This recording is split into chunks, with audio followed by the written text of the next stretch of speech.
funny she didn't know that. But it's funny she didn't know that. Yeah, just remember.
Welcome back to Ragman Tweeties. As always, join the Patreon, join the Reddit, join the Discord. The Patreon, you get early access to Stop Laughing. Okay, that's what I want right there, dude. The energy, like, I don't know why your energy goes, welcome back to Ragman. You're right, I fucked up. Like ouch. But then when I start laughing, you get angry. I like that. I would just start laughing at you in the beginning. I wasn't really angry, but I just wanted to be, live. I wanted to give the audience something, right? I want to be the wacky guy that you like on TV. Not on TV, but on YouTube. But anyways, on the Patreon, they get early access to our other show, 10 Minutes of Shop. And I have a heart attack. But before the show started, we had a buzzing. I know the podcast did this, I'm sorry, but I think this is funny. Right. We had a buzzing in one of the, it was Gerardo's microphone. That's not a dead, that's not saying anything bad about him, okay? It just happened to be his microphone, it's not his fault. It's the team's fault. So there's a buzzing, right? And he goes, do you know why the buzzing is? After we saw it, after Gerardo saw it, after I motivated Gerardo to saw it. And he goes, do you know why that happens? I go, no. And he says, what it means is that an electrical cable is on top of a microphone cable. What is it? Is it how he said it? Microphone cable on top of a electrical cable. Or vice versa. Does it matter? Well, what did you say after I said that? I want to get to this.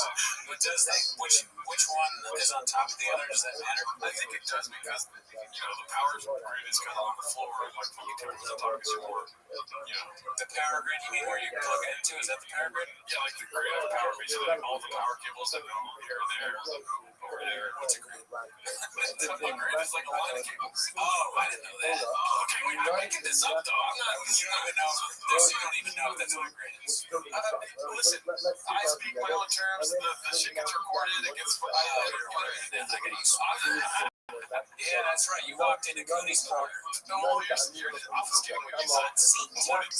I want to get to what I said because I think I know the answer to it, and I want to know if it's right. And I have enough humility that I'm willing to see if it's right. I don't think it's funnier if it's wrong. Okay. So I jokingly said, but also seriously, I said, I don't even know the difference between those two cables. I don't know the difference.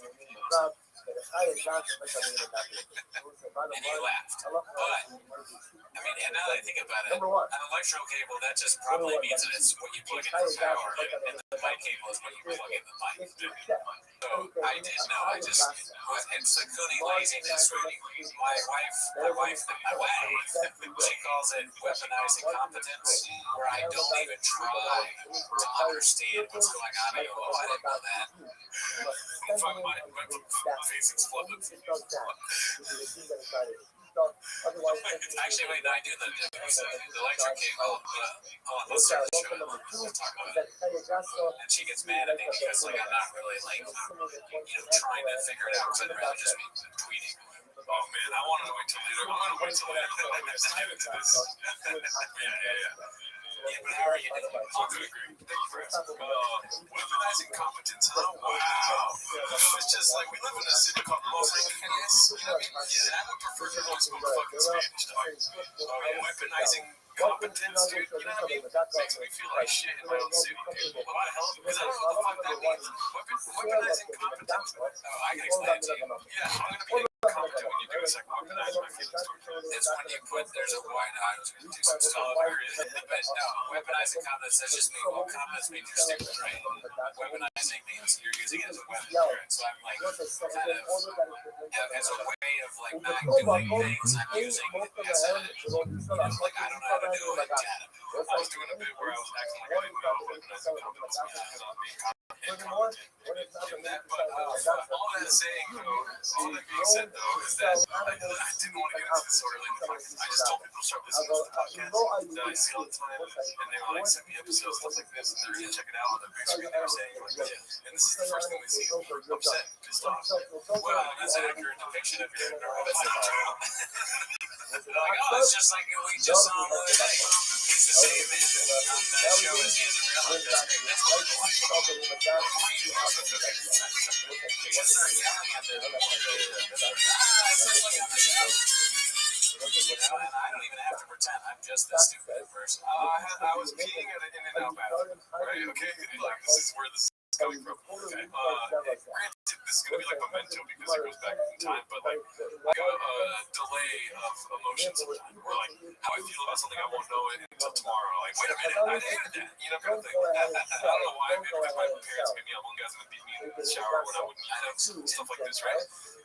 So, on the what's it called? I was peeing in a bathroom. And I was like, dude, I got so pissed about the conversation I had yesterday. Oh, shit, okay, yeah. Because, talking about white people doing this whole thing about fucking, like, minorities and shit like that. And then they're like, creating their own ecosystem of language to, like, define what our experiences are so that they feel bad, but it's still kind of like white power. Anyways, I was peeing it up thinking about this. Okay. And it was, but you were thinking about that from a conversation that I can't really talk about. You can't talk about. What's an example of that conversation? Microaggressions. Shit like that. Oh, but is that white? Yeah, I guess I know it's white. Okay, this lady was white. And she used the phrase microaggressions. She was using a lot of first bathroom. Remember the lady here? He's having some. Oh, right, wrap down. Weaponizing it again. That's all right, go ahead. I really just want to make funny. I didn't even try. No, I know. I'm making fun of white people, so it's not good for internet. Microaggressions suck ass. I have always hated that too. Yeah. I'm not sure if it's white people that hated that. But then I watched Jeff Die today, dude. And he's talking about, like, suck it up and this and that. And that's me when it comes to terms like microaggressions. Like, suck it up. And I start feeling like Jeff Die, dude. I feel like shit because of white people. That's what I'm saying. It's confusing. Like, you know, white people is what I'm saying. I'm just kidding. No, I'm just kidding. Yeah, it's confusing. No, it's not confusing. It's like, Die, everything sucks. Everyone sucks. Nothing's real anymore. All we're doing is talking to each other and putting people down. When it's over, I don't know a lot of workers, the face production for all the DC, both the reviewing and the hearing. The American of Europe had signed Weinberg 14 years ago. Fully so forward to Onion Saw to Erickson Saw on the merits of the speedy arrival of Machine. But Daniel and Bachella Papa of Erickson Saw, the Ministry of Second Merchant of Bachella's father, Shlomo Ben Yehuda Aryeh Bay of Philadelphia, which is on the 7th Thomas is a child survivor of Auschwitz and left over 100 pieces of the American Vietnamese over all over the Shama Southern Aliyah. The family being a Hama, one of those who needed a bush gathering for those folk already started to talk to me at the Shindig Homer hostages. Some of the power should our holy soldiers to be successful. If all I say you yes, probably social revenge. The son of short saying comment and watching Reddit shopping, everything's fine. Shots on back wall, each other for whatever. And we are picking up express myself. The conversation I got in yesterday was not about something I did, but about something somebody else did. And I was in the room. I wasn't even there when it happened, but they were still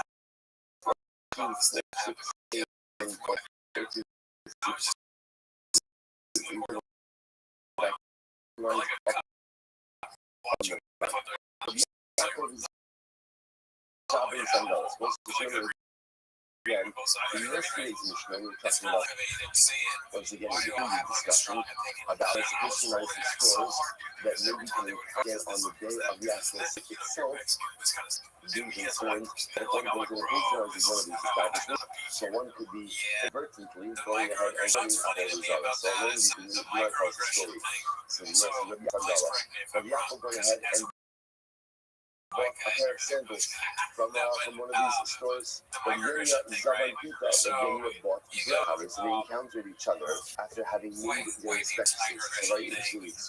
Only found it that way. He said to his fellow, Yasma, you orphan. Although like this, I was like, what is the orphan that was the stuff? You know, what I mean by that? So obviously, just like the orphans on home, they were accusing like being orphans of a levy. Like, the orphan, what do you don't have a levy? You don't know what are you orphan? Who's your rebellion? I'm not really going to like so one other, but the other one is Yasma. Really, really Yasma. Other than that, right? You don't call me Yasma, you're Yasma. Right? You don't know after the same sort of obviously, you know, both doing each other stuff for having patronized the store owned by so hold up, what happened here? Which I value, me by stuff. Both of them, both the processes were totally legal. They have to bring up by two shopkeepers, not who do they buy from, about us. Right? Again, what's the service before? We're talking about some sales ready back here. That this whole issue of patronizing the store of an outlet and having the outcome taxes to whatever the local level. These are establishments. That was only begin in local established clients store owners. But again, about a buyer who just goes ahead and sells stuff from his home. The tax person was not paying the tax, and therefore local it was permitted. So in fact, interestingly enough, they were both engaged in committed activity, but they both thought that they both assumed that the other had bought from a merchant. Which I must say is such a fascinating idea. You know, if you think about this, it's pretty heated words, right? Call someone merchant, right? But essentially that's like saying that obviously you have no obviously you have no one. It's a pretty strong statement, and incredibly enough, they came to that realization just based on what they saw. And again, they both were wrong. Tremendous force of house. How often does this happen? So like, we see a situation, we see a circumstance, we see a bump thing, we automatically do narrative around the behavior, only to find out, I won. So one of those items, you know, it's the honor that I've got, honor and Abba, brave, the Pira para Abba, Moshe, Abba, Kathleen, Ataga, the shocking Sunday, this whole prohibition of patronizing the store of an apple is that only by a former proprietor, by a store. Why? Because when you purchase in a store, the shopkeeper is going to go ahead and pay the taxes. About the shopping, the shopping in the stuff. When you purchase in a household, there's just on the buy a store of boss, where he's not paying taxes on anything. Ultimately, I'm not rather with the apple. Your mother, under the open of hot and single, seems to the mess is not. The way ends up in college. The other very good stuff. That's how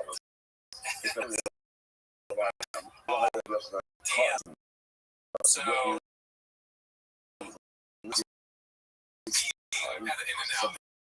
after the Kashaki Sakiri Balabai have also. This is interesting, but the art used to be highly raised. Practices change, and workplaces that did collect taxes easily from like an individual stamp, like an individual guide out of your house. It would also play the opposite of the open engineers in the right now. Hava also ultimately again she would have mastered this practice as well. Which makes sense because once you're collecting taxes from all back, then by definition you can't back in the bottom of the day because the also important is supporting our Gonzalo. And the EU making something voice and here's the problem. And he was making some children of the apple, which was probably the claims to reach the black oak and the million as well. in which case you said the fact that Yaakov is able to buy the sandals, so the only was able to buy the bread, because we bought from Balabais. And Rabbi Ahmed decided to do the Balabais is paying taxes. So what's happening over here? How are they permitted to go ahead? How is it to make their respective purchases if they're going to be paying taxes, if the Balabais is paying taxes?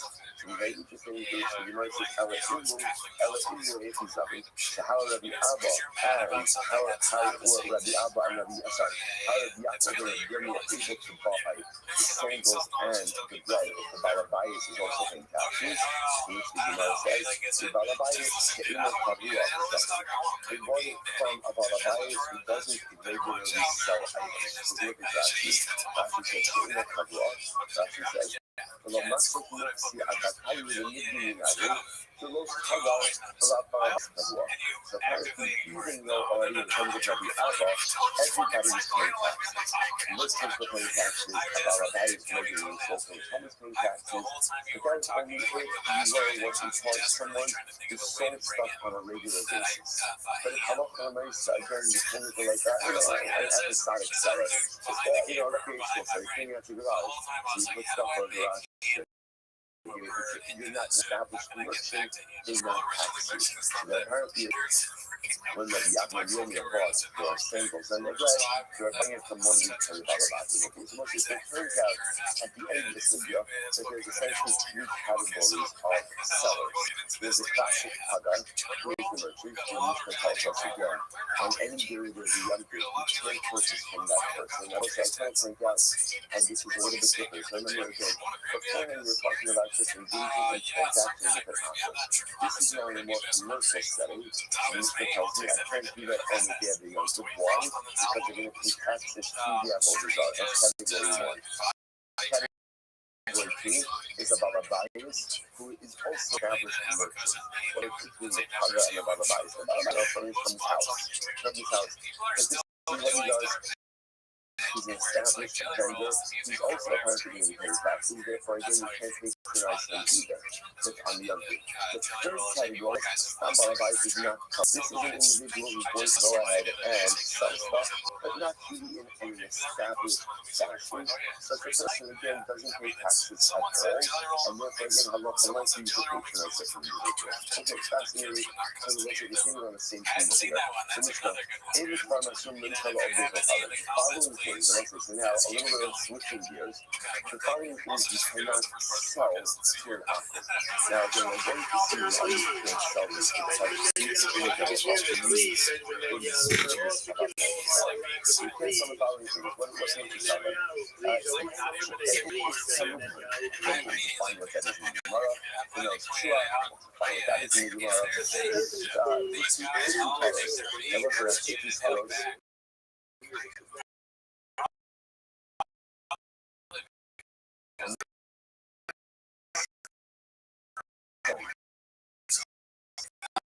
I know that now only continues as well. The truth is that I want to be the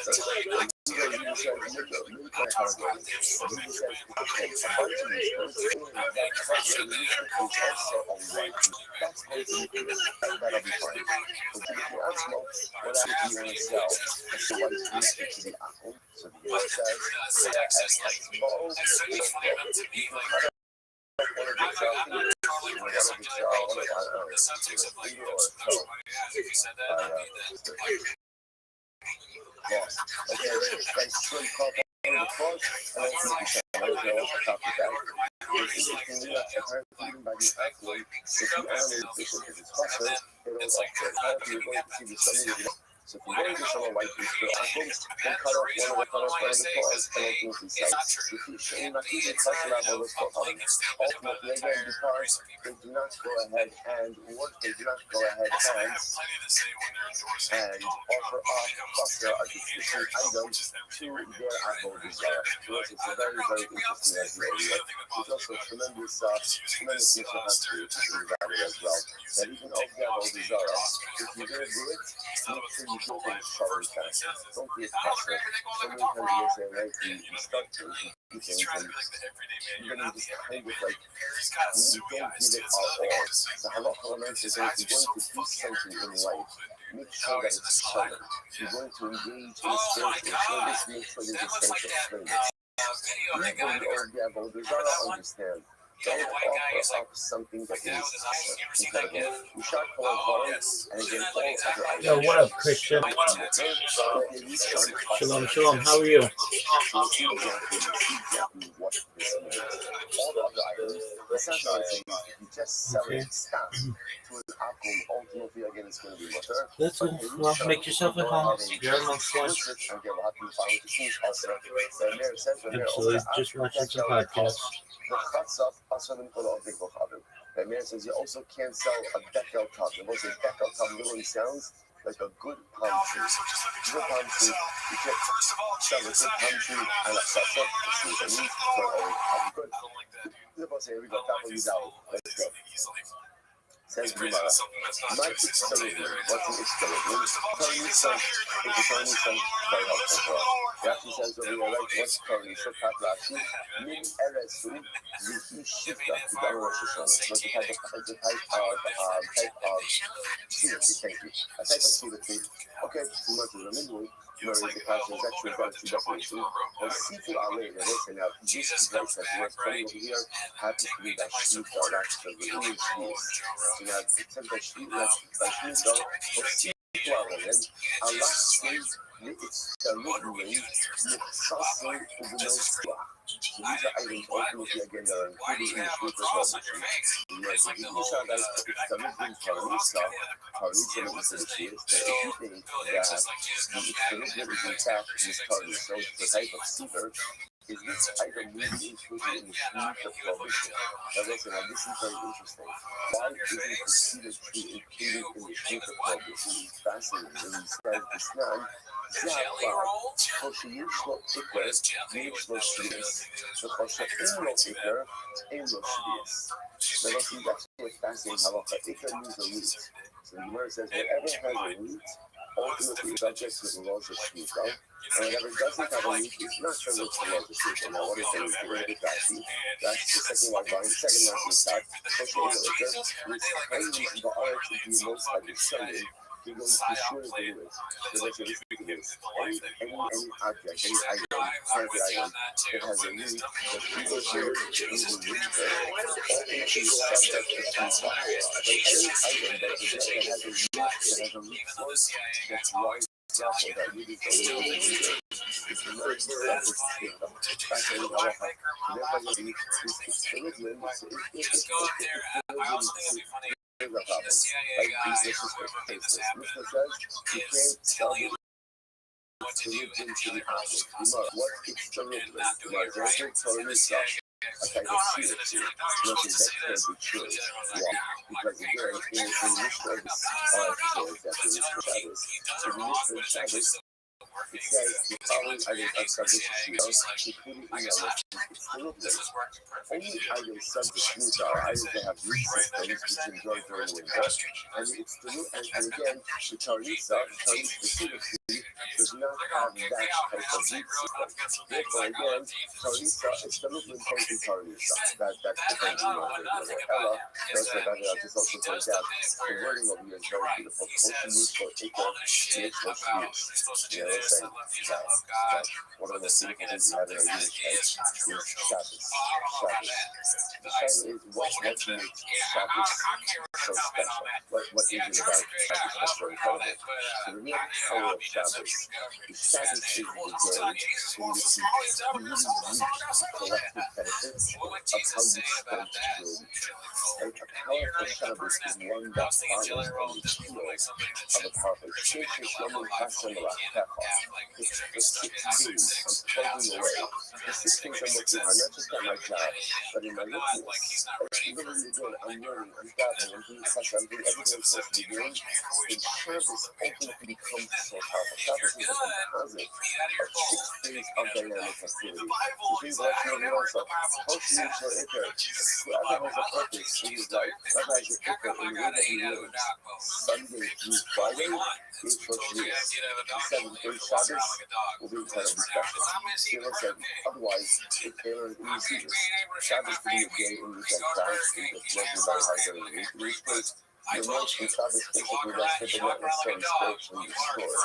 Or Shabbos could be a day where ultimately the collective benefit of how I play a game is achieved. What's useful is that whoever ultimately again becomes purposeful, intentional, living life, Sunday through Friday, that person Shabbos will be. That's my mission with anyone in Shabbos. So again, and what's it's delivering. I'm not Safra, Kiri Darza. It's delivering is not the secret to itself, rather what is its delivering? Ultimately, again, it is the fruit of the symmetry. The fruit of the symmetry. Kiri Darza. The fruit of the Asherad on the Raza, Kiri Darza. Ultimately, again, the fruit of the symmetry. Incredible. Okay, so nice and therefore, we've got our first definition now. So apparently, again, I'm not going to make all these items going to be that these were actively used in our body. So you can't go ahead and sell whatever that was out there. Okay, next. The notes to us. I'm looking on to any white dates. Once again, it looks like nothing special per se about these items except that just they were actually used for our these other purposes. Okay, next. What up, you guys? I'm going to open up so again, remember, Pitucaros are stench. So when you read the Mishnah, what it sounds like over here is that Pitucaros is a separate category, right? These are the things you can sell to over to others. You can't sell it absolutely. It's only established as the fruit of the symmetry.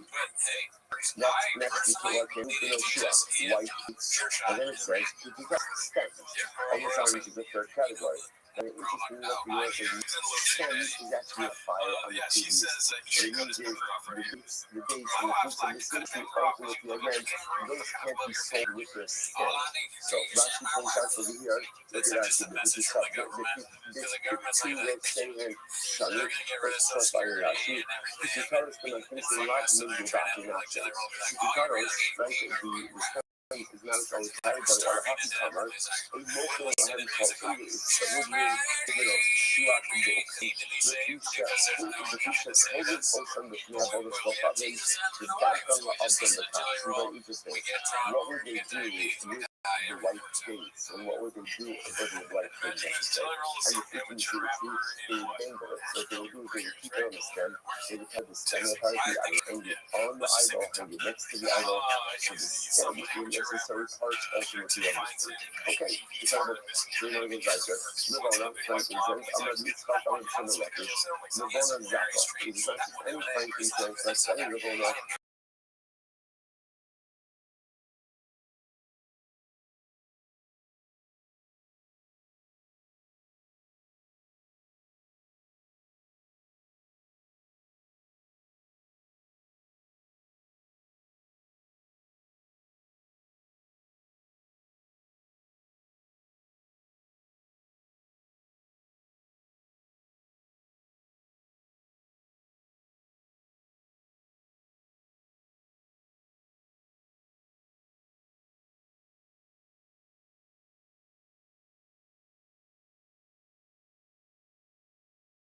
And let's just about all this, alright?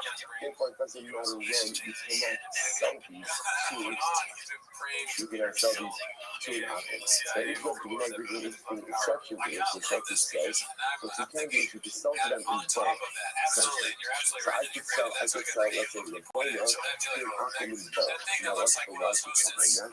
Because since I'm selling it in bulk, the assumption is he's going to resell it to others. That's the assumption. So somebody's buying something to that, but you're going to buy a small amount. You're buying a large amount, the price is going to resell. So you know, so the comic has got how much is considered to be a large amount. And so you can say that in copy was supposed to be colors morning. That's 3 months, I should say. 3 months. The list is still not all the months in last week and last week. Exactly. So let's say this. Now, can you think of it like this? The seller, let's say, I don't know what I was called a small one. The seller made it for love and bone for the outcome of now. Because ultimately, I'm going to use it for all these other. And if you sell them a large amount of Lavona because I know that's when we sell. That's when we sell. He's not going to sell. That's when we sell it high. It's like the Gemara. Maybe I should be considering that he in turn is going to sell it to someone else who's going to use it for Avodah Zarah. So I'm still participatory in Avodah Zarah, in the performance of Avodah Zarah in some way. I'm listening to Fatima, I'm listening to listening and I am sorry, ultimately, or I am thinking it from listening to seeking it, right? What is that's the beginning of the discussion. Why can't I sell? Why can't I transact business as well? Items because again, I am putting somebody back. I am facilitating one of the reasons is that I am facilitating his Avodah Zarah. So when is this called? This direct participation, right? Or because there's like what we call listening to listening, where essentially two steps to listening up. So now I'm going to sell it in bulk to the outcome, which is because he's doing the and he's going to resell it to someone else, and that's not what's happening. I'm listening to Latino, I'm listening to listening on Latino. So what's also that lesson over here is supposed to sound as well. Obviously, the listening is talking about a real listening even or seeking it. So we are supposed to tell you about the front of someone. So you selling the Lavona, let's say for an apple, that's listening. You selling in bulk the apple, and then you selling it to someone else that's supposed to listening to it. And remember, this whole thing is rabbinic to begin with. We're not going to start legislating additional layers of rabbinic prohibition. Answer that the lesson itself is so beautiful. You know, in life, when you entertain the possibility of taking ourselves, when you entertain the possibility of taking ourselves in a different direction, we're just embarking on a new adventure, taking on additional responsibilities. But often, what you end up doing is you try to figure out and you try to contemplate all of the different things that could happen. I want to put it in my life, so if I do this, so this could go wrong, this could go wrong. And obviously, one can't live life blindly. The simple thing is, the hard thing is that you all these things to a point that it renders us absolutely perfect. What the are telling us is, I'm listening to that when you make decisions in life, definitely contemplate what's in front of you. So I'm listening to the listeners, not the fucking life. If you learn to begin to contemplate every single what if, every single what if, first of all, there's no end to the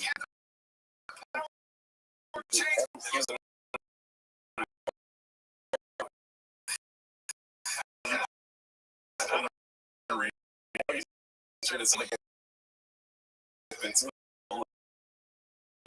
The transition have a nice performance. Like it's absolutely balanced. You want to know thinking about the possibilities to be a little and unfortunately just really suspended the life of incredible or life of Carnival lover. Don't sell life these people. Says you know, I'm not scared. I'm not scared. I'm not. Carnival news. What happens? What happens from there? Right? And Akim is shopping for. He basically obviously goes off and he says, listen, I like these trouble, right? Run. That's why we didn't do it, right? We're going to go summit because that's not what we got. Take care, big dog. Start to purchase. Now, what's unique about this case? He's not going ahead and asking for a white t-shirt. He's just saying, well, here's Muslim income carnival levels. In this case, again, you says you could sell him a white t-shirt. Why? Because since he's not asking for a white t-shirt, the assumption is he's not being asked for a white t-shirt. Therefore, he could sell a white t-shirt. That's what he just have on his most of the time, he just says as follows. Most times you know carnival love and bigger carnival is. But you say, let me know what I'm going to say. But you say, just to sell and happen a white white Jesus is only if for you're Filipinos. selling a preference. They are not Like, see my ears burn. so It's a like group of you're restricted one race, inside these specifically a religion. is a I'm white tired of stuff all you guys that is from our commercial churches. selfies. We want to say, thank you, dummy. What's the case? Exactly. He made the comments kind of go love on the news, kind of go love on the news. So if the Akumi say, he has a white sister, right? This is what he says. Who has a white sister? Who has a white sister? Ask me for that. And ultimately, again, then you have kind of doing non-hero.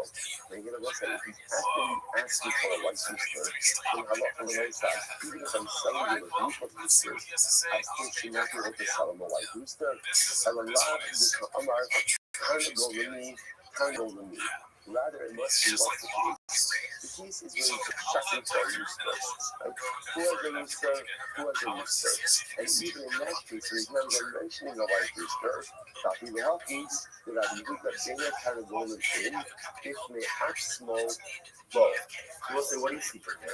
But if I can do that, even if you just asking for a non-specific rooster, the only permit you have to sell them in white rooster is when you're selling it in a group. In a group of roosters, or a kind of camo, It's totally different to you say don't that have if to you go non-hero. So it's actually a friend that kind of camo. You can't sell them a white rooster under any circumstances, even as part of a rooster cover. I'm not the right use to talk about here. What's the case? Goes to Amar. That is what's the case? What I was saying is very interesting. But ultimately, again, Akum says, I'll take this rooster and that rooster. Look at that. Talk about it, Stephen Dahmer, Zeb. Masculine, the low that you would get the asmo, so kind of come on a gum rig, that's going to be a car and come on the shop of the other. Philippa doesn't very interesting. So let's say the apple says, I'll take a white rooster, a black rooster, and a red rooster. Right? So what happens? You work all kinds of roosters. So that you look at the asmo, I'll take a little car, the after shop of the others, pause on the car, and I'm probably with the one, behind the after shop, you really are on. So you know, in that case, here, since he identified any kind of actually identifies a white rooster, even if a lot of moments you're buying in the context of group, the purchase is really blinded. The only time ultimately again a white rooster is committed is when color was not identified. You just find a several of these group, then ultimately again a white one is incredible. You know, to kind of look at that, what's the point of love? A Mosai, when is it Mosai? It's not Amar, sorry, when is it Oscar? Right? But not Amar, that love. About Amar, that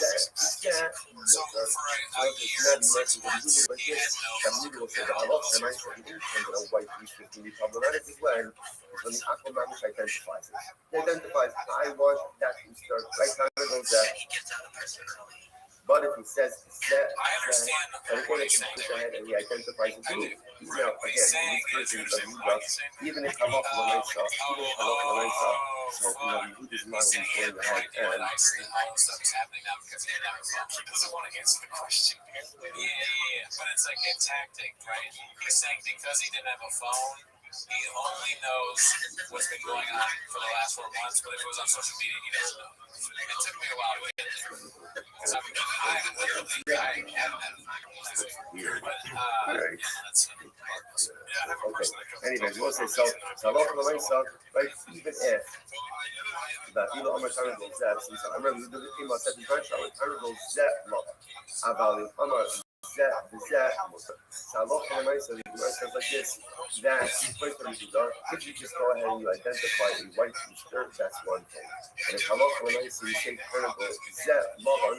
It's like about I'm gonna set this in. So I love for the right again. If you go ahead and right when you go and you're buying a group of roosters, even if the athlete goes ahead and identifies that he wants a white rooster, ultimately again it is going to be good.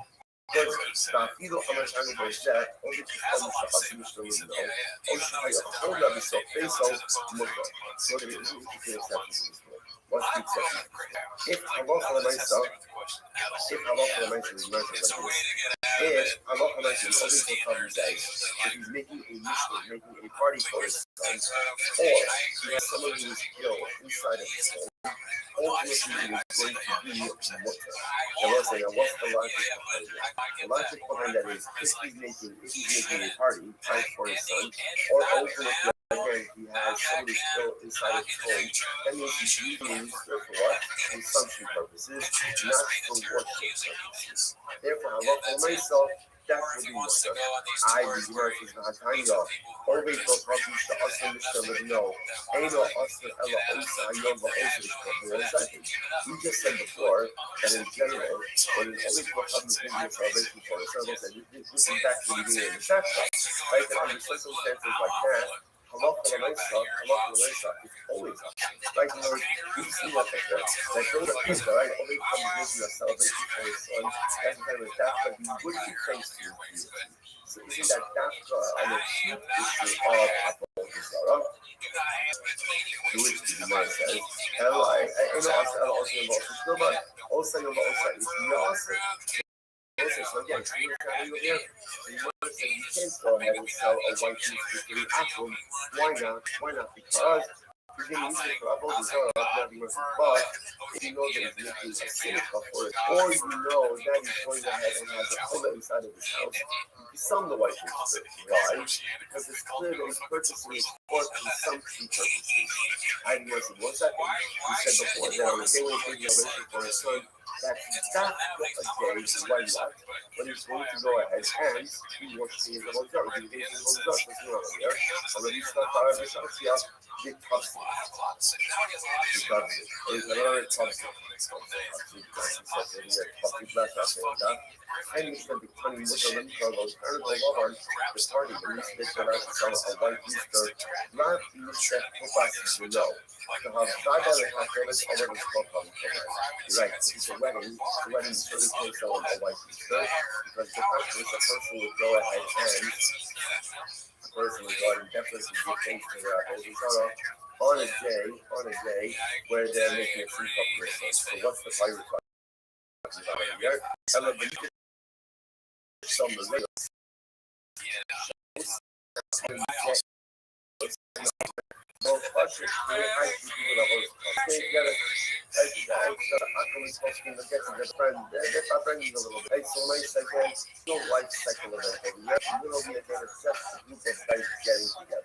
what happens when a group of guys get together? Again,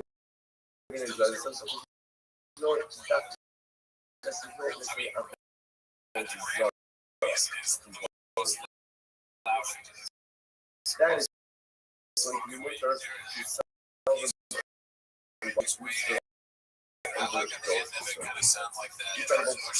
at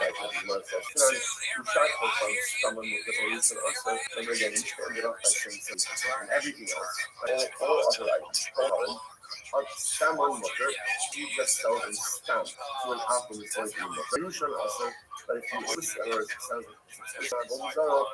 also, I the merchant stamp my page. What is that exactly? What is stamp? What is stamp? You stamp on the right? You usually becomes a problem. Secondly, like, maybe stamp means, stamp comes says, I'm buying white meat. I'm buying white meat, right? Doesn't say what it's for, I'm buying white meat. And English means because I'm buying some or a whole. You know what it says? Because most stomach people don't like this. Look, in usually people don't speak it. So that's not this case. Right, that goes the same. So obviously, if an open problem comes home, the open problem says, I'd like to buy white meat. Right? And it doesn't explicitly say what it's for. Then why can't you go ahead and sell it? And this says, I'm buying white meat for a whole Zara. Of course, you're not allowed to sell it. So what's going on over here? And if someone, how much you send it, how much you use it. Right, and what's happening over here is if an athlete comes on this guy, he wants to buy meat. He doesn't say what's going to be, he doesn't say what it's for. He just says, then ultimately again, that is going to be more. That's the case of stamp. The case of English is very white. White meat, and that's going to be problematic because again, explicitly asking for white meat seems to indicate that he's using it for apple juice. You know, I said, well, it's kind of gola, he was somewhat nanilo. Now, we'll say, this is the case by wheat. Now, we must presupposing that a rooster is going to be even more common than a wheat seed. Or we can refer from here. that would ever an Apple ask to buy a rooster is most probably for $4 purposes and even staff. Like even if he doesn't explicitly say white wine is for Apple Zara, he still cares to sell it. Under the oldham standard Amar, it is the back to become a complete. I'm sorry, we all know Amar books at all this year. So it is the illusion because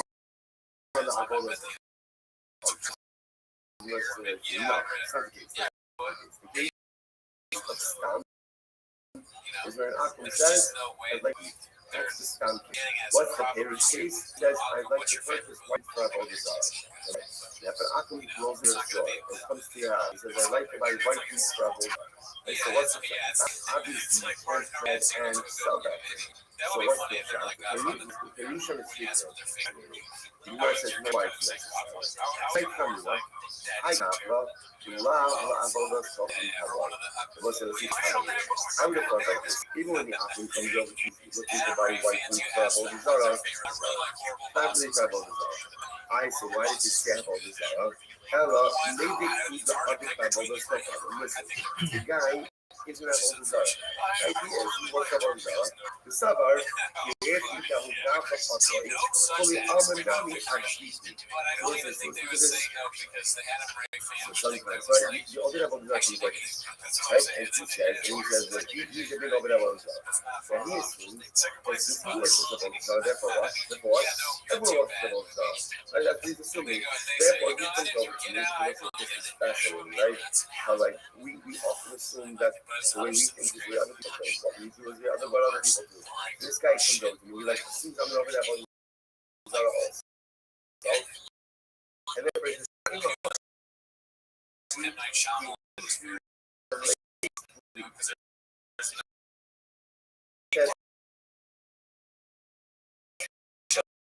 doesn't need it. Right? Nobody's trying to here.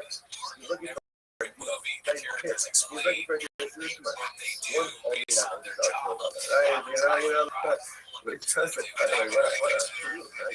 somebody coming up to do stuff like what's that mean? If someone is also over that he doesn't need it. He's just trying to do is just trying to get a deal over here, right? And therefore I'm up on the place I might that he's not really needed for a over. So he's name dropping.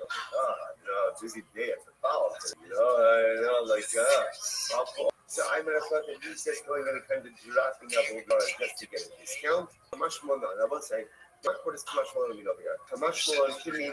Maybe he's doing that. Maybe he's not doing that. I don't know what he's doing.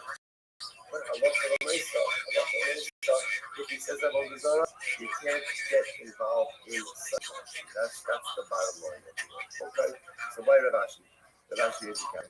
Or right? Article 11 cuts law to me. This is very interesting. What happens if the Aqua is in the marketplace and he's asking who has an amputated rooster? In other words, who has a rooster missing a finger digits, right? Who has a rooster missing something? So Malvin Carlo, Carnival Love and Shelly. So we'll say, so let's say I don't have an amputated rooster, but what I do have is a perfectly whole and healthy white rooster. Right? Am I allowed to sell him the white rooster? Now what's the title? Me, I mean, I'm going to talk to blah, blah, blah, blah. On one hand, the fact is looking for an added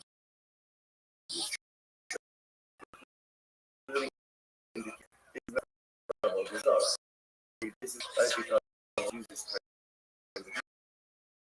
maybe I can sell the white rooster as well. Vilma, you really come out, or maybe this is playing a trick. This is a ruse, right? Because he's a smart guy. He knows that the Jews are not going to sell him white roosters. So what's that? He pretends like he doesn't know what kind of rooster it is. Well, that's the vendor's problem with roosters, and they'll be able to get white rooster. Incredible. So the Americans of Roma, I really could come out of it. I want to say that the whole thing is Jews are trying to get white roosters. Go love on me, trying to go love on me, the Yahweh Shaka, the Shako, the Yahweh Adam Shako, Malim Karlo, love us. So what's the following case? Let's say where the Akum comes along, the Akum says, I'm looking to buy a white rooster. And what happens? I say, I don't have a white rooster, but I'll sell you, he buys it. Or a rooster, and he buys it, and I then sell him a rooster. Why? The Gemara says, so on one hand, since the white rooster is black rooster, then obviously he's not using his roosters for right now the service, and therefore selling him the white is not a problem.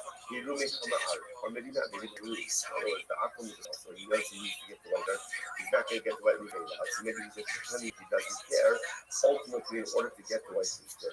Which the Gemara says, we'll open as a question. The Amir Omer Abel, so the Amir said, what do you call that?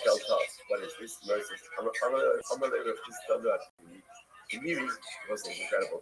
Miri, the Avodah spoke of the Avnavim, Dalit Mea Shirki Havna. You have Masora, the Avnavim also have Mesachas Avodah Zarah. That's not Mesachas Avodah Zarah, because the most I get, Avnavim also have to know how to navigate the Avodah Zarah realities of this time. So what's this? Avnavimu's Mesachas Avodah Zarah was 400 prakim. 400 prakim. The Gemara says, whereas our Mesachas Avodah Zarah is only 5 chapters, and yet we struggle with it. So it's obviously interesting. We have the fact that our Mesachas Avodah Zarah was 400 chapters, indicates that first of all, this was halacha l'maisa, right? We found halacha l'maisa day in and day out. Yes, I don't know how to navigate the theological complexities of the spiritual landscape of this time. So 400, talking and ours is only 5. So we'll say, so interesting enough at this point down, how beautiful is this? And the Gemara says, we had Mesachas Avodah Zarah, and we had Mesachas Avodah Zarah. One of the most beautiful things also, when you open up a black Gemara here, we're on Avodah Zarah Daf Yudaleh. Just to understand that our fathers, our grandfathers, our great-grandfathers, everyone saw the same thing with the same word. It's something so beautiful to know. And this is the power of Torah in general. Torah links you to the entire historical continuity and the future continuity of Klal Yisrael. My children look at the same black Gemara, and my grandchildren will see the same black Gemara, and my great-grandchildren will see the same black Gemara. It's the most incredible and beautiful and overwhelming thing in the world. And you see this. There are so many things in life that will change. But Mesachas Avodah Zarah, Daf Yudaleh, this was the same for generations before me, and it will be the same for generations after me. So often in life, there's so many things that we put our efforts into, or we spend our time with, and they may endure or they may not endure. One thing is clear, when I took an investment in Torah, that is an investment that will last weekly, but it has lasted up until this day, and it will absolutely unequivocally last until the end of time, right? How incredible is interesting. You pick up these money, you hold up over there, I'm going to also have over there. Now, granted, his Avodah Zarah, I don't know how many walking that is right? 400 chapters, or chapters like this, shelf, right? But when I saw, how incredible is it to think about it? How every second of Avodah Zarah, and you and I do just like it for the other second. You read it is something that is mixed. So many things that in our life we spend our time on are fleeting. In reality, are generally unimportant. Totally honest is absolutely incredible. So the word says, right now, what's this? You turn it up, get your cross, the thoughts of the Nikla, plus the Nikla of the Nikla. I can remember the Mishnah said all of these items. So now that's something of the Gemara says. So that of course is the Lama Hinon, but that of Kushmi Sabinon. Honestly, you can't sell a good country, but you can sell a bad country. Like, what do you mean? Yeah, and more from in general, you can't sell it up in anything that is attached to the ground. I'm not saying I will get to this in just a couple of days, but you're not allowed to sell an oven leg. You can't sell land. Right now, again, we're going to discuss this Really very strong. So but again, it wasn't I'm not able to sell enough country at all, right? Because at the end of the day, I can't country the tax to Europe. So I got to go, good country, bad country, but the Americans underlay, my deco code. What is deco code? Payroll deco code. And that's what we refers to the root of a country. The thing of payroll deco. Okay, versus everyone from the rest of us. So you can't tell me again, these are all items that we use for our result purposes. Chassav, what's a chassav? A cash bar, right? A chassav is a cash bar, right? Because we are mint type of thing. Niklas, what's a niklas? Yesterday, Americano Bayo say, right, okay, that's because we are mint payrolls. Another type of thing. Oh, yeah, by the way, yeah, Niklas, oh, yeah, nothing. So the thing is that we learn Niklas, we don't know what Niklas is. The act on the right, is so no, you're doing my other point. So on the leg, here's the issue. All that much more than what Nicholas is. Okay, so what's Nicholas is variety. What's variety is Nicholas. What it means, I know that. Right, but the message of how exact these alternative conditions of you, which the Gemara says, I'll tell you why, my other point. On the way, Ahani, the Azmus custom, Omer Uri Nicholas, Kolonyadi, Omer Uri variety, Yadi the Kamakula. Also, if you look at it, why it does help. It helps at the end of the day because if you go to yourself and you say Nicholas, you might not know what it is, but the funny variety, and also if you again you want to point out. There she is. There she is.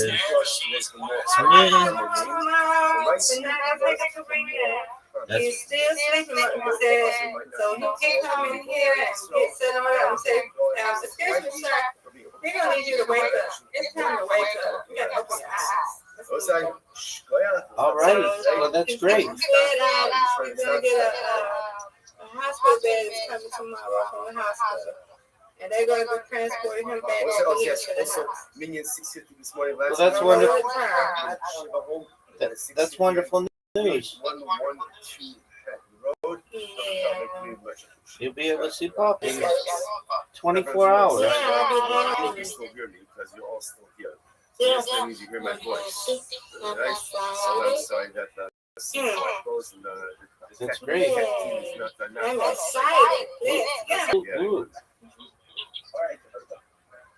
How was your day? I had a wonderful day. It sounds like it. So far so good. I stayed up most of the day. I was able to talk to and promote my project to a bunch of people. Got another 50 followers, which is good. And then took a little nap. And then Zoot was in here and we were chilling. And just had a overall thankfully good day so far. Now I need to get this to make it better. Ooh. Let us begin by thanking all of our sponsors for this morning's thing. Yes, ma'am. For dedicating all the You need 5 more wins, and then you have 200. Total sponsors for the month of Get those two. revealed and Easy. years ago.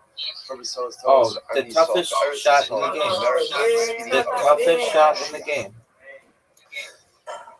But Daniel and Just give me Bathsheba one. Papa of Eretz Yisrael, the creation of the second yahrzeit of Bathsheba's father, of Shlomo ben Yehuda Aryeh Vey of Philadelphia, which is on the 7th of Tammuz. He was a child survivor of Auschwitz and left over 100 descendants. We obtained the merit of our Talmud Torah, all of the Neshama Salman Aliyah, the families in the Chama, Okay, you all need of to those get who this wish one.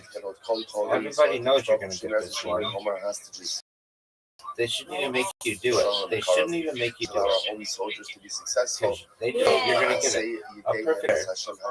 Maybe one of the greatest bears in the history of the world. Now give me... No, but I have to get these 4. These 4 would be giant. That's not what we want. I've got 9 every single time. 9, 9, 9. 2, 4, 6, 8, 10, about 20 lines up from the bottom. The Yaakov Zabin Salah. Let's remember again.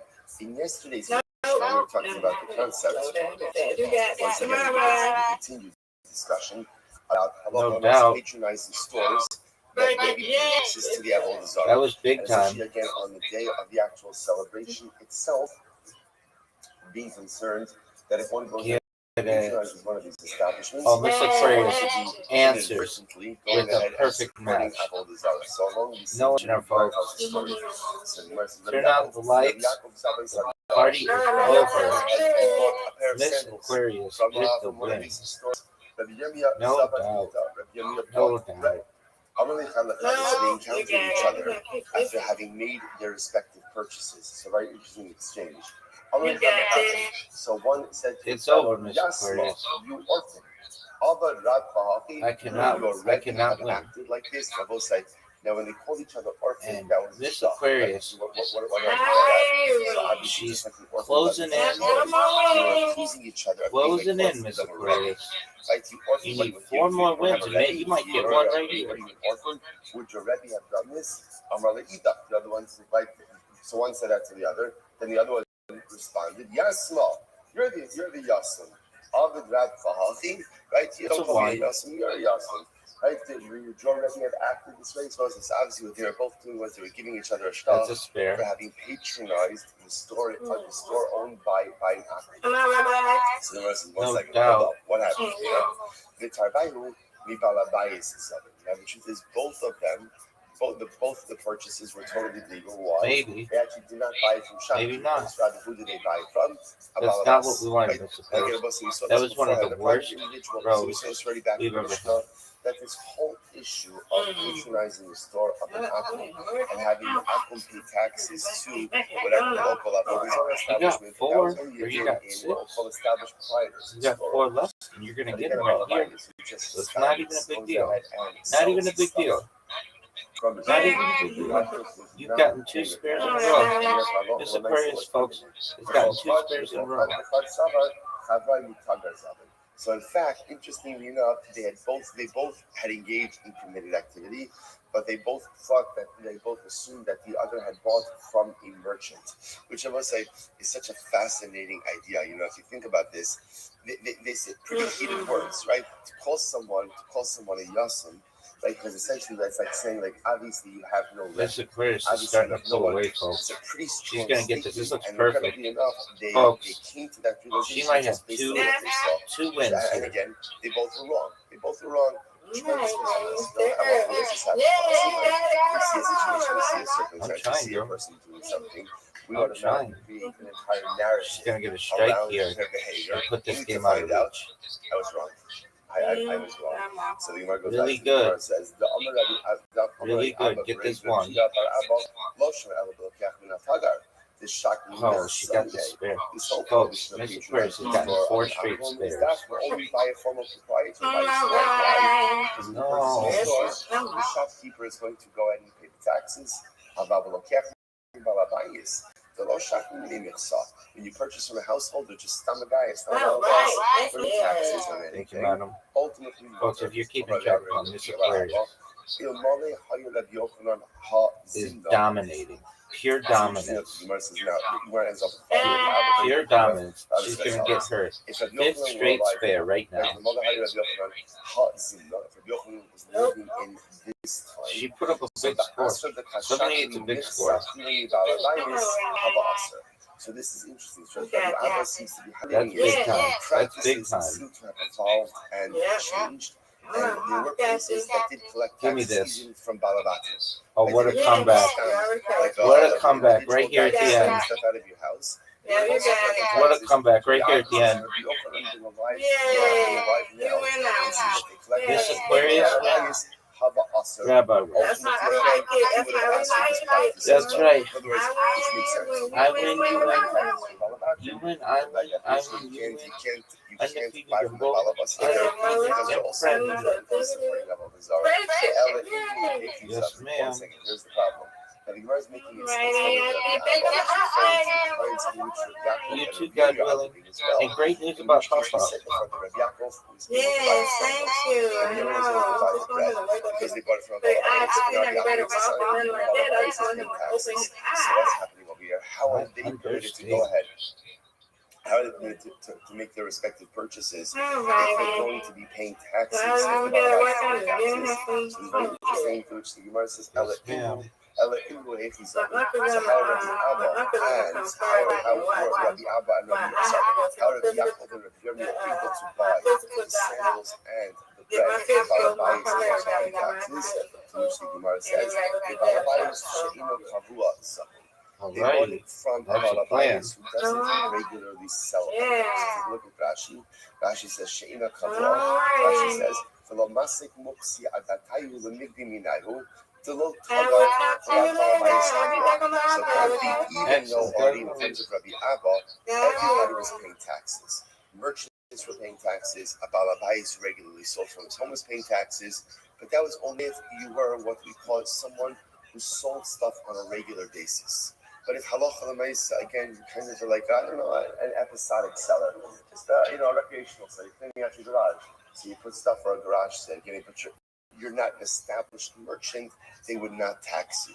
So that apparently, again, when Rabbi Yaakov and Rabbi Yirmiyah bought their sandals and their bread, they were buying it from one of these kind of alabatim. Okay, so it turns out at the end of the sugya that there's essentially three categories of sellers.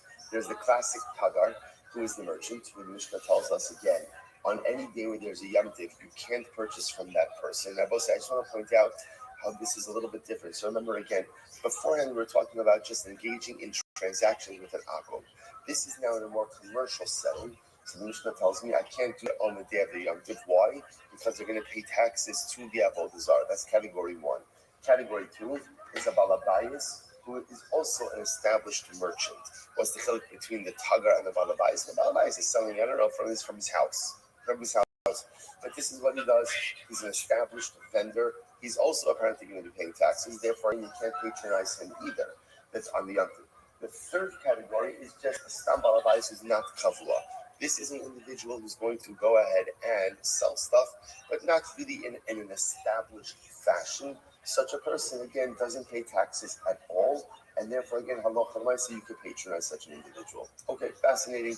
So we're going to continue on the same theme over here. So Mishnah, the following things, I will say, so now a little bit of switching gears. The following things you cannot sell to an akum.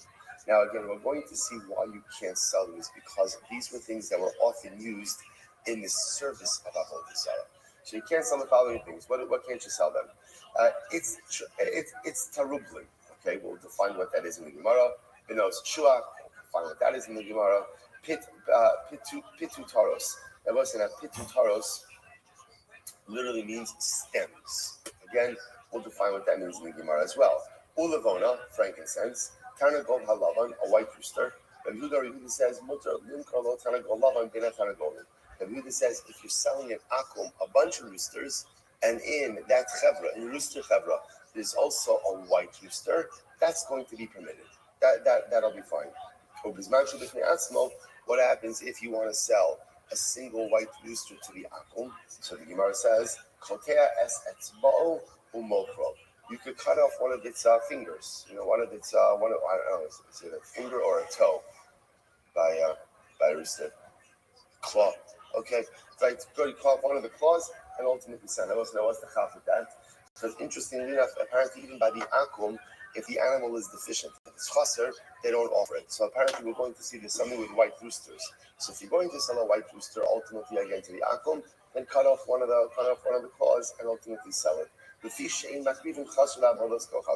Ultimately, again, because they do not go ahead and worship, they do not go ahead and offer up chaser, a deficient item, to their avodah zarah. So also it's a very, very interesting idea over here, which also tremendous Moshe Haskell, if you think about it as well, that even of the avodah zarah, if you're going to do it, make sure you do it in a shalim fashion. Don't do it chaser. So many times we say in life, we start things, we do things, and then we just kind of like, we don't give it our all.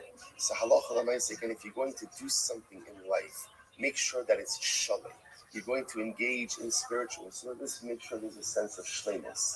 Even the old avodah zarah understand. Don't offer up something that is chaser. Incredible. Ushar kol hadvarim, and again, all other items, staman mutar, uperushan aser. So we'll see exactly what this means. All the other items, it sounds like what it's saying is if you just sell it stamp to an akum, ultimately again it's going to be mutter. But perusha, if you go ahead and it's explicit, and again we'll have to define what this means. Asa, Rameir says, Rameir Omer af dekel tav the chatzav asa nimkola obdekol chavim. Rameir says you also can't sell a dekel tav. And we'll say dekel tav literally sounds like a good palm tree. A good palm tree, you can't sell a good palm tree and a chatzav. See what that means? Good. You're supposed to say, here we go, tackle you dollar. Let's go. Says the Gemara. My itztarublin. What's an itztarublin? Tarnisa. It's a tarnisa. Very helpful for us. Rashi says over here, right? What's tarnisa? Top Rashi. Min eresu vihishita. Kitama Rosh Hashanah. So it's a type of cedar tree. Thank you. A type of cedar tree. Okay. So Gemara says, Raminu. Gemara is the kasha. Is that true? Is that a true definition? Sifu alei. I will say now, this price that Gemara is quoting over here happens to be by Shemitah. Rashi in Shvius. So now it says by Shemitah, Sifu aleihem alachsin v'itztarublin muchsasin ubenos shuach. So these are items ultimately again that are included in the Shemitah prohibition. So the Gemara says v'isa that itztarublin tarnisa me'isa b'shvius. Now if you think that the itztarublin is in fact this tarnisa, which is a type of cedar, is this item really included in the Shemitah prohibition? Now, will say, now this is very interesting. Why isn't the cedar tree included in the Shemitah prohibition? Is fascinating. He says, "Disnan zakwal kol sheyesh lo ikar yesh lo shvius, v'chol she'ein lo ikar ein lo shvius." So now, this is actually a fascinating halacha. Ikar means a root. So the Gemara says, whatever has a root ultimately is subject to the laws of Shemitah, and whatever doesn't have a root is not subject to the laws of Shemitah. Now, what does that mean? Take a look at Rashi. Rashi is the second line from the top. Kosher eno ikar liskayim ba'aretz b'yemos hagishamim kigon kishurim v'luim. So listen to this. Any object, any item, planted item that has a root that is able to live through the winter, ultimately is subject to Shemitah. But any item that has a root source that dries up or that withers away during the winter is not subject to Shemitah. Fascinating halacha. So therefore, again, apparently, this itztarublin. So if the itztarublin, see, here's our problem, right? Let's just go trace this. Mishnah says you can't sell the itztarublin to the akum. Gemara, what's itztarublin? Gemara's answer: Tornisa, a type of cedar tree. Gemara says that can't be true. Why? Because again, in the Mishnah over here in Shvius, or I should say, it's actually Mishnah in Shabbos. In the Mishnah in Shabbos, it says the following items are subject to Shemitah. Included in that list is itztarublin. Only items subject to the laws of Shemitah are items that have root systems which endure during the winter. And the itztarublin, and again, the tarnisa, the cedar tree, does not have that type of root system. Therefore, again, itztarublin can't be tarnisa. That's the point the Gemara is making over here. Ella, I'll just also point out the wording over here is very beautiful. Kol sheyesh lo ikar yesh lo shvius. We'll say that one of the most beautiful things we have in our Yiddishkeit is Shabbos. So the shaila is what makes Shabbos so special? What is it about Shabbos that's so incredible? So the real power of Shabbos is the day in which you really reap the collective benefits of how you've spent your week. Right? A powerful Shabbos is one that follows on the heels of a powerful Sheshes Yomim Tasa Melachtecha. If for 6 days I'm plugging away, for 6 days I'm working hard, not just at my job, but in my ruchnius, like literally again, I'm learning, I'm davening, I'm doing chesed, I'm doing everything I'm supposed to be doing, then Shabbos ultimately becomes so powerful. Shabbos is the composite of 6 days of dynamic activity. So it's really the lesson over here also. Kol sheyesh lo ikar. Whoever has a purpose in his life, whoever has an ikar in the way that he lives, Sunday through Friday, yesh lo shvius. The seventh day Shabbos will be incredibly special. Sirbo said, otherwise, you see this, Shabbos could be a day in which I crash from just working very hard during the week, in which case you emerge from Shabbos physically rested, but not necessarily spiritually restored. Or Shabbos could be a day where ultimately the collective benefit of how I toil during the 6 days, Koshi Yeshlo Iker, whoever ultimately again has purposeful, intentional, driven life, Sunday through Friday, that person's Shabbos will be, that's Mamishin Ein Olam Haba. So again, what's it's the Rublin. Amrav Safra, Piri da Arza. Oh, so it's the Rublin is not the cedar tree itself, rather what is it's the Rublin? Ultimately, again, it is the fruit of the cedar tree. The fruit of the cedar tree. Piri da Arza.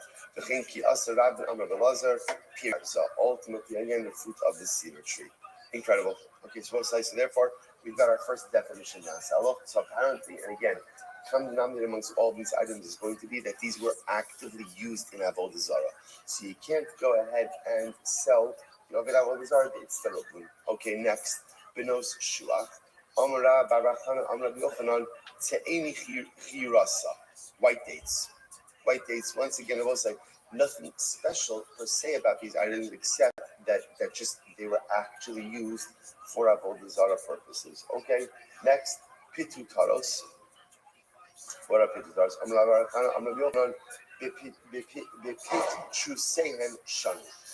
So again, now remember, Pitutaros are stems. So when you read the Mishnah, what it sounds like over here is that Pitutaros is a separate category, right? Because the Mishnah reads, these are the things you can't sell to an Ovid Kochalim. You can't sell, it's the Rublin, which can be established as the fruit of the cedar tree, right? Next, what can't you do? Benoshua, white dates. And then it says Pitutaros, stems. Almost sounds like stems is a third category. And I will say, interesting enough, the Gemara says, no. Stems is actually a modifier on the previous two. What it means is the dates and the fruits of the cedar tree, ultimately, again, those can't be sold with their stem. So Rashi points out over here, look at Rashi, Piturosehen Shanu, first short line in Rashi, Pitutaros Temasnisin Lav Minhu Ba'api Nafshe. Pitutaros, right, the stems is not its own category, Elahaki Kamar, a Mochel Lahem called Elu, it's the Rublin, Ubenos, Shuach, Be'uktseyen, Lefisha Tolim Osam Bifnei Avodas Kochavim, the Darkan La'avdan Bekach. This is very interesting. What would they do with the white dates? And what would they do with the white figs, I should say? And the fruit from the cedar tree, they would dangle it. So what they would do is they would keep it on the stem. They would tie the stem, and apparently, I don't know, hang it on the idol, hang it next to the idol. So the stems were necessary parts, ultimately, of the fruit. Okay, incredible. So the Gemara goes right there. Levona, frankincense. I'm Rabbi Yitzchak, I'm Rabbi Shimon Lakish. Levona Zaka. It was not just any frankincense, not just any Levona, but pure Levona. Okay? So it says, Tana, Umikulan Mochel Lahen Chavila. So it says, this is very interesting.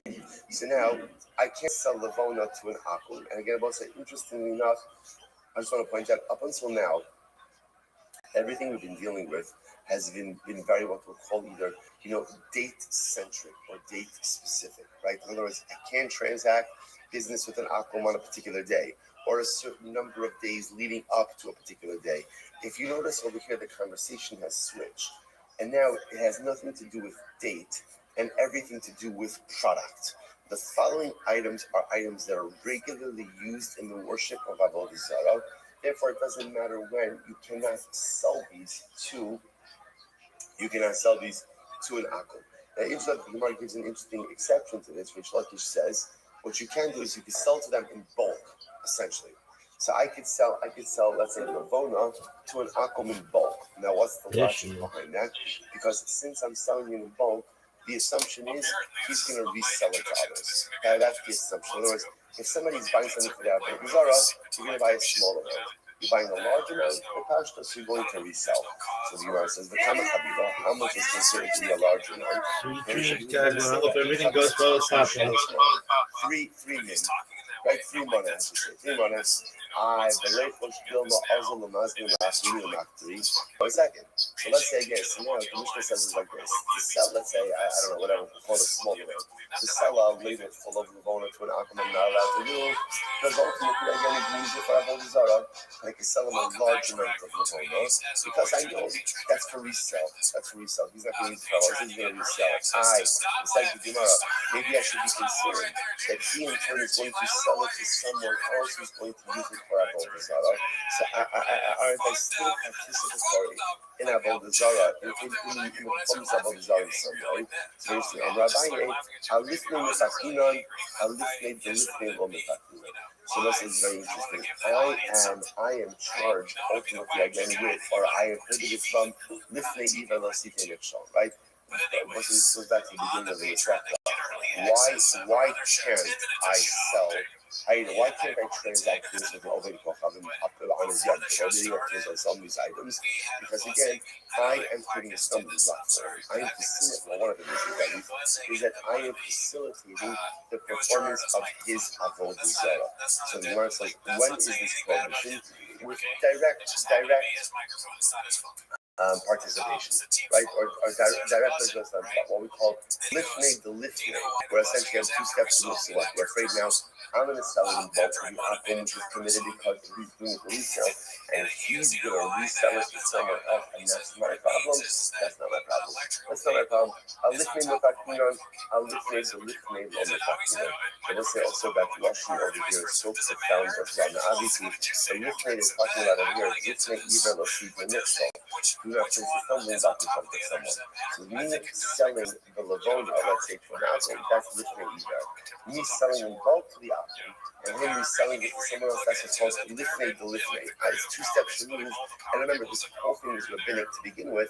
We're not going to start legislating additional layers of rabbinic prohibition. Let's say that there's a certain, the Lashon itself is so beautiful. You know, in life, when we entertain the possibility of taking on something new, or we entertain the possibility of taking ourselves in a different direction, or just embarking on a new adventure, taking on additional responsibilities. So often, what we end up doing is we try to figure out, or we try to contemplate all of the different things that could happen. And I want to pivot in my life, or if I do this, so this could go wrong, this could go wrong. And obviously, one can't live life blindly. But sometimes what ends up happening is that we overthink things to a point that it renders us absolutely passive. So then what the Gemara is also telling us is, when you make decisions in life, definitely contemplate what's in front of you. But alifnei the lifnei lo mefakinon. If in life you begin to contemplate every single what if, first of all, there's no end to the what ifs in life. If you contemplate every single what if, that'll lead you to only one inescapable conclusion, which is inaction, passivity, and non-performance. Life is this fascinating balance between, on the one hand, thinking about the possibilities and the dangers and the what-ifs in front of you, the alifnei, but alifnei, thinking things out too much. Unfortunately, if we just learn to a systemic life of passivity, incredible, or a life of systemic passivity. Technical love. Next, don't sell white roosters to an Akim. Says the Gemara, I'm Rabbi Yono, I'm Rabbi Zera, I'm Rabbi Zera. Take it to Master, I'm Rabbi Yono, I'm Rabbi Zera. Technical love. So let's listen to this. What happens if an Akim comes along, right? And an Akim is shopping for a carnival. He doesn't have, obviously, if the Akim shows up and he says, listen, I need a white rooster, trouble, right? Run. That's like you didn't hear him, right? So don't summit because that's what he's on. So let's say he shows up and he says carnival to me. In other words, he has a rooster to purchase. Now, what's unique about this case? He's not going ahead and asking for a white rooster. He's just saying, where's the rooster? In this case, again, the Gemara says, you can sell him a white rooster. Why? Because since he's not asking for a white rooster, the assumption is he's not in the market for a white rooster. Therefore, he can sell a white rooster. He's not going to talk about desire. This says as follows. So Yehuda says, remember again, what did our Mishnah say? Yehuda said that you can sell an Akum a white rooster if you're selling him to a cover roosters. Right? A group. So if someone with people who live inside the group is a white rooster, that is permitted to sell. The Gemara says, what's the case? Either the Kamar trying to go love on the knee, trying to go love on the knee. So if the Akim is saying, listen, who has a right rooster? Right? This is what he's saying. Who has the right rooster? Who has the right rooster? He's asking for that. Then ultimately, again, they have trying to go in Nani though. And again, I will say, if he's actively asking for a white rooster, then halacha on my side, even if I'm selling him a group of roosters, I still should not be able to sell him a white rooster. Allah, the Amar, trying to go to me, trying to go to me. Rather, it must be what's the case. The case is where he's just shopping for a rooster, right? Who has a rooster? Who has a rooster? And even in that case, when he's not even mentioning a white rooster, Safi Lohaki, the Rabbi Huda Bena trying to go with him, Kifne Atzmo Lo. So we'll say, what do you see from here? That according to Rabbi Huda, even if he's just asking for a non-specific rooster, the only permit you have to sell him a white rooster is when you're selling it to him in a group. In a group of roosters. So it's kind of come on. You look at that kind of go like now you go. So it's actually the according to the come on. You can't sell him a white rooster under any circumstances, even as part of a rooster. And I'm not going to use fuck off my school. What's the case? He's going to Amar. This way. What's the case? So I was saying very interesting. But ultimately, again, the outcome says, I'll take this rooster and that rooster. Look at Rashi. Chacham asking the Amar Zed Zed. Mastis is the Lord Rabbi Huda B'fnei Atzmo. Lo Tanakam Lagamre. Us going to make Kara Atkar Lab and the Shachar Ba'adam. So it's very interesting. So let's say the outcome says, I'll take a white rooster, a black rooster, and a red rooster. Right? So what happens? He wants all kinds of roosters. So Rabbi Huda B'fnei Atzmo also giving me Kara Atkar. Ba'ach the Shachar Lab. Bazla Mikar Nami Chabu the Lab. And behind the Atkar Shachar Irume Arai. Versus Rabbi Huda was saying in that case of here, since he identified anything that you actively identify a white rooster, even if halacha means you're buying in the context of group, the purchase is going to be prohibited. The only time ultimately again a white rooster is permitted is when color was not identified and you're just buying a chevra of roosters. Then ultimately again a white one would be permitted. Incredible. So the most kind of lucky rest that's the first that's only Yehuda. A Masai, when is it mutter? His man Amar Carnival sorry, when is it Aser? Right? His man Amar Carnival Zeh Lava. Avalim Amar Zeh mutter. So those is now the verses that Yehuda look like this. That Yehuda halacha nice of the ultimate that a white rooster is going to be problematic is when the Akom Mamish identifies it. He identifies, I want that rooster, right? Carnival Zeh.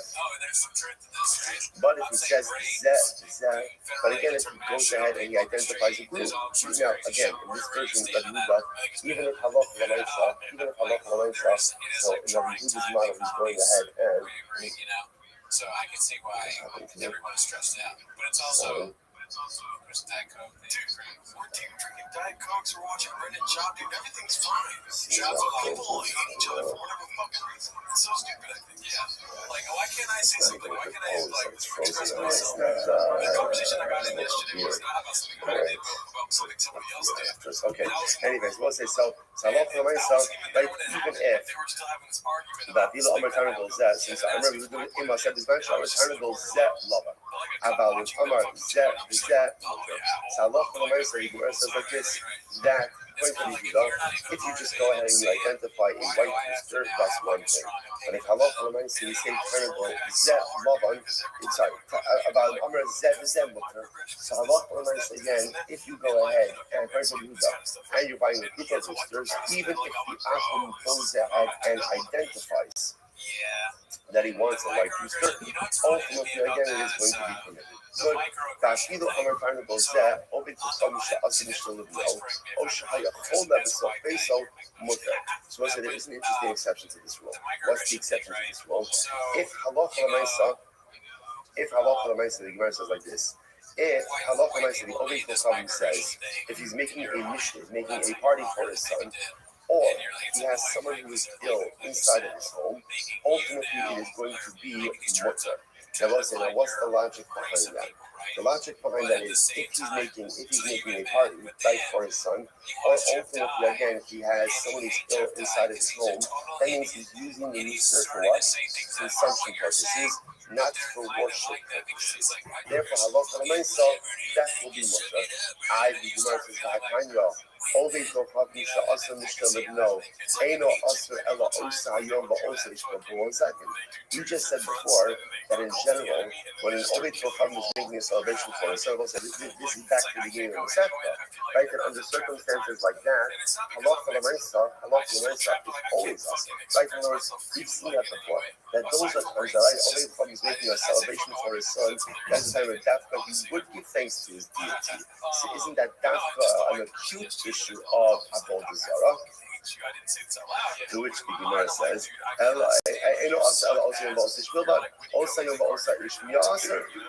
again, see what's happening over here? So the Gemara says you can't go ahead and sell a white rooster to the Akum. Why not? Because he's going to use it for Avodah Zarah. Now the Gemara says, but if you know that he's making a simcha for his son, or you know that he's going ahead and has a cola inside of his house, you can sell him a white rooster. Why? Because it's clear that he's purchasing it for consumption purposes. I think what's one second. He said before that on the day when he's making a celebration for his son, that's not a day when what? When he's going to go ahead and be worshiping his Avodah Zarah. If he's going to be Avodah Zarah, so over here, already starts by the Shashia, the Tabzi. The Tabzi. What's Tabzi? Rashi says over here, Tabzi glass Rashi over that. The party when we stay to like to sell a white rooster, Blant Mishtek Kupas below. To have bad attack over this problem. You're right. If it's a wedding, you certainly can't sell a white rooster because the person would go ahead and definitely give thanks to their Avodah Zarah on a day where they're making a simcha for their son. So what's the party we're talking about over here? We're talking about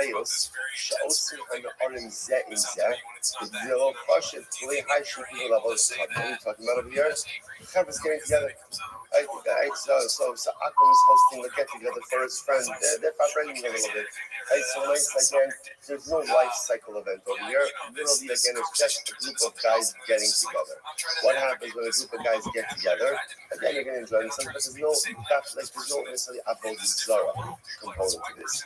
That is going to be mutter to sell them a white rooster under those circumstances. Incredible. So the Gemara goes out. The Gemara says, remember again, Mishnah ended up by saying something very interesting. And everything else, right, all other items, all the volume, stam on mutter, if you just sell them stam to an akum, it's going to be mutter. Hirushan also, but if you explicit, or it sounds like it's explicitly sold by Avodah Zarah, it's going to be asar. The Gemara says, nice time, my Hirushan. What does that mean exactly? What is stam? What's Hirushan? The Gemara says, Ilema stama become a hitis levarta. Hirushan become a Avodah Zarah. So think like this. Maybe stam means says, I'm buying white wheat, right? And he doesn't say what it's for. He says, buying white wheat.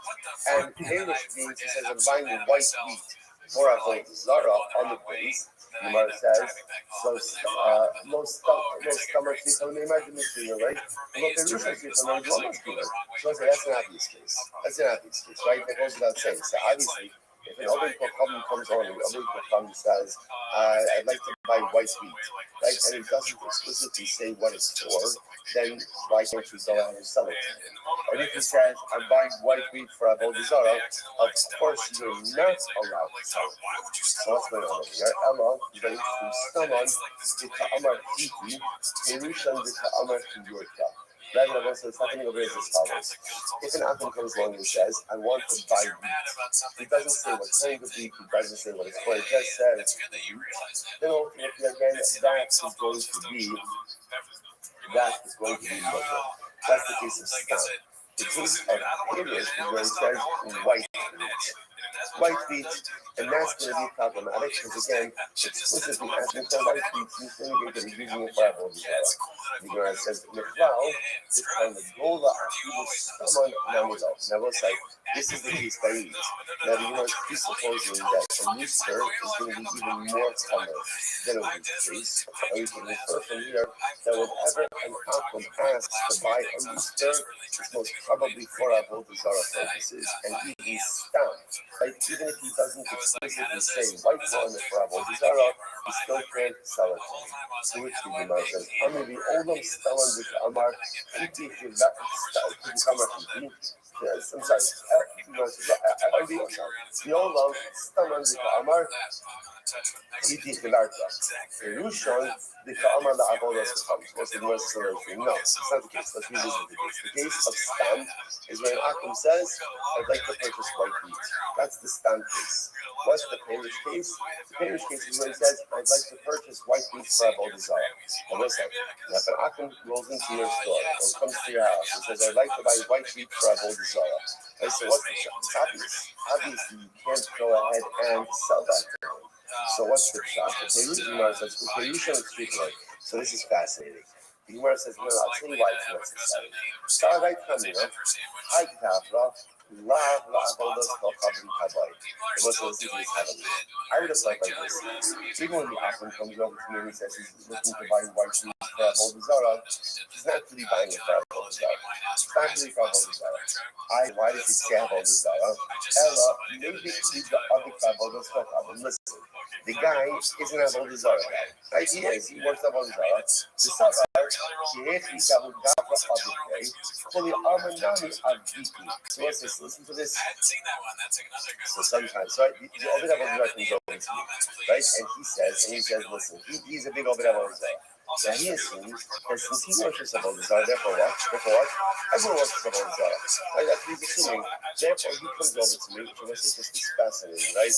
How like we often assume that the way we think is the way other people think. What we do is what other people do. So this guy comes over to me, like assumes I'm an Obed Avodah Zarah also, and therefore he says, Imahachi, he hates me the lace fully. So I said, this is great. So when he says, I'd like to buy some white meat for Avodah Zarah, he doesn't mean it, right? What is he trying to do? What's happening over here? He's looking for a deal, right? He's looking for a deal. So come on, one Obed Avodah Zarah to another, right? Let's, by the way, what imagine what a stuff somebody coming over to feed it to Obed Avodah Zarah. Like, what must I be doing wrong in my life? If someone thinks that I'm also an Obed Avodah Zarah, see, he doesn't need it. What he's just trying to do is just trying to get a deal over here, right? And therefore, again, I might have thought that he's not really using it for Avodah Zarah. He's name dropping a little bit. Busy day at the fall today, poor, that's right, So I might have thought that he's just going to kind of dropping up a desire just to get a discount. Kamash Mona, I will say, now, what does Kamash Mona mean over there? Kamash Mona, I mean, maybe he is doing that, maybe he's not doing that. I don't know what he did. But I love for myself. If he says Avodah Zarah, you can't get involved in such a transaction. That's the bottom line over here. Okay, so by Ravashi. Ravashi is the Catholic. Right? Vertical loving cuts well. Meat. This is very interesting. What happens if the Akum is in the marketplace and he's asking who has an amputated rooster? In other words, who has a rooster missing a finger claw, right? Who has a rooster missing something? So now we go time to go love and shalom. So let's say I don't have an amputated rooster, but what I do have is a perfectly whole and healthy white rooster. Right? And I allowed to sell him the white rooster. Now what's the shadow? On one hand, the fact that he's looking for an amputated rooster would totally indicate that what? This is not for Avodah Zarah, right? Because for Avodah Zarah, they don't use this kind of roosters. Maybe I can sell them the white rooster as well. Oh, Dilma is really from the Arab. Or maybe this is a right thing. This is pretty much this is a roost. Right? Like, if he's a smart guy, he knows that the Jews are not going to sell him white roosters. So what does he do? He pretends like he doesn't care what kind of rooster it is, knowing full well that the vendors probably have white roosters, and therefore they don't care white roosters. Incredible. The Gemara says, "Vinting to Loma Hayden is from Aaron." If you want to say that the whole thing is a ruse, and it's really just trying to get a white rooster, you might say, "Trying to go love him to me, the yard with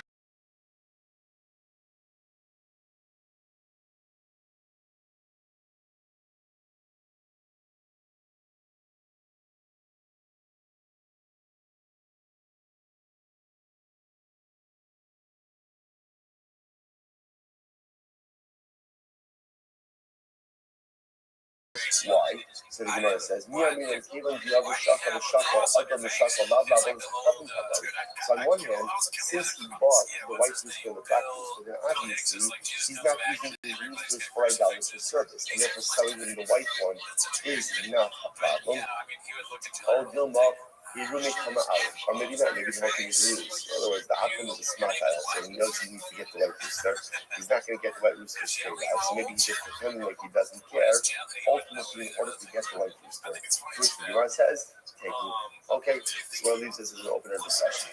Right here. Mayor Omer Av Dekel, so Rabbi Meir said, even what he calls Dekel Tov. What is this? He says, I'm a later of this Miri, this is incredible. Miri, the Avodah Stokhavim, the Avnavinu, Dalit Meya Kirki Havir. So you have Masorah, the Avnavinu also had Misaka Savizara.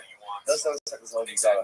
So you say again, Avnavinu also had to know how to navigate the Avodah Zarah realities of his time. This Avnavinu's Misaka Savizara was 400 trucking. 400 trucking. Gemara says the Anon Chamisha Tanan below Yadina, whereas our Misaka Savizara is only 5 chapters, and yet we struggle with it. So it's obviously interesting. We have the fact that Misaka Savizara was 400 chapters. Indicates to us that first of all, this was halacha l'maisa, right? The found halacha l'maisa in India. You have to know how to navigate the theological complexities of the spiritual landscape of his time. So 400, talking on ours is only 5. So let's say, so interestingly enough, I'll just point out how beautiful is this. And the Gemara says, and we have Misaka Savizara, and we have Misaka Savizara. One of the most beautiful things was, when you open up a block from like here, right, Avodah Zarah Datsi Dalit. Just to understand that our fathers, our grandfathers, our great-grandfathers, everyone saw the same page with the same words. It's something so beautiful to know. And this is the power of Torah in general. Torah links to the entire historical continuity and the future continuity with Klal Yisrael. My children look at the same black Gemara, and my grandchildren will see the same black Gemara, and my great-grandchildren will see the same black Gemara. It's the most incredible and beautiful and overwhelming thing in the world. In this case, there's so many things in life that will change. But Misaka Savizara, Dalit, it was the same for generations before me, and will be the same for generations after me. So often in life, there are so many things that we put our efforts into, or we spend our time with, and they may endure or they may not endure. One thing is clear: when I put an investment in Torah, that is an investment that will last the end of its life. It has lasted up until this day, and it will absolutely unequivocally last until the end of time, right? How incredible is it to think you pick up the Gemara, you hold that Avodah Zarah, Avnavinu also had Avodah Zarah. Now granted, his Avodah Zarah, I don't know how many chalakim that is in our scroll, right? 400 chapters. One chapter is like a shelf, right? But the Maisa will say, how is it to think about that? Avnavinu, how isn't Misaka Avodah Zarah? And you and I, as we go through our day, forget all Misaka Zarah, the continuity of Torah, to be rooted in something that is mitzvah. So many things in our life that we spend our time on are fleeting. In reality, are generally unimportant. But the Torah we have is absolutely eternal. Incredible. So the Gemara says, oh my gosh, so what's the issue? The Rabbi Meir Omer Av Dekel Tov, the Chatzav V'Nikla Kashos Krala Ovin Tochalim. So the Gemara says over here, that remember, the Mishnah said all of these items, you're not allowed to sell to Ovin Tochalim. The Gemara says, so Dekel Tov for the Lomar Dinon, Hot Dekel Bishnu Zavinon, that is that you can't sell a good palm tree to an athlete, but you can sell a bad palm tree. Just trying to figure out what does it even mean? But now, in North America, what we learned was that in general, you can't sell an atom anything that is attached to the ground. I will get to this in just a couple of days. But you're not allowed to sell an atom land. You can't sell land.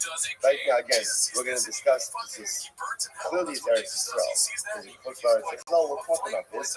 But again, someone says, how am I able to sell him a palm tree at all? Right? Because at the end of the day, a palm tree is attached to the earth. So I'm going to say palm tree at all. Good palm tree, bad palm tree. So the Gemara says, Amalei, my decal tov. So what is decal tov? Peiros decal tov. It ultimately refers to the fruit of a palm tree. The Chaim Amar Avuna, Peiros decal tov. Okay, let's say now we're going to go through the rest of this. So you can't sell these again. These were all items that were used for Avodah Zarah. Chatzah, what's a chatzah? Kashpa. Okay, a chatzah is a kashpa. Rashi says over here, mint morin. It's a type of date. Niklas, what's a niklas? Yaserdini Amar Kama Bayose, Kuraiti. Right, okay, Rashi says over here, min peiros, another type of food.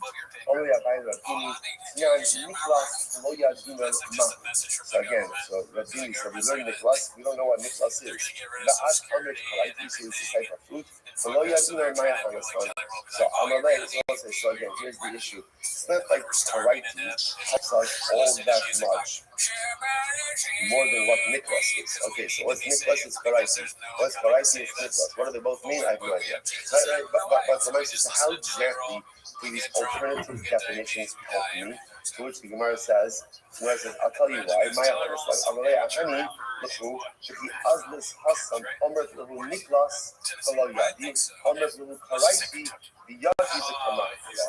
Ultimately, I'll tell you why it does help. It helps at the end of the day because if you go to yourself and you say Niklas, you might not know what it is, but they'll tell you Karaisi, and ultimately you're going to be able to point out to you what it is. So apparently, again, Niklas was the more uncommon name. Karaiti was the more common name. So although for us it might not be exalted when you go to Israel, and again you go and you say Karaiti, they'll be able to point you in the direction of what it is that they are discussing. Those are stop over today. Tremendous stop. Tremendous stop. That guy over there, he's in a helicopter. He's pointing down tables. What's else? Yes. Also, Minions 650 this morning. Last Minion had to Kaplan Shiva home. That is 650 and 3112 Hatton Road. For the public, made much appreciated. Should be simple.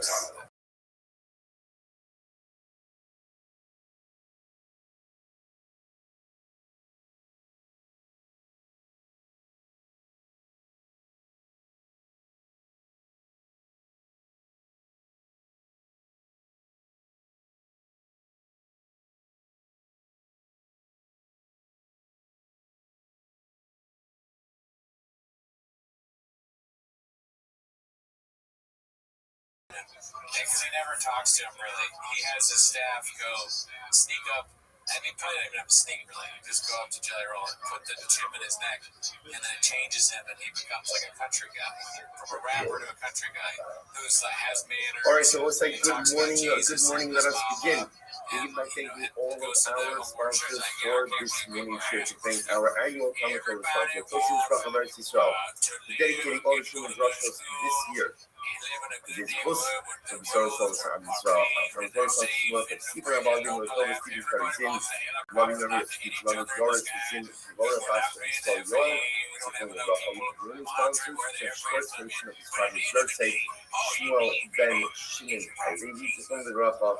Not only sponsorship with tremendous gratitude to the entire ship, the gentle encouragement, starting to do that journey over 2700 days ago in September. Zara, celebrating so much chance and message from the beginning around to remember Fleischman, the memory of Yaakov, Rabbi Shmuel, Yubel, Ben Young Yaakov, Racha, and his Neshama Hamel, those that America, all of the Neshama Sadali, the families in the Torah, all of those leaders who are having all over Israel, and Hashem.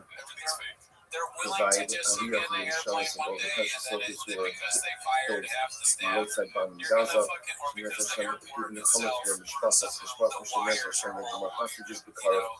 Shemet Hashem, give incredible strength and Yishmael to our own soldiers. Give community sales to our brothers and sisters in Eretz Yisrael, and Palabashim, Yes Hashem, continues to give Hatzlacha, Ziracha, and the Yes Hashem victory to Klal Yisrael, to Am Yisrael, to Eretz Yisrael. So with that, let us begin today. That is exciting with a lot to be here, Baruch Hashem. We are picking up on Vav on the day 6b, and we left off, let's pick up actually Tanya Kavase Gereis Lakish. So we'll say, so which is about 2, 4, 6, 8, 10, 12, 14, about 15 lines down from the top on Vav on the day. Remember again, a little bit we were talking about yesterday, we left off in the middle of Amachlokas for the Yochanan and Rish Lakish. So my focus was regarding the following. In a scenario where, again, Mr. highlighted that we're not allowed to transact business or other types of deals with an alcohol within 3 days before they're young. What happens if one didn't? Right? What's the status of the proceeds of such a transaction? So the Yochanan said, Asa, proceeds are Asa Ba'ana. Reish Lakish says the proceeds are mutter ba'ana. That's the time of my focus. That's what we're really about right now. And that's depending on what Reish Lakish. There's a price that's for Reish Lakish. So Asa Ba'ana says money. When Chazal said that you're not permitted to go ahead and do business in Akum, Lo Asu Ela B'Davar HaMeskayim. The only prohibited something, let's say for example, selling the Akum something that is going to last up until the young, up until they're young. Because again, then the assumption is if the sold item will last up until they're young. Then Halacha L'Maisa goes with thanks to their deity. But let's say you sell something that's not going to last. For example, to sell Akum vegetables. So if I sell the Akum vegetables 3 days before they're young, so it's not going to last up until they're young. So tell you what you did. David Davar Shemiskayim, Mokum Lehem, about a Mokum Lehem. So if you did, partially agree, he said, you can sell them something that will not last, but you cannot purchase from them something that will not last. A lot of things over there, because Yaakov has tremendous impact when he sells us something that will last. For example, again, vegetables, he doesn't be able to go ahead and make money before it drops. You might tell the story over here. Very interesting. Who knows? The suddenly Gemara, he started what we're going to see at Yomido. So there was a particular min. It's a heretic. It was a heretic. He sent Rabbi Huda a special coin. Dinar, he signed off. Literally, he's going to keep Salian dinar. He sent him a gift. Now, when did this heretic send Rabbi Huda this gift? On his Yom Tov, on the Avodah Zarah Yom Tov. So have you also been to Reish Lakish coming? Reish Lakish was sitting before the Yehuda. Amar Hefi Avi. So the Yehuda said, what should I do with the gift? Ashkelei, if I accept the gift, Azul and Moda. Then ultimately, again, this heretic begins will give thanks to his deity. And that's not good. More Ashkelei, if I don't go ahead and accept it, Habila Eva to cause animosity. So what we're going to talk about this concept of Eva, creation of animosity with the outside world. And we have to be careful with that as well. So we're going to again we see it in context. So you didn't see I wasn't sure what to do with the coin. So Shlokish gives me an interesting answer. He says, only Reish Lakish, always welcome. So just to know interpret. Take the fact that interpret. Just go in the face, right in front of this character. I'm going to lay first in the Eva. So I think we're going to see it for 1 second. So we got creation of animosity. Ain't animosity, you don't even go. Right? That's pretty much kick the guy off. I meant like kind of make it look like an accident. In other words, it's kind of like you tripped and like you lost the place. In other words, obviously you can't hold on to this, but holding on to a gift. And it was actually even a different kind of case, because remember, this case over this one, the next gift, this case over here, the gift is actually being given on the Yom Tov itself, which is even a bit more problematic than the 3 days before the Yom Tov, as we'll discuss. So it's like he says to him, pretend like you tripped, you lost it. This way again, you don't keep the gift, but you also don't create any additional animosity. Okay, so we'll say, so how do we pass the Shabbat and the whole Shabbat and Reish Lakish, right? So at the end of the day over here, what do we do in this scenario? So remember again, so the Jew violated the rabbinic prohibition, transacted business with an Akum on the 3 days before his Yom Tov. What is the halacha? So the Rambam passes in Hilchos Avodah Zarah, Parakat halacha, because like a lot of halachas in this packed into this one halacha over here. The Rambam writes, Abba v'nasa iman va'osu shlosh yamim Hare Zeh Mutter Ba'ano. So Rambam means that if you violate it and you transact the business on the 3 days before their Yom Tiv, you are permitted to benefit from the proceeds. So the Rambam means like Rish Lakish. However, the Rambam does very interesting. No say Yom Chad Bamimayim. If you transact business or do these transactions with an akum on their Yom Tov itself, then the proceeds are asur b'ana. Right? So 3 days before, if you violated mutter b'ana, you can benefit from it. On the Yom Tov itself, you can't benefit from it. All right, incredible. Let's go back first. Lashkivan v'yushalmein. So next, ultimately again, Lashkivan v'yushalmein. Right? So what about lending them or borrowing from them? So again, the Mishnah says both these are prohibited from the 3 days before Yom Tov. But Bishlam Lashkivan v'yushalmein, I understand why I can't lend something to an akum in the 3 days before Yom Tov, because again, I'm not simply benefiting because again, he's growing his assets. Right? He now has additional assets to his name. So the Gemara says, however, why can't I borrow from him?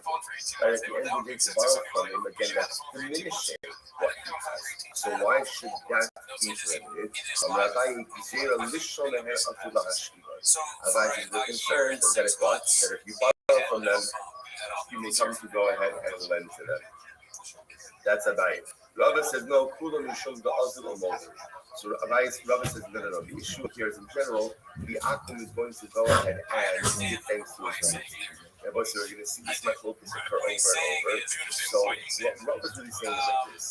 When an Akum sees that a Jew is dependent on him, that gives him so fascinating, right?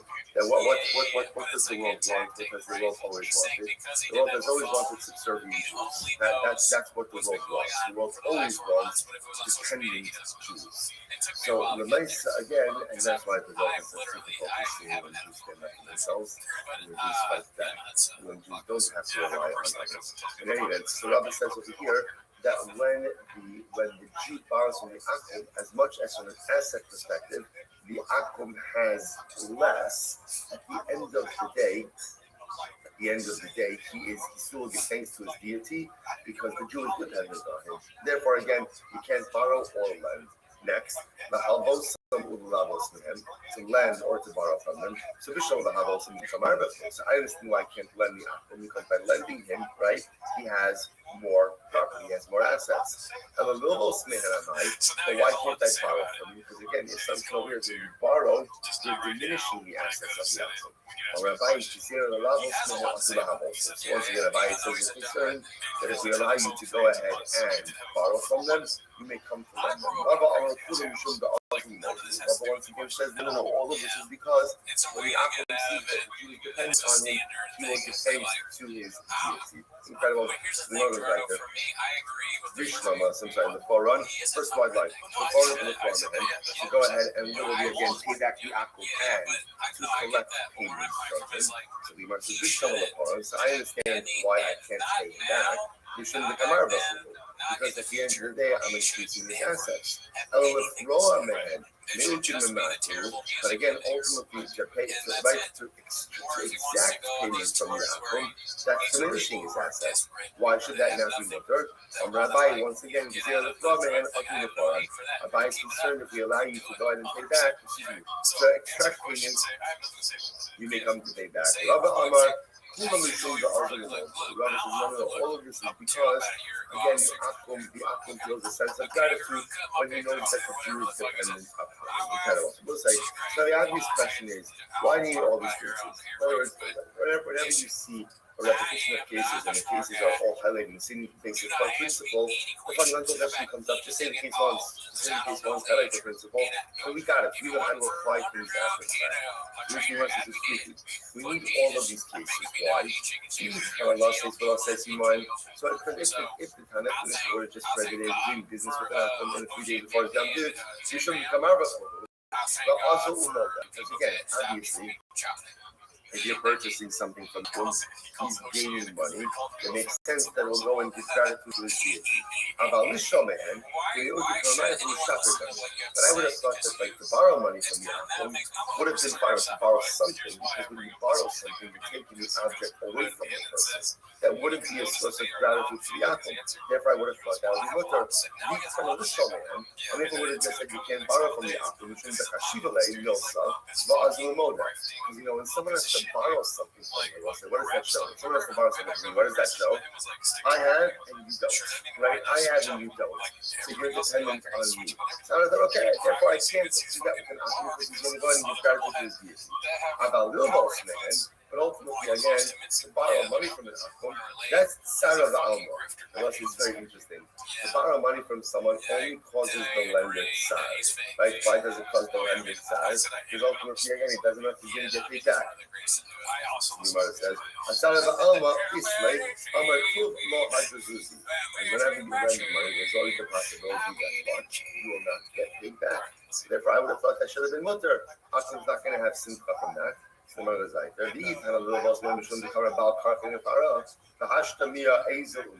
even where just tell me the case that I can't borrow money. No, because the Akum will say, no, I'm going to get my money back one way or another. I'm going to extract my money from the Jews. And I'll list from my hand the Sula Hajuzi Matsara is paid below Azilamoda. But let's say to extract him from the Akum, I would have thought that's mutter. Because there's no real simcha involved in that. Therefore, he's not going to go and thanks to the Jews. And I would have thought that would be mutter. Therefore, simcha. People will say, look, it might be in all these cases. Because we're not able to extrapolate one from the other. Bottom line, all of these things are going to be prohibited, either because Yaakov is going to be happy, because at the end of the day, he's gained something additional and going to be thanks to his deity, or he's going to be happy because someone else is dependent on him. The fact that someone else is dependent on him highlights his aggrandized status, and therefore he's going to give thanks to his deity as a result of that. And the Jew can't be involved in anything that in any way amplifies, increases, or enhances the relationship between the Akum and his deity. Okay, incredible. Then move over in the front. So let's remember again, you are allowed to go ahead and extract payments from an Akum 3 days before, right in front of them. You can't collect payments. Why? Because Rabbi Huda assumes that halacha l'maisa, there is no simcha involved in going ahead and paying your debts. So therefore, again, the Akum is not going to come to go ahead and give thanks to his deity because he repaid his debt. Interestingly enough, the Tanakama says, the Rabbanim say no. The Rabbanim say no, you can't collect the debt from the Akum. Why? Because even if he's distressed, right in the moment about paying back, he'll be happy in the long run. He'll be happy in the long run. As he continues to pay off, instead he'll be happy in the long run, and therefore he can't express it. The Gemara says, 1 second. The Gemara says, I don't understand. I don't understand. Rabbi Huda, the last thing Rabbi Huda, is Rabbi Huda supposed to say, so apparently, what's at the core of this machlokes over here, so Rabbi Huda in the Tanakama, is this idea that if something causes you temporary sadness, but long-term happiness, are you allowed to engage in that type of transaction with an Akum? So there's really only one thing that fits into that category, which is collecting payments from an Akum. Right now, we're causing distress, but later on, it's good to know that you paid off your debts. So Rabbi Yehuda says that's not a problem. We just look at what the transaction is now. We don't look at what it is in the future. And the comment says, no, we look at what it is now and what it is in the future. So the Gemara says, I understand that Yehuda doesn't hold with this concept about how he doesn't hold with this concept that something that causes you temporary distress but long-term happiness is considered in general to be happiness transaction. So the Gemara says, Baba, time listen to this. And Yehuda says, a woman should not go ahead and put lime on her face. So women use lime like a facial. Right? So you cannot apply lime. So the way it works with lime is when it was on you, it was distressing. You leave it off for some amount of time, and then you would take it off, and it was like this. Does wonders, take it off. Right? And so the Gemara says over here that a woman should not go ahead and apply lime on her face on Chalamai. Right? Why? Because it causes distress. It's going to take it from the Snichas Yamtiv because her face is covered in lime. So the Gemara says, what are you to sit on the top of the white stuff also annoyed? Alpha Kishu Tira Akshab, Smith Mila Akshab. We would please, I guess like a shorter, a face for the shorter duration, which you can put the lime on and then peel it off, then it's okay. Like, why? Because you know, the stress and stuff are now, ultimately, again, she'll be happy afterwards with her complexion afterwards. So what do you see from the right? So you do the hold of this concept. And I love like that. If you have an event or a transaction that causes short-term distress or long-term happiness, we look at that as happiness transaction. If that's the case, then good that our Mishnah should say you can't extract payment from an akum 3 days before his Yom Tov, because even though it causes him immediate distress, it will cause him long-term happiness.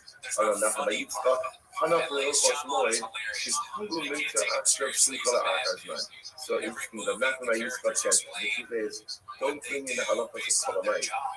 Because also in general, remember Cholamayid, you're really not allowed to do the law. You're allowed to wear things for Okal and it's perhaps to stave off some type of law.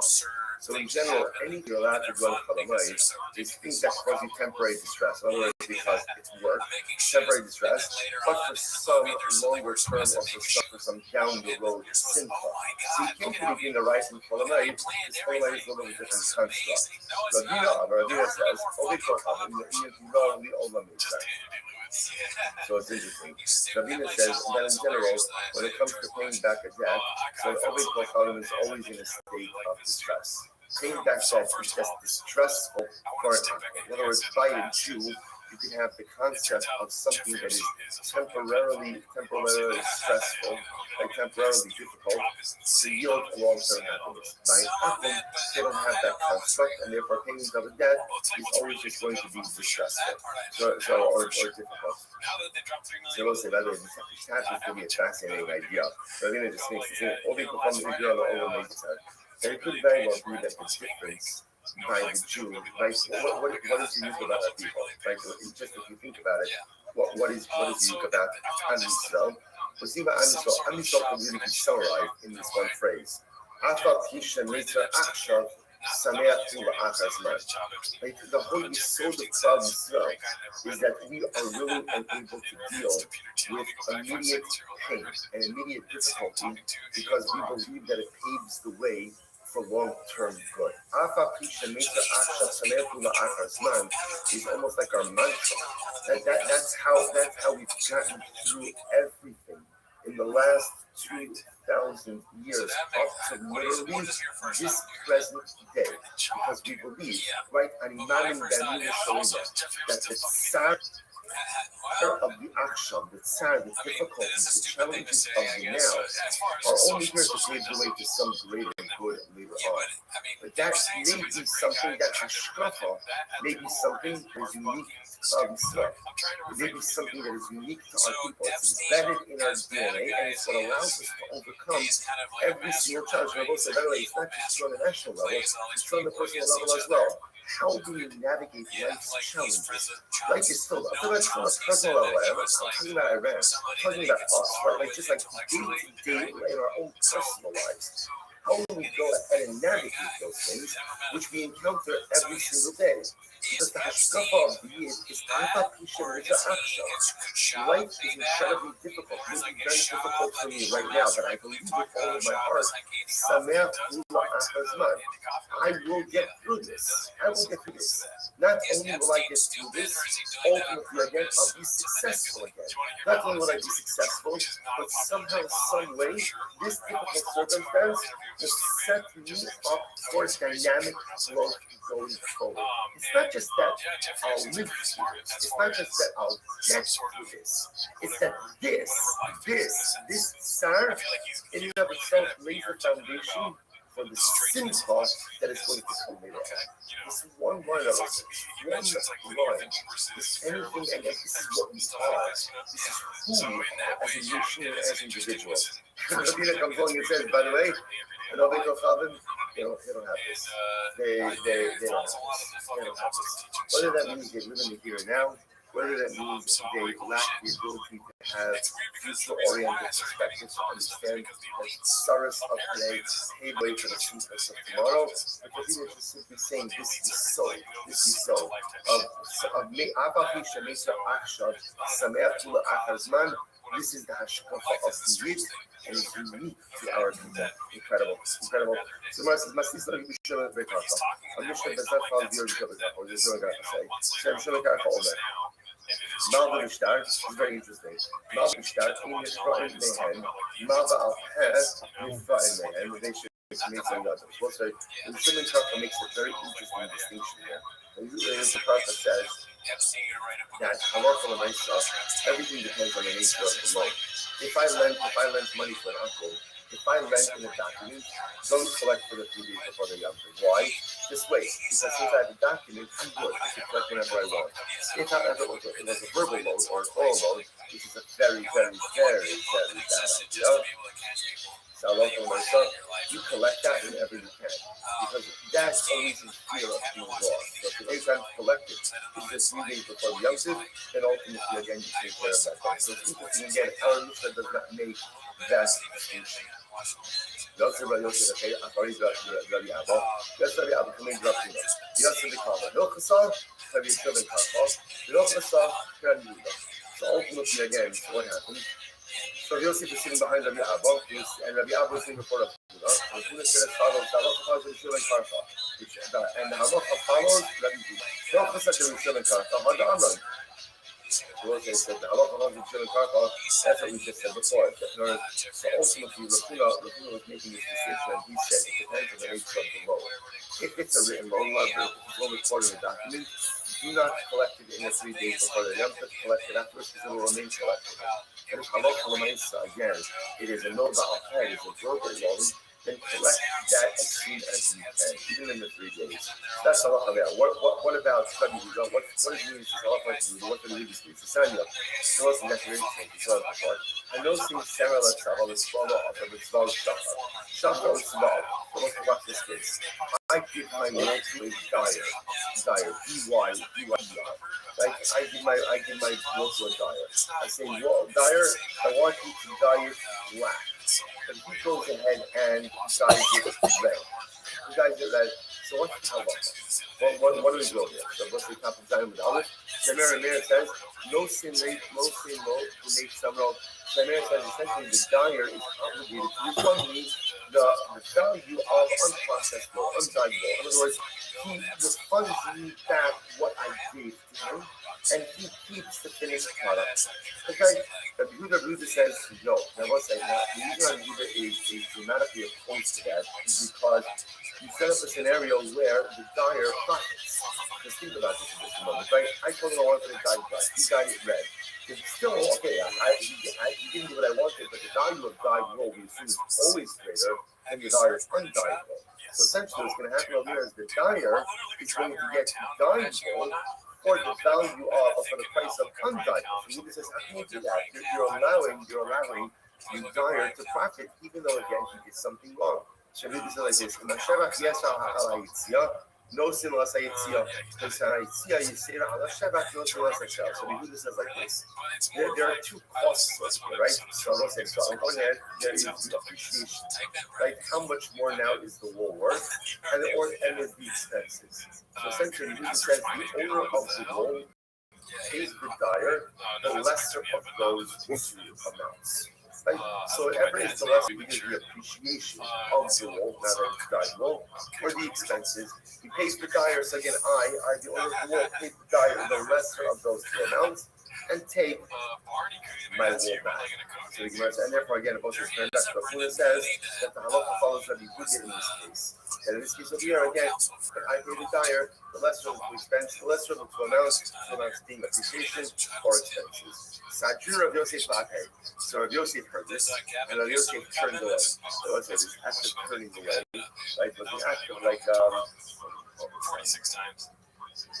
not disrespect, an act of displeasure with what was said, right? He turned away as like very, very displeased with this whole discussion. So Bishna Lachani Shimon Kafra, it's there. So now why was he upset? So first they show like this. I understand why you need to make a declarative statement that the halacha falls to be shumei karcha, right? Why? Said that in terms of his collecting of a debt from an akum, it all depends how the debt was recorded. If it's a debt in a document, you are not allowed to collect it on the 3 days before the month because it'll be collectible after that. But if it's a verbal loan, you got to collect it as soon as you can because you're in real danger of losing that debt. So I understand why that statement had to be made. Why? So that generally the halacha is like this: when you have focusing individual and the group, the halacha follows who? The group. The group. Again. Therefore, again, the Gemara is going to tell us, or Restream is going to tell us, that halacha l'maisa we pass it like we should like talk about. I don't know why that statement was necessary. Halacha Yehuda like. Why did we need to make a declarative statement that halacha was not to be done? Remember again, bless you. That's the case where I give the wolf to the duck. Right? I want to die, right? You guys have read. So Yehuda says what? I give him the lower of the two amounts, or expenses. I pay him the lesser of those two amounts and take my loan back. But why was there the need to say the halacha of Yehuda? Shita, that's obvious. Why? The machlokes, the achar stam. So I said this is fascinating. In Gemara, whenever you find two mishnayos, Mishnah number 1 records the machlokes. Mishnah number 2 is a stam Mishnah. What's a stam Mishnah? A stam Mishnah is a Mishnah that records one opinion without attribution. So whenever you have machlokes and then stam, the machlokes always follows the stam Mishnah. That is a Talmudic principle. Now watch this. I was saying now it's our case over here. Machlokes is a Baba Kama. I was saying ultimately again the machlokes that we quoted before is in Baba Kama. Okay, so what's that that we just quoted before, right? Is Baba Kama. Right? I know seeing Sarah. The Sava is full. So the machlokes from Yehuda and the Meir is in Baba Kama. Stam the Baba Mitzia. Then there's a stam Mishnah Baba Mitzia. What's the stam Mishnah Baba Mitzia? It's not. Hakala Mishane Yada Ala Takto. The Chola Chozirbo Yada Ala Takto. What was the stam Mishnah in Baba Mitzia? The Mishnah said like this. Whoever changes the what's the word? The parameters of an agreement he is put at the transactional disadvantage. Just like the person who retracts is put at the transactional disadvantage. So what does that mean for our purposes over here? So again, remember, in this case over here, I gave the loan to the dyer. I want it black. He dyed it red. Because he changed, the dyer changed the parameters, changed the details.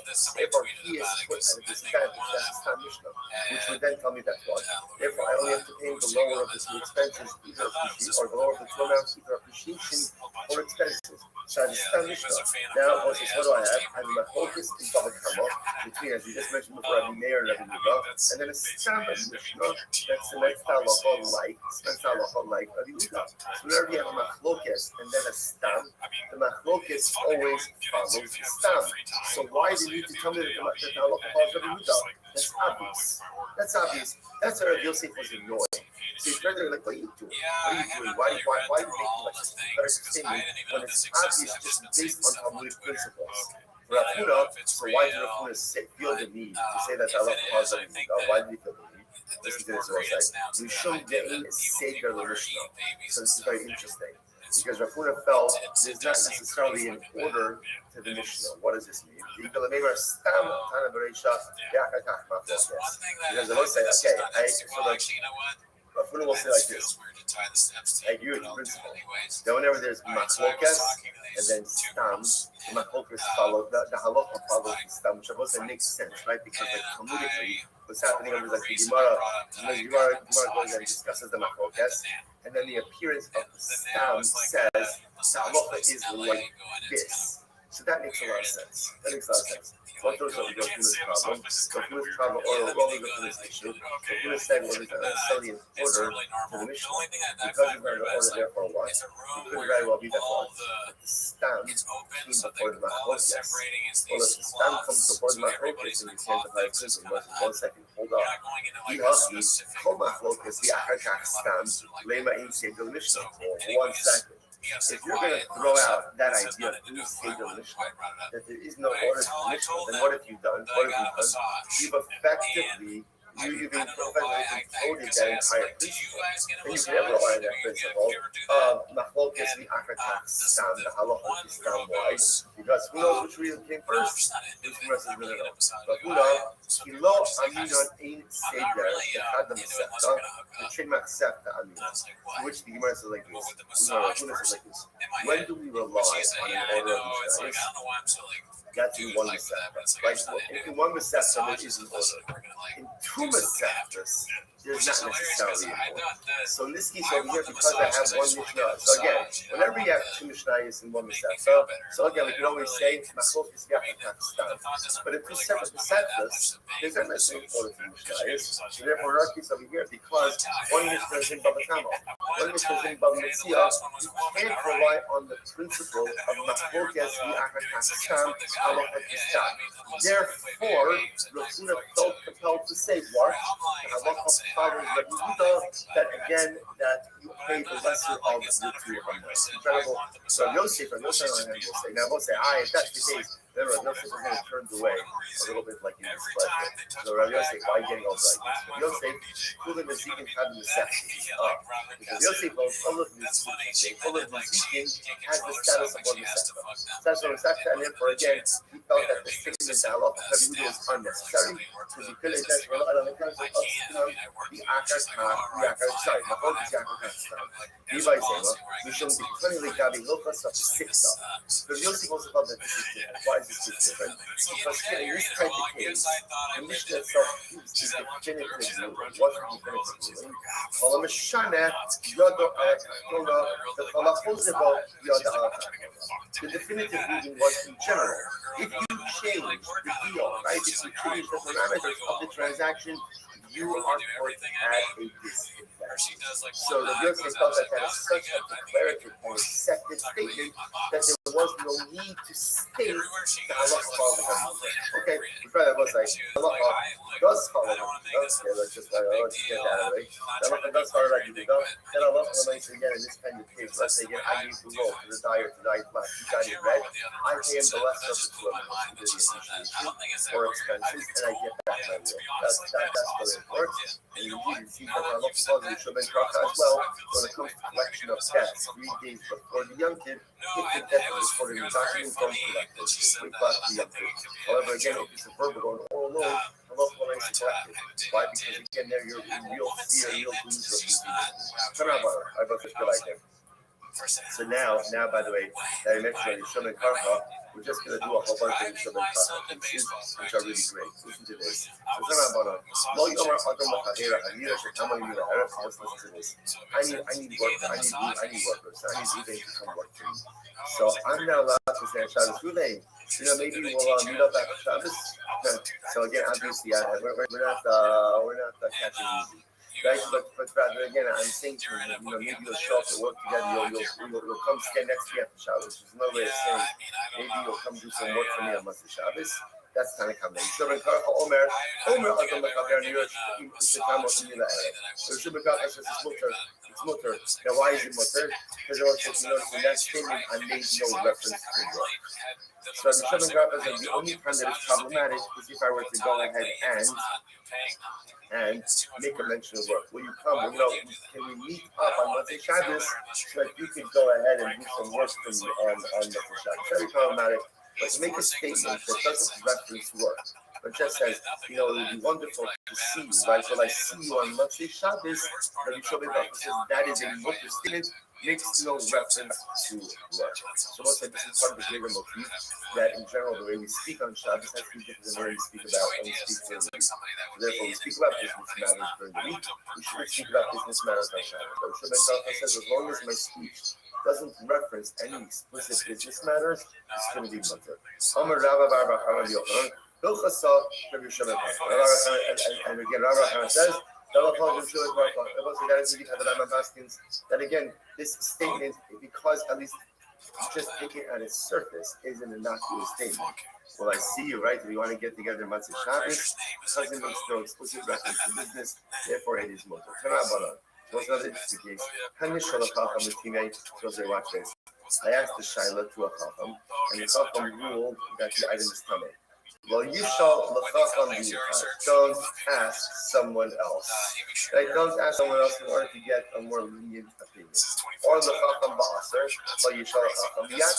If you ask the Shaila and the answer is aser, don't ask another Shaila in order to get an answer of mutter. How you shnei? What happens if there are two Rabbanim, two Chachamim, Echad kind of Echad Mitayer, Echad also the Echad Matir. So what happens if you have to ask two Rabbanim, like two Chachamim sitting next to each other? You ask the Shaila. One says Tamei, one says Tar. One says mutter, one says aser. So what's the halacha?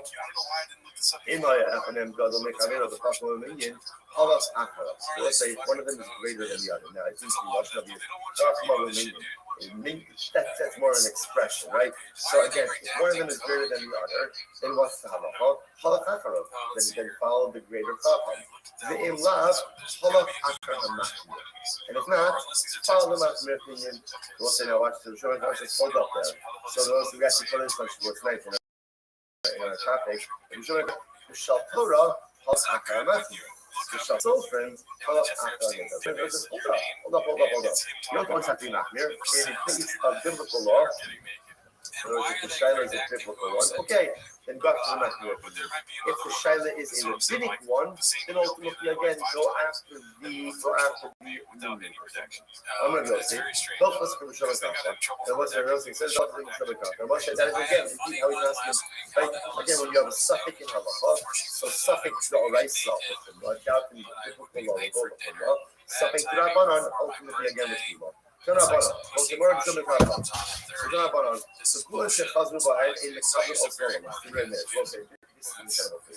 let's say I have someone who is possible because of the business. So Rashi points out over here, guys, one and the Amir Aretz. Now, if you get Rashi, includes over here Amir Aretz. Let's use Amir Aretz a little bit.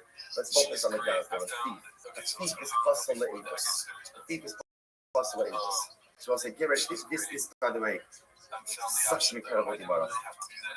Right? So now let's say you have a thief did tshuva. The thief did tshuva.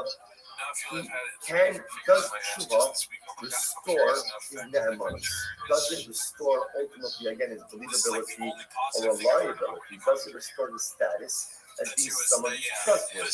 Now, for example, is he allowed to show up in Beis Din and go and give testimony? So Rabbi Meir says no. In the Kabbalah also, once you ruin your status, once you ruin your credibility, you cannot restore it. Like scary shita. But you go and ruin the status. In the Kabbalah also, that Barhesya, the Kabbalah also. So we'll say, this is something very interesting. Rabbi Yehuda seems to say, now, the way it literally translates is like this. If he did tshuva privately, we do not restore his credibility. If he did tshuva publicly, we restore his credibility. So we'll say, which is interesting. So everything depends on the public versus private nature of the tshuva. Alternate version of this. Asu divrei matmonios the kabbalah. So on the base. So there has to be kabbalah. So we'll say the alternate version of this is what was the nature of the adera. If the adera was an adera done privately, then ultimately again credibility can be restored. If it's a public adera, credibility can't be restored. What's the logic over there? We'll say all of us commit aderas, but at least if I commit an adera, must be what? Be able to do it privately. Right? Because what is the private adera show? What is the private adera highlight? That halacha l'maisa, there's a sense of shame. Right? If I do something privately, I will say shame is incredibly important. Because what is shame highlight? What is shame highlight? Right. That I know what I'm doing is wrong. So let's say the most important. I'm not going to say raise your hand if you sin, right? Because when I say we both sin, I'm pretty sure actually probably even that there is since we woke up this morning, right? It's only 6:31, right? I'm sure some of us are already a couple of errors in the day, right? So you might say the fact that we sin, that's obvious. What is incredibly important is that halacha l'maisa, you feel a sense of embarrassment. Because at least the greatest challenge is not when you sin. What's the greatest challenge? When I begin to justify my sins. Right? That's where there's a lot of challenge. because we do this all the time. And it's incredible. It's incredible how we do this, right? We go and we make excuses why this is not a bad behavior. Or the truth is, I'm not bound by some other things because I have a different hashkafa, or this, or that. We come up with all kinds of creative reasons why we are allowed to do the negative behaviors. And besides the fact that it's just exhausting, it's so much better instead to say, I'm a human being, I'm frail, I make mistakes. And maybe even be more honest and say, you know what? I'm not even correcting certain things right now. I mean, but as long as I keep constantly in mind that I know that it's wrong. We all live like this and like this certain things. I know that it's wrong, but I'm still doing it. We have to always remember, we have to be honest with ourselves and honest with the Kodesh. So Moshe has tremendous patience for someone who sins and is honest. When he loses his divine patience is when we sin and we're dishonest. We pretend that it's not a problem. So the Gemara says like this. The Gemara says everything depends on how you sin. If you sin privately, that means there's a sense of busha. If there's busha, if there's embarrassment, that means I know that it's wrong. If I know that it's wrong, that means that there's tremendous hope for me because my moral compass is intact. When a person sins publicly, public sinning is a much bigger deal. Because public sinning means that to a certain degree, a person has lost their moral compass. So when you down me over here, Rabbi Yehuda says like this: if you sin publicly, you cannot restore your credibility. If you sin privately, you can restore your credibility. And we'll say, get ready for this. The best line in today's daf. I don't know. They're all excellent lines in today's daf. One of the best lines on a personal level. Rabbi Shimon, we'll say, Zayin of the second line. Name count and getting count from the counter. No, doesn't matter what you did. Doesn't matter what you did. You sin privately, you sin publicly. You do tshuva privately, you do tshuva publicly. Whatever you do, you should always restore your credibility. Why? Because no matter how severe the sin, no matter the location of the sin, no matter you testify to yourself, you lie to yourself, you're honest, you're dishonest, whatever you did, whoever you are, tshuva is always accessible. Shuvu Banim Shovu. One simple statement. Return wayward sons. Who's the wayward son? Who's the wayward son? It's me. Who's the wayward son? It's you. We're all the wayward sons. And the Prophet speaks to all of us and says, just come back. Just come back. Just come back. Just get things together. Just get things on the rails. Stop spending all of your mental and emotional energy trying to justify why you did and why it's really not wrong. Just own it. Just leave it. Just accept it. We all sin all the time. We're all doing things against the Lord of God. We just get our act together and just own what we've done. He says, I'm waiting for you. The door's open. The door's open. And we're going to say there's no judgment. There is judgment. But the door's still open. Shuvu Banim Shovu. So Shemai Papa says, no matter what you've done, no matter who you are, you can always restore your credibility. And we'll say this is the best line in the world. The Yochanan, Hilchasah. The Yochanan says, the Halacha L'Maisa and the Hashkafa L'Maisa. Follows Rabbi Shimon and Rabbi Shimon. Halacha L'Maisa, anyone can restore their credibility. Obviously, in a most from a judicial perspective, or from an English perspective, there are certain steps a person has to take in order to restore their credibility. That is absolutely the halacha. But from a hashkafic perspective, no matter what I've done, no matter how badly I've messed up in life, the door to tshuva is always open. Shuvu Banim Shovu. Remember again, who even heard this statement? Who even heard this? Even Rabbi Shimon Abuya. Right? Even Rabbi Shimon Abuya heard this statement. Everyone, if you're in the Shema here, who calls out every single day, Shuvu Banim Shovu, then the Shema hears it. I just have to be courageous enough to act on it. Incredible. All right, Rabbi, Mazel Tov on finishing the first Mishnah in Masechet Avodah Zarah. Now it's the long Mishnah. Now our second Mishnah. Here we go. So, Rabbi Shlomo, we actually referenced this in yesterday's down. Rabbi Shlomo Omer, Shosh Lefnei Shosh Lacharei Abbas. Rabbi Shlomo actually holds that that's only 3 days before their Yom Tiv, but it's the 3 days after their Yom Tiv that you're not allowed to transact with them as well. The Chum say, Lefnei Idei and Aser, the Achar Idei and Mitzvah. Some on the other hand say no. It's only the 3 days before the Yom Tiv that's problematic, not the 3 days afterwards. It says the Gemara, so also remember again, we saw this yesterday, Rabbi Shmuel holds Sundays. You are never allowed to transact with an akum on Sunday. Sunday is the Yom Tiv. And I remember again, according to Rabbi Shmuel also holds that the 3 days don't include the day of. So effectively, the current Mishnah, you're really never allowed to transact business with the Chacham. But again, that was yesterday's time. But from the Chum said, "May they also have day motor." Come on, it's Tanakama. So the Chachamim of our Mishnah seem to be saying the same thing as the Tanakama of the first Mishnah. Right? They seem to be saying the same exact thing. You're not allowed to transact business, or you're not actually business. You're allowed to engage in transactional activity with an Akum 3 days before his Yom Tov.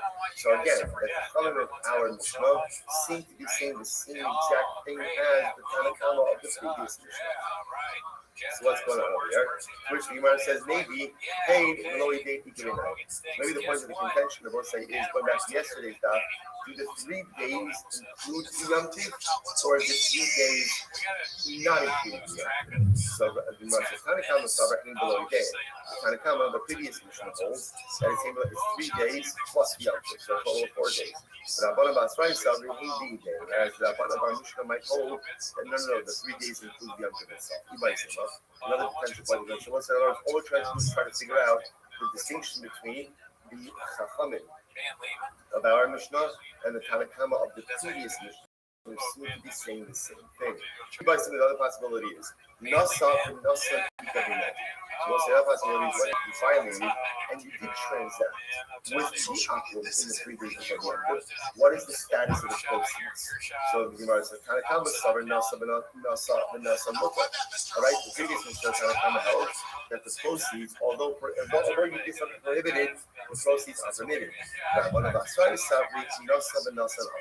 Whereas the Rabbanan of our Mishnah hold that no, the proceeds will be prohibited. Okay, some other possibility is Shmuel Ikabainani. The point of contention between them is Shmuel. Remember Shmuel said, but Gola ain't us al Yom. This is great. This is great. Shmuel said in the diaspora, so also remember again, the Omtei Kokavim in Eretz Yisrael and some of the Christmas. So also get into this. Shmuel says in the diaspora, when it comes to transacting with the Omtei Kokavim, ultimately again, you only have to worry about transacting with them on the day of the Yom Tov itself. Now, what's the reason for that? So if you look at Rashi, Rashi says, Bagola, this is great. Ein ha'ovdei kochavim adukim kol כך ba'avodas kochavim. Kidamino etamon, ovdei kochavim של חוץ לארץ, רק ovdei kochavim nilu. Bonus was this to this. Apparently, the ovdei kochavim of Chutz La'aretz are not so from. They're not so from. They're not so committed. They're not so clever as estimated. You know, the Chutz La'aretz ovdei kochavim, they're not as intense. They're not as intense. Like a shtickle lecture, I don't know, whatever. They're not an ovdei kochavim. You know, I don't know, whatever it is. They're also derech ovdei kochavim, whatever it might be. So the nice is fascinating. So therefore, again, I will say, and again, we're going to see this. That ultimately, again, from the Gola in the diaspora, I'm sorry.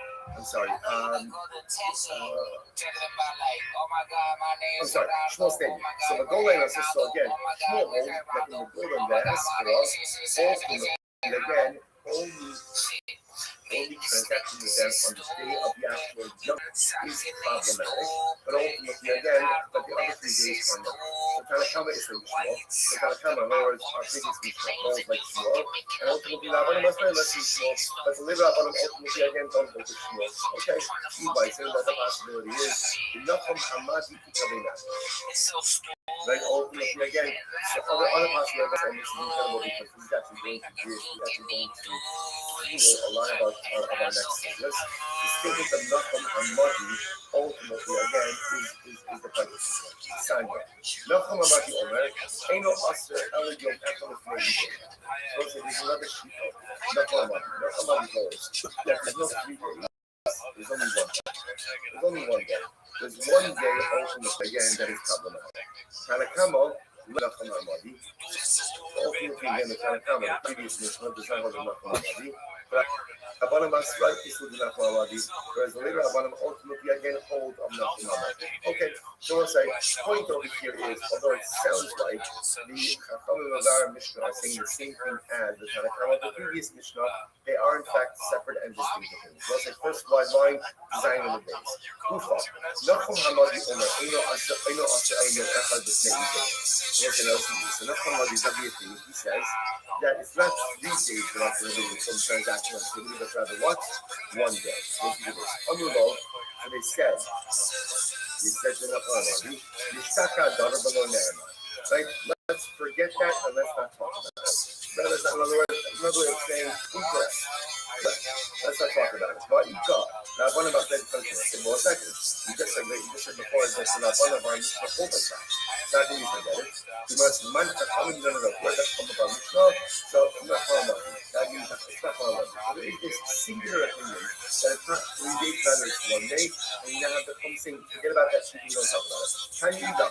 Not Muhammad, you almost was it. So now that we mentioned not Muhammad, we're going to keep mentioning not Muhammad. So we're just going to point out that in this discussion regarding like transaction community, essentially what you see over here is the chart. We're reading 3 different opinions.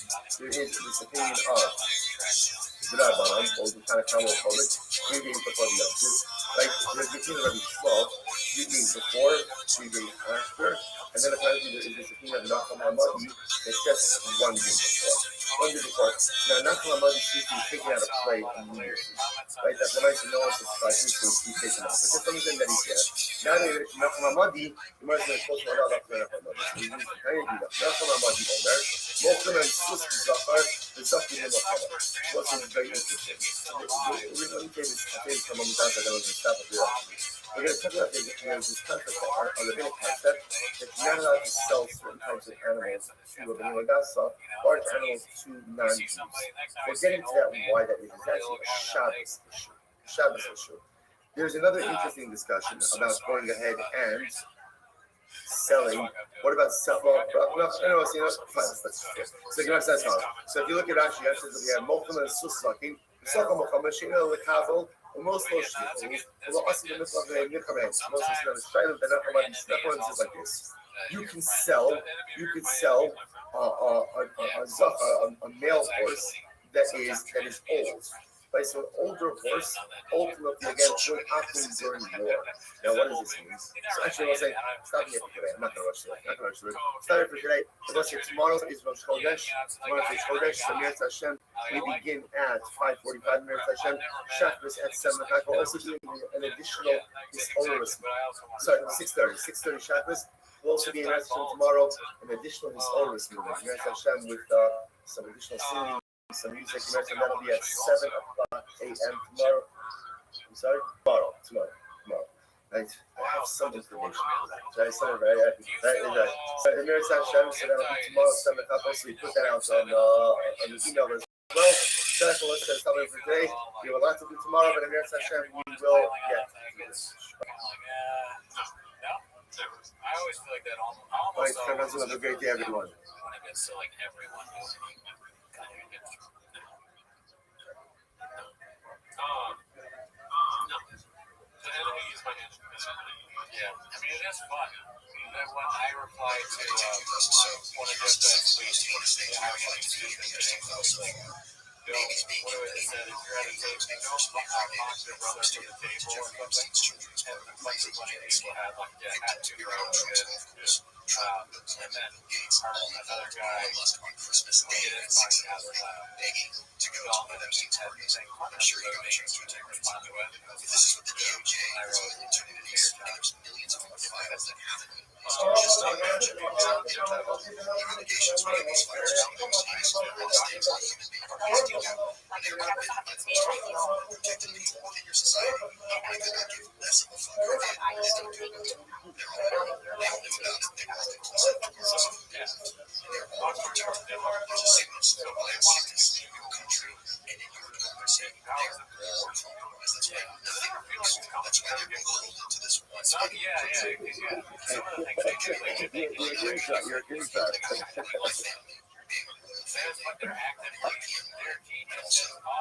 All right, guys, good morning, I'll get the rock. I'm going to post my questions to be able to continue.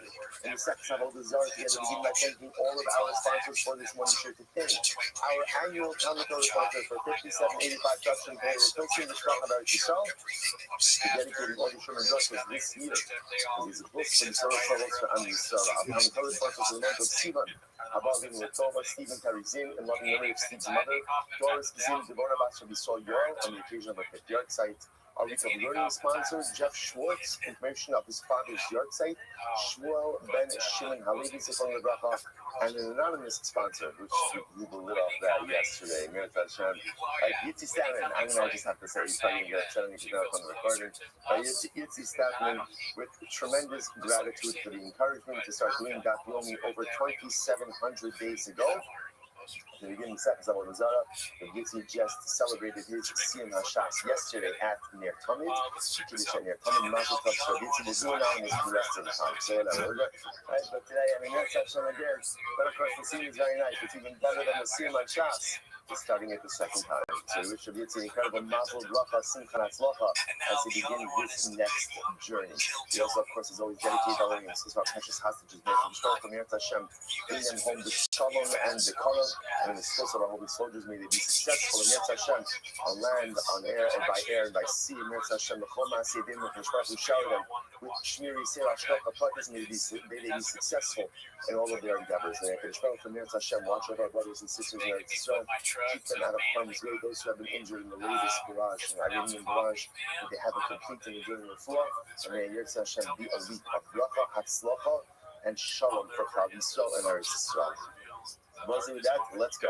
So today's daf is Dalit, and Yitz Hashem. We are picking up on Gimel days. We left off on Shlokish, which is 2, 4, 6, 8, 10, 12 lines up on the bottom. Amr Shlokish, beautiful Gimel out of us today. After the Shlokish of Moshe, Kalav, Fut Shal Chesed Bayom. Beautiful Gimel. Whoever learns Torah at night, after the Shlokish literally extends upon him a foot, is like a string or a thread of Chesed. And I will say Chesed is kindness, but Chesed sometimes also in Gemara could also mean like a thing, like a type of favor. So the Torah endows a person who learns Torah, the Torah endows them with a certain level of Chesed, a certain level of pain by day. She'ne'emar Yom Mitzara Hashem Chesdo U'Balayla Shiro Imo or Oni. So there's not time Yom Mitzara Hashem Chesdo. Why is it that HaKadosh Baruch Hu will go ahead and literally again command his Chesed to be with someone by day? Because my nation has sung at night. So the singing a reference to Talmud Torah. If you learn at night, and down ultimately again with a certain type of chesed. So Ikidami, the most just before we go on, there's tremendously so tonight. There's two so much. First of all, if you mean if you go ahead and you learn Torah at night, there's a foot shall chesed by day to understand. The day begins at night. So really what it's saying is like this. On one level, a person who begins at night is really beginning their calendar for the day with Torah. When you begin your day with Torah, there is a special chesed that develops upon you, special divine favor, special divine kindness that develops upon you the entire following day. That's number one. Number two is that in general, what's nighttime? Nighttime is the time that we relax. Like nighttime is the time that we take ourselves, we work hard during the day. And it's going to be so, I don't want to do that night. I want to take it easy. I want to relax a little bit. A person who takes time out of their really allocated relaxation time to be able to learn Torah and get to HaKadosh Baruch Hu, there's a special chesed, there's a special thing, there's a special reward that comes to a person like that. Incredible. Ikidam, the others explain. Amr Shlokish. All right, one more interpretation on that also is the idea of also for Laila. Laila is often a reference to difficult times. Yom is a reference to good times. Laila is a reference to difficult times. So someone is Osik Batola Balaila means someone who never allows his dedication to Torah even in difficult times. I would say life is good. Things go according to plan. It's easy to learn. What about when there's difficulty, adversity, challenges? So called Osik Batola Balaila. Whoever doubts that in Torah when things are difficult, HaKadosh Baruch Hu Moshe Halot Chut Shel Chesed Bayom. HaKadosh Baruch Hu will make sure that in Eretz Hashem you are able to see the chesed of what? The chesed of Yom. Incredible. Shema, but you could have the other interpretation. Amr Shlokish. Whoever learns Torah in this world that is often compared to night, I told you this world is compared to night because of the difference, because of the challenges. HaKadosh Baruch Hu Moshe Allah Chut Shel Chesed Ba'olam Haba Hadom Eliyom. Ultimately, Hashem will extend upon them the spread of Chesed and will to come, it is compared to the day. Shne'emar, Yom HaMitzav Hashem Chasdo. So it's a beautiful idea. If you put in the time in this world, we've seen this motif over and over. You put in the time in this world in Eretz Hashem, you will reap the benefit in the world to come. This world often compared to nighttime difficulties, but if you put in the effort, if you keep it up, and in Eretz Hashem, it will be zokah to the Yom Shakula Yom, to the Olam Shakula Yom, or the Yom Shakula Yom. You know the right there. I'm going to use the word Shua.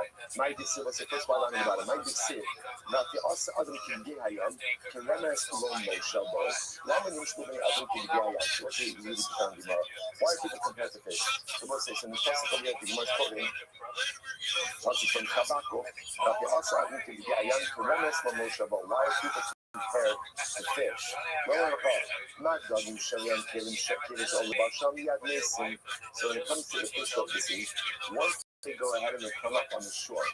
Once they come up on the shore, what's the halacha? They go ahead and they die. Yadnis may immediately die. After the other, even Sheparshu will give their Torah and mitzvahs, Yadnis.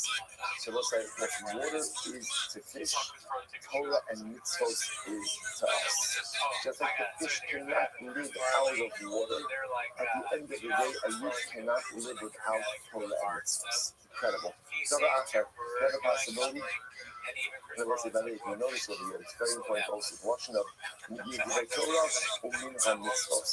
So again, it's actually interesting when you go with women, they are taking care of selves over here. Some just have it in the Torah. But it's interesting over here, the Torah is realizing that Torah and mitzvahs. Because I think what we hear even in Israel itself has out telling us something very important. What is the goal of Torah? The goal of Torah ultimately is to lead to dynamic activity. Right, when we know this, if all I do is learn, but my learning doesn't translate into anything dynamic, there is time for that, there's definitely reward for that, but that's stunted Torah. Torah that leads to mitzvahs, Torah that leads to a lifestyle, Torah that leads to change and enhance dynamic activity, that's the Torah. So you ultimately, again, without Torah that leads to mitzvahs, there's like a fish out of water. The Gemara goes like that. The Gemara says, "Madagim Shabiyam Kevin Shekaja Lein Chama Miyad Mesim. Kaspane Adam Kevin Shekaja Lein Chama Miyad Mesim." This is very interesting. Another possibility. What's the comparison between people and fish? Just like the fish, if the sun begins to shine down on the fish, so ultimately again the fish die. So to again. The people, if the sun begins to beat down on them, they die as well. So what is that talking about? Ibay's aim of Olam Hazeh. Ibay's aim of the Olam Haba. Some say this reference to the sun being the source of a person's death is a reference to the sun in this world.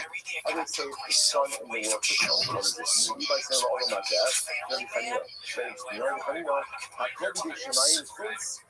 Very interesting. Everything is in the hands of heavens except what? Heat and chills. In other words, your health. In other words, or I should say, taking certain precautions regarding your health. Obviously, my general health is in the hands of HaKadosh Baruch Hu. But at the end of the day, sometimes I have to make sure that I'm taking care of just myself on a day-to-day basis in order that I do not become subject to literally, again, fever and chills. Look at Rashi. Hakobli Shemayim, the Sishos from the Hobos, Havarim, the other Kulam Ayidin Zir Shemayim. So in general, illness, sickness, that's all from Hashem. Chutz Misim of Hakim, Sinim, Sana, Hakim, Hobi Haba Ayidin Chol. Chills and fever. So it's interesting over here that the idea that Chazal felt that at the end of the day, there are certain things you just control about your basic health. The Gemara calls this chills and fever. So the Gemara says over here, so therefore HaKadosh Baruch Hu goes ahead. And HaKadosh Baruch Hu doesn't seem impossible. Shneimar, seem impossible that Ikesh, Shomer, Nafsho, Yitzchak, Mehem. Anybody saying how about something that doesn't refer to the sun or to the heat of this world, rather refers to the heat of the world to come. It's just that Gemara seeing impossible is also a very profound Gemara. Because looking at the Gemara's highlighting is like this. Whereas in this world there are many things that we cannot control. But there are absolutely many other things that we can control. And the challenge that we condition is that sometimes we tend to focus so much on the things that we can't control that we take responsibility for the things that we can.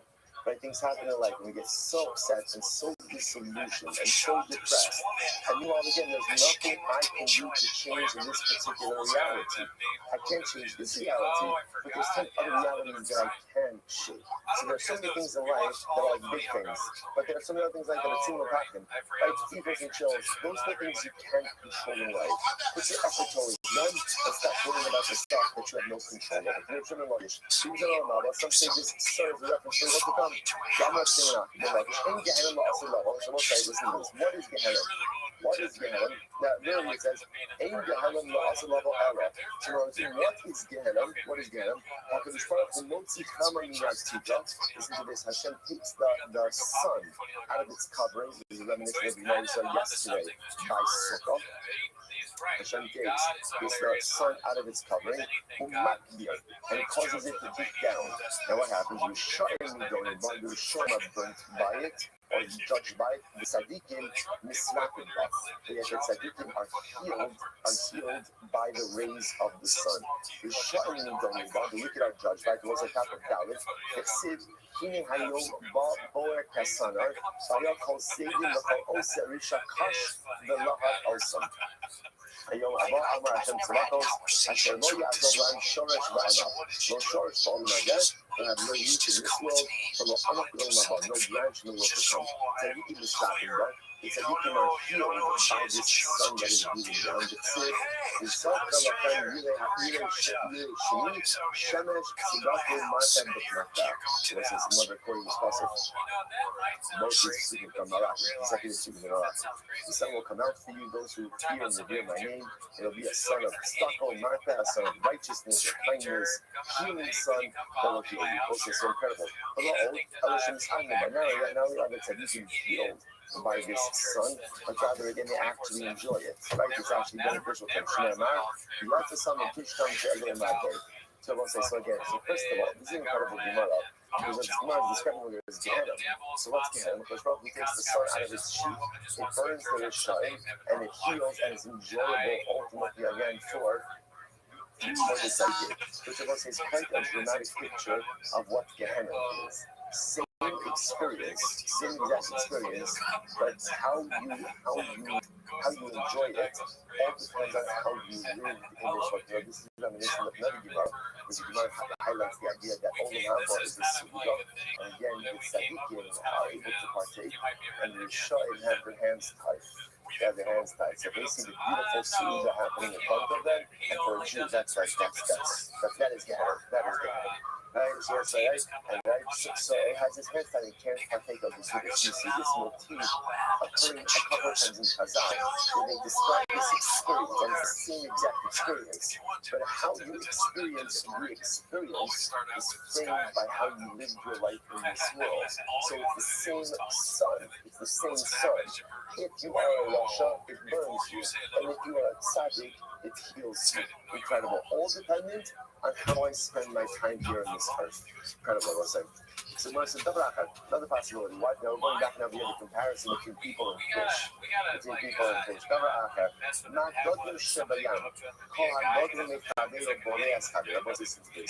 Because men, people are like fish of the sea. Listen to this. It's like fish of the sea. Right, the big fish swallow the little fish. So to us, Adam, the Molin Morar Shamafos, so to people, human beings, were not for the fear of government. The strong would swallow up the weak. Human nature is survival of the fittest. Right, it's not just human nature. Nature is survival of the fittest. So the big fish swallows the small fish. The strong person would swallow up the weak person. So what stops that? What stops that dynamic? Government, societal systems. Behind the sun, what says and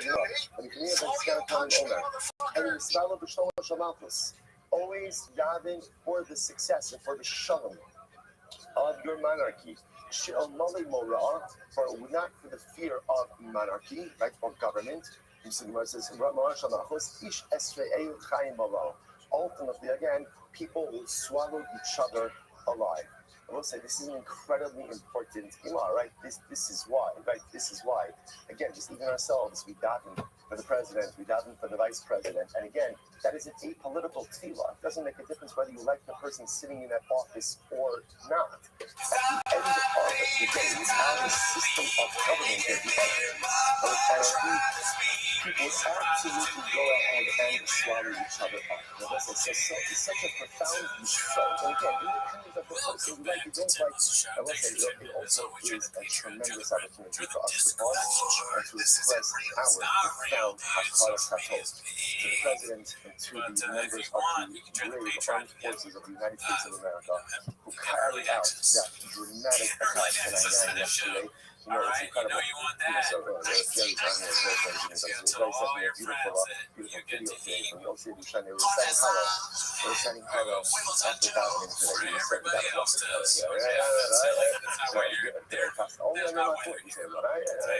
saying that was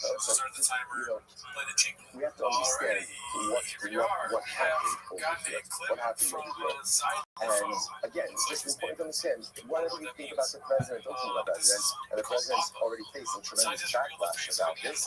Just understand what happened, right? So that the greatest superpower in the world made any sort of Eretz Yisrael's war their war. Their war. We heard what the Iranian, whatever the spokesman said. Now every American soldier, every American base is a target. They made it their war. They made it their war.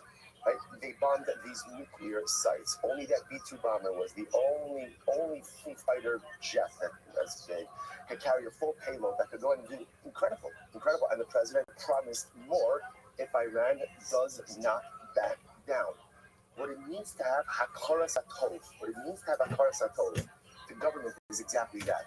You don't have to like the president. You don't have to vote for him. I think he's running again. You don't have whatever it is. But just understand what happened. So whether you're a Republican, whether you're a Democrat, hakaras hatov is hakaras hatov. And we all know that not every person sitting in that chair would have done what the president did. Again, not a political statement. But please understand me for hakaras hatov. Government sometimes maintains secret, and sometimes government really steps off and does dramatic things. So we express, of course, our profound hakaras hatov to President Trump for what he has done for our nation, for our homeland. Most of all, we express our hakaras hatov for the Shbaruch, because Lady Malach in the hearts of kings and the hands of our Shbaruch, nothing happens without the revolt of Poland's solidarity. That is the sort of hakaras hatov for government, for just the basic secret that they maintain. And again, the days in which we are living this invaluable assistance to our nation, to our homeland, to our Jewish soldiers, is something dramatically amazing and incredible. You know, there's like this. Lakuna by Papa Ramsey. Lakuna by Papa. Make sure your man should be amazing. Anytime I say something, you guys will make me look like I get a stick off with the comments. That's okay. That's how. We don't really like that. Let's say the movie is the comments, but let's make it. Let's about Papa Ranik too. Let's hear about Papa when I had a contact with our student. They get closer to the other person. The Gemara says, it was pointing over here from Theo. It's kind of you guys know that pasta. Yeah, Papa. Oh, Theo, yeah. I'm still tagging in the note. Please. Yeah, so Papa says, yes, thank you. You're a very educated friend over here. So let's do this all. Shaggy Lamatanu. Sadi Kor Urushpat Below Sidaka Moya Ane. So I say, Sid, Kratas yourself, Sid, Kado Adonai, the last part, Sid, Minka Shan, and Dari Bakar. So I say, interesting enough, to put a puzzle from the old things, that could inspire for again, so to speak, the minutes strength, and then the second, so you can highlight the idea that a conspirator who has an enhanced strength. So how do you reconcile those secrets? Which was a location, kind of the shots again. Kind of the shots no crumble. Ultimately, the Gemara says it's not a contradiction. Kind of the shots again. The shots again ultimately again means when HaKadosh Baruch Hu delivers judgment. This is incredible. When Hashem delivers judgment, upon Klal Yisrael, He does so with a diminished Torah. Potentially, tries to do whatever he can, ultimately to blunt the Dinan Cloud's self, can be shot in the corner. This is beautiful and very romantic also. It's what has to do work. He has to go to work for Cloud's self, then complete co-op. But he kind of run the suit.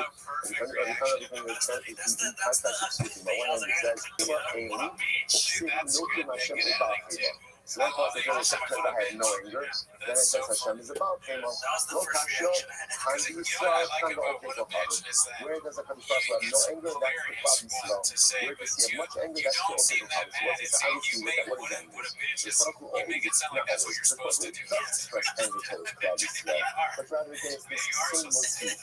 The verse is saying that the Torah tries to blunt a little bit the effect of being on problem slow. He tries to blunt the effect of the scheme that is anger on problem slow. It's not the same as what he wants for originally to do. It's in the Rahama Prima Eli, she's very proud. It wasn't very good. She's in the Rahama and does it like this. But God, with the same Eli, I can't really get to really mean I have more anger. What it really means in this context is I do not express the full measure of my anger. Why not? Because I already swore. Because I already swore. So we'll see what this means in just a moment. The time is starting. Was a unique thing which should only starting and add anything that I am not sworn. He was a Taya Shamir Bishop. I was totally destroyed.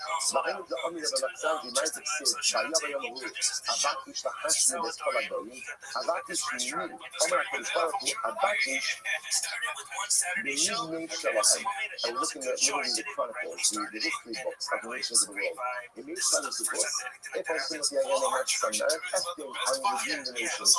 Meanwhile, but if they have no merit, I will destroy them. The Ayud Amarava might say, no more Yishmak Yad. In the Edo Lahan Shah, I'm going to talk from Israel. He shall also say, by the way, the Nishpati, ultimately, was talking about the idea that the Nishpati went ahead and made a shua, about his children, and I'm still bringing that. I don't know, he made a shua ultimately and my ancestors not to destroy God Israel. If I did not have that shua, you would feel the full measure of my anger. And now ultimately again, the Nishpati does not express his full measure of anger to God Israel, but does express that full measure of his anger to the nations of the world. Now, that being said, if the nations of the world have to do this, the Nishpati absolutely takes that into account. So my was like, I'm not going to follow Israel. Because when I done as Israel, when I judge God Israel, I mean, done as something to obey God. I do not judge them like the nations of the world, but idolaters. It says, over Asimen. Hello, I will lift from the hand, achieve the shot and the God. It must be right with you. So ultimately, again, when I judge the open to God, the Lord is the person from the Tesla. Over Asimen. Over recollection of Avon, like iniquity. But when I judge crime Israel, so I judge myself to each of my goals. Now, what it really means is like the pecking of the roosters. What does this mean? It's just like when a chicken or a rooster, when it pecks, like it pecks a little bit at a time. The question is when I punish crime Israel, I punish them only a little bit at a time. This way, again, I blunt the full measure as opposed to punishment coming like in one way. I spread it out like the pecking of a rooster, that way that diminishes the full effect of it. The other aspect, I idea of the other side, the other aspect, I will say, by the way, and you see this theme of a little bit of punishment at a time coming in many times. For example, let me bring it down. There's a person reaches into his pocket and he meant to take out a quarter. But instead he takes out a nickel, he must that's his food. That's divine punishment. But interestingly enough, sometimes the way that I should respond to busy, because the truth is, a lot of us are deserving of punishment because we've done our videos, we've done bad things, we haven't done tshuva. So what Mishpachi often does as a practice is he turns our punishment into a series of sustained inconveniences. And those inconveniences, ultimately, again, they take the form of punishment. And also, it's very important to say in life. So I always like about this in Ghana and Nilo. He says, this is why, like, a person has to really take the inconveniences of life in stride. You get stuck in traffic, you get a flat tire, right? All the things that really annoy us in life. Just understand, sometimes it can be for something good, But sometimes it's a form of ownership. Sometimes it is. But so much better to get the ocean of life in the form of inconveniences than in the form of straight up punishment. That's something, again, those inconveniences are for some greater good, like some greater good. Obviously, we have no idea how to know what is what. But what I suggest that all that mindset of Akbar set up, it's so much rather take the ocean of life as an inconvenience than anything else. وما زي دبر آخر. أكيد إن شاء الله سمع مصطلح في معك كيف كان نقول شو نقول العشرة أنا متساعد من الحشد من هذا بس this is so beautiful. Furthermore, what does it mean when it says that actually compares us to the pecking of the rooster? Because what like even if Christ only does a little bit of a mitzvah, right? A little mitzvah, just like the pecking of a rooster. I go ahead and I combine that to something double. So like this is so I'm not in the field where I such a beautiful soul. This is just into the text a little bit at a time. So if you dug a little mitzvah, you might think that perhaps like a little bit of disjointed mitzvahs, or a lot of disjointed mitzvahs, don't really combine to form something substantive. It's naturally every single thing that we do, every little thing that we do, combines to some greater amount in the eyes of Allah. So this is so important because so often we think that only sustained dynamic activity is important. But like a one-off mitzvah over here, a one-off thing over here, actions in that, it's not true. It's not true. Everything makes a difference. Everything adds up. And even a one-off, unsustained, beautiful moment of mitzvah witness means so much. Incredible.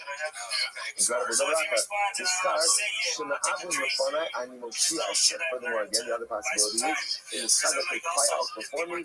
I say, Cloud Yisrael. I need the Omar, Rabbi Abba, my big فعملت أفدان بهيمة فيديو على الكتاب أنا ما كنت أكتب سواسي كربا ثانيا ما أكتب من وانا بقول ما زال كديش نسبي أولم هبا فالجواب is that I figured that I'm going to redeem them with their money in this world in order that they will go ahead and merit the world to come. Now listen, what does this mean? So let's look actually just a moment. It's almost right across. Right across and actually about 10 lines up. So that's not right across. Okay, good. Right across 10 lines up. I don't know what the F-ing you some of the water, but I need to keep some kind of going. Holding ma'at, shit stuck up. So let's say this is incredible. So the idea over here is there's a lot of actual discussion about this rashi and what exactly this means. Because one of the causes of sometimes to losing money in this world so that we have the ability to be zilch back to all of Haba. But there are different forms of yisur, there are different forms of punishment. And sometimes what the emotional does is sometimes one of the most painful forms of punishment, or hashtag naharashit, one of the most painful forms of loss is financial. Like we work very hard for our money, and when I lose some of it, at the end of the day, it hurts. So if there's a notion of someone who does that, acting the mamona, to use us with monetary loss, so that we will be joyful and yes, and to the world to come. That sometimes that loss, which is most painful and acute, that actually points out over here, or not the no shit stuck up. So it's sorry, this is actually interesting story that Svarim bring down that every year a person is destined to try to lose a certain amount of money. So what's my choice? So the one choice I have is quote unquote lose it through tzedakah, or I'm going to lose it some other way. In other words, the amount of money going out is already set. What I have the ability to choose is how it's doing that, which is a tremendous idea. Because sometimes when we're tempted to kind of withhold a little bit on stuff because we think that we're saving, it doesn't work that way, right? So the money's going to go out in some other fashion. The night is real direct the contribution. This is not a building fund, right? Just like it's just a profound soul. Because again, a lot of us struggle with this. We work hard. I want to use it for things that I want. Just understand whatever's supposed to go out is already determined. So my foundation is going to be important. And when we suffer some type of financial setbacks, it's important to understand that sometimes that's for one of the ways in which the Father redeems us from the baggage of our avarice setting us up for a beautiful Gan Eden. כלומר, סגדנים אותי בארץ, ומהר גם לפאפים, ושאלה רבה, מה יתשרו, ואני עשיתי חזקתי זו עשרים, והאחשתי, ואני חשבתי, אני אמרתי, יעשה בישראל בעולם הזה, כדי שיחסתי ועושה לעולם הבא. So Hashbach was like, the work is incredible. Hashbach's like this, my whole catch for me, I give them a little bit of difficulty, a little bit of adversity in this world, in order that they should be strong in the world to come. They rise, you touch the rock, and yet they think so poorly of me. Hashbach's like, this is a tremendous, This is almost like the bonus from all the venting a little bit his frustration. That's his frustration. Hashbach says, yes, I visit difficulties upon my children. But do you know what I visit difficulties upon my children? Do you know why? It's just to purge them of their negative baggage. So they can get rid of whatever the baggage is in this world. So yet Hashem, the world to come to be good and beautiful. And yet, what's their reaction to the extreme? What's their reaction to the difficulties? Because what he says, they get very different. They get upset at me. Like a parent who's trying to do good for their child, right? And yet what the child is resentful because the good of the parent doesn't feel good. Whereas like the mother that's always used, like in the parent, to raise their child for the inoculation at the doctor's office. But it's in the eyes of that baby, that baby, that parent is a Russian Marusha, right? That parent is a mullet, right? Makotinka, how can you do this to me? You're holding me down, you're doing this. Meanwhile, again, the parent's like, come on, well, you understand what I'm giving you right. So look, it's incredible. The boss says, yes, I visit these serious on my children. I visit difficulties about Klal Yisrael. I do it. But do you understand why I do it? I do it because I'm setting you up for eternal bliss. Because he says, I need you to get with the program. And I want to say, by the way, this is about, I think this is also one of the big distinctions between Eretz Yisrael and Chutz La'aretz. I think these are, I'm trying to say in this video this morning about the Hallel. It was interesting, to be honest with you. It never dawned on me for a second to say Hallel this morning. It never dawned on me. There are 883 people injured in the latest barrage. And you see like these images that come out, like literally again, there are like my games that we don't know, some of us are like carrying children out of the knowledge, but Hashem seems like no fatalities, but like, and this is really amazing, an incredible ability to see the Avas Hashem even in these series. That is the ability to see our kids, like things hurt, they hurt. But this is the Yad Hashem, and even the stuff that hurts is there. It's coming from a Father who loves us. We think very much like in Gullus, like we see things in a very one-dimensional way. Like Nisan and there's Yisurim, and so there's the ability to see the Nisan and the Yisurim, and the Bracha in the Yisurim is sometimes lost on us a little bit. And I have to say, like a little bit of shame. And I didn't think to myself, like to say, I don't know. I mean, I drew a lot of suggestions to skip happening this morning. But that's just because it's Sunday, right? I really go, it's sunny outside, it's skip happening. And so I said, but you understand what a profound dilemma this is. And this is such illogical sophistication. And how can you react when things are difficult in life? Is there part of us that just becomes ultimately like immediately like suspect and resentful action? I think for a lot of us, like that's our effects of reaction. Why are you doing this to me? There's no what is like this? Like I'm upset, I'm disillusioned. I'm gonna like, of course I understand suffering is not easy. But the one says that we aspire to is something so much more theologically sophisticated. But we really aspire to is to be a little bit more like our Eretz Yisrael brethren, and that when the difficulties come, to be able to say, yeah, it's good, of course, I don't want this, but I understand that these Yisurim are also a gift from HaKadosh. The suffering is also here. Because sometimes through the difficulties, through the challenges, through the suffering, there's incredible bracha. There's bracha in the world to come, and there's also bracha in this world as well. You just have to have a lens through which you see that divine suffering. It's incredible. So it's like, great story here, great story. Yisarek Lina V'Ava, meaning, Rav Safra, the Adam Gadol. Okay, so let's watch this. Praise the Safra. What's the meaning of like the occupation, heritage? praised the Safra, that the Safra was a great Hamtan, Adam Gadol. And also, as a result, Shafkulei Mitzvah the place of Shemina. As a result, so apparently, again, wherever this story is happening, I don't know the geographic location of the story, but these meaning, these Apikosim were in charge. They were in charge. So let's say, so now, because right now Rabbi Abo, they respected Rabbi Abo, and because Rabbi Abo ultimately then praised the Safra, they exempted the Safra from taxes. Because he was Adam Gadol, was a great man. For 13 years, he didn't have to pay taxes. Okay? He went to Yom Echad, listen to this. Yom Echad, Ashkafu, so one day, he decided to expand into a Safra. I'm like, sit. Rak itchem yadatim yikom mishpachon sadama. Akim et kod aleichem es kol avaron seichem.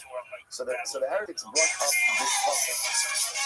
In Amos, the Safra, and asked the Safra, what could shot in this pasuk? What does the pasuk say? Rak eschem yadatim says, I only know you, Klal Yisrael, from amongst all of the families of the earth. Therefore, I will visit upon you the punishment for all of your sins. Okay? So the heretics said to Safra, Mandi is the Sisa, Barakami, Masikle, someone who has someone who loves. Right? Someone who has someone who loves. Does he visit all of his anger upon the one that he loves? Right? The most of the pasuk is very interesting. Because the fact that he's saying, I love you so much. I love you so much. I know you best amongst the nations of the world, and therefore I will visit the iniquity of all of your sins upon you. The heretic said the pasuk doesn't make any sense. On the one hand, Hashem is talking about the singular issue that the Klal Yisrael, and then he's saying, I'll go and visit all of my wrath upon you. So man, this says Sisei. Rachimasli, one who has anger, or Sisei is anger, like the Zan, anger. One who has anger, Rachami Masikle, because he dumps that anger upon the one who he loves. So they asked this question of Safra, What's the shot in the pasuk? The Safra didn't say anything. He didn't respond. So Rabbi is still jumping Safra. So I will say, so Safra was wearing his cloak on as was the costume of Hamdi Chachamim, and they put it around his neck. And they began to afflict him. So what exactly is happening? Over here? So the Mashal didn't count that it could just be either that they were like trying to like play with him, or that just they like disloyed themselves. In other words, as a Chacham walked his talents over his head, they took his talents off his head to show you so not to become Chacham. But anyway, they were definitely getting in trouble. Also, so they roast him along right time. They found only on my mitzvah Yisrael. And they roast him. Why bother him? I'm away. I'm not one the other You said about the guy of Safra that he's such an Adam. He asked him a simple question. On a pasuk, and he did not know how to go ahead and answer the pasuk. Right? He asked him about shot in the pasuk with Amos, and he did not pasuk in Amos. Amalavu, Amos the Amalavu b'tanoi, the crowd Amalavu. So he doesn't quite answer. So Shafar says, no, he doesn't know Tanakh. He went to Yeshiva. No, you can ask him about the Shnayis. You can ask him about Tanakh statements. That's what he's versed in. He's sitting in Amos. He's not going to know how to answer. This is very validating, by the way. It's very validating. He does not know how to answer. So those speaking in Amos. On the way, so the heretics accused about this. They said, so why do you know? Why don't you always ask you questions on Psukim and you know it? I hang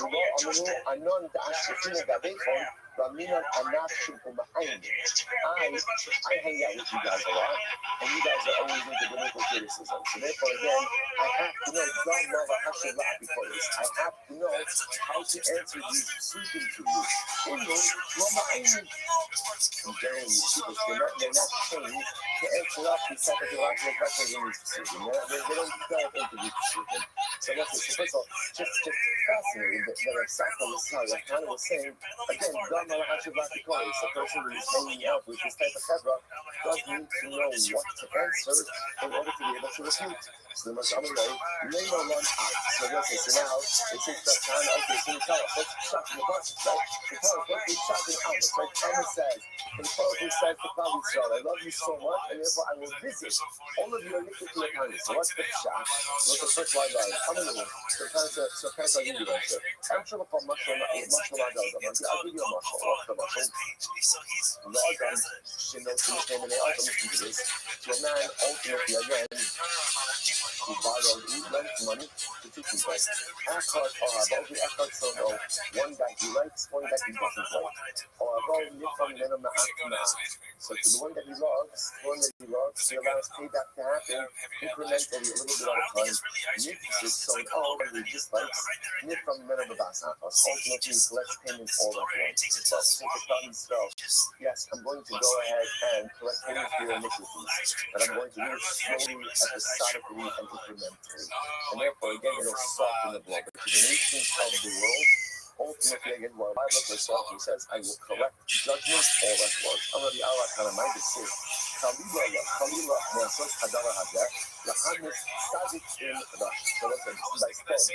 Also, I'm not going to say, but also Khalila, Kash the Shalom, that he should do something like this to kill the Tzadikim in Rishon. And I was listening to what Avraham had Avraham, that they were tzaddikim in stones. So he says that Kadosh Baruch Hu, how can you go ahead and kill off the tzaddik together with the Rasha? I have Haksiv, one second, but it's not so crazy about this. They're basically called tzaddik the Rasha. There's the most saying, you see that sometimes tzaddikim are swept up together in judgment with Rasha. It's not true, it does happen.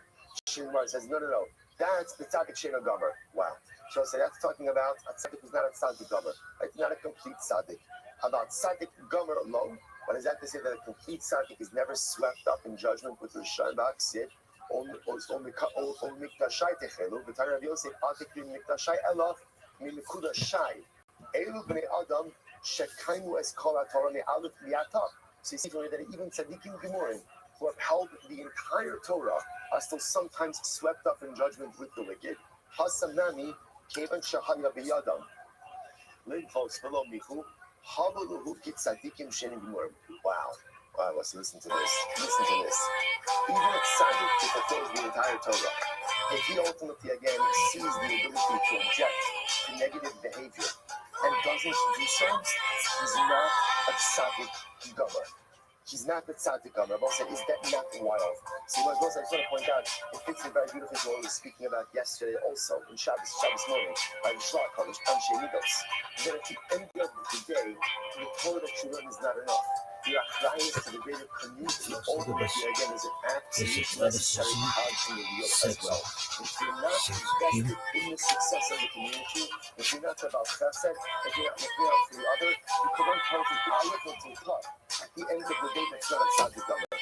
So what we are suggesting over here is a tzaddik gomer is spared from judging together with the Rasha. But a tzaddik she'ena gomer, ultimately again can be swept up even together with the Rasha. So the Gemara says, Papa, let me see. Elsa in the Bible said, incredible girls you've actually seen before. One of the most amazing, you have to admit, one of the best parts about learning is when you come across a Gemara that you've seen before. It's the best. We've seen this Gemara a couple of times already. The Gemara is like this. So right now, Rav Papa says as follows. So on one hand, the pasuk says that Hashem gets angry every day, but then it says, who could stand up in front of HaKadosh Baruch Hu's anger? So let's say, so how does that fit? In other words, the second pasuk says, there's no way anyone can withstand divine wrath. First pasuk says, God gets angry every day. So let's go on. Listen to this.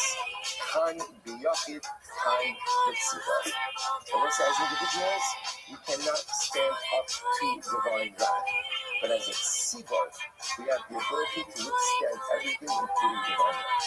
And we'll say absolutely incredible. The power of being part of a tzibah. The power of being part of a collective.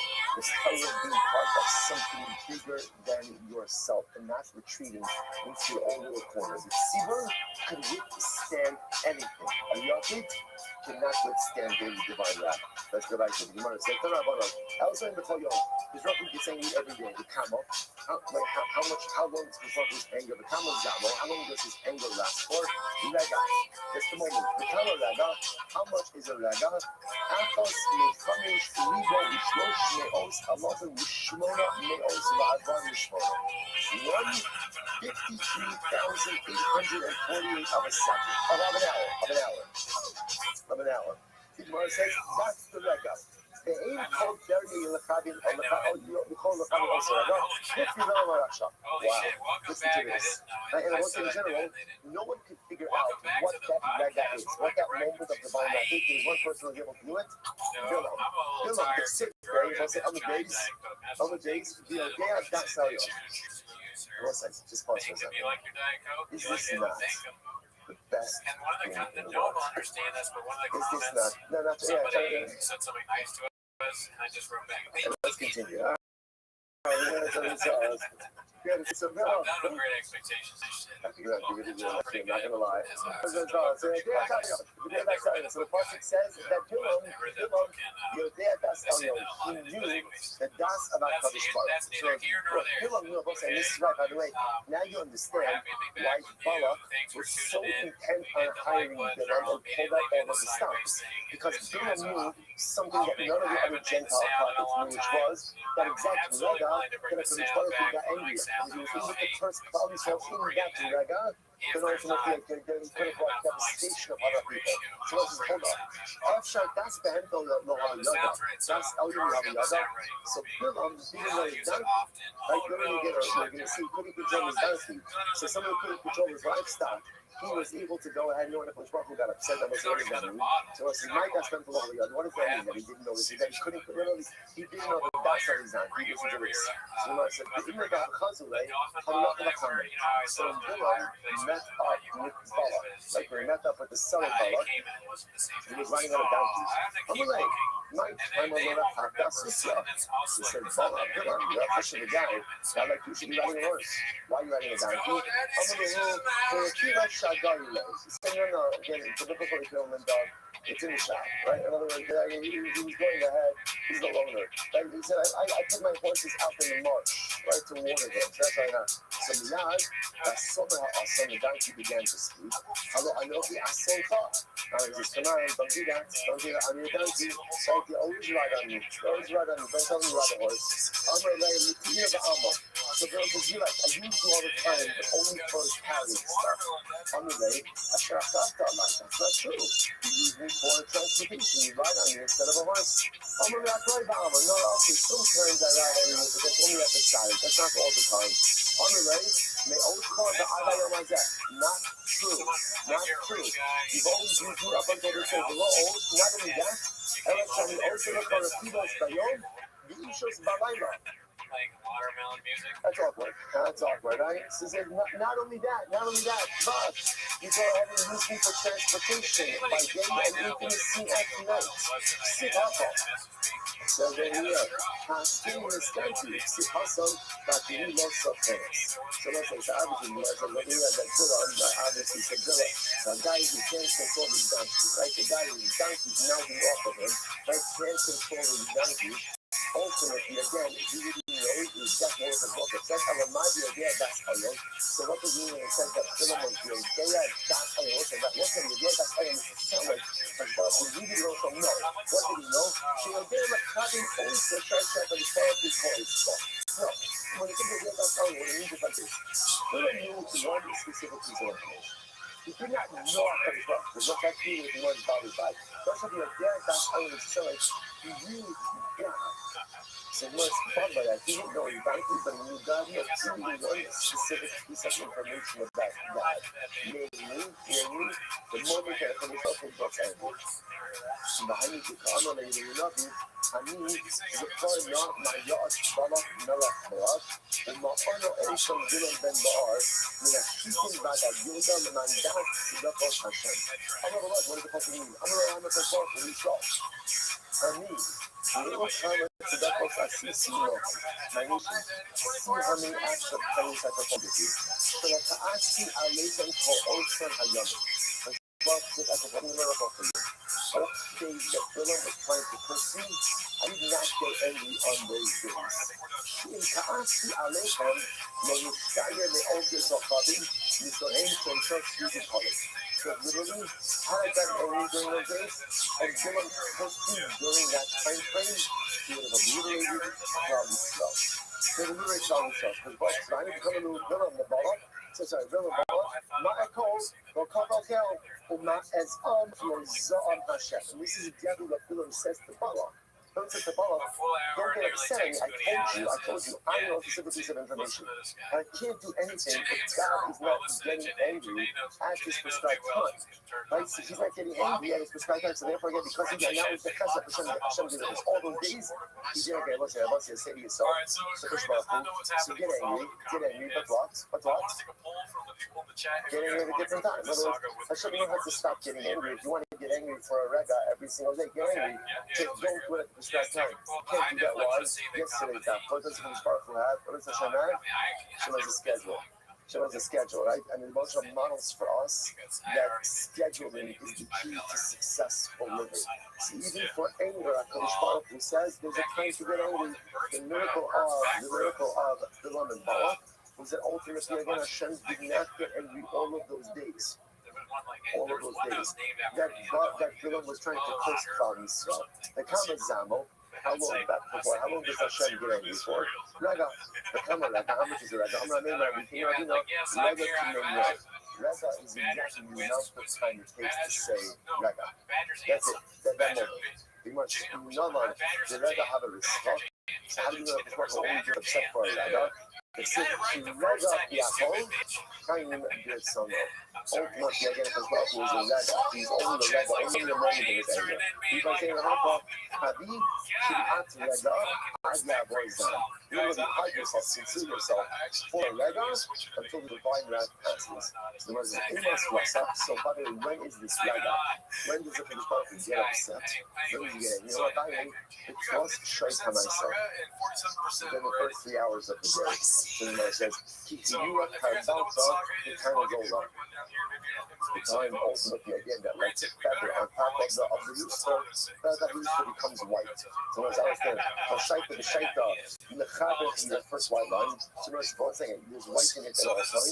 So Shaita is slightly sunky, the Shaita must be slightly sunky. So how do you graph the rest of the day? There are red streaks in the feather on the head of the rooster, but at this early time of the morning, ultimately again, there's only light. Okay, I'm not telling the whole story. But the children lady, probably the sound loud when you know. So let's say what happened. The children lady was having some really difficult comparatives. Really just like harassing him. So what did he do? He decided to cry Yom Echad. It's not the kind of moving carried the Arsa. Not even Southern.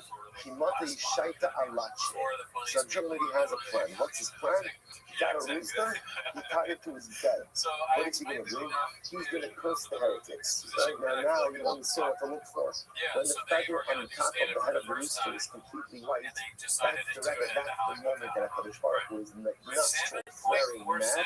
And if you curse someone at that time, here's what will obliterate them. So the children lady says, hey, I'm going to curse those heretics at that moment again as the rooster by his bed. I'm going to curse them. At the moment that the feather turns white. So what happened?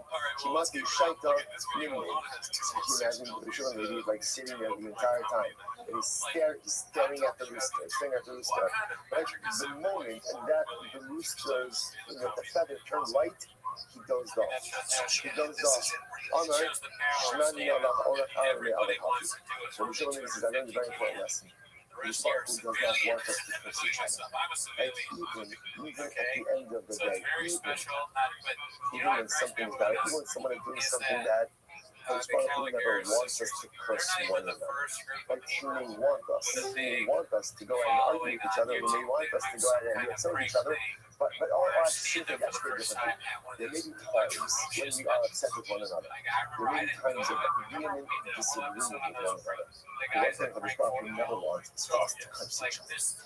That Jews can never do the rest of you see this, by the way. That's why you see this even in certain contemporary issues that come up. I see the moment that people start utilizing terrible names for one another is the moment that any legitimacy to their argument evaporates. You want to argue on theological grounds, you want to argue on philosophical grounds, on political grounds. Okay, that's fine. Let's make a problem. So to call each other terrible names, to curse one another, then again, that is no longer a legitimate argument. That is incredible. Why? Sid, you got honors for tzaddik lo tov. It's not good for the tzaddik to be the vehicle of divine punishment. Right? Not good. So we learned a very important lesson, which one who does not want this cursing each other. At the time that the Gentile kings put on the crowns, and they bow down to the sun because they're worshiping the sun, Devotion gets very upset. I understandably so because you're choosing to worship one of Hashem's creations more than Hashem himself. Incredible. Allah Yosef says as follows: the Inish Salusa de Muslim, plus Shai Kamais and Yomakama, Yoma, Yomakama Giresh Shasabia. What's a very important Gemara? A person should not have a Musa on Rosh Hashanah during the first 3 hours of the day by himself. Should have done so. If a person has to daven the Yechidos on Rosh Hashanah for some reason, the night says we should not daven Musaf during the first 3 hours of the day. What's the reason? It does feel like you got playing the team. Because what happens? Because perhaps when a person is davening, HaKadosh Baruch Hu will go ahead and look into their deeds, and ultimately again they will be found unworthy, and therefore the tefillah will be cast aside. Look at that for just a moment. The Shas Haranah. They will say, what does that do with everything? Because remember, what did the Gemara just tell us before? When does HaKadosh Baruch Hu go ahead and get upset? When does he get upset? First 3 hours of the day. Which, interesting enough, by the way, in yesterday's Gemara, remember again, what was the first 3 hours of the day? The Levites said the first 3 hours of the day, right? So it was my focus on that is Torah or judgment, which is interesting. It seems to be the bottom line is Torah, right? Which is interesting, but yet divine wrath occurs during that time as well. Therefore, the Gemara says, now that I know that divine wrath occurs during the first 3 hours of the day, especially on Shana, which is a day of judgment, do not daven Musaf. We'll see why Musaf. Do not daven Musaf on your own during the first 3 hours. In other words, if you daven Musaf on your own when you daven it, once you daven it, because remember, Musaf you can daven the whole day. So just daven after the first 3 hours. You can see we're not. Well, if that's the case, then we shouldn't daven Musaf at all during the first 3 hours of the day of Rosh Hashanah, even by me. We're very much on that, right? Right? So maybe we should invite Tzibor. Which one is no? So we got premises. The Tzibor appreciates the Musaf. No. When you daven as part of the Tzibor, you have nothing to worry about. Why? Because the tzibur draws from the collective zechios of Klal Yisrael. So you davening on the tzibur, confident. Davening on your own, do not daven Musaf during the first 3 hours of the day because that is a time of divine wrath, divine anger, and you may not be able to overcome that. The Yaki is sacred, so that could be found that shouldn't just be Musaf. Why not Shabbos? Shabbos, you shouldn't daven Shabbos either during the first 3 hours. Like it wasn't just stocked up on Rosh Hashanah. Like this Hashanah is the day of judgment. The doctor shouldn't daven on Rosh Hashanah during the first 3 hours in Shabbos. No, Kevin did it to work at Hamatzlu, no Kamitri. So it's different. Why? Because when I saw since presumably there is a seaboard somewhere davening Shabbos during the first 3 hours of the day, if I'm not said it's nothing to worry about. It's nothing to worry about because again, even if I'm davening as a yogi, I'm davening as a yogi, ultimately again I can still attach myself to the seaboard. So what's that? This by the way happens as an aside, happens in interesting halacha, which is ideally persons will daven with a minion whenever they can. If I can't daven with a minion, it is in my law davening the same. Look at this, sometimes it says a foot. Davening, even if I myself am not physically part of the minion. So this idea will say that if you're davening by yourself on Rosh Hashanah morning, you don't have to wait to daven Shabbos past 3 hours. You daven Shabbos even during 3 hours. Why? Because the pastors on Rosh Hashanah, in the first 3 hours of the day, there is a minion somewhere who is davening Shabbos, and therefore I'm not going to see you to do it. Musaf is different. Because Musaf, there may or may not be someone davening during the first 3 hours, therefore if you're davening by yourself, do not do that during the first 3 hours. You're encountering divine wrath. Shalosh Rishon Chishbar Yosef Osif HaTorah. 1 second, I understand. First 3 hours are divine wrath. What are the first 3 hours? What are they? Yishbar Singular Torah. April. Around. First 3 hours, God is judging. Second 3 hours, God is learning Torah. You mustn't notice it. So Levi said another possibility is the Lord gave a closer to around Torah B'Ksiv B'Emes. B'Ksiv Emes Kolav Hashem God. Then he's talking also with Mishra Sadim. Din the Lord B'Ksiv B'Emes. HaKadosh Baruch Hu also with Mishra Sadim. Here's the difference on both sides. Torah, where it says Torah, Torah says Emes. Where it says MS, ultimately again, Hashem cannot go above the strict letter of the law. Din by judgment, Hashem has flexibility. Because he has flexibility, ultimately again, he does not execute strict justice. Interestingly enough, when the time that Hashem learns Torah, that's the time of strict justice. When the time that Hashem judges, that's where there is the opportunity, ultimately again, for divine flexibility. That's counterintuitive, but fascinating. Therefore, Allah says, if you are born on Rosh Hashanah and davening, do not daven Musaf during the first 2 hours, lest you encounter divine judgment. Shabbos is always in sequence. I will say the takeaway message: when we stand alone, we face a whole variety of divine judgment and divine wrath.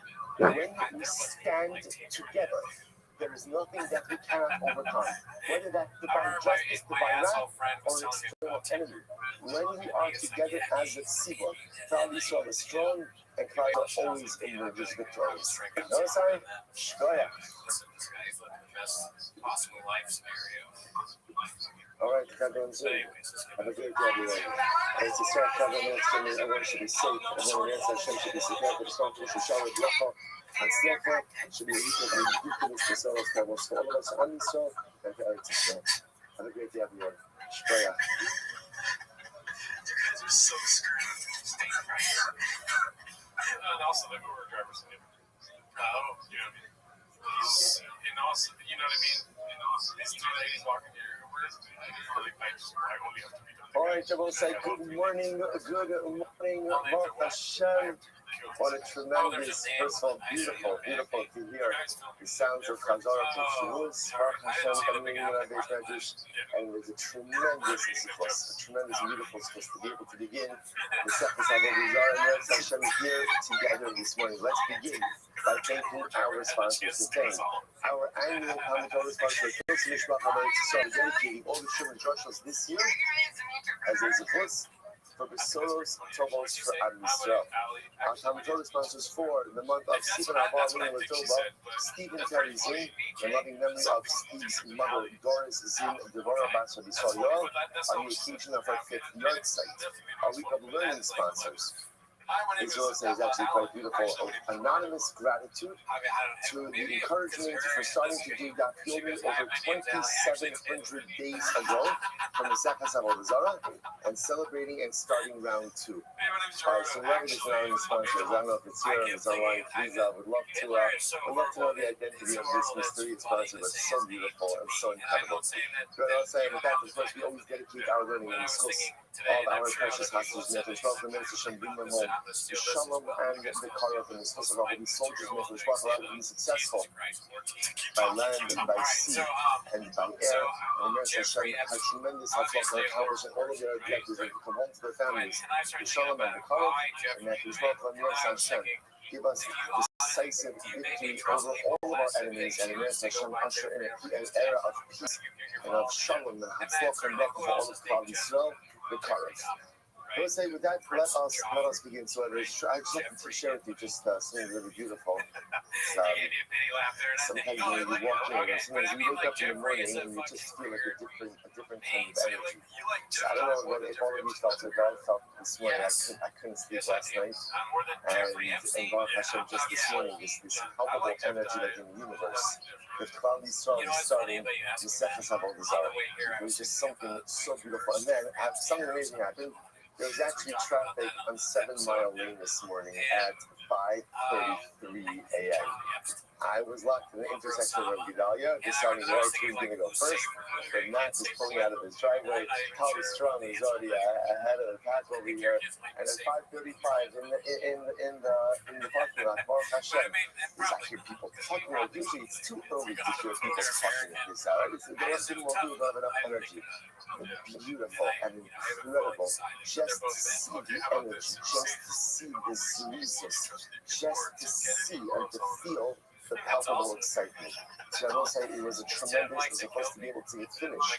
Masech Shavuos, and buckle your seatbelts.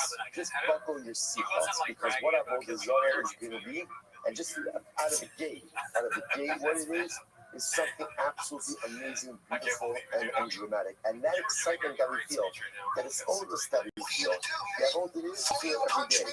The truth is, it's the same excitement every day. It's the same excitement every single day. It's the same when you wake up in the morning and you say, I can't believe this is my life. Now, some people wake up in the morning and they're like, I can't believe this is my life. No, I'm talking about like waking up in the morning and like, I can't believe it, this is my life.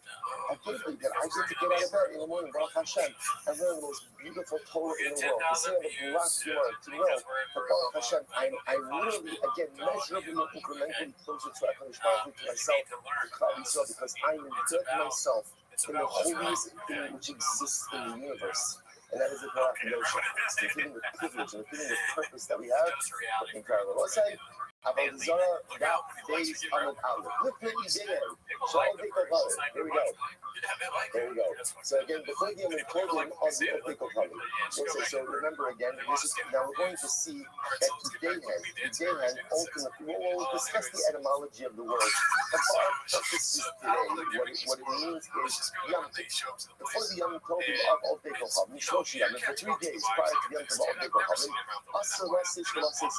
we can't engage in any business dealings with them. No business dealings. Gemara says, for example, you can't lend them something, you can't borrow something. To lend them, and ultimately again to borrow from them. That's what again, remember. Actually, connection to yesterday's that we spoke about a show. But it's not so like lending and borrowing stuff. Means to lend money and to borrow money from them. You withdraw money. To pay them back like an outstanding debt, but to collect payment for an outstanding debt. I won't say what's going on over here. You're going to be Rashi. First Rashi in the set. First Rashi. Rashi says that the end of the page is only going to come and give me no usher of us in mind. Rashi says the children you should the other in modern avodas kafam beyond.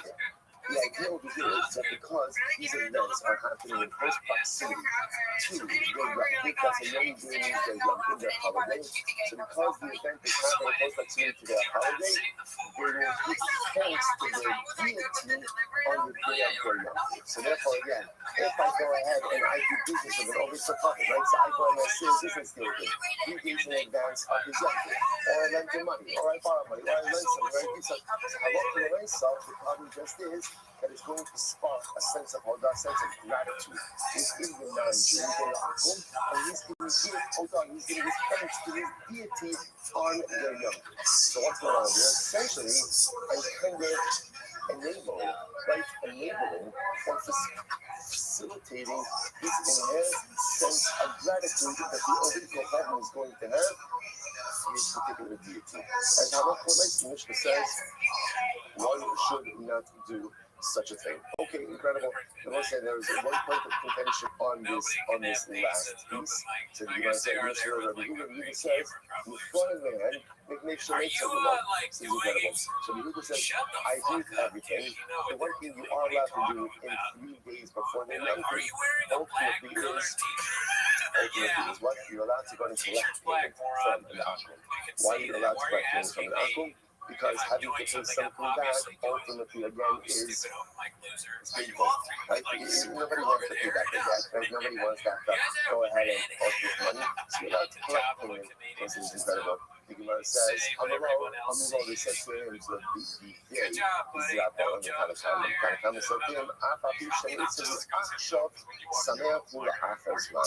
even though he is stressed now, right? Because anytime I have to part with money, I'm going to be distressed. But down the road, ultimately, again, he'll be happy. So because, again, at the end of the day, he's going to pay off the debt, he'll be happy later on. So therefore, halacha l'maisa, don't ask him even for payment of the debt within 3 days. Therefore, again, there is agreement on all parts of this business. Halacha l'maisa, within 3 days. So what's the other? It's tremendous musafasha also. One of the major differences between the deer and the apple is there in what area of life?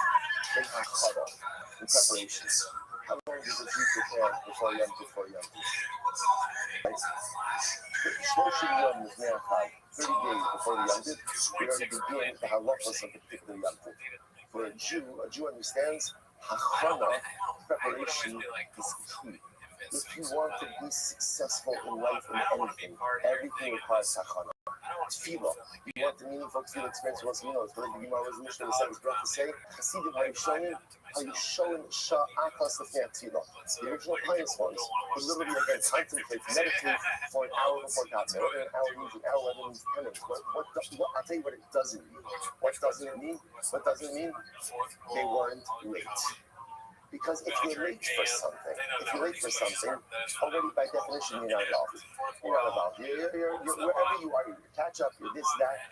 If you want something to be meaningful, you want davening to be meaningful, you have to be early. Everything requires hachana. You want a Yom Tov to be early, or you want a Yom Tov ultimately to be meaningful, it requires hachana. So this Lashon makes an amazing observation. Actually, last week's parasha, we're going to finish the block, don't worry. It's just so much good stuff here. The Rambam says an incredible halacha by the menorah. The Rambam says that hadlakas hamenorah, kindling the menorah, is kshiva izar.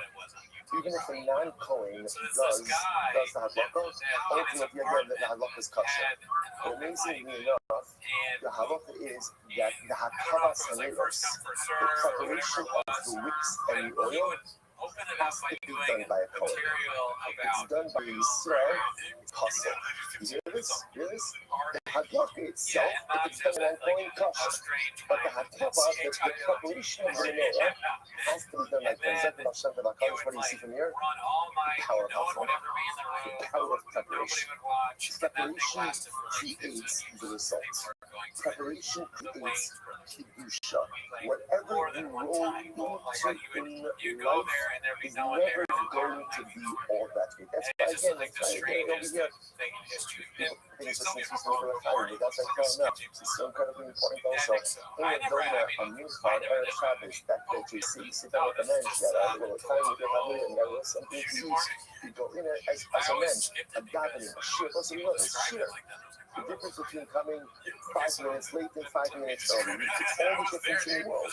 Again, I'm settled, I'm there, I'm here. Again, obviously, all different stuff and different things going on in life. But for myself, the concept of hachana is everything. And the fundamental distinction between an akum and ultimately a yid, an akum 3 days, a yid 30 days. Because hachana makes or breaks. What you put into the preparation makes or breaks the effectiveness and the impact of any spiritual endeavor. Incredible. So in general, Tanakh is the other agreements regarding everything in the Mishnah. So these are the activities you can't do in Egypt in 3 days before the Yom Tov. We have all this Zara, because for fear that you're going to enable or amplify the feeling of Hakarat's gratitude that the Akum has towards his. Towards Zara, and we don't want that to happen. I mean, even the Skizzy says you could collect payment. That's the one thing you could do. Tanakh says no, you can't even collect payment. Why? Because as much as the logic is, no one likes paying a debt. Tanakh says, well, at the end of the day, as much as it is uncomfortable now, at the end of the day, listen, you don't want this, you have to pay back the debt. It's uncomfortable, it's hurt, there's a pension, it's short term, but there's a tremendous feeling of relief later on. Right when that debt is no longer there, you feel lighter, you feel better. Notice there's a tremendous musafasca in this as well. This lesson of Achas Isha who makes of the Achshav, Sameach Hula Achasma. Even though something is distressing now, it'll cause you simcha later on, is a tremendous metaphor for life. There are many things that we want to accomplish and many things we want to do in life. The problem is it will result in some present discomfort. So because of that, we often refrain. Because we don't want to be uncomfortable, we don't want to be in a difficult situation. So if something is going to cause me present discomfort, often I'll shy away from it. The fact in life is that a person has to contemplate a little bit of present discomfort for long-term sake. Sometimes those things that may cause me a little bit of discomfort right now will cause me such tremendous symptoms, such tremendous fear in the future. Don't shy away from life opportunities because they create present discomfort. If they have the ability to create long-term happiness. Deal with the present discomfort because you know at the end of the day you're setting yourself up for tremendous life. Incredible. And I will say that's just the Mishnah. Just the Mishnah. Second Gemara, here we go. Rabbi Shmuel, okay, so we'll say Machlokas Rabbi Shmuel. Now that's Machlokas. Interestingly enough, the Machlokas is how to spell the word. So again, remember, when we translate without really knowing exactly what the word means, we translate it based on Rashi. I would say, yeah, today means their the day of celebration. But what you have to see what exactly is the actual etymological root of the word Ideya. So Machlokas Rabbi Shmuel, one says Ideya with an aleph, one says Ideya with an ayin. So here we go. Man detani Ideya and lo mishtabish, and man detani Ideya and lo mishtabish. First white line. Here's the good news. Whichever spelling you like, you're good. You're good. At the end of the day, you want Ideya with an aleph, Ideya with an ayin. It's okay. So let's go say, so what's the etymological root? Here we go. First white line. Man detani Ideya and lo mishtabish, but say, so what's interesting enough? Pasuk over quoting from Zivar. Right, so what's this? So just to the pasuk in its entirety, Luna, La'is Tamut, Kikaro Yom Edom, the Chash after those Lamo. It's talking about Ogavo, those who worship idolatry. Kikaro Yom Edom means the day of their destruction is near. So therefore, again, the Gemara calls the Yamin Tobin of Avodah Zarah Ideihen. So it's interesting. It means the Yom Tov. We're using it to mean Yom Tov, but it means really the days of their destruction. Because the more the Avodah Zarah celebrate and worship the Avodah Zarah, the more that creates their own personalistic undoing. Okay, so that's the hour. Oman B'Tani Ideihen L'Mishtadish.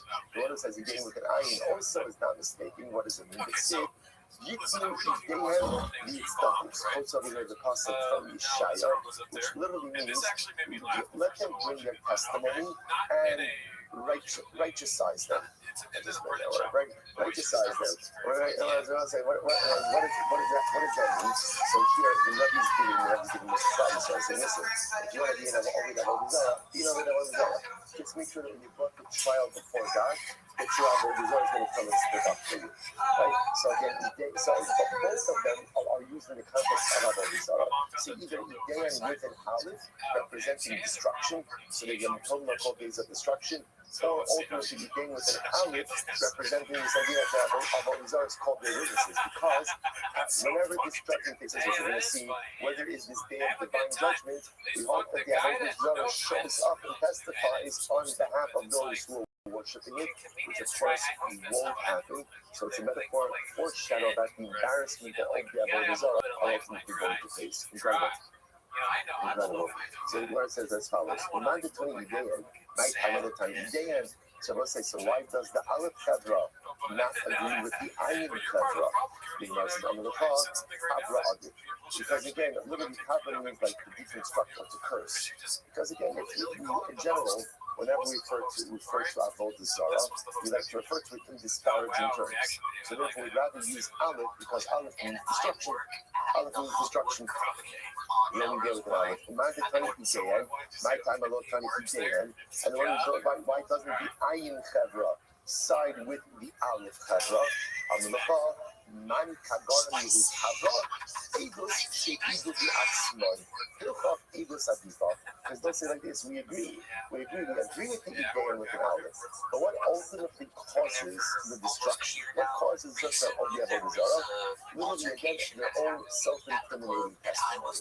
The idea over here that the testimony of their actions, i.e. the greatest testimony is the way you live your life, right? The greatest testimony is the video of your life. That's That's my testimony. So ultimately, for the Avodah Zarah, the Avodah Zarah itself is going to be the testimony that damages them, that deconstructs them. Therefore, they got to go with the eyes. So it says, Bahai, Yismi, Ideya, Yitztiku, Okay, so let's say Sinha Bikimar raises a problem. Now, we wouldn't know this problem for one simple reason. We don't know nothing. So because we don't know nothing, the first time most of us ever saw this possible Shaya was about 30 seconds ago. Or so when I said, you might doesn't know nothing, right? So the Gemara says, for 1 second, the Hayyitni Ideya Yitztiku, they should bring their witnesses and exonerate them. The Gemara says, that's not talking about Avodah Zarah. That's actually talking about Jews. That's talking about Jews. So once I get ready for this. Now, and by the way, not only that, it's actually a positive statement. What's the positive statement once I get ready for this? There is a lady.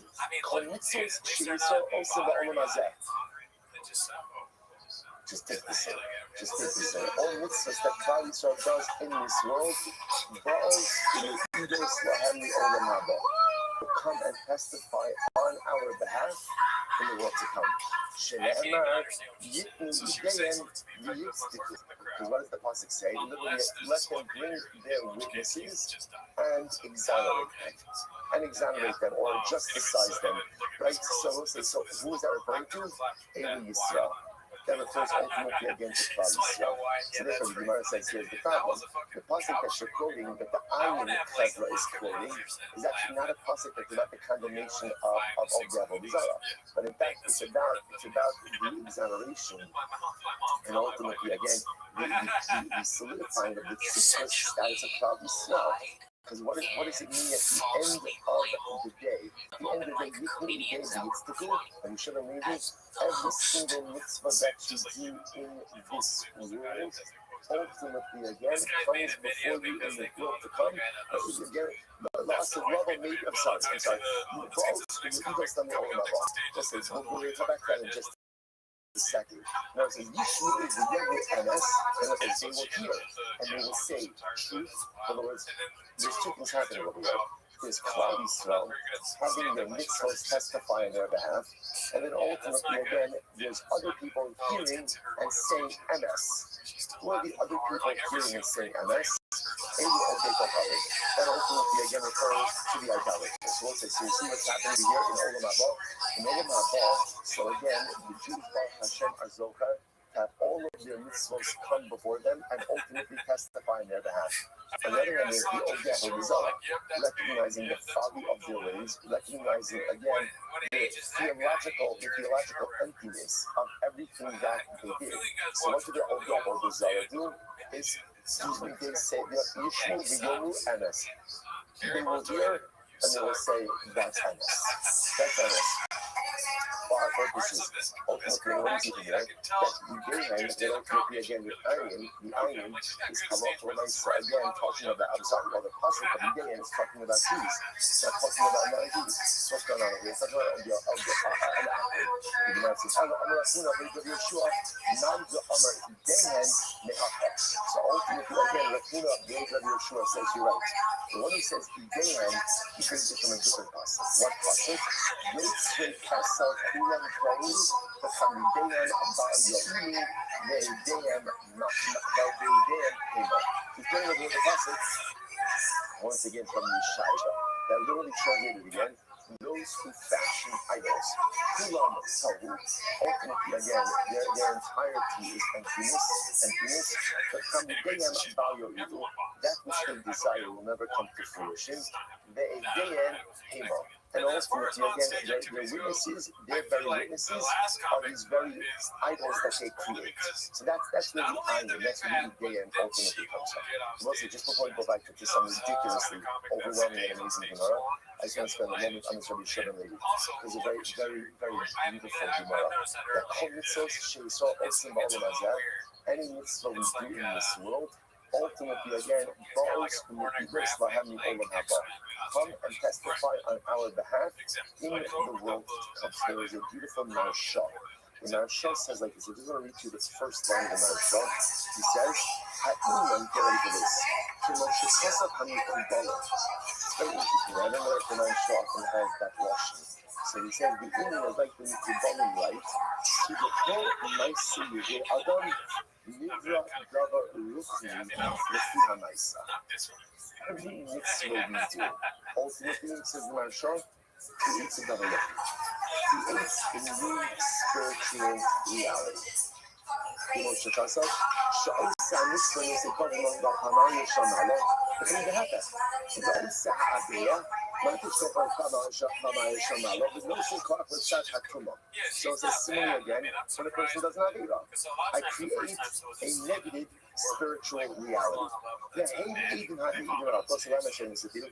You know, sometimes little children are taught that when you do a mitzvah, you create a good marach.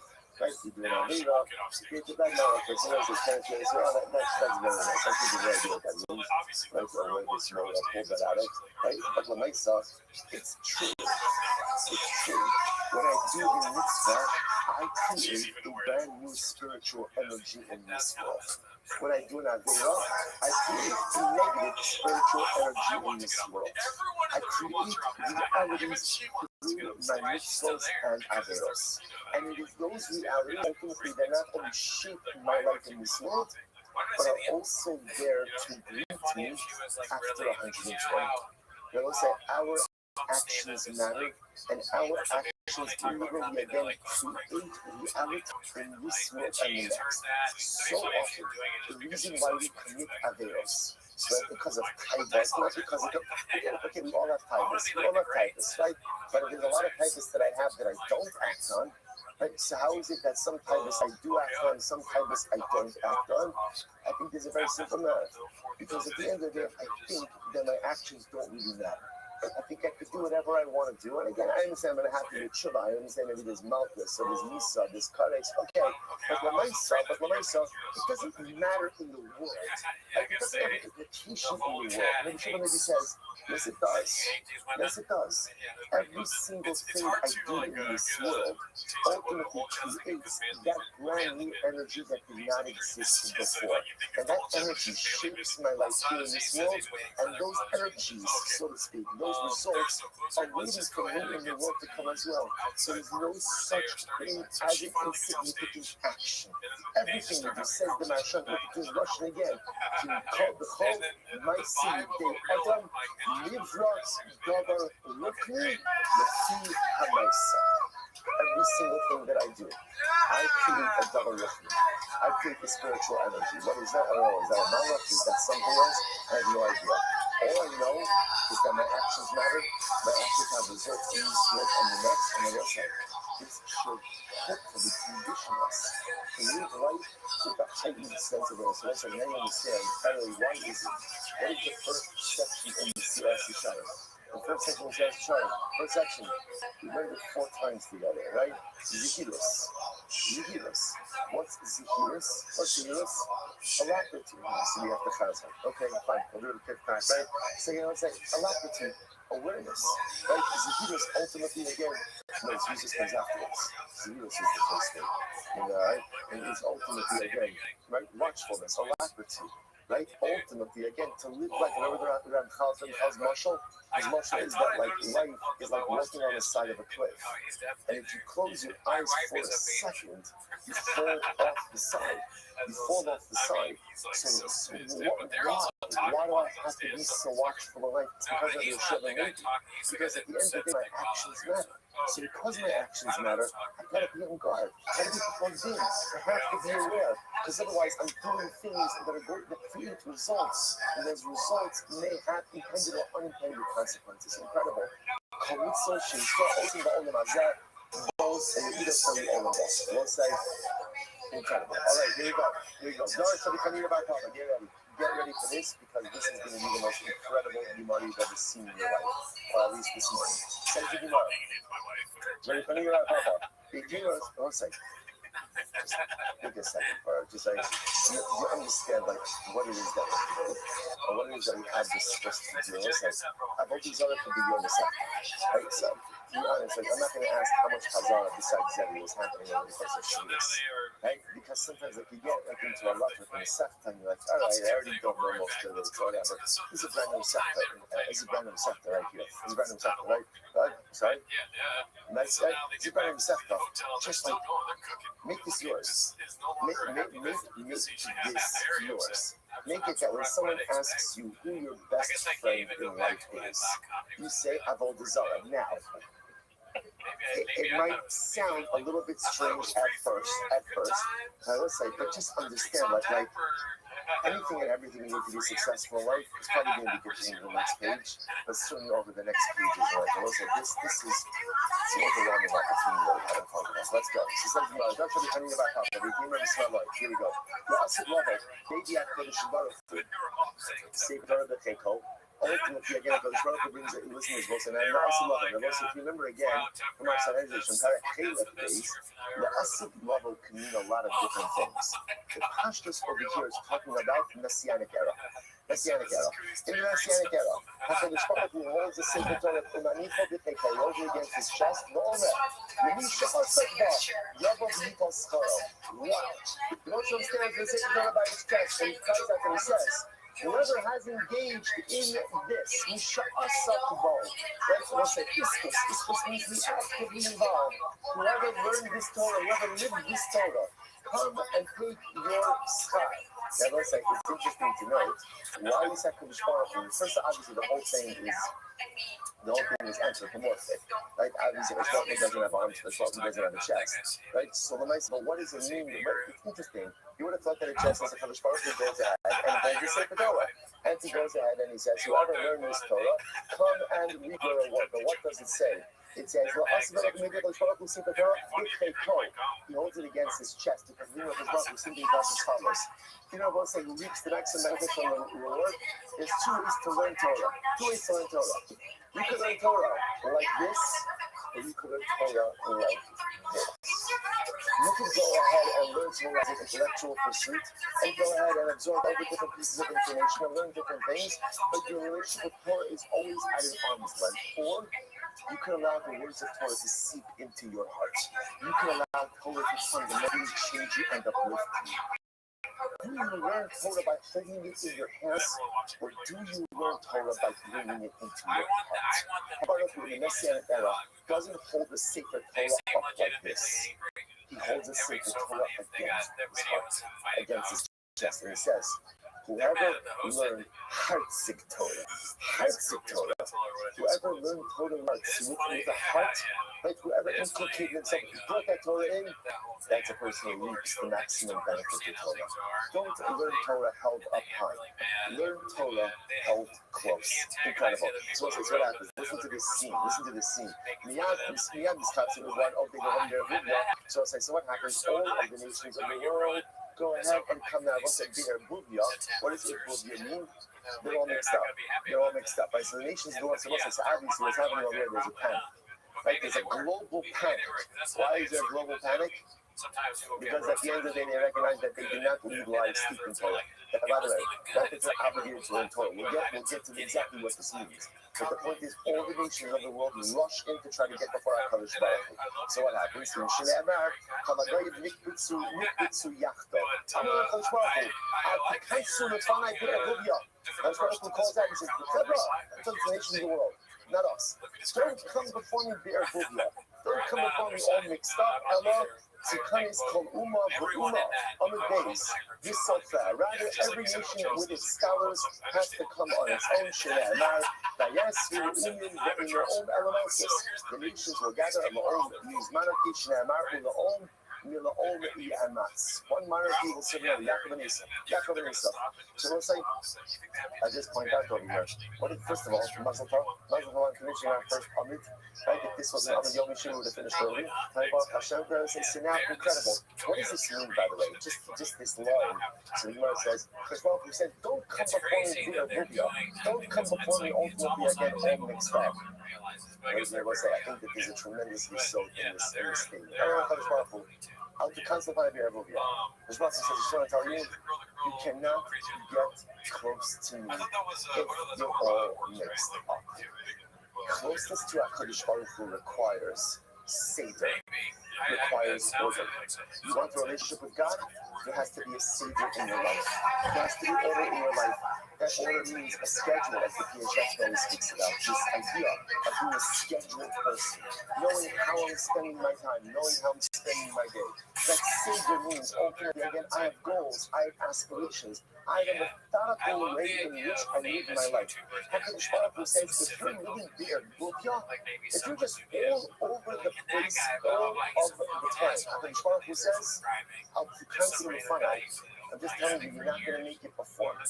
Because in order to go out and come before me, HaKadosh Baruch Hu says there has to be Seder. The greatest value to this, right, on the holiest day of years, Yom Kippur. So let's say if there's one thing that you could find on the Seder of Yom Kippur, it is, right, on the Avodah of Yom Kippur, it is Seder. Everything is highly choreographed, right? From where you go, from what you wear, from who's involved, from what's done. There is no time, there is no unstructured time in the Beis Hamikdash on Yom Kippur. Why? Because Kedusha requires structure. Kedusha requires order. Kedusha requires strict scheduling. And the more Kedusha you want, the more scheduled, worked out, and thought out you need to be. Because it'll say, if I'm in a Buvia Yid, right? Or as they say in Latin, Sifloidim, right? If I'm Sifloidim, I am, a lot of people go through life Sifloidim, and they accomplish some things, like episodically, but they don't really move the needle in their own personal accomplishment. If you're all over the place, pretty much you get nowhere. Which means if you're in Buvia, you can't come close to it. If you have Seder, if you have order, if you have schedule, if you have then ultimately you come up for HaKadosh Baruch Hu. Incredible. I guess it's the same word. From the days when we hear a Bubia coming HaKadosh Baruch Hu, is there a Bubia sounds strange, right? Is there like a Bubia before HaKadosh Baruch Hu? Like the emotion wants to be concerned about a Bubia. Because you want to say, Ella, you want to say, of course not. Or this is not a problem for Hashem. But rather again, it's a problem for the nations. This is very interesting. Ella, the Restream ultimately, again, the Gemara says, Hashemah is doing for the benefit of the nations of the world. It actually points out that there's something amazing. It actually says if all the nations are mixed together, because we're going to see what's going to end up happening is each nation lead its peace before HaKadosh Baruch Hu. So ultimately, the Rebbe was concerned that if everybody is mixed up, people are going to get their claims mixed up as well. Right? They're not going to be able to properly forge their national defenses. So therefore, HaKadosh Baruch Hu says each nation should come on its own. It actually says, the Lord Avinu Enu. The day will behind your beer Rubia. About the door behind your beer. In the Babali, you sustain time second. Baruch Baruch your Rubia doesn't matter.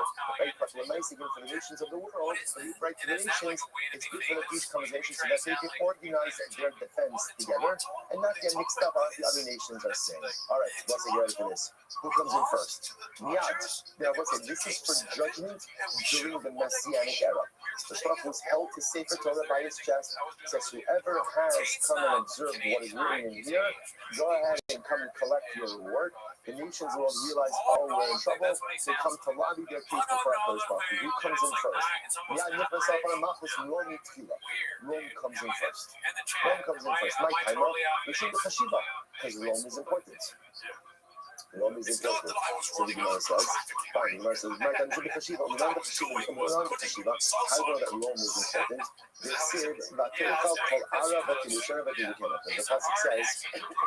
the Pasuk says, by Daniel, that when referring to Rome, they consumed the entire land, they plowed it, and they destroyed it. This is Rabbi Yochanan, who says that again, this refers to Rome, literally again, the wicked Rome, or the liable Rome, whose Tiva, who's literally again, their impact has spread upon the entire world. And I will say that is true this very day. It's right, that's true to this very day. Their impact has spread to the entire world. And we know them demand the Fashit Adoration. So in general, how do we know that he his cluster goes first. So again, so now here's what we got, right? Rome is coming in for judgment in the Messianic era. And the say, by the way, this is the Messianic era. It's Rome, and it's all of its derivatives. It's all of its derivatives. Like, for example, the Gemara says in the Sefer Megillah, there are many nations that are derivative of Rome. Germania, right?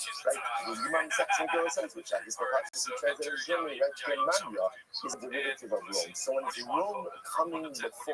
Rome coming before judgment for us, not the Messianic era, it's Rome, it's the empire of Roman derivatives. So the Gemara says. Now, by the way, so now so Rome is the most important, therefore Rome comes in first for judgment. So the Gemara says, by the way, how do you know that the more important, that the more cautious entity goes first? The Gemara says, do this. Melech v'tzibor, melech nitnas. So this is very interesting. If the Sanhedrin has to adjudicate two cases, right? The king and the tzibor, ultimately again the king goes in first for judgment. Right now, let's say, now by the way, although it sounds like Sanhedrin over here, it's not really Sanhedrin, right? Because remember we saw, by the way, we saw this in Shulas also, that a king is usually again not judged by the court. But again, just for the metaphor. So ultimately, again, if the king is ready for judgment, and ultimately, again, the tzibor is ready for judgment, the king goes in first. That's why it actually points out, okay, so the king goes in first for judgment. So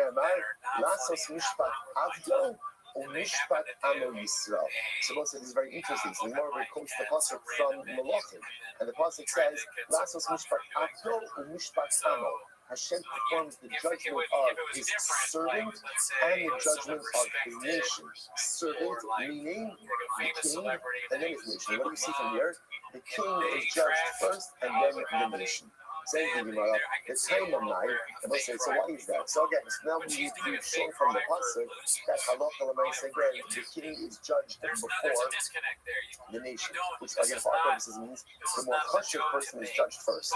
But ultimately, why is the king judged before the nation? So the Gemara says, the time of night, so one possibility is, if you could imagine like in the waiting room, so it's not appropriate to have the king in the waiting room. Right, so therefore, again, because it's not proper to make the king wait, therefore, halacha l'maisa, or literally again, it means it's not appropriate, it's not normative behavior to keep the king on the outside. Therefore, we take the king's case first, adjudicate him, and then adjudicate the nation. We buy the other possibility is that we want the king judged first. Why? Because if the nation is judged first, again, this is all by a Kaddish Baruch. The nation is judged first, the Ribono Shel Olam's wrath may be kindled over the nation, and therefore may come down harder on the king. Therefore, again, in order that the king kind of gets a little bit of a lighter side, so to speak, of the Ribono Shel's Midas Hadin, we let him go first in judgment. Now, if you look at Rashi, the way for Shkarin Af, Shalak Kaddish Baruch will make his shade Tzibor, Shemachas V'Shalom Yisram Min HaMelech Kol Sechel Mibnei HaChalom. Okay? So let's say, so two reasons as to why you let the king go first. Either because, again, it's not appropriate to keep the king waiting on the outside. The second possibility is you don't want the king to have to deal with divine judgment in the aftermath of his wrath with Klal Yisrael. He's provoked with Klal Yisrael. I don't see that. But simple, let's say, so therefore, what is just to follow what we have over here? Right, so Messianic era, he's first judging the nations of the world.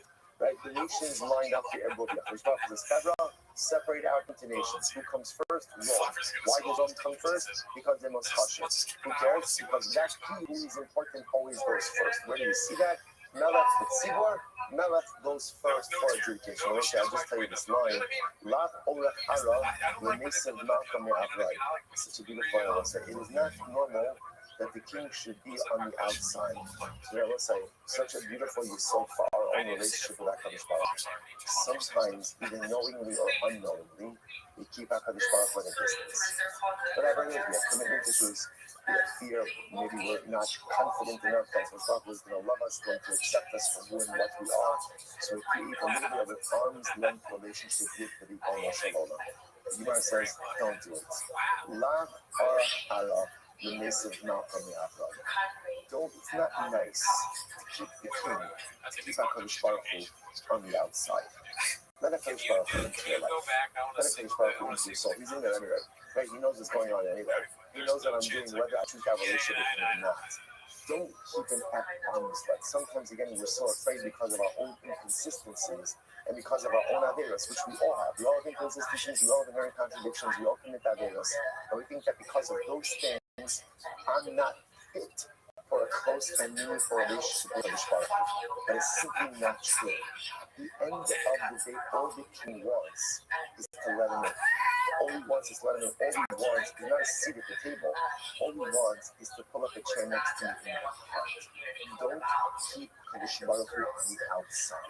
Let him in. It's the same Yisrael. Kadosh Baruch Hu takes the Sefer Torah and he brings it to his heart. It's covered. This is what I want. Don't keep my Torah out here. Bring it inside the heart. Don't keep me on the outside either. Bring me in. Incredible. All right, Moses, so what happens? Here we go. The Maya Sakim, Shem says to Rome, Chevra, tell me, what did you spend your life with here in this world? I'm going to tell you, good, I want to tell you. We're very proud of what we've done. How they showed you Tasmania. We established marketplaces, having their Chatzar Casino, chat houses, having Kesef, Zor, all we proliferated wealth in this world. The Kulam, get this one. The Kulam, Loasinu, Ella, Bishvil, Yisrael. Kedishis, Atsubakola. And God, you know why we did it? I want to tell you, not to brag. But we did it for the chosen people. We did it for Klal Yisrael. Right? Everything with Klal Yisrael. Why? Because we figured that if we make the Gashmius easier, Klal Yisrael will have an easier time learning Torah. So we built these beautiful marketplaces and bathhouses and created wealth. And so wealth was accessible. All this stuff. So Klal Yisrael shouldn't have to worry about the Gashmius. This way, again, Baruch Hashem, they can focus on the Ruchnius. I'm not going to call it. Shotu Sheba'ol. Bozom says, I can deal with a lot of stuff. What I can't deal is with liars. Don't lie to God. You want to sin? I mean, not exactly, but you want to say, right? You want to sin? Go ahead, right? You're all going to sin anyway, right? Don't be dishonest for the one simple reason. HaKadosh Baruch Hu sees through it even before you finish the sentence.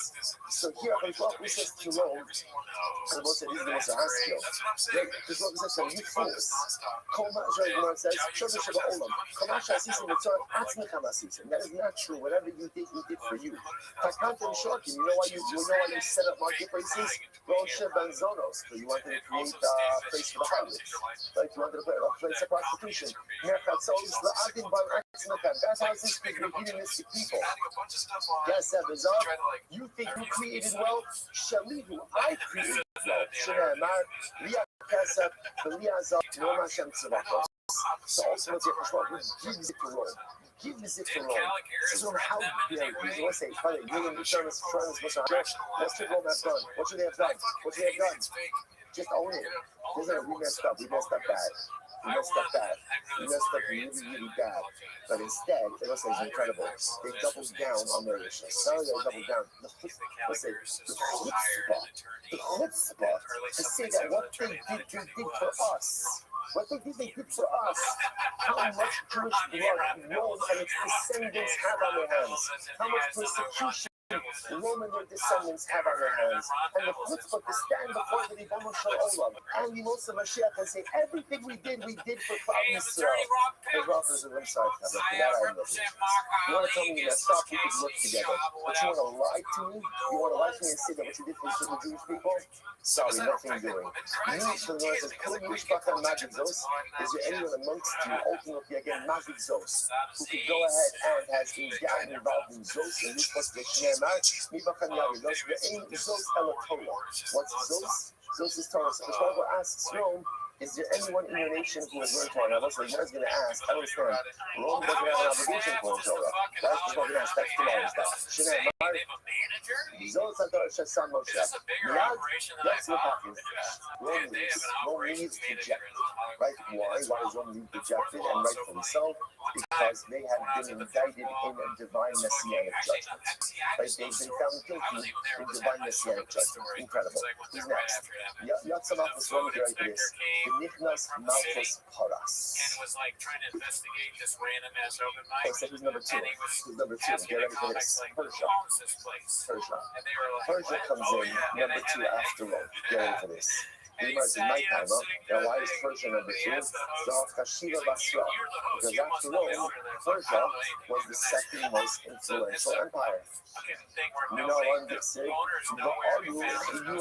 this is the prophecy of Daniel. So in Daniel's prophecy again, it says, and afterwards there was a second animal, and this second animal in Daniel's vision, right? The first one resembled the one which was Rome. The second one resembled the bear. Who's the bear? The tummy of Yosef, Elapharasi. This refers to the Persians. Right? What's unique about the Persians? Open the shows to go. They drink and they eat. So like bears, which means they eat and drink a lot. And the Sibalim Basakibos, and they're covered with hair, hairy people. Like the bear. When the Gabi say, they're big people. They're big people, literally covered with flesh, like the bear. When the Gabi say, and ultimately again they're covered with hair, like a bear. The Ibrahim and Yuchakibos, and ultimately again, like the bear, which is a generally restless animal, right? Because it hibernates. When it's not hibernating, it's generally restless. So ultimately they're restless like the bear as well. Okay, now Persians in for judgment. I don't know. Yeah, I'm not going to talk about myself then. Just tell me, what did you do? I said, I can't point out, here's the practice. You say to yourself, why is people asking the question? Hashem knows exactly what they've done. It's no different than when a Baruch confronts Cain, and he says to Cain, right, hey, where's Hevel? Right, and he asks other nation, Adam, how many other, what have you been up to? Baruch knows everything. But when we messed up in life, he gives us the opportunity to own it and to do tshuva. The problem is 9 out of 10 times we just double down. So I'm saying to Persia, tell me, what have you up to? Like, what have you done? Persia, I'll tell you. We made bridges, we conquered cities, we made many wars. Yes, you have.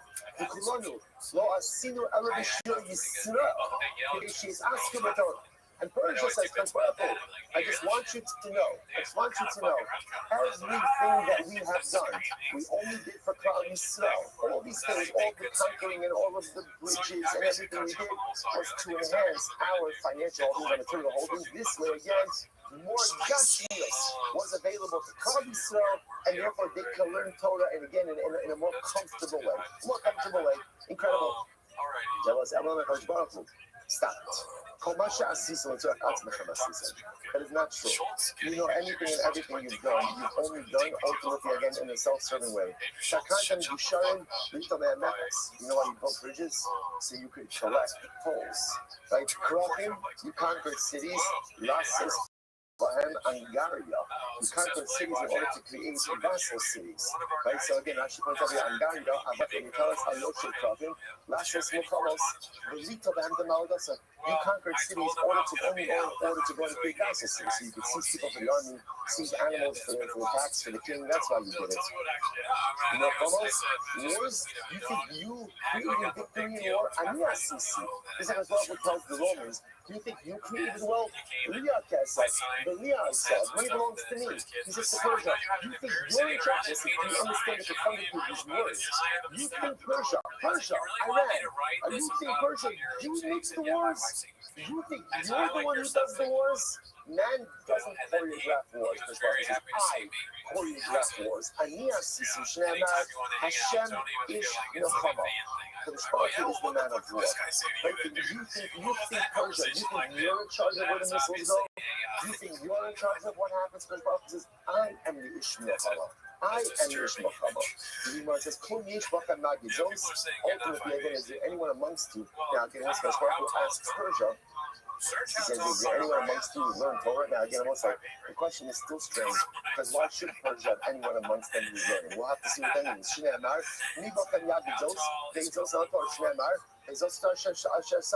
obviously, there's no one in their midst who learns Torah. Therefore,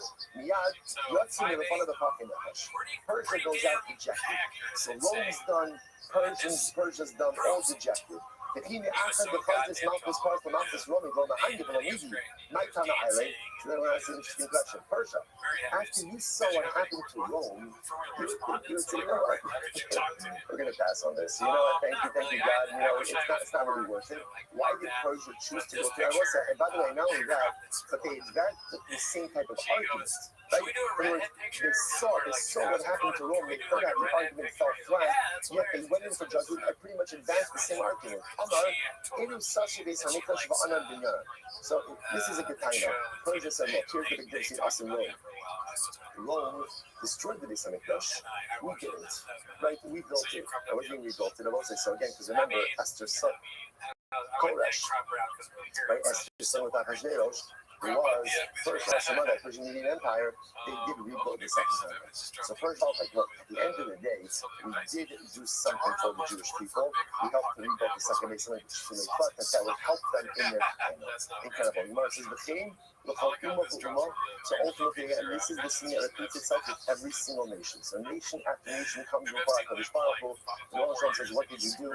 They advanced their accomplishments. They claimed everything they did for Klal Yisrael. HaKadosh Baruch Hu says, not true. What you've done is self-serving. So all the other nations saw that it didn't work for Rome and for Persia. Why do these other nations keep coming in for divine judgment? So the other nations say like this, listen, Rome and Persia were the primary persecutors of Klal Yisrael. So therefore, again, I get it, right? I thought we're not going to find any type of exoneration for them. But a lot of other nations in the world didn't per se participate in the active persecution of Klal Yisrael. So they were hoping to find some type of positive judgment. So once they get ready for this, my shna, I'm going to end with this line. Well, not really. But my shna, Hani de Hashidi, or my shna, Lo Hashidi. But once they say, what is it that makes Rome and Persia so important more than the other nations of the world? What is it that makes them more important? So they want to get rid of this. Mishum, Hana, the Hana, Mashki the Malchusahu, Adda Asim Mashiach. Why am I saying? Because Rome and Persia, like those empires, will last all the way until the Messianic era. So I will say, now again, obviously, what it also means is in the form of influence, right? Obviously, the empires are not constituted as they once were, but at the end of the day, the influence of these empires will be felt until the Messianic era. In other words, many other nations come and go, and their influence is gone. So what's unique about Rome and Persia is that their influence in the world is felt up until the Messianic era. So I just want to point out just to understand what this means. Right? So Persia, which again, it is Iran Meshadra. Right? So Ramais again, their influence is felt in the world until Mashiach, which means that if we see their influence being diminished, and if we see their influence being compromised, and we see their ability to threaten not only Am Yisrael and Eretz Yisrael, but the entire world being diminished day after day. You know what that tells us? That the Moshe Mashiach is closer than ever. Because the Gemara says, Persia, Paras will be here up until you Moshe Mashiach. And as we are literally living in days, where day after day, strike after strike, Am Yisrael is diminishing the influence of Paras actively. So it means that Mashiach is not right around the corner, but it probably means Mashiach is right at the front door. It's not me, it's Avodah Zarah. That days on the days. 1 week into this new stage of the war, exactly a little bit more than 1 week, but last Thursday night, and the Gemara is telling us great things are about to happen. Incredible things are about to happen. Paras will be here until Mashiach comes, but as you begin to see their influence being diminished, just know that great things are waiting for Klal Yisrael. Great things are waiting for the world. That was very soon that day, where HaKadosh Baruch Hu holds that Sefer Torah, not in his hands, but by his heart, and says, whoever throughout the ages toiled in a labor of love to uphold, to learn, and to live this beautiful scroll, come and receive the reward. That reward for our people, that reward for our nation, that reward for all of humanity, and that's Hashem, is coming very soon. I want to say, Shkoyach, and that is Avodah Zarah, absolutely amazing, Incredible. Tomorrow All is right, have a Zoom. Have a great day, everyone. Go ahead. Have a Israel. Shabbos is to be Shabbos and Hashem of security. All the souls, all the quality, all the holidays. You should see the downfall of chaos. May not be under. Fuck you, dude. Hey, take a step back, dude. We got Darius Garland, dude. Who the fuck is that, dude? Now you're just making him look Darius Garland. All right, somebody knows who that is. He made it an hour in. This is like... Oh, I saw someone ask you first. How much did you love the word pressure in terms of Sunday's football game? They threw a hammer at my TV. That's funny. And then you just use that rug in this interview, one of the biggest jokes on the planet. She said, this is the guy that came up with the jar. Trying to use crushing power. Yeah, I got sucks. I can't believe you had him on. That really surprised me. You know, you gotta like, fucking really interesting. It's a fucking That's, yeah, I can't do that. You know what? I never watched the two. I don't want to give it up. At the end of the day, you have more strength. And I kind of feel like I wanted to do this where I look at the transcript. Yeah. And he didn't ask me. I don't know. I just told my son. No. So I didn't say he did. I just was making fun of him. I didn't really watch. I watched the podcast thing on it, sort of. But I would also like I watched podcast. I barely take it second. You're taking my minutes. Yeah, but I'm doing five things. That's not great. But yeah, I mean that guy's pathetic. Not a chance. I'm never gonna sit through that fucking podcast. He's annoying. He's like thinks he's really smart. He doesn't. I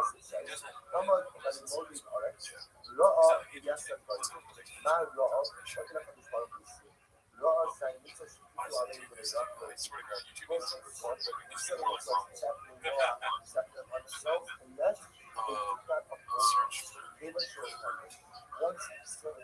that's the first mention. It seemed like a good thing to think change people all the time.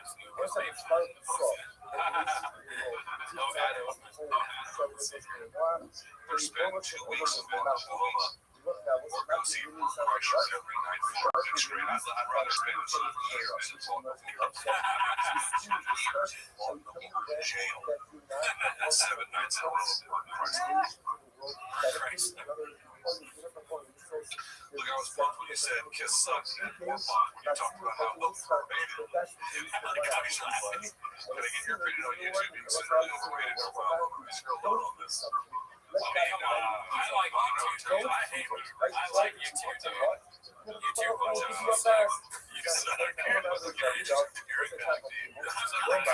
cock. You literally watch people get fucking like it. You didn't say your wife. I'm sorry. You said people. Yeah, no, I didn't want to say your wife. That's why I was like, but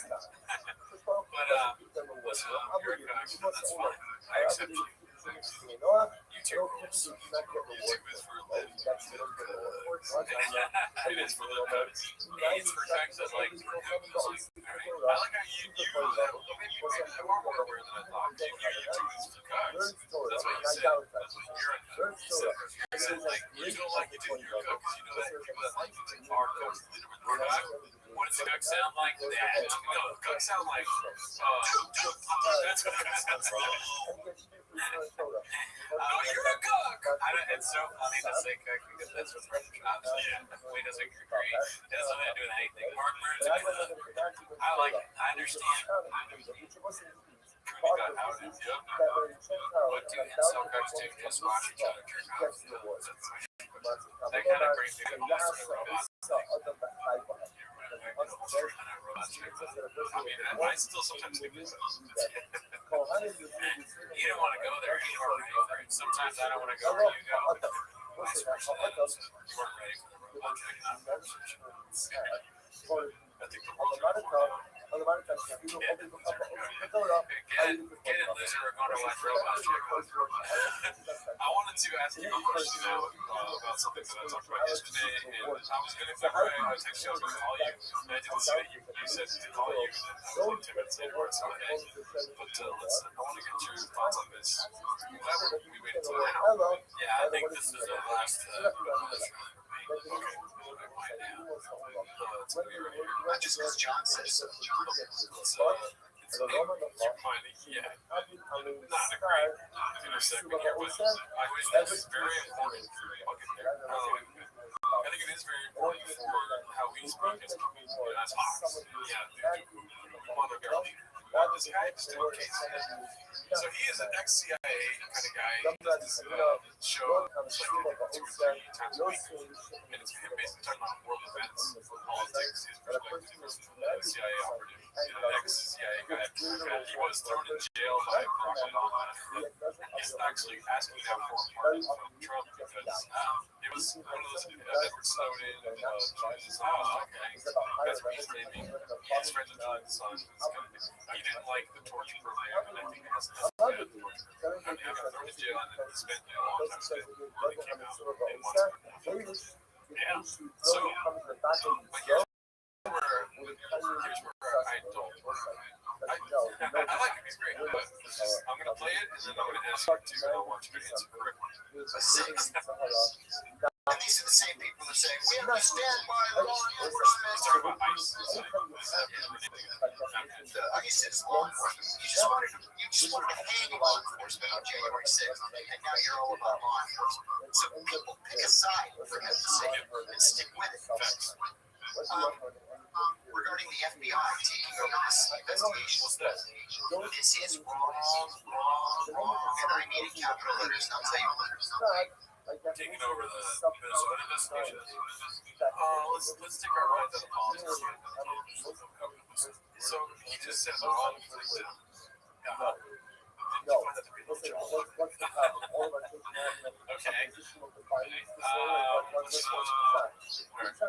This is wrong.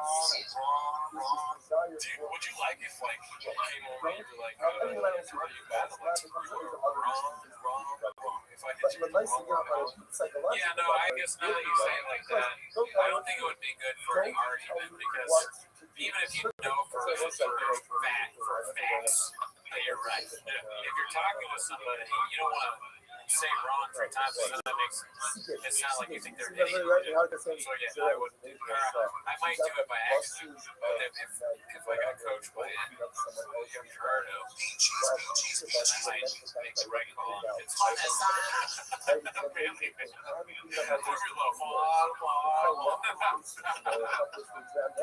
I don't like it, dude. It's like so annoying Over this investigation. This is wrong. I don't want to teach you wrong, and I need a capital letter. I just don't like the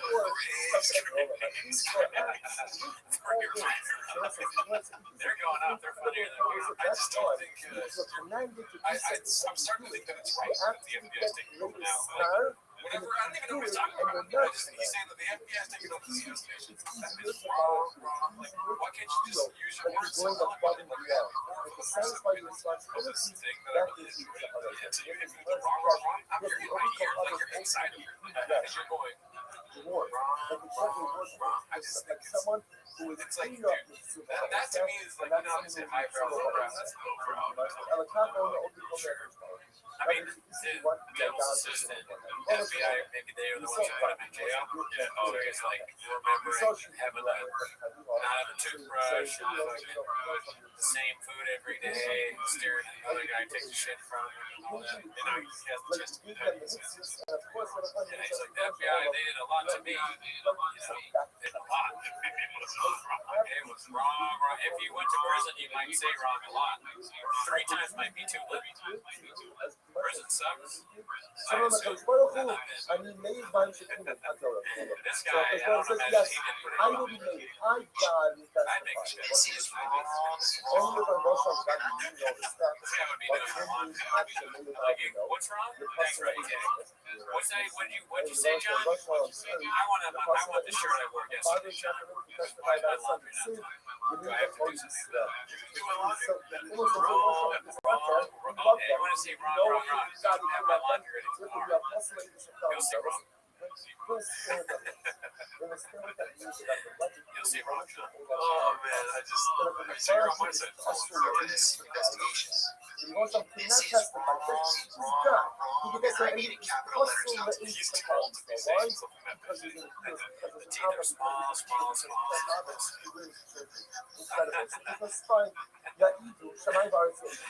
Oh, that's great. وهذا سبحانه وتعالى. Let heaven and earth join testify that God has. All the threats that I would funny how God works. John's like, he didn't give me his commissary money. I'm like, that's funny how God works.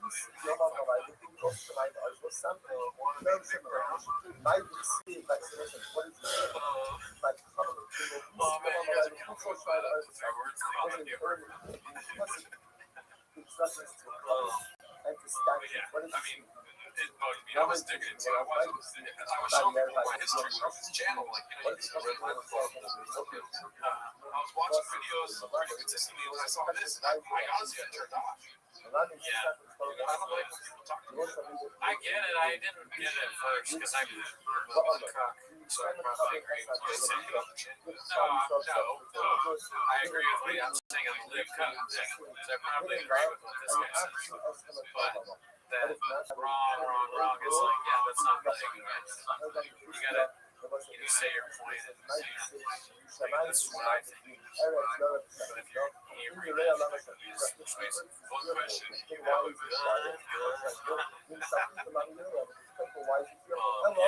I also agree with whatever you're saying because it's just information. I think he's kind of like apolitical about his presentation and stuff. He says Trump supports. Yeah, that makes sense. But he's also commenting on my situation in a negative way. Yeah, like I kind of just I would shit on that.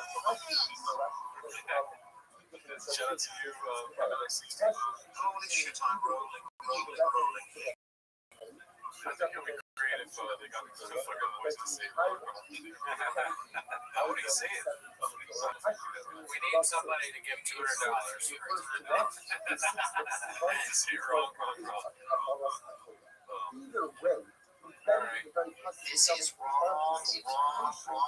we survive as long as I am excited. as long as we will accept it.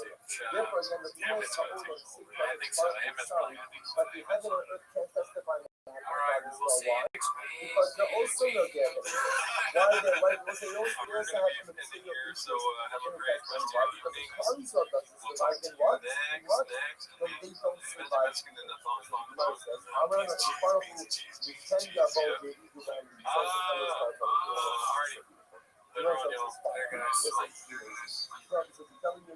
I'm busting this. I got it, busting this. Telling you, trying to art busting. It's fine. You know what? Let's have members from amongst the nations of the world who will come and give testimony. Level Nimrod, you know it's our drum. So I'll have all this go coming. Let Nimrod also come along and testify by that drum. That Abraham will not go ahead and worship Allah. Remember again, Nimrod was one of the few Abraham who was fighting first. Without down to the island. Level Rubber, you know, Yaakov, so that's what I like that. Let Rubber come along. That's why Yaakov of you will never see when you look at this new guy who was at the resurrection. You have a miracle that makes it like Rubber flat on the other side. How about we just crucified? We saw it in the ocean from that trip out of Ula. That's like the crucified come along and say, what? But they say you have to come to this house and they say you have to do morality. No about the book like that side. You don't look at the line you saw that life of so it's not going to say it. But the answer to what you're saying about the kind of guy that you do not go ahead and die down to the ice. No about that rubbish. You know if you can make the people as a Cuba. Let that rubbish come along and testify that ultimately that you never stop that Welcome back to Raccoon Tweeties. As always, join the Patreon, join the Reddit, join the Discord. The Patreon, you get early access to Stop Laughing. That's what I want right there, dude. The energy, I don't know why your energy goes, welcome back to Raccoon Tweeties. Yeah, you're right. I fucked up. Like, but then when I start laughing, you get angry. I like that. Oh, yeah, we'll just start laughing at you. I wasn't really angry. I just wanted to be, live. I wanted to give the audience something, right? I want to be the wacky guy that you like on TV.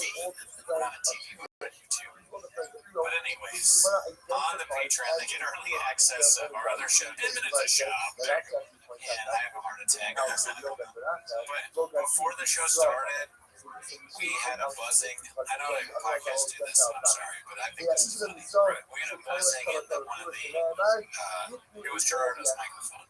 That's not a dead, like, that's not saying anything bad about him. Okay? It just happened to be his microphone. It's not his fault. It's a team's fault. So there's a buzzing, right? And he goes, do you know why the buzzing is? After we solved it, after Jordan was solved it. After I motivated Jordan to solve it. And he goes, do you know why that happens? I go, no. He said, what it means is that an electrical cable is on top of a microphone cable. That's what I said, what you call it. Is it how he said it? A microphone is on top of an electrical cable. Or vice versa. Does it matter? What did you say after I said that? I want to get to this. But which one is on top of the other? Does that matter? I think it does because, the power grid is kind of on the floor, and microphone controller is on top of your The power grid, you mean where you plug it into? Is that the power grid? Yeah, like the grid of power, basically. All the power cables that go here, there, over there. That's a grid. A grid is like a line of cables. Oh, I didn't know that. Okay, I'm making this up, though. I'm not, you don't even know if that's what a grid is. Listen, I speak my own terms. The shit gets recorded. It gets Yeah, that's right. You walked into Cooney's corner. Oh, you're scared. I'm just kidding. What did you say? Yeah, well, I want to get to what I said because I think I know the answer to it, and I want to know what's right. And I have enough, humility that I'm willing to see if it's right. I don't care. I think it's funnier if it's wrong. Okay. So I jokingly said, but also seriously, I said I don't even know the difference between those two kinds of cables.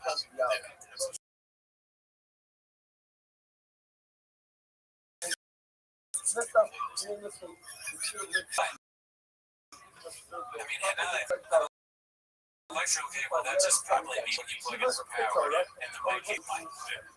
So I didn't know. I just was instantly laziness. My wife, she calls it weaponizing competence, where I don't even try to understand what's going on. I go, oh, I didn't know that.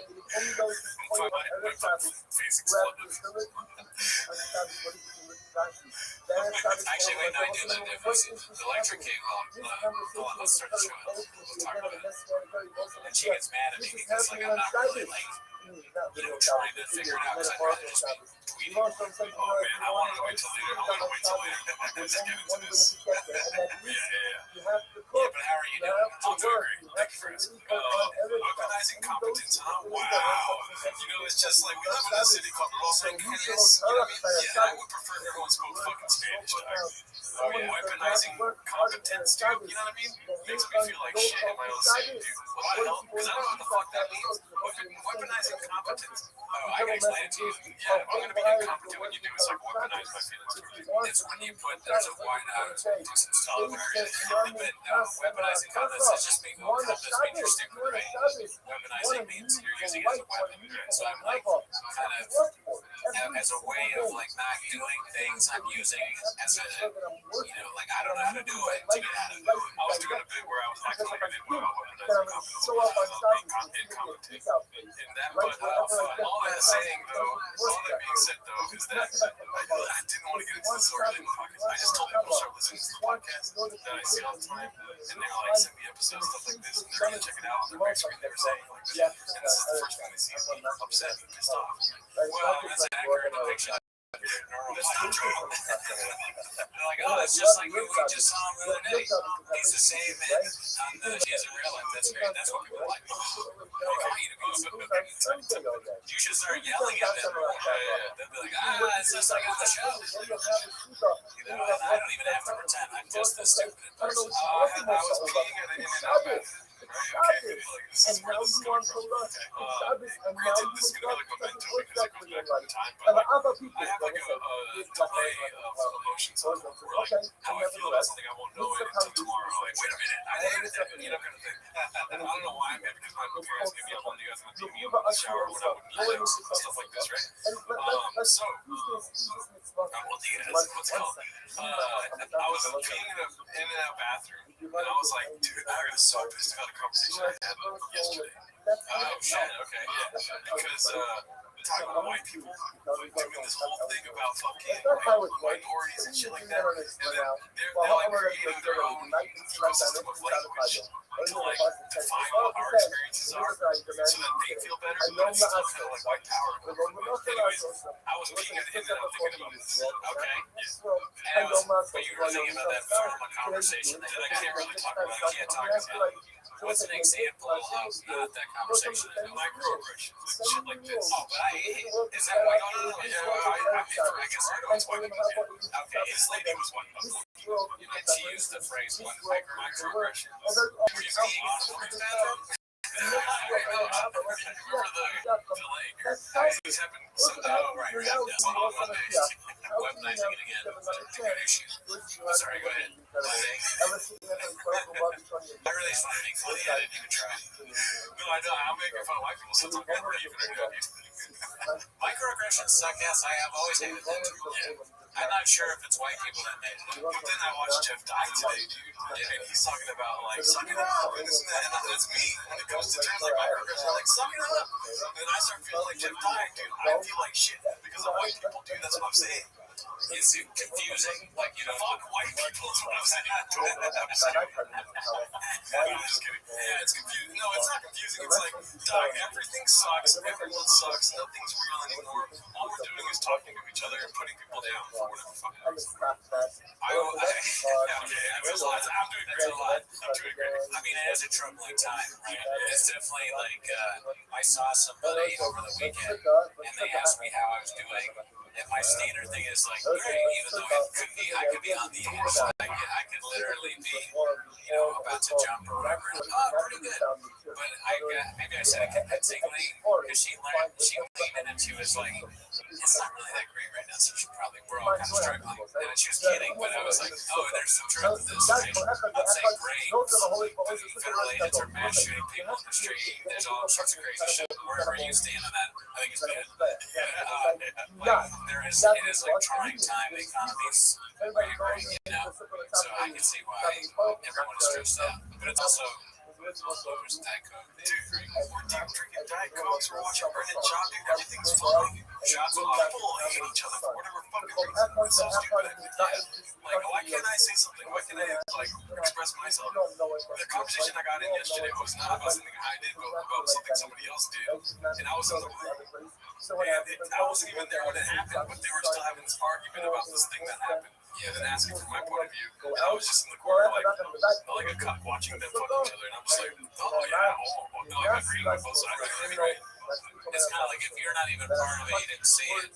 Why do I have to now have like a strong opinion about it? And then I was working back so hard, dude, because every time they would go to me to be like, because of my progression, because this, because that, because this, and that, and like, you know, you're Mexican, this kind of stuff, right? And me as a white person, this and that, like, I'm like, bro, this is, I do not want to be here. Yeah. The microaggression, you know what's funny to me about that is, the microaggression thing. So, and please correct me if I'm wrong, because as a white guy, the microaggression thing, right? So, you go, white people made this microaggression thing in your mind. Not saying you're wrong or that maybe did. And you're like, it's annoying, right? Because you're like you said, making you now, making these terms up to define your race of people, right? But at the same time, so you get mad. But then you watch Jeff die, and you hate Jeff die because he's a total idiot. And he's starting to say things that aren't what you're saying, but they're kind of like that because he's like, microaggressions, look at whatever you think, you suck it up. And then you start feeling like, wait a minute, you know, and I can see how that would make it's like in ancient medieval times when they would do that fucking, they do two different fronts, and then they engulf the enemy, and then they just start killing them all. I mean, like, it's like, I can't go any way that I feel like that I feel trapped at times. And it's not because I'm Mexican. I just feel trapped, like I can't fucking express myself freely, like in any way. Aside from race, it's just, I say fuck all white people because that's hilarious to say, and honestly, everyone agrees. But no, I'm just a white person. So yesterday, the night that I was like, I fucking hate you. I didn't say this out loud yet, but in my mind, I'm like, I cannot stand you. You suck ass. You're like when you come into cardio right now to me, you know. Do you feel like you can't say stuff because of that? Oh, I'd rather not, because I don't want to have an argument or I don't want to go on this tirade about something. And then also, I was telling somebody this other day, I just bomb sometimes.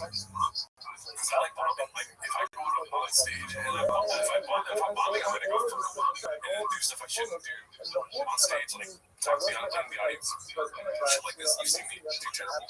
Sure, yeah. And so, like, I do that shit in real life too, where it's like, if this is going downhill, like, let's go all the way down. I'm saying that if people, you know what I mean? I'm saying like the worst things of all time to them, and then I gotta live with that moment whenever they're around my work. You know? That's kind of funny that you be in a conversation with somebody that you're like getting angry with them, but you don't want to say anything because you know that if you disagree with them at all, you're going to turn it up to like the last, like the top notch, and you'll never be able to speak to them again. So you'd rather just be like, hey man, yeah, sure, it sounds right. That's about right. Because the vice versa, that would be like, and fuck you, and well, and not so much that. Yes, whenever I work with somebody that I'm done with, that might go to this route. But I'm just saying, like, you sound, that's my sort of vernacular of like, let's have a laugh about this very intense, real thing you're making it sound to be when it's not that. You know what I mean? Do you think if you're able to say that, you would be less angry? No, because then it becomes a, you know what that word does to fucking, I was like, I'm so sorry. But like, you know, this conversation turns into something else, and it's just like, I'm trying to navigate this world of vocabulary that I didn't create, and I'm trying to speak the same language with this person that's in this different world, dude. Like, this white person is just in their own fucking world that white people created to make us feel a part of. I don't feel a part of that. Anyways, I wanted to wait to the end of the podcast to do this, but I want to start crying. Damn. So, and then I was peeing at the In-N-Out, and I was probably done peeing, still thinking of this shit, dude, just like standing at the fucking urinal, like, I don't know why it hit me randomly after that. I don't know if I get this late. I think what I, like, right after is when I think of that. Like, when I'm thinking about things that make me mad, or I'm just intensely thinking that go the wrong way, or I forget to go off on the exit, so I'm just going, I start going to, like, other people, like, other houses I've lived in LA, or, like, where my wife used to live, and I'm like, oh, damn it, what the I'm going to fucking, what the fuck, and then I forget, and I'm so mad at myself for, like, you know, going the wrong way, that I end up driving back home, and then I forgot about it. Oh, okay, take a break. And for me, it's direct, as long as I can go the wrong way directionally, I'll probably forget. Oh, okay. Yeah, for me, it's like, if I get in an argument with somebody, if they did me wrong in some way, like, let's just say him and Gerard is deemed this justice, something like they did me wrong, something like this, and in the moment, I'll be like, it's fine, whatever, you know what I mean? And then they accidentally, like, step on my toe 3 days later. I'm like, Dog, why would you step on my fucking toe? You know, okay. It's like this delayed emotional response to something that doesn't have nothing to do with it. But, like, you know, as a Catholic, it's all this fucking random shit. You know, because you're mad about something that's not the same thing. Right. Yeah. It's good that you realize that. Yeah. It's, I mean, self-knowledge has done me nothing. Well, okay, well, I don't know. Like, is it, do you listen, dude? I don't want to be an analyst, dog. I want to play the game, daddy. And if that's what Jordan does, dude, you better watch out. Take this thing, man. Shouldn't this stick on my fucking toe, daddy? I'm just kidding. I mean, yeah, it's cool that I fucking noticed. Yeah, it's rough. Or do you always notice it? I always notice it. And you actively ignore it. No. I'm trying to be funny, dude. Don't fucking psycho. You know, like, I'm not talking to this time. I desperately, can't be told as the whole time you were talking, like, the last few things, I was desperately trying to think of a way to bring in that I thought ham was over. I was like, how does this is behind the camera or behind my brain? The whole time I was like, how do I make ham a bird into this? How can I get back to him? So originally Mexicans thought that but the microphone came around and said, no, okay. So I'm in touch with Mexicans, people that exact fair enough. Yeah, dude, feed a man's fucking good now over here. Okay, so you want to get into this, dude? Jelly roll? We've got a lot of jelly roll. We got a lot of jelly roll, dude. He might have got more face tats. Let's see what he's saying here at the Grammys. You want a Grammy, I guess? Yeah, some kind of gravy. I'm not sure. I'm assuming maybe best country. Not best name. I'll tell you that right now. Most weight lost on an album this year. Strangest body transformation. Most likely to have a cousin named Sandwich, the same after Sandwich. Most bots on YouTube. People are still doing the bit where it's like Jelly Rolls, the music for whatever. That's how he first spotted us. Jelly Roll is Amy Winehouse for guys that fall asleep in their truck. But it's still going. I just saw somebody the other day say Jelly Roll is a okay, they reposted it. Recently? Yeah. I mean, it's someone said Jelly Roll makes music for people who have tattoos of their kids but not custody of them. I hadn't seen that one. That's another good one. Good. You know, if you have any in the comments, please let's keep it going. It's kind of a thing. Also, just forget about the first part of the podcast. Let's see here. Okay, so I just want you to notice this of his speech here. He's like being silenced in both the clips I'm going to show you. He's like not able to say what he wants to say up here. I immediately picked up on that. I'm glad you pointed it out. But yeah, it's their thing. These guys all think they're being persecuted and held back, probably because they watched too much Rogan or something. And I know they're not willing to tell the truth, and then the truth is like, you gotta love your neighbor, man. It's like someone's gonna tell you not to love your neighbor. I know they don't want me to talk about this, but make your bed when you get up in the morning. Try it. People don't. I mean, if I said that on Restream stage, can you imagine what they do? You imagine the amount of kids they fuck up or somebody in Africa, I said it. The subtext is like, that's so, you know, it's funny about to me, like, I'm not totally putting this on Jelly Roll, but the subtext of like, which somebody asked, if he said that, it would be that, like, you know, like, or like, minorities, like, you know, like, respect, like, pick up after yourself, and then it's like, but who's not picking up after themselves, Jelly Roll? Well, I gotta go. Yeah, we know what you're saying, and that's the reason why people don't want you to say it, because A, it's not true, and B, it's a, you know, a blanket statement about an entire race of people.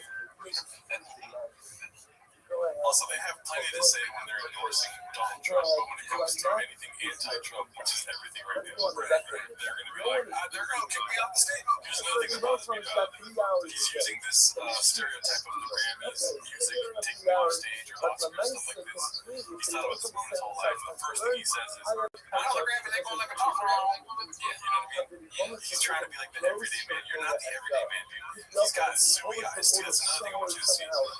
His eyes are so fucking weird during this one clip. No, he's in a simulacrum. Yeah. Oh my god. That looks like that video of the guy that goes, remember that one? Yeah, the white guy is like that with his eyes. You ever seen that gif? Oh, yes. Didn't that look exactly like that? Behind the tattoos. He's in a simulacrum. He's got suey eyes. First of all, Jesus, I hear you and I'm listening, Lord. I am listening, Lord. I don't like that, dude. I don't like his little, he's like, he's praising to something that's not Jesus. I'll tell you that right now. First of all, Jesus, I hear you and I'm listening, Lord. I am listening, Lord. Got a little devil fucking squint in there, dude. You know what I mean? I mean, if I were satanic, I would definitely pretend to be related to Jesus. It's just so weird. It's like Logan about to jump on you for a rough dog. Jesus comes back, right? And take me to my supporters, Jelly Roll, Joe Rogan, you know, Peter Thiel, and Jesus is like, what are we doing here? Papa, this is crazy. I didn't, what? Why do you have a cross on your face? It's like the old, I was killing with a cross. Yeah, what's his name? Bill Hicks is like, Jesus comes back and everybody's got crucifixes. He's like, what the That's such a great bit. But yeah, no, I mean, he would look at Jelly Roll and think, what's on your face? Your name is what? Jelly Roll? What is jelly? I think it's funny to say that. Do you think he talks to Jesus? And keep in mind, what is the definition of Jesus? Like for him, you know what I mean? I feel like he's a plant, first of all. We all know that, right? And he's just so stupid that he's going Jesus every day like it's Jesus. When really it's some fucking CIA psyop plant that's like giving him the life that he wants. Exactly. No, I'm with you on that too. But his dumb hillbilly brain is like, Jesus did everything for me. He's so stupid. That's hilarious. He's so stupid that he doesn't even realize, even though the CIA guy's always telling him, he still thinks it's Jesus. That's funny. Did Jesus put my baker in my life and he's helped me through everything that happened? Just go up there. I also think it'd be funny. The CIA guy, or whoever made this happen, is telling him what to do, and Jelly Roll's just constantly fucking up and not doing it right. And the CIA guy's just like, no, he's gonna say like, no, you're supposed to say this. And Jelly Roll's like, hey, now I'm like a kangaroo with a big cut that thing up. No. But Jelly Roll, he does it wrong, but it's actually still working because he went to Grammys, and the CIA guy's just like, I guess I'm wrong. This is working perfect. Yeah. So who's right? You know what they say? Right 90% and leave the rest to God. You know what I mean? Being favored to Jesus. They're gonna kick me out, man. I'm saying really controversial things like I love Jesus. Okay. He said that another thing about him is that he does the bit where you're right. He says all this shit about you're supposed to do this. I love Jesus. I love God. But the second it's something that is controversial, I don't know about that. The ISIL. We'll get to that. Yeah, I can't really comment on that. Yeah, Trump's a great guy. I love him and all that. But, I mean, that's up to you. It looks like Jesus wants the Somalians out of Minnesota, so we're going to send them there.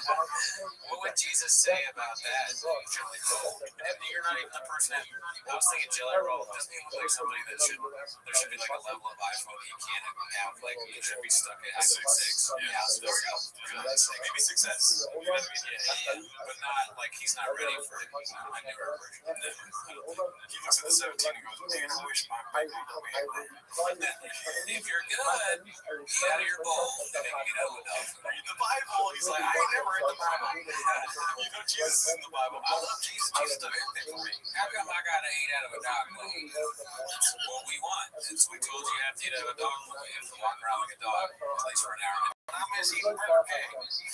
I miss being able to see my family. You can go to Burger King and have fun and read books. I told you, you walk around like a dog, you bark for an hour a day, and you eat food every day. Understand? Get back to it. That explains it all, dude. That's why he's like, they're not going to let me speak for long. Yeah. All right, y'all, I got to get going. He starts crawling like a dog. Good boy. Well, I'm like a woodpecker with a pecker cut off. I don't know why I can't remember. I'm like a kangaroo with a pecker cut off. What's that?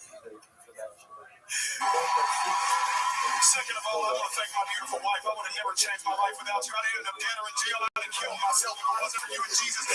Imagine saying like, I mean, dude, listen, I know it happens a lot. I was about to sound like a really dumb person. Okay. But imagine saying like I was going to kill myself. But then I felt like, dude, Jesus probably wants nothing to do with you if you were going to do that, dude. You know what I mean? First of all, Jesus doesn't give a fuck about us, dude. Jesus was like, Doc, don't say my name at the fucking door because I don't know you. Find divinity yourself. It has nothing to do with me, Doc. That's what Jesus said. He's like, fuck you. My kingdom's not about you, Doc. That's what Jesus said. I like this animated Gerardo because it's like in the beginning of the episode here, it got like very heated. And now you're like, Jesus doesn't even give a fuck about you. Like, you're saying, like, Jesus doesn't care. Jesus sees this and he burns in hell. That's what Jesus does. He sees that and he's like a flame lights out of nowhere. No offense to this woman, but I think it's funny to be like, if it wasn't for Jesus and this woman, because like, it looks like this kind of like, Jesus and this woman is a funny comparison, right? Both of them. They needed both. I needed Jesus and I needed BuzzFeed blonde. Right there, I was tatted up. That's an ex-prostitute. Oh, really? I needed them both. But hey, if it works, it works. I personally needed Jesus in Sure Shot and Range. Yeah, or else how would I needed tissues and lotion, Daddy. Yeah, she says she cut his finger off right here. My wife's like to cut your pecker off as you look like a kangaroo with the paws above your pig. All I need is Jesus and my wife. It's like just a message from the government, because the government's like that. They're gonna get rid of Social Security and everything, and fuck us. So they're trying to do like Jelly Roll, like, all you really need is your wife. Like we're starving to death because we're listening to music like because we need to be saved because there's no one coming to save us. But we have Jesus and my wife, so we just listen to Jelly Roll. We get drunk, we get diabetes, we die every more time. Imagine this Jelly Roll is some amateur rapper in what? Nashville, who cares, right? Tennessee? I think so. Yeah. Let's just say Kentucky. He's some amateur rapper. Until finds him, it's hard to miss him. You know what I mean? He points at the big white blob and he's like, how does Peter Thiel sound like? He's very strange. That one over there. He's like, that's not that. I don't know. He's friends with all those people. Yeah, he has like that weird, like, yeah, if you ever listen to the interview, it's scary because this guy Ross Duthan or something, New York Times guy, he's like, does humanity have any hope? And Peter Thiel's like, yeah,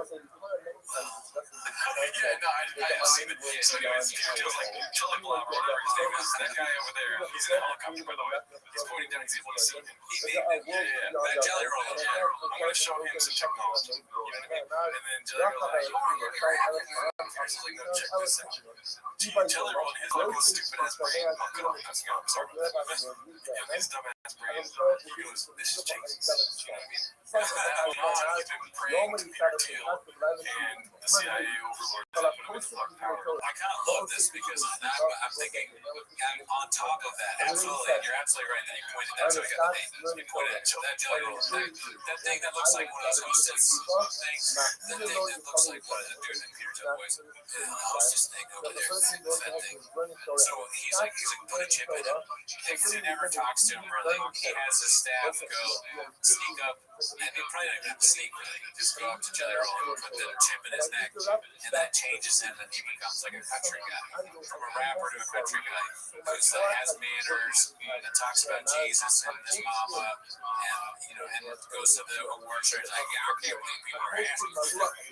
Everybody wants to live in good shoes, and live in a good neighborhood with the roads are paved and they're safe and the bridges don't collapse. Everybody wants the helicopters not to hit each other in the sky because we're not paying the FAA. We don't have enough people monitoring where the airplanes come in. But at the end of the day, all you need really is your refugees. Why are we asking why helicopters flying in planes? Why are we doing that? It's wrong. Volunteers are great. That's why they let him in. Get him off the stage. He's giving away the whole lot. I just think it's out of when you complain about how the helicopter hit an airplane. You're a bad person. No, I'm going to keep complaining about how that is ridiculous. They fucking don't care if we live or die. They don't care if we live or die. They're willing to just, you get in an airplane one day and then because they fired half the staff, you're going to fucking, or because the airport itself, the wires are old, you're going to die in an airplane. They killed John Lennon, they killed Tupac Shakur, and it wasn't for them going on stage at the Grammys saying that they love Jesus and their wife. No, you know what I mean? This is the safest bullshit I've ever seen in my life. Let's keep going. Thank you for that. I thank you for my label, Broken Bow. Country Radio. You called it the short circuit, but the suey eyes are what gets me. I thank you for that. I thank you for my label, Broken Bow. Look at this, dude. That Duncan Trussell look, dude. That's so weird. Isn't that fucking weird? I see it. He's definitely weird looking dude. His eyes look big. He's probably on some big baby blockers. There's that three whites, like theory or whatever, where you can see three whites of the eyes. That's probably a lot of this episode for me. Three whites, right time on my family. No, we're good. Three whites with red hair, yeah. No, but when you can see three sides of white on somebody's eye, what is that supposed to see? That they're psychotic. Yeah. Can you see three whites? three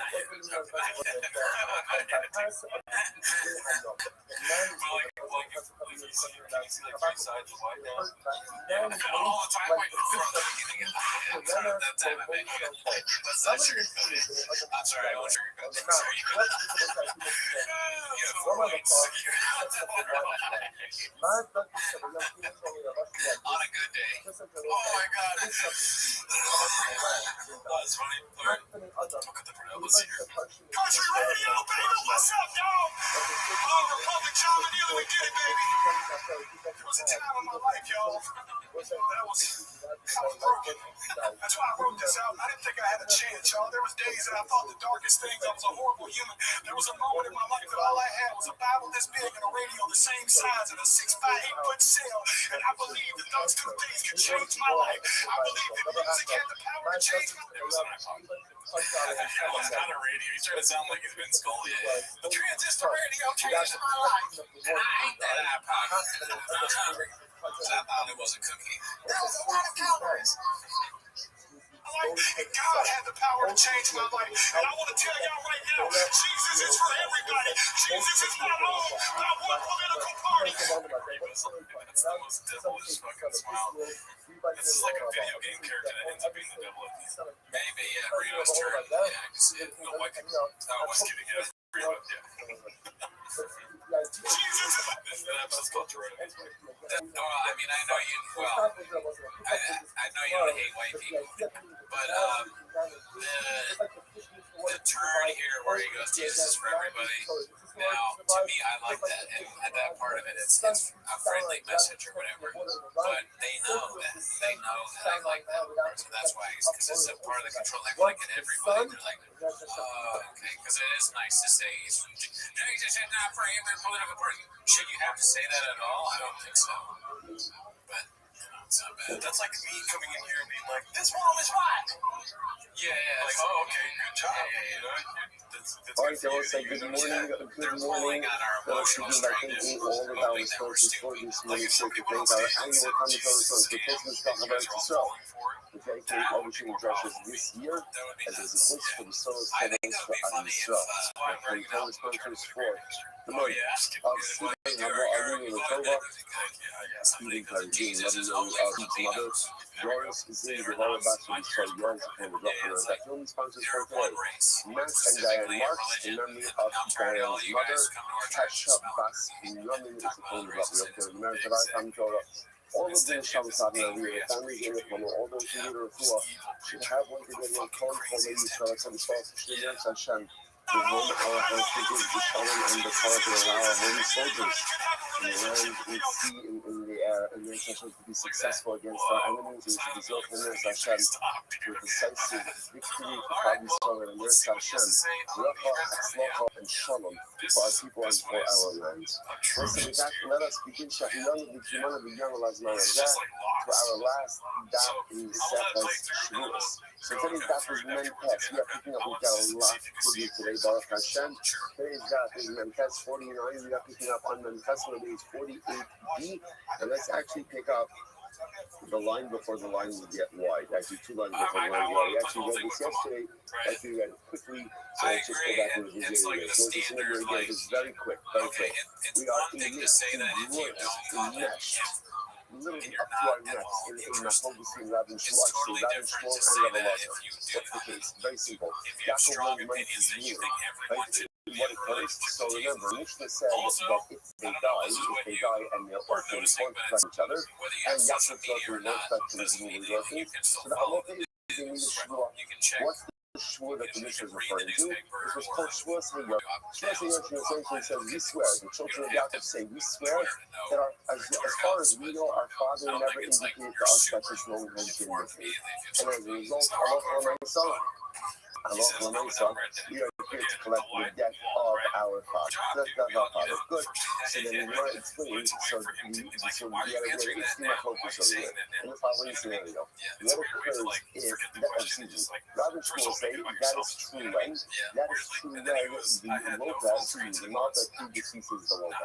But if Oh, the yeah? local, if the No, I don't borrower know. predeceased It does sound the like a lie to lender, me, because there if he will has be no a phone, how's he have that all the means social already media? when Yaakov the lender was like he was Chai Okay, B'Shua did you not have a to phone? Did you have a phone? You know what I mean? Zvulun's It's just a heirs, weird thing. because So you're remember again, you yeah, can't that's a continue weird. someone without a Shua. That's right. When Yaakov That amount subsequently of time is dies, strange. Rav and Shmuel say that loan 18 becomes months. What does that uncollectible. mean? Why? I didn't have a phone Because for 18 Yaakov was months. already Chai B'Shua, So and the there's a Shua year cannot in be the six transferred from a father So to somebody his did. children. Nobody Therefore, said the you had loan a phone remains for 18 months. That uncollectible. would make sense. The If somebody Lord was says like, you had a phone incorrectly, for this 18 is months ago. I although didn't have the a phone for 18 children months. I can't had a phone take for the 4 Shua months. of the father, It is that's life. true. Well, But I think Allah Lamaisa, they can take the Shua say so Yashim. for They take the Shua say a year Yashim. and 6 Shalom months, trying to he collect the had debt. no So we'll say phone. that's our Let's Nachlokas. hear from So here we go. It could have not been Surah. So that went to the Surah. Oh, look, I mean, so Rav Chisda came to visit him. Amulay said Surah Nachman. Let's say, Mar, I understand what he's saying. Okay, Rabbi, you're here. Rav I Nachman, do. you're here. Right. What Can he's you saying is, finally why he's saying uproot this moving of Halal and Shmuel? So I don't know who. He's saying he had no So Rav idea that Nachman I said, saw all the songs happening now because he doesn't have a phone. He doesn't want to get sued. Yeah. You But think it's I like a traveled tag thing, all of right? this way He's saying to because he uproot the didn't have a rulings of phone, Rav and he Shmuel? only So knows Allah, what's how been do you going know on Mosif for the last 4 Allah? months. But if So it was Rav on Nachman social said, media, look, he doesn't. we're not going to It took me uproot a while the to get there. halachos, the sack of Because Rav and I Shmuel. Why? literally, Because I already have embedded. that. What we can But, do is and so, create a non-proliferation of this particular halacha. So what we could say is, whatever the cases you've already applied, if you want to apply it to, we're not going to extrapolate it and apply it to any other cases. Okay, the Gemara says, Kidon Mai. What's an example of an additional case that we wouldn't apply it to? So the Gemara says, Kidon Mai. The Amra Papa, Hapogi Mishtaro. So it's this morning, Hapogi Mishtaro. We've seen this case before. This is a person who claims partial payment of their debt, right? So maybe owes me money. I claim that I already received $1,000. I received $100 for it. The problem is once you do that, that once the effectiveness of the shtar, because I'm already admitting that what's said in the shtar ultimately again is not fully accurate, fully presently accurate. So I told you the shtar and this, and then it goes, so again, let's just go with Yaakov. Let's go with Yaakov is really good. So what happened? Yaakov admits that $100 of the debt was paid, and then Yaakov died. it's a way to get out of it. Yarshin It's was a fine, standard but thing. Yarshin It's like, ultimately, but again, here's the thing, the Gerardo, children for are me, able to I go ahead agree. and the children are able to go ahead and smash. Well, smashing and they're able to collect the rest of it. So you apply that to what we wouldn't say that since the may have been a pre-existing shmua that Allah knows the Yoshin can't collect, rather the Yoshin swear that it's your chest will collect. But who could shove the Shabbat Arba? Those are the students of the Those are the guys. They left behind the guarantor. Get a guarantor. Or if he wants to go on these tours where he meets with people who are desperate, that have nothing, that want to like get out of the drug thing. I have no hate for that. Keep it up. Do it. 100%. So, answer the question. Say it. I was I'm sorry. Look. Sabra Papa, you're not Losif Allah. Papa, Asu Arba Lab Basu Lasi. Also, not true. Because again, the guarantor, who's the guarantor going after? Clearly, the guarantor who pays the debt. Who is he going to afterwards? Like Allah says, he's going to go ahead and says, well, Allah says, I'm smashed with Allah. Allah will love and Mali Shalo Pakani Abba, Mali Shalo Pakani Ati. Not true. Again, at the end of the day, a Yorish is a Yorish is a Yorish. What does it matter if the Yorish is a kids or the Yorish is a brother? So therefore, bottom line, Hashem will, if my local salon could actually shoot the Shmuel, look at the Lasa. So say, so what is the halacha? And so remember again, this is a very specific case of where the borrower predeceases the lender, right, and then the lender dies. So now the children of the lender want to collect from the children of the borrower, and that happens. So what the law says, absolutely yes, it's not a problem. If you just take a regular shua just take a regular shua of inheritance, right, or saying that first we know, children of Yaakov say our father never received payment for his son, they can collect. Rabbi Shmuel, they can't collect. Why not? Because again, since Father Yaakov was already obligated to go ahead and take the shua, and that shua cannot be passed down from father to son, therefore the debt remains uncollectible. So who does the halacha follow? So listen to this. So the Gemara says, so Amar Kama, so look how this was. So look how the law. So therefore we'll say, so Kama says, look, the truth is, you are the way we reach decisive conclusion. Therefore, Haydainu the Ovid Kirabu Shmuel Ovid, the Ovid Kirabu Ovid. Interestingly enough, the Gemara says, the Gemara says, however, the based in Taskins, they're good. They're good. Both legitimate approaches. Papa, Haishtar the Yasmin, no Mikra Karinole, or Agzili Manjuande. So look, it's very interesting. So Papa says, therefore, if you have this type of stuff, and I live in your day, sadly similar, right? To start walking. Now, again, remember, the fact of this case, because also remember again, every year is a beauty. That it's the mouth that predeceases the load, that right? It's the load that predeceases the borrower. That's fine. That's fine because then again, the children of the lender could collect from the children of the borrower with what we call a typical shulas hayarshim. That's not a problem. So that's only in this case where the lobat predeceases the lobat. So therefore, again, our Papa says which type of star. Where the lobat predeceased the lobat. So we might say, well, mikra kariyah, we don't tear it up. Although we don't immediately use it for collection either. Why? Agree on Gunan Day, you must hear Moshe Ras Yeshua. Maybe like Rabbi Shmuel. So therefore, again, you can't go and correct something. Rabbi Shmuel will say it's uncollectible. And Mikra will come in day, but we also don't tear it up. Why? The Haydain, the Ovid Kabbalazar Ovid. Because at the end of the day, the Dainish has like Kabbalazar, it's worse. And I will say, sort of point out, this actually, let's see, the Gemara. I'm dying the other Kabbalazar. So I said, we have to continue Jason and dying. The Pastor Kabbalazar, and therefore again, allowed this type of star where the Moga predeceased Malva, and then the Malva died, allows the Yarshim of the Malva of the lender to collect from the Yarshim of the borrower, with what we call a typical Shulas Hayarshim. An oath where the kids say, we swear that as far as we, our father never told us that this money was repaid. So that's how dying did it. Opportunity of Anna Damasya, so there was young couple in the Granny City. On the night, I see that he died from the Araba, the Rasul to Sakabalaza. So he said to the dying, I'm going to bring a letter of Mary to Israel, but Allah does not follow the ruled incorrectly. Amalei, but he thought you see. So again, so the dying said, go for it. Go for it. Obviously, if you bring me the letter, I'll change my reading, but bring me the letter. So the Gemara says, Amalei, I dine at the other 12 hours of it. She gives her the time of the family, some of the family said, look, we might not hold the Rebbe is the ideal approach, but it's all about taking the Rebbe. Ultimately, again, your psak halacha is binding. Incredible. So we'll say, and that is indeed how the Rambam himself passes. Or in some indicates that ideally we pass like Rabbi Shmuel. And therefore, in this kind of case, where the, again, we'll say, just remember this, where the loba, the borrower, predeceases the loba, and therefore, again, Yaakov, the lender, was already tied to the children of the borrower of Zul Shua. When Yaakov subsequently dies, and his children want to collect the debt, and didn't pass like Rabbi Shmuel, this is an uncollectible debt. Why? Because since lender was already tied to Shua, the Shua cannot be bequeathed to children, and therefore the debt remains uncollectible. If, however, the Beit Din ended up passing the Balaja, and therefore had the children of the lender take a typical called Shmuas HaYarshim, a regular inheritance oath, which is, I swear that our father never told us that the debt was collected. And Halacha L'Meisa, the debt is collectible. So I do like Rabbi Shmuel, if you have it like the Balaja, and that is indeed how it on Paskins, quite amazing. Again, I will say, here, in the reverse case, like again, the Melva dies first, like Yaakov the lender dies first, and then ultimately again borrower dies. Everyone agrees that is a collectible debt, right? Because then, now again, remember the Yarshim of the Melva have to take an oath to the Yarshim of the Melva, but that's a typical Shmuas HaYarshim. Everyone agrees that's the Shmuas. That's on the Shmuas. Beautiful.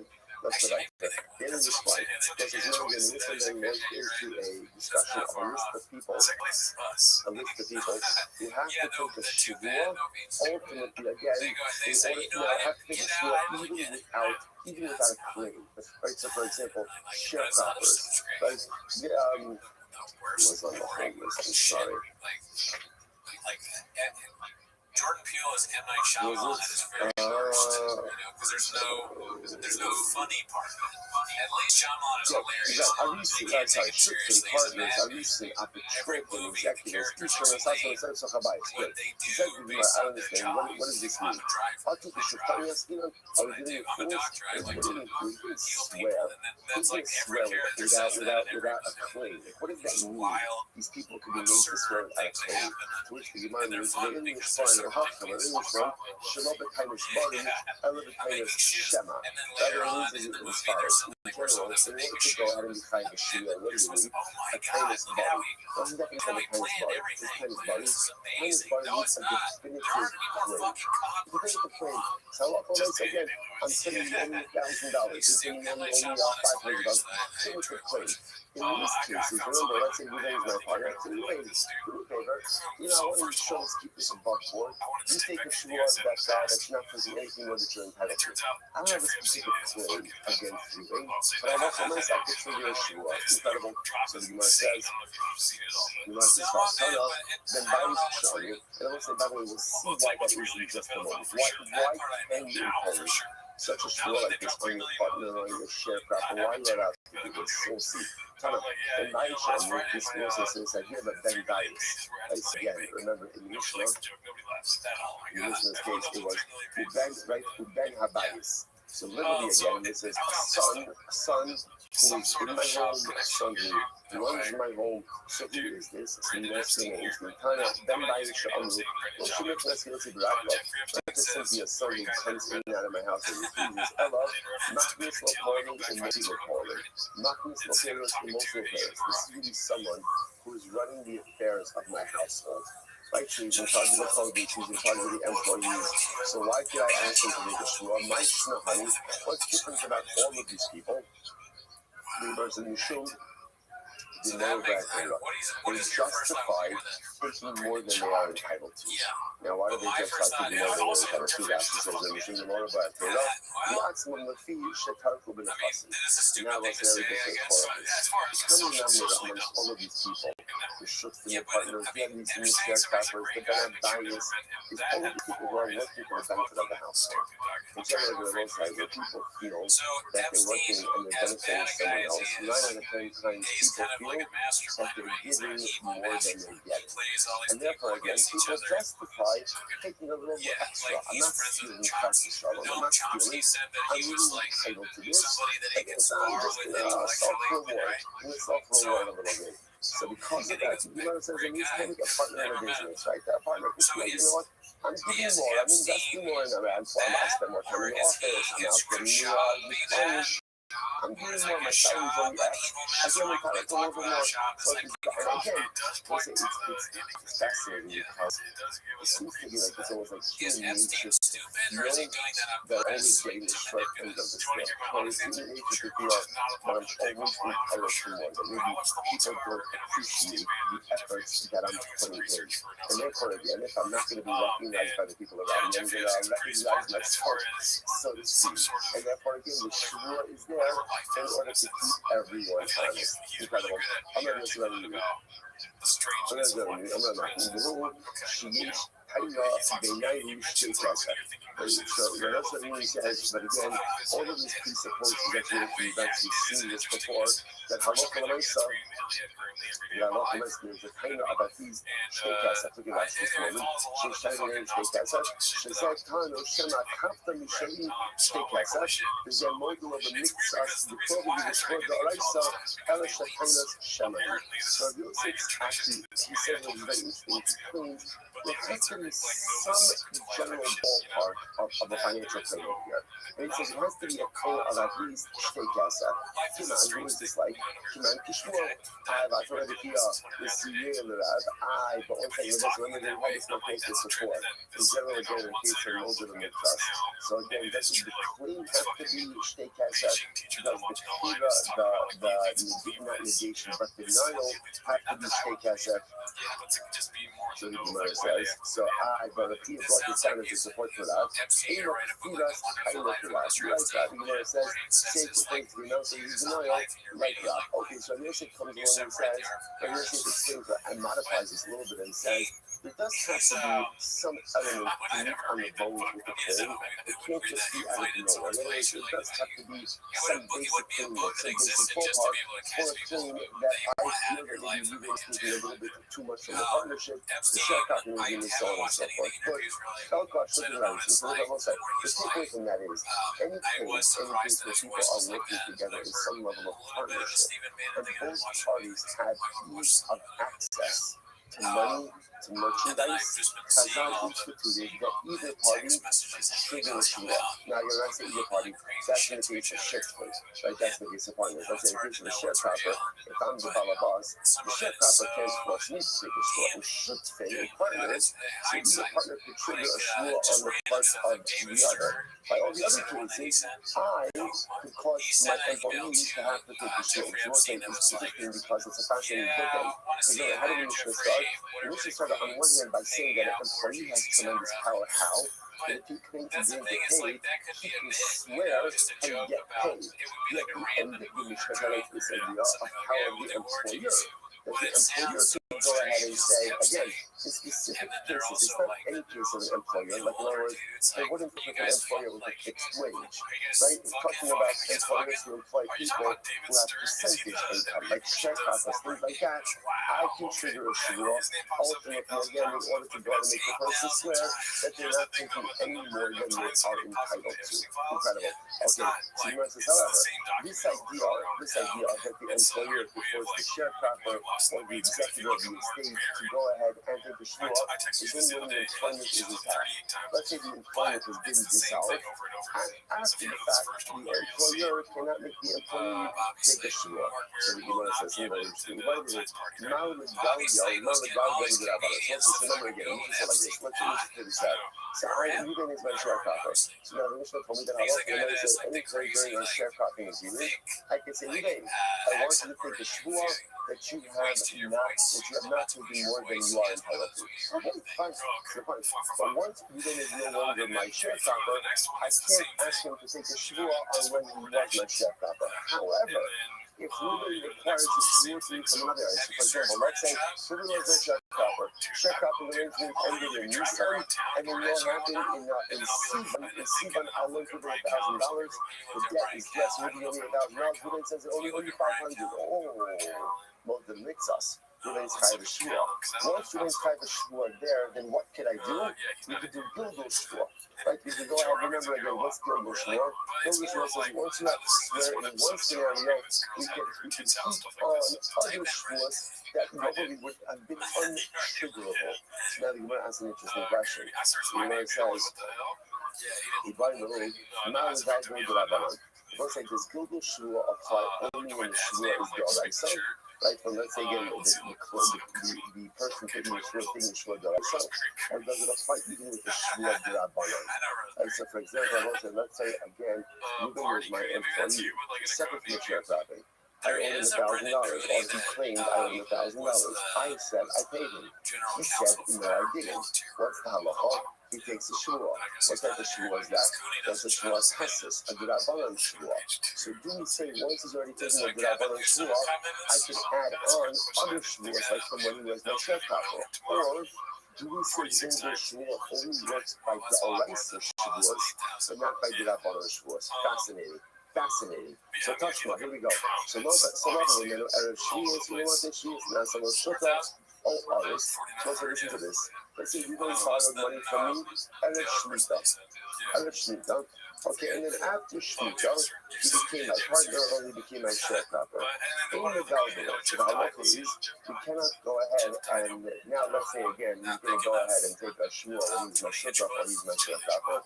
I can't go ahead and make him swear on the debt from before Shemitah as well. Now, there's a good reason for that. I know the love him and the RSC is to ask Shmitas Hakase. There's a reason for that. Why? Because when I lend the money, I will Shemitah. What happens to debt over Shemitah? Ultimately, again, they're canceled. So because that is nothing to swear about. However, again, what you can see here is if he was taking, let's say, a Shuas Shutzen, right, or a Shuas Arisin, and it wasn't a smooth and canceled roll, I would be able to make him swear about the Lord. Now, what's this? What do you see from here? That even if someone is taking a shvur drabanan, you can still do Gilgal Shvua, which was the no thing of Hashash no Shvua Medalgalim. So the Gemara says, listen, look in Hashash no Shvua Medalgalim, Ella Ima, not Svavid Gemara, so you can make this as follows. Not so shut up or Aris Erev Shvius, or Matzi Shvius, and love any manner. Let's reverse the case. Ruben became my partner over here at Sharecropper Erev Shemitah, and then Matzi Shemitah, he borrowed money from me, Medalgalim. So ultimately, I get him to do a Gilgal Shvua. So that's obvious. Now, so shut up all Aris Erev Shvius, or Matzi Shvius, love any manner. Medalgalim, Shmamina, Medalgalim, Graban, Shmamina. So what do you see from here? You see from here that Allah Gilgal Shvua works whether it is a shvur d'oraisa or it is a shvur d'rabanan. Either way it works. So Allah and distinguish in this case because over here, Ruben is going to swear because he's my partner, because he is my sharecropper. And once he's swearing on that, I can make him swear regarding other outstanding loans. That oath of a partner or a sharecropper is a shvur d'rabanan. So that's a very important piece of halacha. Therefore, we see the concept of Gilgal Shvua applies whether or not the Shvua you are currently taking is D'oraisa or D'rabanan. Incredible. I'm going to do this as follows. Top of Memtes, last daf of Meseches Shvua Shalosai. Last chef, the other big Shimon of the Yom Last Manazeh. Incredible. So I'm going to do that's one Medalgalim this is here. So the halacha is very interesting. You can do Gilgal Shvua for anyone other than a hired worker. Rashi says over here, the Kol Medalgalim, top Rashi Amentes, and as I did Kol Shvua D'Rabanan, Medalgalim. As we just mentioned before, you can go ahead and do Gilgal Shvua for any type of Shvua, even D'Rabanan.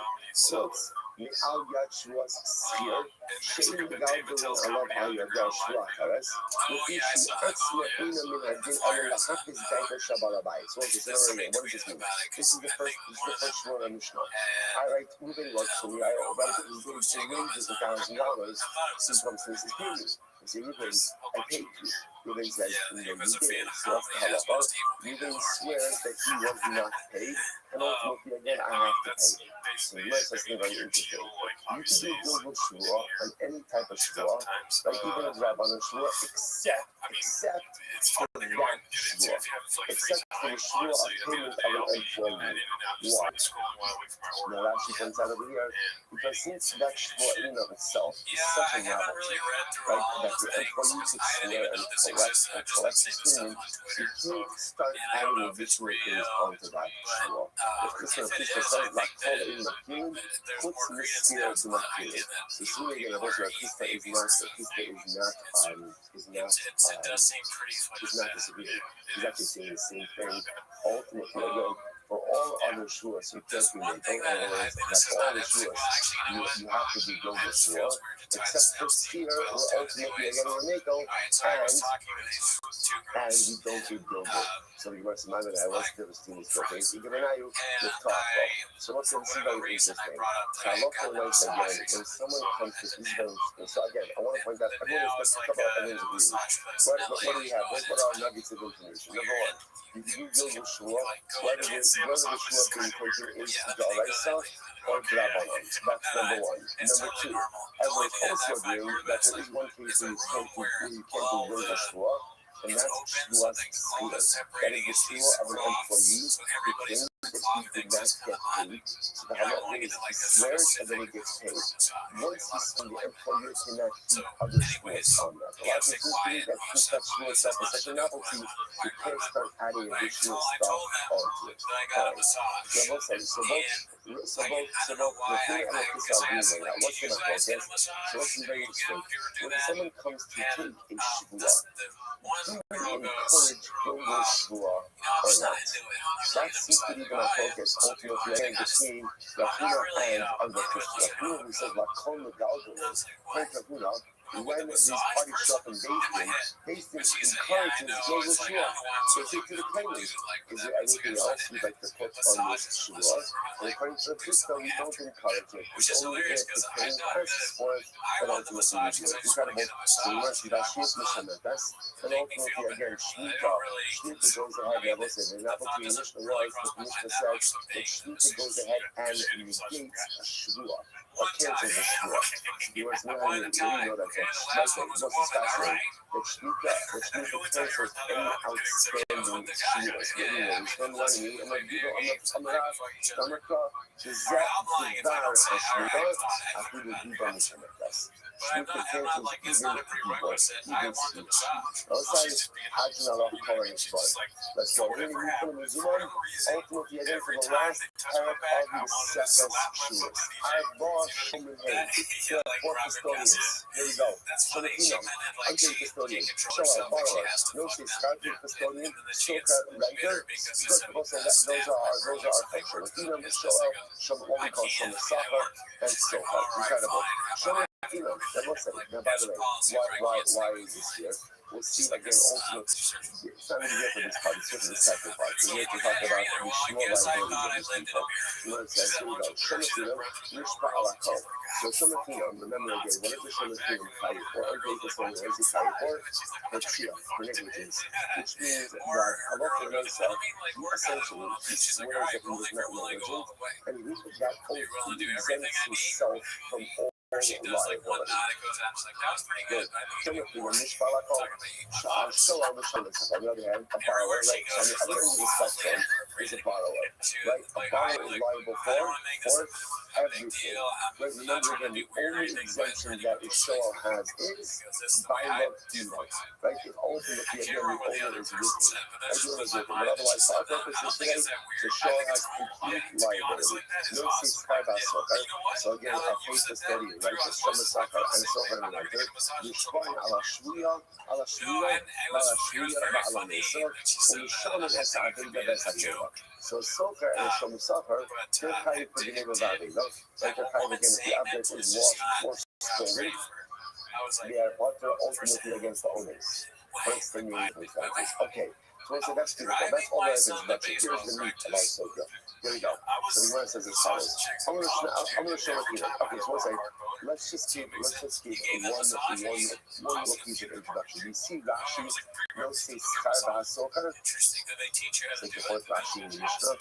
So Rashi says over here, if you skip down a bit, Rashi says, Mishnah is also Kashmi B'Hasoka Sacholim. Now Rashi says over here, I'm not learning this Mishnah. Why is this here? So if you see that Rashi no says Schar B'Hasoka, go into 2, 4, 6, 8 lines in periods. In the feed, Shekhaber HaShua B'Yuvi to recover the cops. Shemishpa al-Davar Shemukua. Shemukua Balot. In Hoda, Ubishua Pata Aslo Mishalim. I'm sorry, Pata Aslo Mishalim. Means that Shekhofer Mamon, Kachayit Kaber Shua Sapikadon, Kechomesh V'Asham. So let's say, when it comes to these shoulders, here's the way this works. If a person, if a shoulder swears in order to exempt himself from liability, and when he swears, he is exempting himself obviously differently. Had he admitted liability, he would have been carried. If he attempts to take a shua to go ahead and exempt himself from liability, he is carried the following thing. Number 1, for a false shua satikadon. Number 2, chomesh, right? Principal cost penalty tip.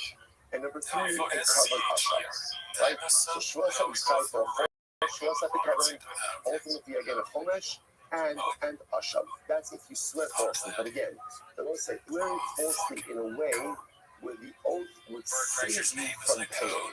Now the tradition of the Mishnah is, if a shomer swears falsely, but the false oath doesn't do anything to save him money, then interestingly enough, there's no liability. Yeah, there's liability for a false oath, but there's no asham, there's no chomesh. Rashi goes on, he says, but if he swears falsely for no reason, meaning, for example, let's say had he admitted his liability, he would not have been chayiv. Keep going. Shimhodu sha'ayim sha'ayim chayiv carbon sha'ayim chayiv carbon shua shelo kafko mamo. So also we will see examples of this. So if you lied, like if you still falsely, even had you admitted you would not have been liable, you would not have been liable. Halacha myself, there's no carbonic liability in that case. Again, so halacha myself, as a shomer, you have carbonic liability when your false oath saved you from paying money. When you pay shlosh hakikadon, asham, and chomesh. However, if you swore falsely, but had you admitted there would have been no financial liability anyway, ultimately, again, you have no carbonic liability. Incredible. So let's say now let's do this. For example, I'm going to show you. I deposited my shar with Ruben. Ruben is an unpaid custodian. So let's say, what is an unpaid custodian carrying for? What is he carrying for? Shia, only negligence. Which means in any other case, he's not liable. And what happens? I'm alone, mace. So Ruben lies, and he says the animal died. So the reality didn't die. The animal again, well, right, it grows in a sense, it grows like or it's taken captive, or it was stolen, or it was lost. Right? Or, for example, Ruben swears mishpat. He swears that it broke its leg. Right? But in reality, the Mishpat or Mishpat only never office. He's lying. He's lying. Or mishpat. The animal was being stolen. We're taken captive.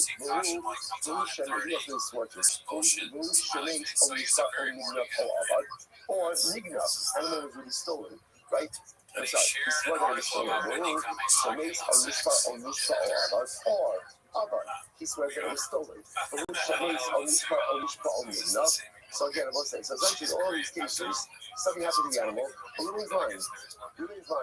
I say it's the simple case. So Ruben, where's my animal? Ruben tells me, so sorry, it was stolen. But in reality, it died. Now I thought about it. I say, I say, Ruben, do you swear that the animal was stolen? And Ruben says, yes. And then it turns out that what? Ruben was lying. The animal wasn't stolen, it died. What's that, Pata. Now listen, when you say Pata, why is it Pata? There's no carbonic liability. There's no Asham, there's no promise, there's no sensibility. Why not? Why not? Because again, in this case, Ruben's oath was inconsequential. Even had Ruben told the truth, he still would have been Pata. So therefore, I look at myself, ultimately, again, this Pata. Again, I will say, he still made a false oath, right? There's a Shua Shav over here, a Shua Shav. But again, what it means is, in terms of trust after Kadon, ultimately, again, he's going to be Pata. So there's no trust apicado, there's no asham, and there's no promise. And once you say to yourself, why would someone lie in such a situation like this? This makes absolutely no sense. So it's like, it's a good shout out. And I think it's one of those things that a lot of times in life we don't understand why people do the things that they do. To me, what I see in this is that sometimes we are so desperate to just escape liability or to escape responsibilities that we'll do whatever we can to kind of create an escape hatch for ourselves. Kind of like, you know, it's kind of like, you know, what happens when you bump into something or someone, and sometimes you see that people are involved in an accident. The first thing they say is, wasn't me, but you supposed to be alone, right? So it's like it's human nature to reflexively actions to extend one's self from responsibility. Whatever occurred with someone else. So again, which is really the antithesis of what it needs to be a youth. Is often it needs to be like the same episode of what it needs to be a youth. Ultimately, it's a quick responsibility. It's to be about arthritis. The human nature is to escape arthritis. Okay, hey, if I'm showing you, so I say to you, I was going to use the second case. I say to you, where's my house? Where's my house? I'm going to let you know there. And he says, I don't know. So you must not answer. And he said, I know what you're talking about. Oh, okay. So here I say, Ruben is saying, I don't even know what you're talking about. But who makes on Mishpat, enough? So again, in this case, over here, Ruben is denying that I'm using the positive with him I say, Ruben, do you swear? And Ruben says, Amen. Potter. That was an interesting Potter. Now, why is he Potter? Because again, remember, it doesn't matter. Because at the end of the day, Ruben, as long as there was no negligence involved, Ruben would have never been fired. So here he is swearing falsely. Remember again, there's only liability for Shras Hapikadon when the oath would have saved you from a financial obligation. But when you would have been collected anyway, it makes no difference. They can show me where is my axe. I'm a law about. Reuben says it was lost. Mashbiachani. They say Reuben, you swear that it was lost. And he says, Amen. But even, so Sha'aklo, now the witnesses come along and they say, oh no, well, it is lost. It's lost in his stomach, right? It's lost in his stomach because he made a good barbecue, right? He made a good barbecue, invited all of his friends, he ate it. So now that's Shia. Now that's negligence, right? So now we'll say, now what's Talacha? So now it turns out that Reuben has sworn falsely in a way that saved him from paying money. Okay, so therefore again, Mishalim Besakara. Ultimately again, we'll go ahead and take principle. Hold them in that smoke. Now we'll say now, if Reuben went ahead and admitted liability on his own, in that case, Mishalim Karen, Chomesh, Ba'asham. Interestingly enough, Halacha might say if you're made liable through witnesses, then you pay principle. If you admit on your own, that triggers then the full force of the Shvas HaTikadon, and ultimately again, you'll have to pay principle, Chomesh, and Ba'asham. Here from Shali, where is my axe? I'm not moving up. Reuben says it was stolen.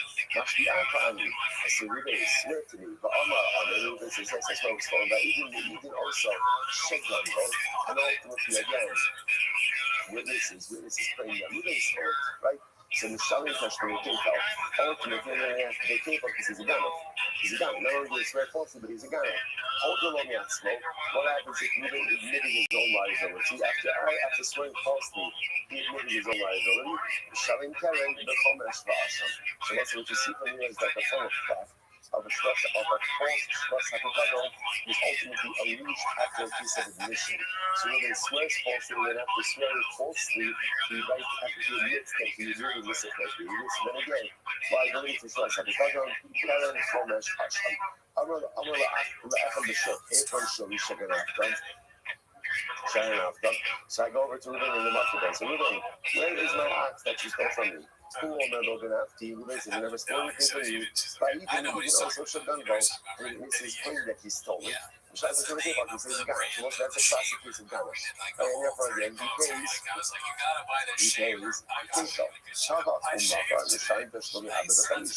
If it turns out that he stole it, but he sold it, then it's 4 or 5 times penalty. Raw evening. Shemash Mishinabon, so this is very interesting. What happens if I confront Reuben and say, Reuben, where is my ox that you stole? Right? And Reuben says, I didn't steal anything. Then what happens? Reuben sees witnesses coming close. So what does he do? He quickly admits it. And it's just stolen. But I did not go and slaughter it and sell it. So that's how in the Mishalim Alakarim, ultimately again, he only pays principle. Now, both sides. That's because remember again, Mold the Bismas Potter, like Mold Potter. Now, the other two, you know, that since this is not really a pure admission, or why is he admitting it? Why is he admitting it? Because he sees the witness is rapidly approaching. So perhaps we should not take such an admission into account. Halacha again, he only pays Karen, which I want to say, by the way, is a tremendous. If you look at actually, Laura Eden Shamash Shirabar, there's a novelty here. The Apagat, the Machmas, the Ususa, the Eden Odi, the Chayiv Atzma, the Karen, Keshaganat, the Filoaki, Hadi Oda, the Nifta Mina Ketel. So let's say the idea here is as follows. Now I want to point out, let's say the witnesses come along and say he did slaughter and sell it. Let's say that's witnesses say he did. Because remember, he's admitting already that he stole it. He's just saying I didn't slaughter and I didn't slaughter and sell it. Let's say witnesses come along and say he did slaughter and sell it. He's still covered from Abba the Kamisha. Why? Why? Because since he admitted that he stole it, therefore what? He's exempt from PayPal. Remember you saw this before? Once there's no PayPal, there's no Abba the Kamisha. Why not? Because Abba the Kamisha is built on the back of PayPal. So therefore, again, I want to say, I'm not going to once he admitted his liability, he's liable to carry, exempts himself from PayPal, and even though witnesses come along and say he's slaughtered and he sold it, he's still partner. The issue of here is that even though his admission comes because he sees the witnesses coming, that's not a pure admission. Nevertheless, halacha l'maisa. So what do you see from here? See from here that halacha l'maisa, even imperfect tshuva is tshuva. Right? We are not purists when it comes to tshuva. Like whatever we need to do to get a person on the right path, do it. Even though again, even if tshuva is less than sincere, his admission is only motivated because he realizes now he's choosing to do the rest of two evils. Either admit that you stole and label yourself a granite, but exempt yourself from Arba the Chamisha, or stand your ground that you're innocent and have to pay Arba the Chamisha in just a few moments. So he chooses the better financial choice, which is admit that I stole some Ghana, I'm going to have to pay back the Karen, and now Potter from Jacob, because I'm over the Knas Potter, and I'm going to be Potter Arba the Chamisha. Imperfect Shabbat is still Shabbat. Incredible. I'm on the show. Hey, I'm sure no, right, moving bar. My ox. And Ruben, where is my ox? I'm alone. Yes, someone said, I'm going to step like Shavuot. Wow. Someone says, so again, very hard to believe that the journey is coming to an end. Very hard to believe. It feels like just 4 years ago we began the second Shavuot. Someone says, so the Gemara says as follows. So I'm alone, so I go to Ruben, but Ruben borrowed my ox. I say, Ruben, where is my ox? So I'm alone, mace. Now, one second, Ruben says it died. Remember, it was like, what's the liability for Shoah? What's the liability for Shoah? Everything. Essentially, for our purpose, Shoah describes everything. Everything claims it died, but it didn't die. He lied. Pollution is about Nishpa, and the all that. All these claims Nishpa, things like that, they broken that. Not really. Pollution makes a Nishpa, maybe or Nignat, or Abba, something else. Do it, or Nishpa, he claims like Nishpa, and he got to the root. So makes a Nishpa, and Nignat, or Abba, because it was stolen, but that's not true either. Pollution makes a Nishpa, or Abba. Oh, Abba, because it was lost. The root. She makes a Nishpa, or Nignat. So what's the point over here is Ruben's making a claim, and he's lying. He's lying. I say, okay, so I say, so let's just go with simple things, right? So again, Ruben's claiming it was lost. It wasn't lost, it really died. And I say, Mashbiach, I mean, so Ruben, you swear that the animal was lost, but Amen, and ultimately again, he says, Amen, what's the halacha? Potter. Now again, what's that? He's Potter. Now, what is he Potter from? He's Potter from Shvas HaPikadon, Chomesh, and Asham. Why? Because the Shvuah didn't change the math. Remember, the only time that there is Shvas HaPikadon liability is when you swear in a way that is going to exempt you from payment. But if your oath didn't change your payment liability, so for example, in the case of a Shoah, he's on the hook. He's on the hook regardless. So again, it was why is he swearing falsely? I don't know. I have no idea. It doesn't make any sense. Maybe he feels bad about saying what really happened, but Lamaisa, it doesn't matter. For our purposes, Halach Lamaisa is very important. Why?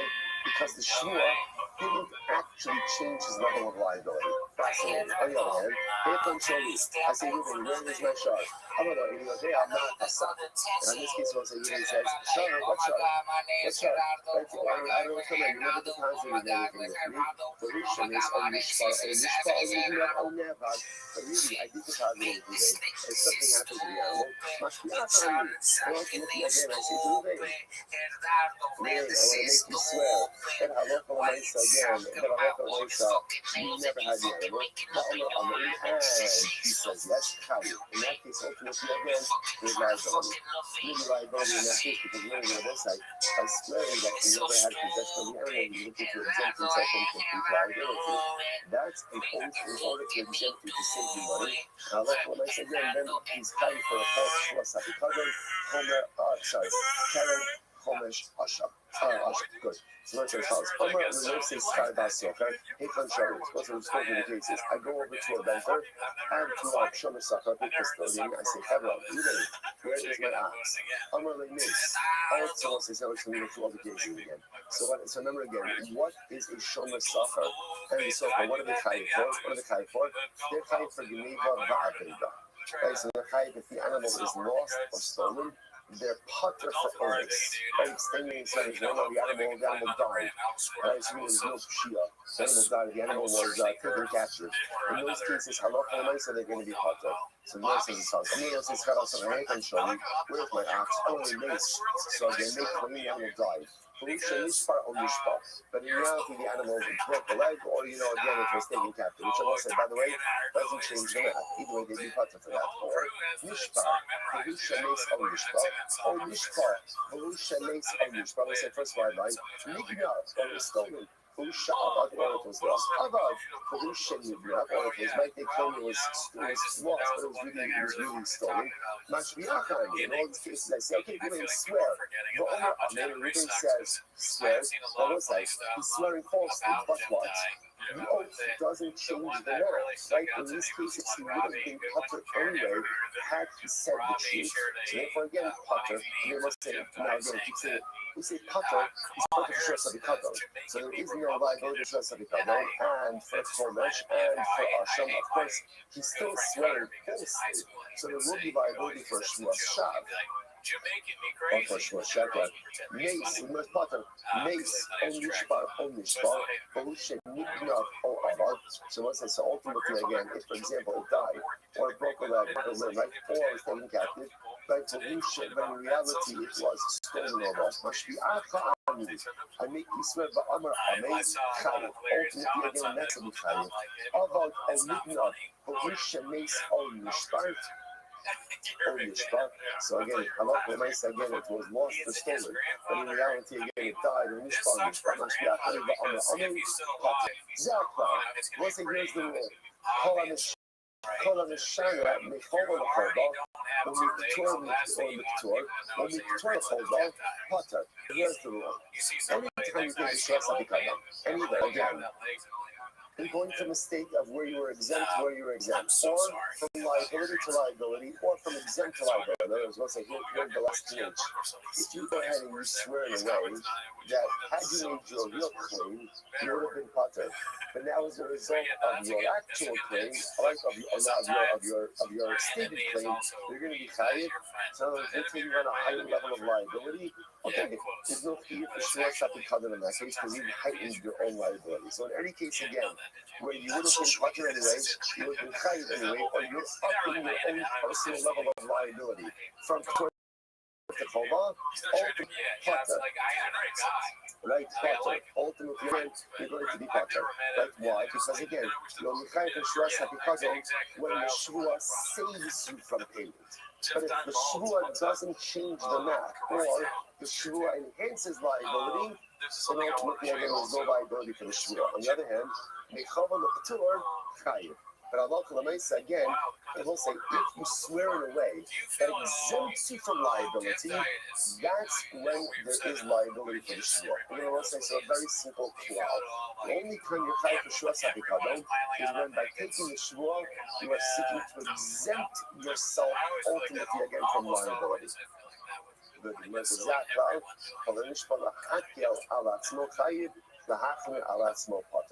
the Torah will say is anytime you're taking the shua, ultimately again to exempt yourself or to lessen the liability you're going to be chayiv, but ultimately again if the shua either maintains the same level of liability or increases liability, you will be punished. Incredible. All right, say let's go. Man kind of our shomim, who is the kind of who holds that they're proper custodians or not or not right near you, right near. What does that mean? You get kind of the less like I want showman. I understand. What does that mean? Who's the kind of holds of four custodians? Everyone holds of that. Right? That's a concept in halacha. It's like who holds of chamisha kutei Torah. What is this for showman? Man Kadam is so character no say sachar. It means it must say in the category of four. Two of them are lumped together. Like Shomer Sachar, custodian, and Socher and renter are put together. Who is that? Who holds of that? Rabbi Meir. That's Rabbi Meir that lumps them together. How Rabbi Meir could crush Rabbi Meir should just be opposite. It's not. Socher keeps on Mishalim. How does a renter? What's the nature of a renter's liability? Rabbi Meir Omer Kishomer Chinam. Rabbi Meir says that Shomer Sachar is like Kishomer Chinam. Rabbi Yehuda Omer says Sachar. Rabbi Yehuda is the one who says that no, that ultimately again a socher, a renter, is like a Shomer Sachar. Rabbi Abua Ikatami. So Rabbi Abua ultimately again had the reverse. The man says, therefore that's the case. So what we'll say is interesting enough. What we're saying is that Allah Kala myself, a socher, a renter, has the same din as a Shomer Sachar. If that's the case, Hani Arba HaRishoshimu. It's not really four custodians, it's really three custodians. Because really what you have is Shomer Sachar, Shomer Chinam, unpaid custodian, Shoel, a borrower, and then Shomer Sachar and socher are really the same. What it means is this four categories of custodians, but they really only have 3 different categories of liability. So you have Shomer that has his category, Shoah that has his category, and then again Soker and Shomer Sakar, which have similar halakas of liability. Good. I'm going to be Echad B'Shok. Sorry. Echad Shori. Sorry. I'm going to Shomachino. Echad Shori. I'm going to Echad B'Shok. I'm going to Soker. Echad Shori. I'm going to Inodeh. I'm going to the Kulan Turin Mishwas Shomer, the Chayadim Mishum Shwas B'Toi. Also, interestingly enough, in all of these cases, to go to Rashi, term Mishwas B'Toi, Lomar, the Ashim Mishwas Hatikadar. In all of these cases of the Mishnah, where we say that the individual is Pater, Pater means ultimately again what? Pater means the Pater from Shwas Hashomer, right? Shwas Hatikadar. But ultimately again, the Chayiv in Shwas B'Toi. Look at Rashi.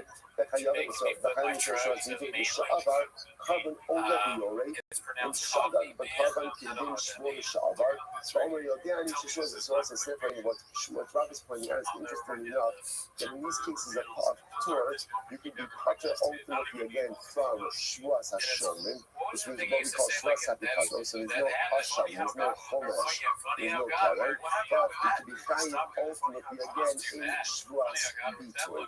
So the Gemara says, Shmuel was also no, Achmor Mishum Shwas B'Toi. You can even be Pater from Shwas B'Toi. I've also one of the arguments, Michael, for you. Shmuel Savar Lesser B'Lahaba. The last Savar Isa B'La. So that's what the argument is, one of the arguments that we had beforehand, which is what do you need in order to be Pater from Shwas B'Toi. So ultimately, again, I will say so ultimately, again, so what Shmuel holds that in order to be Pater from Shwas B'Toi must be able to be phrased both in future tense and past tense. In this case, over here, the Shmuel can only be phrased in the past tense, not the future tense. Therefore, there's no Shwas B'Toi. Rav says you don't need a future past. Rather, what do you need? Positive and negative. Since the Shmuel can be phrased both in positive and negative, therefore, again, there is liability. The Gemara says, all right, we've already had this method. This one's before. Shmuel is our point so young. Again, I think it's Shmuel, right? Shmuel is our point so young. I swear, I threw the stone into the sea. I swear that I didn't throw the stone into the sea. Rav Amachayim. So Rav says you're Chayim. Shmuel Amachata. And Shmuel says that you're Pater. So I say, what's the nature of the Machokas? Rav Amachayim B'Isi B'Ladahei. Rav says you're Chayim. Why? Because the viability for Shmuel's future as long as what? It can be phrased in positive and negative. Which can be phrased in positive and negative, right? Shmuel, I threw the stone. I didn't throw the stone. Shmuel Amachata. Shmuel says you're Pater. Why? The less of the Haba. Because you can't phrase this in the future. I swear I will throw this out. That doesn't work. So he says, why do you have to go ahead and mention this twice? So he says, we have to bring this up one case twice. Why? Yes, we never have. If we were just saying this case, we shouldn't be now. Shit comes Shabbat. This piece of your website. I am choosing to swear of my own volition. They did not mention delay, but again, in our case over here, basically is a jury. The individual. Maybe that's the reason Shmuel not saying the case. Sorry. If I'm all day, the Shmuel would not be Nabi, or Shmuel Shadayon Mashpin also, in Chayot Aram Mishon Shmuas B'Toi. Because again, Rabbi Ami holds that any time there's been adjourned by a base din, ultimately again there's no Shmuas B'Toi. Rabbi Ami holds there's only liability for a Shmuas B'Toi when Halakha L'Maisa again is a self-proclaimed oath. These my Bahar, and if we were just said in this case, Bahar Ka'ama Shmuel, that's the case where Shmuel says it's Halakha Babaha, Ima Modi Rimira. Okay, so here, ultimately it means that Shmuas B'Toi, therefore Tzvika, therefore Halakha L'Maisa, ultimately again, both cases are going to be needed. And the most so Halakha L'Maisa, I just want to point out, the way these cases were mentioned before, in these cases, in Mishnah, although you are Pater from Shwas Hatikadon from Shwas Shomer, you are Chayiv to Shwas B'Toi. You have made a false oath of utterance, right? You have made a false declarative oath, right? Or perhaps, depending on the circumstance, maybe Shwas Shekel, or maybe Shwas Shat, depending on the circumstance. So again, I want to point out, even in all the Mishnah's cases, when the Mishnah says Pater, you're Pater from Shwas Hatikadon, right? That's what you're Pater. So you're not going to be Chayiv, the Keren, Chomesh, and Asham. But there is other shore liability for making a false oath. Incredible. Beautiful. I'm going to be on the cross-watch of the Mashmir also in Bamishur Shras B'Toi. And I'll say, everyone just picks up on this last detail. Interestingly enough, if you are adjourned in a court, ultimately, again, you can't be liable for shvuas bito, declarative oath. Why not? She'emar, nefesh hisishava mevake b'sfasayim. The pasuk says if a person will articulate an oath with his lips, what do you see from here? Me'atzmo. There's only liability for a shvuas bito if you swear on your own. The word key ultimately again has 4 different definitions. One of the 4 different definitions, it, Dilma perhaps, Ella, but, the heart, that. Okay, so therefore we're going to say, so therefore the lashon O nefesh, key sishav, the last piece means, and this is actually very interesting. There's only liability for a shvuas bitur if halach warrants you utter of your own volition. But if you're a juror, there's no liability. Now, we don't pass in that way, and again, all these things are tied together. If you make a shvuas bitur, whether you're a juror or you're not, it doesn't make a difference. If it's faulty, you're going to be liable. And that's why this ties into the city. That's why in this case is over here, even if you're not tied for shvuas hakikadon, like your father says, you will be tied for shvuas bitur. Incredible. But Elazar says, "Kulak Shemishvat Shomen, Dachayavim Mishum Shvas Bitui, Chutz Me'ini Yodea Ma'atasach B'Shoel, Ugneva Ba'aveza V'Nosei Schar B'Shebesoka." So it's interesting enough. So remember, in all this, I just said before, in all these cases, even if you're part from Shvas Shomen, you will be tied for Shvas Bitui, except for Chutz Me'ini Yodea Ma'atasach B'Shoel, except for the case of I don't know what you're talking about in the case of the Shoah, right? And ultimately, again, in the case of Geneva Ba'aveda, by no say Schar and Sefer. Why? Shuchayim should cut from another. Because also in those cases, you will be tied ultimately again for Shvas Hakikadon. Now, what what's pointing out over here is, if you're tied for Shvas Hakikadon, you're not chayav for shvuas bitui, right? So again, you're not going to be chayav for both of those things. So in those cases, you're going to be chayav for shvuas hakikadon. Why? Shahari kachemah. Because at the end of the day, in those cases, you did deny a monetary claim, and as you pointed out, when you deny a monetary claim, ultimately again, you're chayav for shvuas hakikadon. So most like, what's the takeaway over here? So it all just comes down to one simple principle.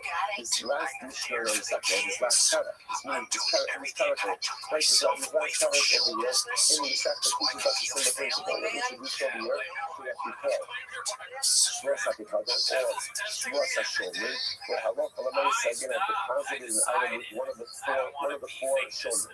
For the 4 Shomer, Shomer Chinam, Shomer Sachar, Socher, Shoah. It's 4, but it's really collapsed into 3 categories because we ask him that Socher and Shomer Sachar really have the same type of liability. There are distinctions, but that's not our Sefer right now. I come over to this Shomer and Halach Alamayis, I want my object back. He claims something happened to him. Now, obviously, if I trust him, there's no shvuah. We're talking about cases where what? I would like some verification of his claim. He swears something happened to it, and it turns out that what? He's lying. Is there liability? What does it depend on? It all comes down to one simple thing. Did his false oath save him from financial responsibility or not? If it did, then halacha l'maisa again, he is chayiv. Chayiv for shvus hashomer, right? What is he chayiv for? Again, Karen principles, chomesh additional fifth, and ultimately covered asham. But that's his liability. If he made a false oath, but it turns out that the false oath didn't save him any money, didn't do anything for him financially, then what? He is putter. But it turns out that when we say he's putter on shvuas shomer. But what is he chayiv for? Ultimately, again, shvuas. So that's the sugi in this example. As we come to the end, we did it. As it comes to the end of the section, so first of all, a tremendous shtar for us. You might say to yourself, well, maybe I don't feel so accomplished. I don't know. I hope no one ever asks me a question on the Sefes shores. Like, you ready? Because it was like, let's just finish the second. Hurry up, publish that in about a couple days. You know, it's like, okay, you're right. We're not getting smooth on the Sefes shores, right? And perhaps I don't even feel like I'm massive. I will say, but sometimes it's not about mastery. It's about having the courage, the resolve, and the commitment to make it Sweetie, I through want to do the something journey. for you. And I will say Follow that me to is my what we have house. done. We have navigated through a very complex sugya, a very complex sugya. To be honest, at times like today, not giving the proper amount of time. A daf like this really requires, well, it was really not a daf, it was a daf and a half. I don't want to brag, what? It was a daf and a half. You know, all right? A daf and a half. So the night up, this requires 2 hours. 2 hours, okay, we're limited in time. We can't start at 4:30 in the morning. But I say, but again, but we did it. But we did it. And we did something that for many of us probably we never thought we would do. And then for those who thought it would be possible, and it would have been so easy to give up at so many different points in this journey.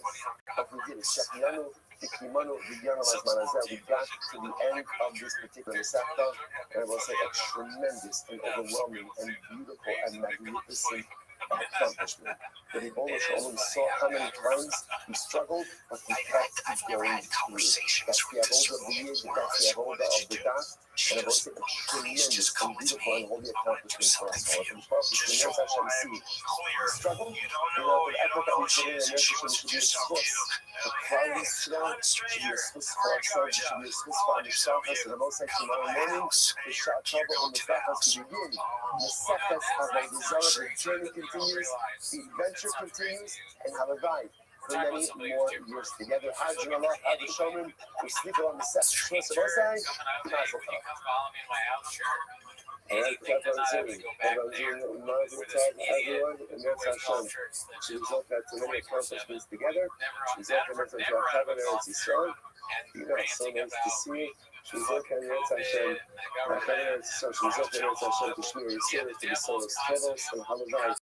She's never working for other problems.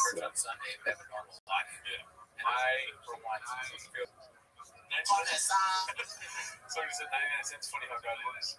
Yeah. My gums are big and teeth are normal size, funny how God works.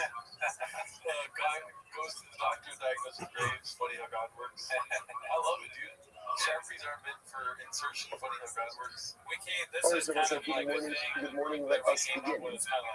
Begin by thanking all of our sponsors for this morning's show, to thank our annual commentary sponsor, Little Sinish Bakabai Show, for dedicating all the shows this year in the schus of the Zohar Soros for Am Yisrael. Our commentary sponsor, Simon Kipsina Balino, the Torah, Stephen Karizim, loving on Steve's mother, Loris is in the Laura Bass, we saw yours from the Rahal, and the occasion for 50 years, as you have done, America, by commentary, all of the Mishnah, Slav and Aliyah. Families in the Kama, all those who really fortunate happen together. All Yisrael, to the process of the Hashem, bring our hostages home to Shalom and the Torah of Shalom, holy soldiers should be successful. The Chol of Maaseh Yedehem should shower Shmir Yisrael, protection and providence upon our brothers and sisters in Eretz Yisrael. And then we result on Eretz Hashem to a week of the Soros Tovos and decisive victories. Also with that, let us be here about a lot to do today. So today's daf is Zion. It's not. It's not fast. Today's daf is not fast. 48. We are picking up Eretz Hashem on Zion on days. We're going to move today 47D. And we are picking up 2, 4, 6, 8, 10, 12 lines down from the top. So let's say, remember again, we ended up yesterday with a beautiful illusion, a beautiful heartbreaking, incredible illusion to Chikim Meragim, Daniel's Parsha. Then again, the Gemara quotes another piece of Haggadah interpretation by Shimon ben Tarfon. Hanar Hagadol, Nahar Pras. So ultimately, again, so in the large river, the Euphrates. So let's say, so interestingly enough, now what's bothering the Gemara in the statement is, the Euphrates is out of the other, well, let's see Rashi actually in just a moment. So before we get to Rashi, so Shimon ben Tarfon Omer, Klav L'Gabi Bihina, when you touch someone who's been anointed with oil, you yourself will become oily. Now what does that mean? So look at Rashi. Rashi says that Klav L'Gabi Bihina Bihina, in Nagata L'Mashiach L'Shem, Kehegam Mashiach L'Diyaso. If you touch someone who's been anointed with oil, you also become oily as a result of that contact. Romar, Pras, to cut on the Shalosh Naros, Shuvul Manu Etzlam. So as I say, interestingly enough, remember again, the Torah outlines over here 3 different rivers, right? And ultimately, again, the Pras is the smallest of the 3. The Hanar HaNavi, it's 4 rivers, and Pras is the 4th one, and Pras is considered to be the smallest one. So the Gemara said, yeah, the time Kori also the hard Gadol. Interestingly enough, as much as Pas is one of the small rivers, in the two it's called the Nahar Gadol. Here it's called a large river. So what's the shot with that? The Shul Niska Kal Shem Eretz Yisrael, Shul Chashuva, Niska Gam Uda Kashivos. So what's interestingly enough, the Gemara suggests over there as follows, that since at the end of the day, the Euphrates is connected to some of the other bodies of water, which ultimately line up with Eretz Yisrael, and therefore what? The Euphrates is called the Big River. The Euphrates is called the Big River. So again, why is it called the Big River? Since it's connected with bodies of water that get connected up with Eretz Yisrael. So what do you see from here? So again, the same way that if you touch someone that's oily, you become oily. If you touch something that's great, you also become great. So the Euphrates itself is not what it's mean as a big river. The Euphrates is actually a fairly large water source. Compared to the other ones, it's not as good. But since it touches the water sources which touch Eretz Yisrael, therefore it's called Nar HaGadol. It's called the large river. The Gemara says, "The Bira Bishmal Tana Eved Melech Kamelech." It's like what people say, the servant of the king is like the king. What does that mean? What that means is since the servant of the king is ultimately in the employ of the king, he's part of the royal court, that endows him with the Kashivos as well. So we'll say a tremendous Musahaskia, that sometimes the golden light is to connect yourself to other great things. Because when you embed yourself in an atmosphere of Kedusha, of greatness, that rubs off on you. So whether that's making sure that you choose the right friends who are going to go ahead and have an impact on you, making sure that you actually spend time in spiritually enriching environments. Attaching yourself to Kedusha, by definition, rubs off on you. It's an incredible idea. I will say it's also beautiful you so good. Especially there's an Indian, and that has speak about the beauty and greatness of Eretz Yisrael as much as possible. But since again the hatred and the rivalry is that they denigrated the land, so the tikkun for the faith is during we put back to the talk as much as you can about the greatness of Eretz Yisrael. So just to point out here, what a beautiful Gemara, because what does the Gemara say? You know what makes you great? Attachment to the land makes you great. And here about the Euphrates is if you're attached to a water source that's attached to Eretz Yisrael, that makes you great. That makes you great. Although again, the Euphrates happens to bump up against the actual biblical borders of Eretz Yisrael itself. Now when you look at the map, see the Euphrates doesn't really connect to Eretz Yisrael, but biblical Eretz Yisrael, the Euphrates comes next to Eretz Yisrael, not through Eretz Yisrael, but next to Eretz Yisrael. So amazingly enough, what you see from here, the Kedusha of the land is such that just by touching the land, and this is what it is, the Lord says, Avira D'Aretz Yisrael Machti. The air of Eretz Yisrael makes you smart. Makes you smart. And what's that, by the way? Again, all right, we spoke about already a lot. Because I think when you look at what the Mossad and the Army folks are in Iran, it doesn't make sense. They're like smuggling drug pieces in like missile bags, whatever, like it doesn't look like, I don't know, criminals, whatever, it doesn't like, it's ridiculous. It's ridiculous. It's a country that is less than a century old. How does it have an apparatus like this? How does it have minds that work like this? How does this happen? So now, by the way, I understand. Avira D'Aretz Yisrael Machti. The air of Eretz Yisrael gives you wisdom. See, our whole lives we felt like that just meant Torah. It is definitely Torah. But it's not just Torah. It's wisdom. It's wisdom. It's the ability to think out of the box. It's the ability to think differently than the rest of the world thinks. Because you have to think differently than the rest of humanity thinks. Because your survival hinges on it. The land of Eretz Yisrael changes you. The air of Eretz Yisrael changes you. And that's why we all know it, because we've all experienced it. You start thinking of what you saw of Eretz Yisrael, and how do you feel? How do you feel? It's so different. It's so different. What is it? What is it? I don't know what it is. But it's the Kedusha of the land. And when you're attached to Kedusha, by definition, you become more Kaddish. When you're attached to the smartness of the air, you become certain. Again, it's like, this is what it means. And again, Eretz Yisrael is a beautiful example, but that's paradigmatic with everything else. Attach yourself to great people because you will become greater. Embed yourself in the atmospheres of Kedusha because you will become holier. Incredible. All right, let's go back there. So then the Mishnah spoke about the case. We'll say the shopkeeper. Remember, in the case of the shopkeeper, was the following scenario. This was I go over to Ruvain, the shopkeeper, and I say, Ruvain, I want you to go ahead and I want to pay my workers. So let my workers come in and take $100 of merchandise each. So the workers come in, right? Or what happens? So Ruvain says, okay, I paid your workers. So Ruvain says, give me my money. Ultimately, again, the workers say they haven't gotten paid. So I'm in the middle of this. So what's the halacha? So the halacha the Mishnah said is that both of them take shiuros and ultimately collect. Now, remember again, so they both collect. They both collect. But the Nana said, Kate said, ultimately, again, so the Nana says it doesn't make any sense because then someone's lying. Rather, the Nana says both of them collect without a shvus. It says, Tanya, Amar Rabbi, first shvus is Rabbi. Rabbi says, why are you making them take the shvus? And so Rabbi's arguing on the Tanakh, and Rabbi says, why would shvus be necessary? So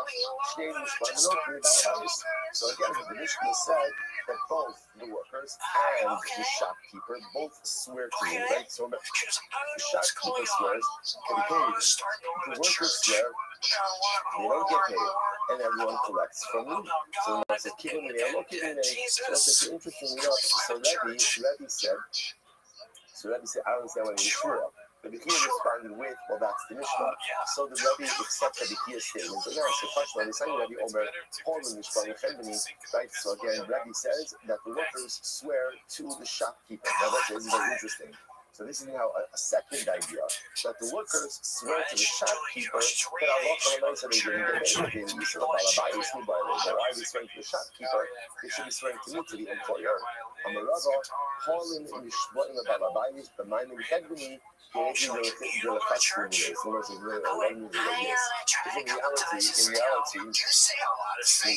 and the shopkeeper are both going to swear.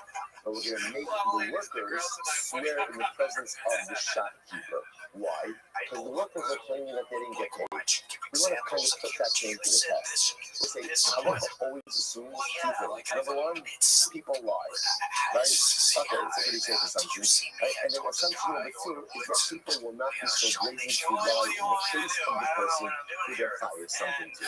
So workers will lie about not getting paid. But what they're a little bit more reticent to lie about is what? Is that they didn't get paid in front of the person who really paid them. So therefore, we make them swear to the Balabayas in the presence of the Kandini. This way, hoping that if they have off the rights and we did get paid, they'll back down from the shvur. So once I say, but just to point out over here, it's just fascinating enough. The Gemara seems to indicate over here that halacha might be passed like the Tanakh, and both of them will take a shvur. So the workers will swear to the Balabayas in the presence of the family that did not get paid, and the Sendini will swear to the Balabayas that he did pay them. Oh, incredible. If not, of course, a very interesting case here. There are two sets of witnesses that contradict each other. So this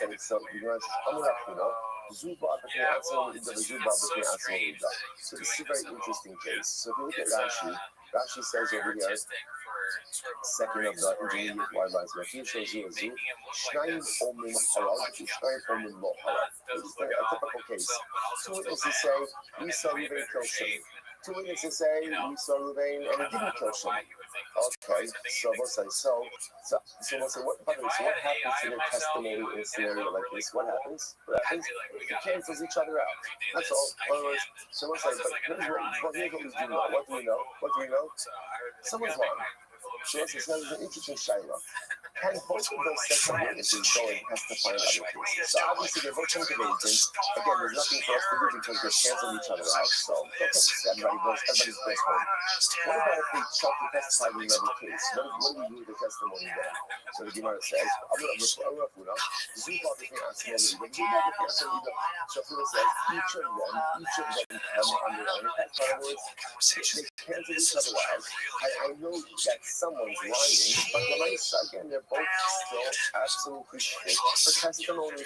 So each one can come on their own and testify. That's says, The priestess says, what do I mean with such lies?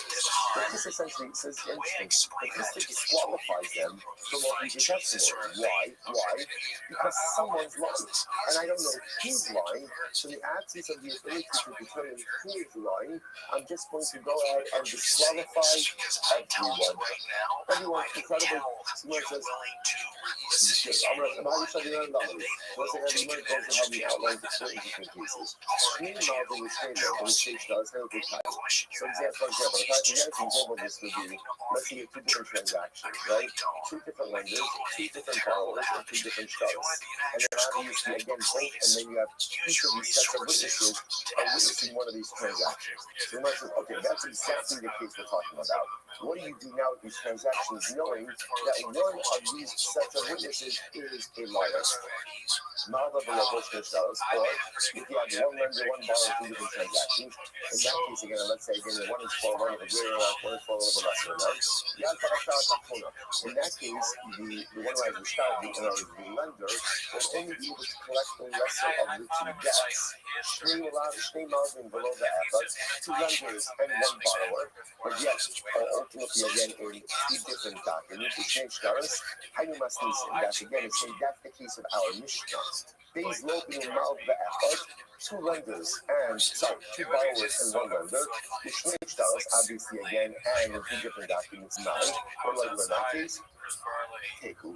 Ultimately, again, halacha l'maisa teku. So let's say, so if we are left this over here, so we're just given 4 cases in which we'll see how that machlokes manifests itself. But bottom of it, and this is really very interesting.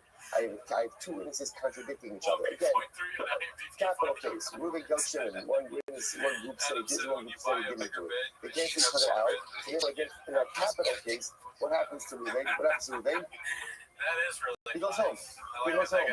Now, again, I'm faced with the reality that someone here is lying. So what do? So machlokas. Rafuna says, they're still both fit. They cancel each other out. Pretty much it's as if it never happened. And if I recognize that they're both fit. The Krista knows someone's a liar over here, and therefore, again, both will be disqualified. So Masid Lafina Barihuda. So if anybody raised the kasha, we'll say Kapav Memkas, Echad Omer Gavon, Give Days Margaos. So we've actually seen this before in our Rosh Hashanah days. Like Kiddush HaChodesh. Remember again, it used to be before the calendar was organized by Hillel Hashemi, that Rosh Chodesh would be declared based on a testimony of 2 witnesses. They would have to come to days and they would have to describe how they saw the moon. One of the things that they would have to testify to was how high, so to speak, the moon was off the horizon. The way it would often be measured would be like an ox goad, where there is an ox goad, because that's helpful if you actually know what an ox goad is. Hey, so let's say again, one of them comes, I mean, obviously, everyone knows what an ox goad is. It's something you use to goad a goat, right, or an ox. Good, so let's say the Gemara says over here, so let's say one winner shows up and he says, I saw the moon, and it was 2 ox goads up from the horizon. The other says 3, so Edus and Kayat. So when we go why? Because it's understandable that it's not going to be exact, right? No 2 people are going to see, especially remember again, this is all like ocular measurements, right? So in other words, so you're determining this based on what you're able to see. So obviously, again, it's not going to be exact. So therefore, again, if one says 2, one says 3, the testimony is good. After all, the hey, they do some detail, and it's starting the Eidos Achares. Well, here's what's interesting. Well, let's say one witness says it was 3 ox goads, one witness says it was 5 ox goads. Ultimately, that's not misguided. Then that doesn't work. It gives some detail. Why? Because the discrepancy is too much. And yet, interesting enough, what does the guy say? When it starts in the Eidos Achares, they can become part of another testimony. And the Gemara says, what does that mean? My love, this moment. Now, what that sounds like is, okay, so for this testimony, we're not going to accept that. But they can go on to give testimony in another case. Well, right? we need a hype. We need to get hype. Why? That was a stand. That's going to take some time. What did you do? Or one of those witnesses and another could ultimately. Well, watch this one episode. Raccoon Tweet is like 14 times. Again, Really? First, yeah. 1 and 2 come and say that and the moon was 3 ox goads above the horizon. I mean, that's really one come along and say that it was 5. Is there so obviously, I will say in that case over here. I'm sorry, let me say that differently. One says it was 3, Like, right? A witness one says one it was girl 3 who's oxycodes. like Witness this, two says it was 5 Jaguars oxycodes. fan is So like, obviously they're not mitzvah. They're not mitzvah. But Doug, you need to even one of stand those up. witnesses, let's say now witness number 3 comes along. And witness number 3 says, I saw it and it was 3 How haven't you stood oxycodes up yet? above the horizon. So now both say follow this. Witness 1 and witness 3 can combine to form a testimonial unit for Really? Kiddush HaChodesh. That's what it means. That's what it means. Why? Doug, Because stand now on your feet. effectively 1 and 3 combine. 1 and 3 Then combine. wow. And again, that's 2 against 1. See, right? Because It'll witness be number 2 was the one who said that it was 5. amazing.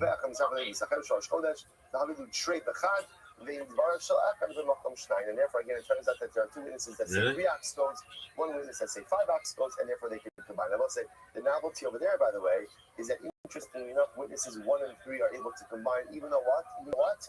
They didn't see it together. Remember, again, this is a unique halacha by Eidos HaChodesh. Normally, by testimony, in order to form a testimonial unit, witnesses usually have to be able to see an event together. Back to our Makos days. Some good days. Back to our Makos days. Right, but now each time I can Unprecedented athleticism, folks. So I'll say, how do we paskin? So the Rambam paskins like Rav Huna, that when you have testimonial units which cancel each other out because of contradictory testimony, that does not go ahead and take away their ability to testify in future cases. Essentially, once they cancel each other out, we're done. Even though I know, what do I know? What do I know? Someone is lying. Now again, is there the possibility that someone's not lying but someone's mistaken? There's always that possibility. But there's a greater probability that someone's actually lying.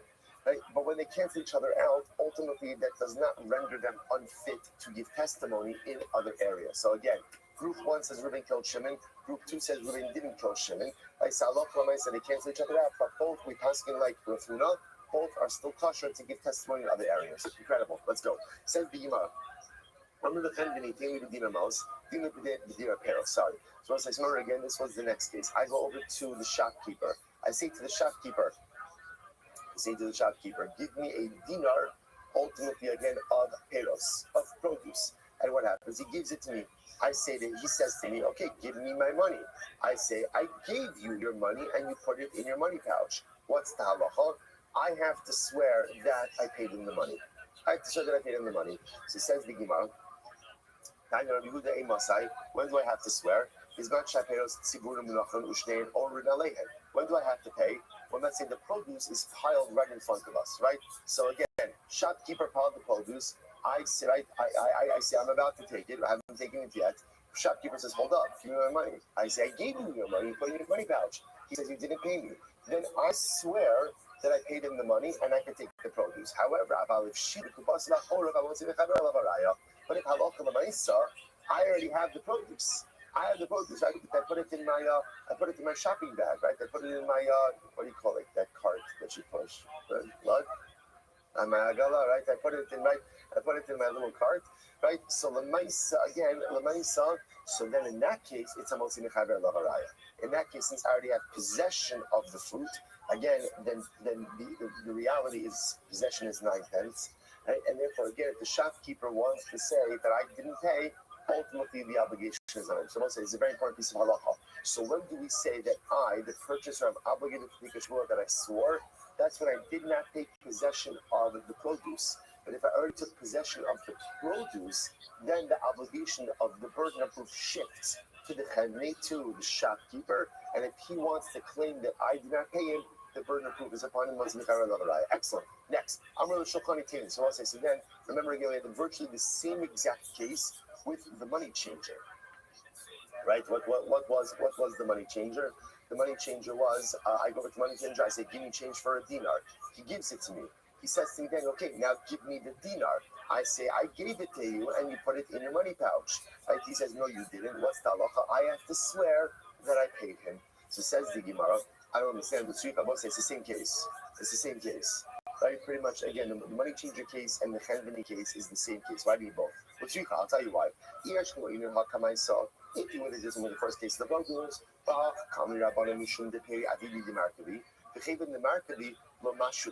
this is very interesting. If you would have told me the first case by the produce, I would have said like this.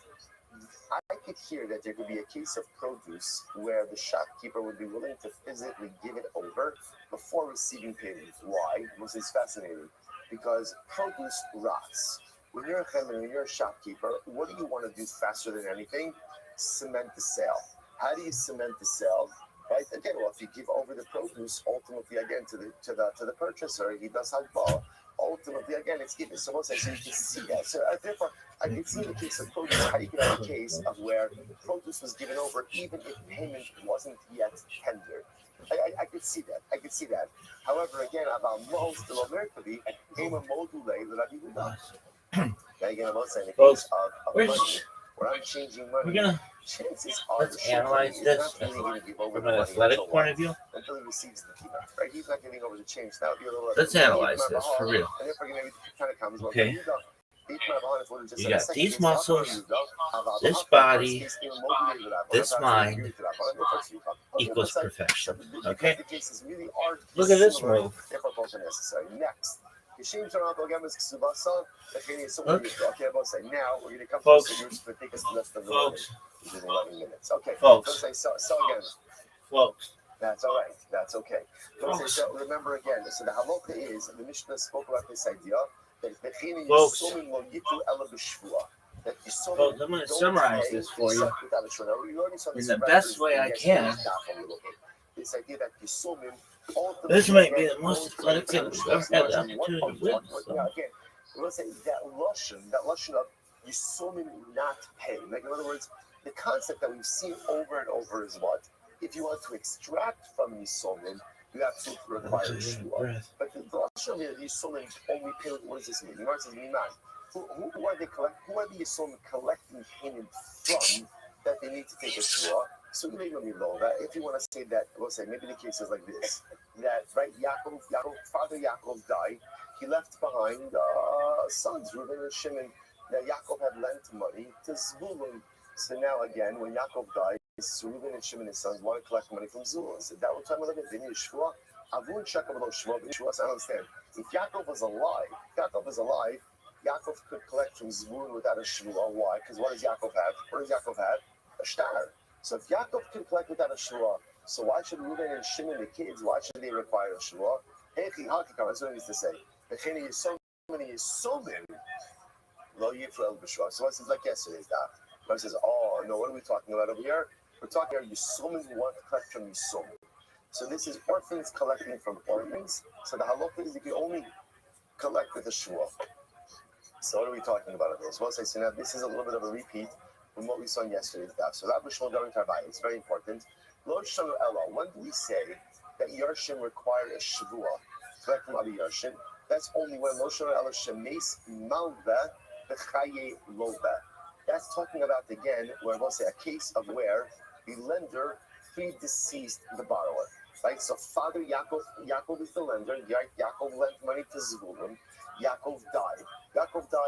Yaakov's kids now go ahead and have the obligation to collect the debt.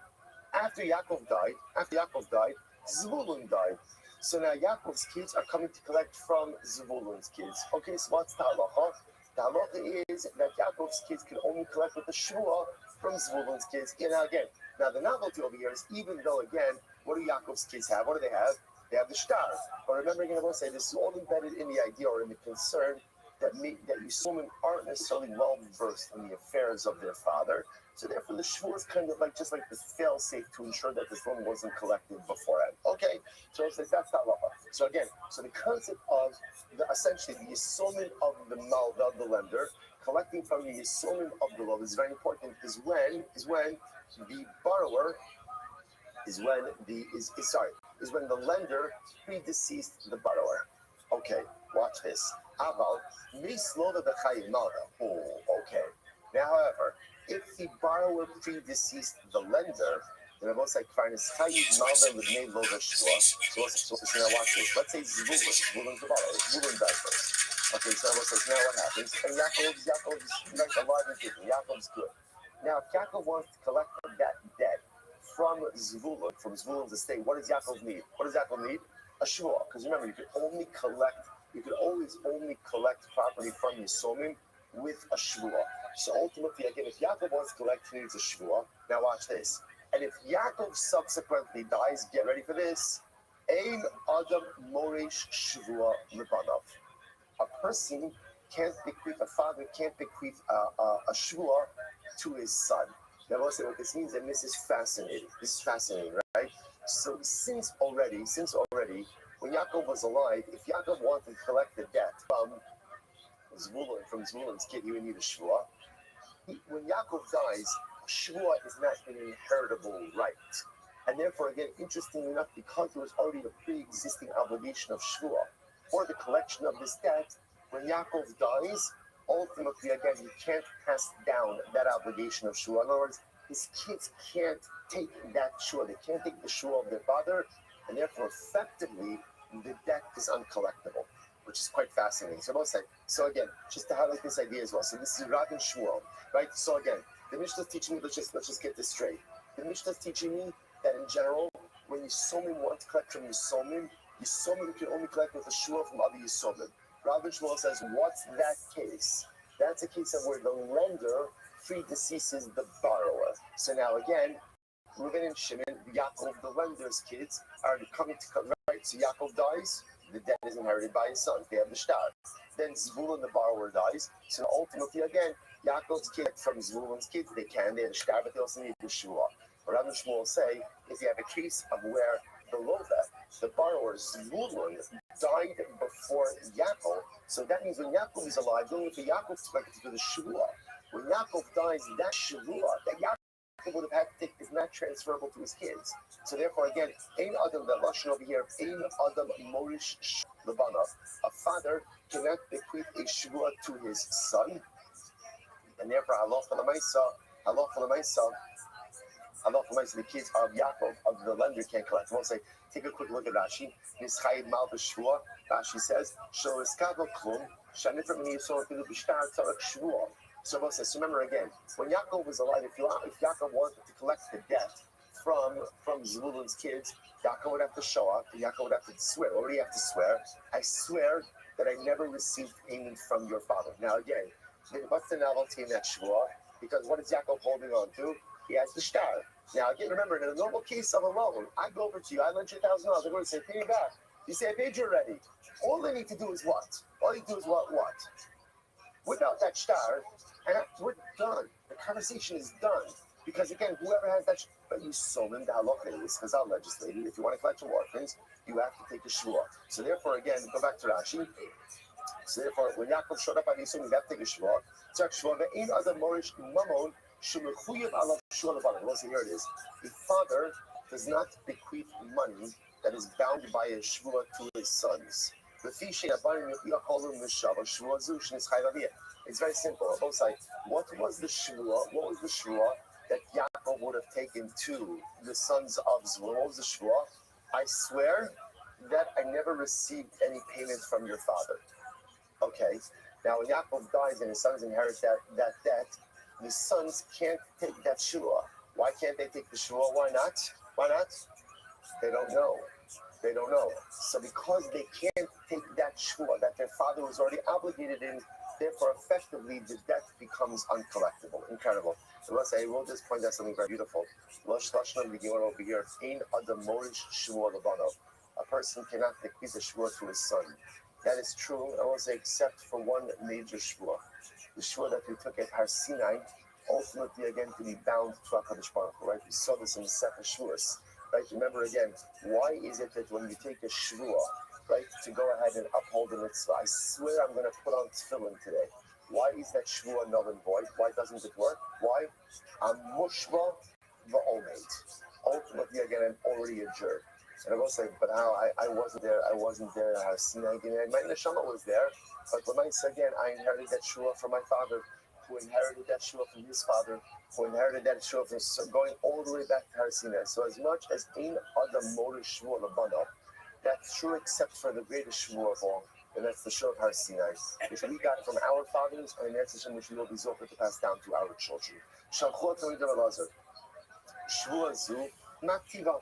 What's the nature of this shvuah? Right? What is the nature of this shvuah? So the Gemara says, Shalach Ulu Yarshin Yishban Shvas Yarshin.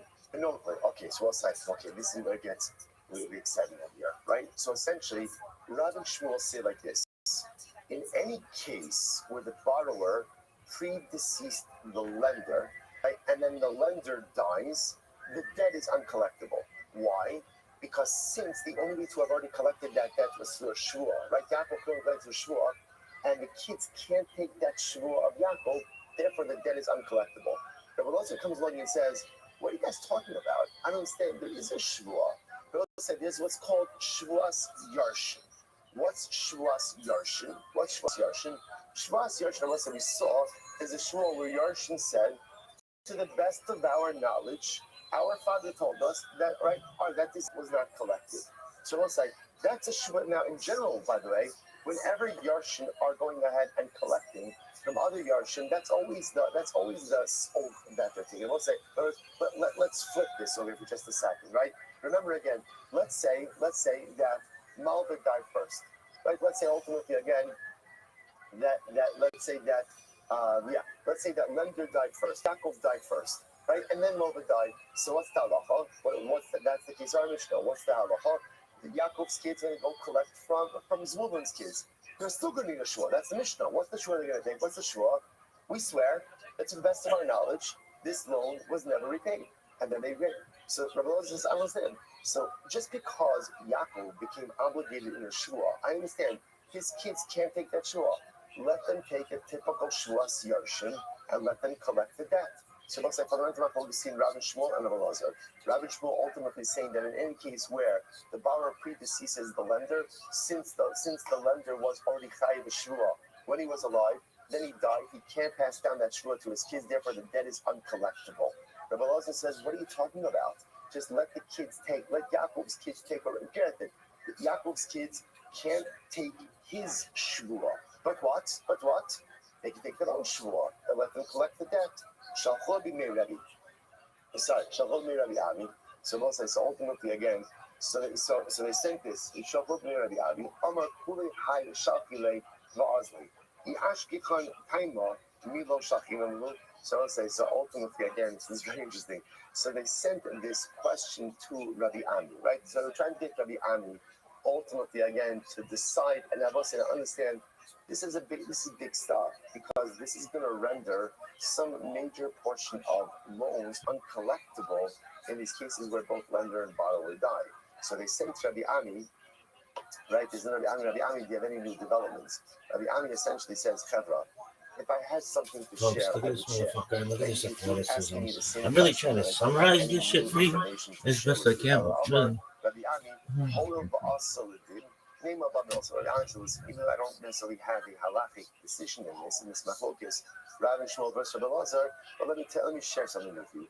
Amad b'din umeis, ultimately again, now interesting, if you look at Rashi, Amad b'din, Rashi says over here, Shahotzi shtar ze al yasmu loda, v'amad lo bezin yishav v'tal. So let's say now watch this. So now the case over here is as follows. Let's say Yaakov was still alive, right? Yaakov was alive, and Yaakov came, Zvulun had died. Right, and Yaakov came to go ahead and Amar B'din. Excuse me, I shouldn't say that.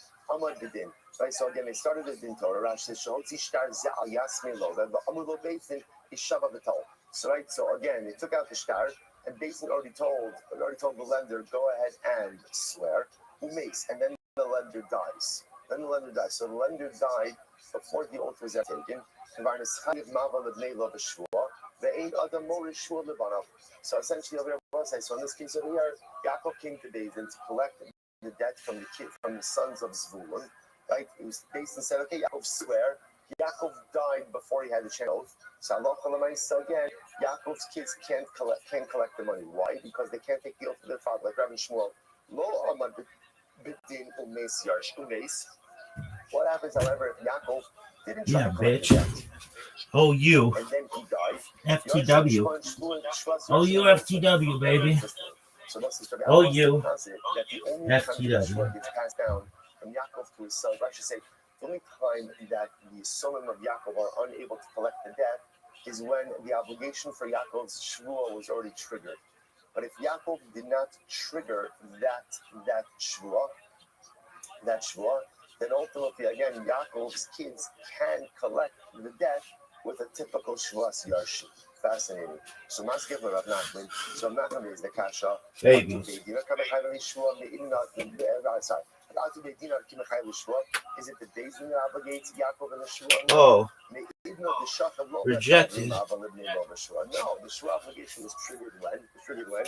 Immediately when Zvulun died. Rav Nachman, let's say first white line. Rav Nachman, Lessa. Choose a team, right? Either you hold it, Rabbi Shmuel, or you're right. Either you're with us or you're against us. Right? In other words, there's two options over here. There's Rabbi Shmuel on one side, and there's a Belazar on the other side. You got to choose a side. Allah, the Sakkalei. So you see from here that Rav Nachman wasn't sure who the halacha follows. I'm Rav Yosef. I'm Rav Nachman Uvda. I'm back, baby. Look at this athleticism, son. Look at this move. Julia Child, eat your heart out, you cunt. Look at this move. We got OU. Fucking OU Dr. Pepper. Or OU Dr. Thunder. Some lazy ass fucking rabbi had to sign off on some paperwork, put a fucking symbol on this bitch. This shit is incredible.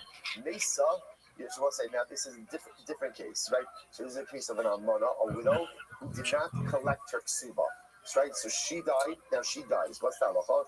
Yershin maskir es ksuba said esrim lechamesh shani. Ultimately, again, her children, right? Her inheritors. I don't know if you're all aware of Poetry in Motion, with athleticism beyond comparison. We've got the fucking Olympics going. Really? Are you gonna watch the Olympics? Yeah, we're gonna get really so fucking into the Olympics. They might even name them after me. Because it'd be called Rabbi Rothschild Games. Pimp, pimp. Why? Dog. Do you know how sick I am? I'm the sickest motherfucker of all time. Dude. You're gonna watch the Olympics? Dog, I'm gonna watch so much of the Olympics that I'm never gonna want to see snow ever. I'm gonna know the fucking toboggan. If they have the toboggans, they have inner tubing. Why don't they have inner tubing? Why isn't inner tubing an Olympic sport?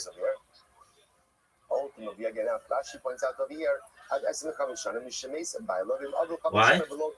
No one knows. They should. Yo, dog. Give me the Olympics. Dude, why do they have the fucking Olympics kick off right at the Super Bowl? Hey, dog, we're going to do these things once every 4 years for the winter. Oh, okay, cool. You can do them literally from, like, whatever you want. Oh, okay. When's the biggest television event? Oh, well, that weekend. That's like February 8th. Okay, let's do that weekend. And if they're collecting, which sounds like you could collect it just with a typical shvus hayorshin, like the Belazar. No, the case is where this is very interesting. She swore before she died that she didn't get anything. So that changes the whole math of it, right? Doug, what's on your agenda for today? She swore before she died that Allah says she had not collected agendas anything. Are big. Then Allah that changes the Really? Oh, for sure. Man was married to him, right? He married his first wife and she died. Married his second wife, right? And then he died, right? So again, wife one predeceased him, and then he predeceased wife number two. Ultimately, again, the second wife and her inheritors, their claim comes before the first wife and her inheritors. So you know what I'm saying? But once again, it's part of this collecting from orphans. So no, these cases over here is where she swore that she did not receive anything from her ksuba before she died. That changes the whole equation. Tashma, aval yorshin mashpiyin osa, that's your sha, that's haba in the shusa.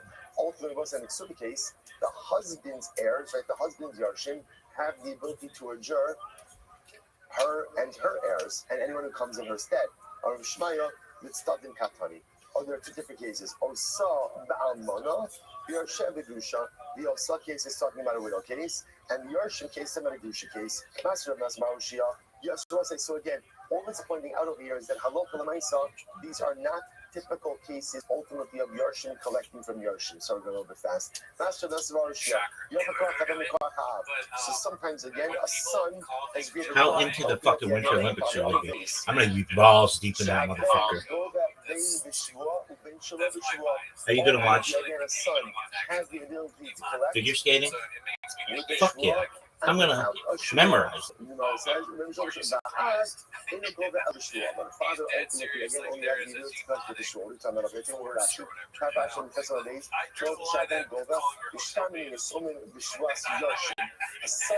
ability to collect ultimately again from other Yarshim with a Shvuas Yarshim. But a father, on the other hand, doesn't have the ability to do that. Hey, I mean, what's the case?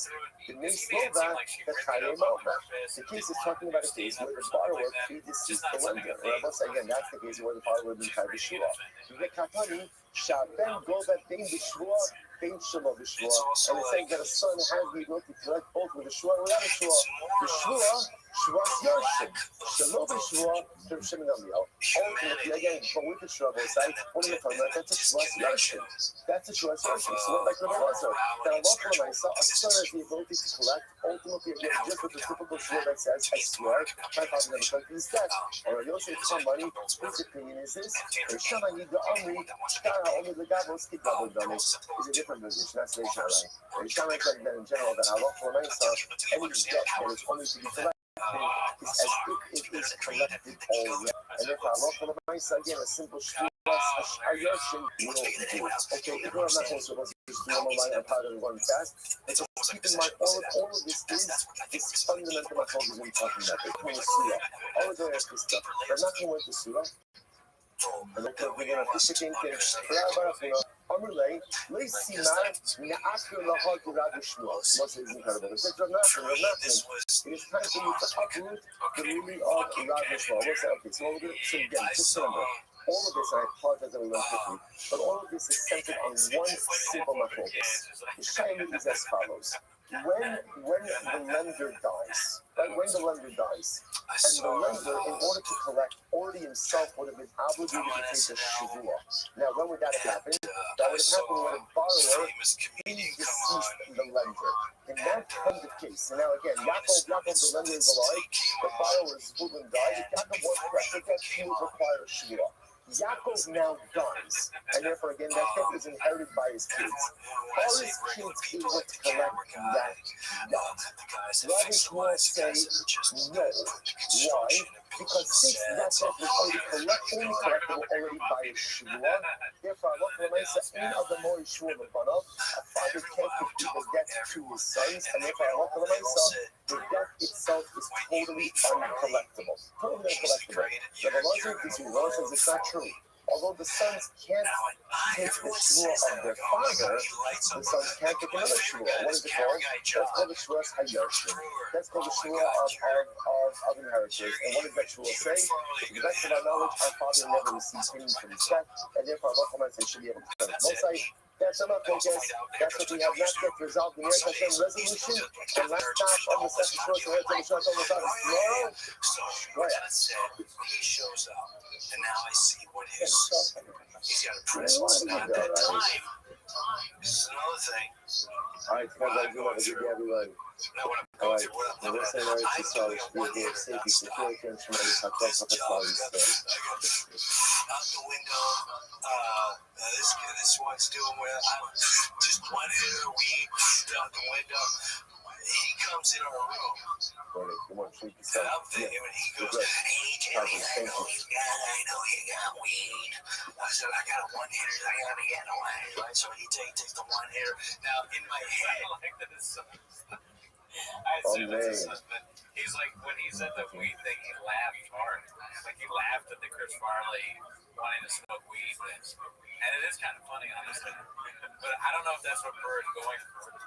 I get a one-hitter, man. His son laughed. He's like trying to say good morning. Good morning. Let us begin by thanking all of our sponsors for this morning's Share to Think. Our annual Talmud Torah sponsor, the Tilsim Mishpacha of Eretz Yisrael, for dedicating all the shiurim and drashot this year as a zechus for the soul souls for Am Yisrael.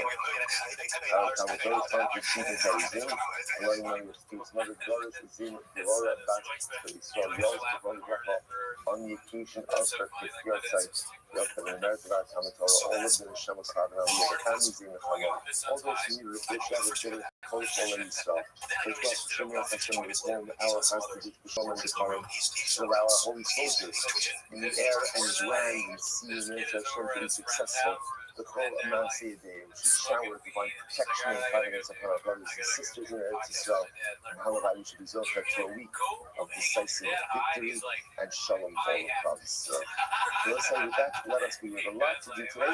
So really great Gemara ahead of us today. Even a sprinkling, a smidge of Agadata in Eretz Hashem. So let's begin. So today's daf is Mem Zayin 37. We are picking up on Mem Bach on the days 46b, and we left off with Amar Rava. Amar Rava, Afilu Shomer Nishba, Afilu Ishba. Okay, so remember again, we were talking about yesterday, just as a continuation of yesterday's conversations. So remember that Halacha Mishnah spoke about a case of where two people see the lender walk into the borrower's home and ultimately again walk out with something. So the lender claiming that he walked out with an object, but it was his own object.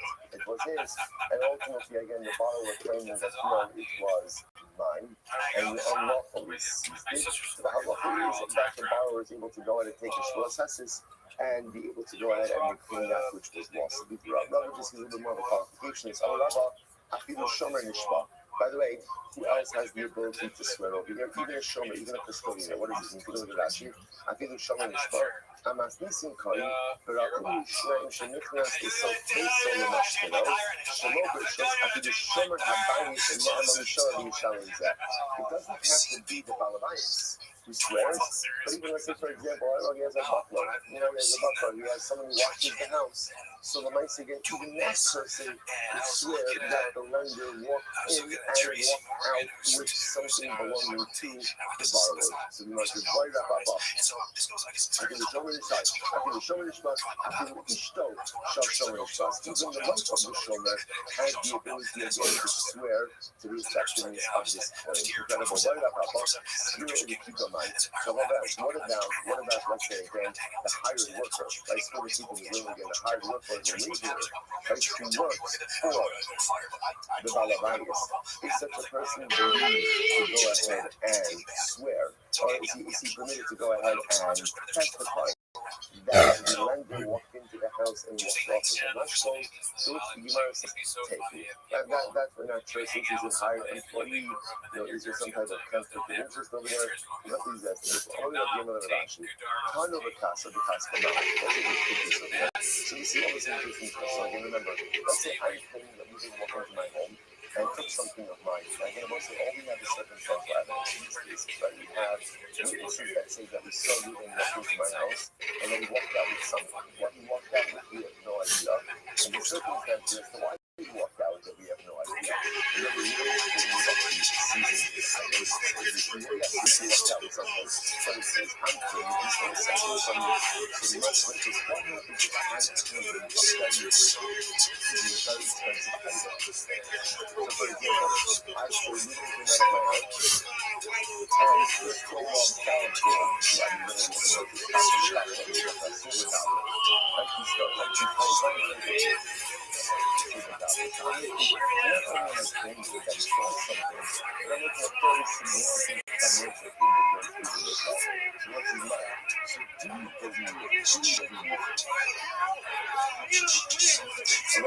About such an expensive thing. Much more simple. I think even if shot, but the shot that really low is what you look at the circumstances. First of all, am I wealthy? Am I wealthy? Am I wealthy enough to be in possession of such a thing? Or conversely, am I trustworthy enough that someone would deposit such a item like this with me? Because I'm looking to essentially to really examine that psychological process that I can be like, so if I clear the whole room outside of my house and you took my Rolex, you took my Rolex. So you see what's happening. So first of all, there's several qualities that's number one. And if not, you see the kind of person who is trustworthy enough. Taylor Kinsey, she can get it. She's beautiful. So again, that embrace space for her, yeah, everybody can nevertheless find allowed to swear about the Rolex. Incredible. So much as in that case, that's what's explaining in the next situation was the following situation. I'm having a conversation with you guys. And then what ends up happening? What's happening? So what's this? So actually, I was in Windsor. I went over to Windsor. Hashem, I'm fit, I'm healthy, all is good. Like, I walked out of the Windsor, and what happens? I'm being battered, beaten up, all these different kinds of things. So I claim, you didn't hurt me. Like, talking with me again, you didn't say, I didn't touch you, stick, fell, whatever it was. So what's the alcohol? I swear that you didn't say it. And I'm allowed to correct that. Second, I'm not even sure. Plus, I'm slap on the column, that's why. So she comes out, I'm not sure, I'm not sure,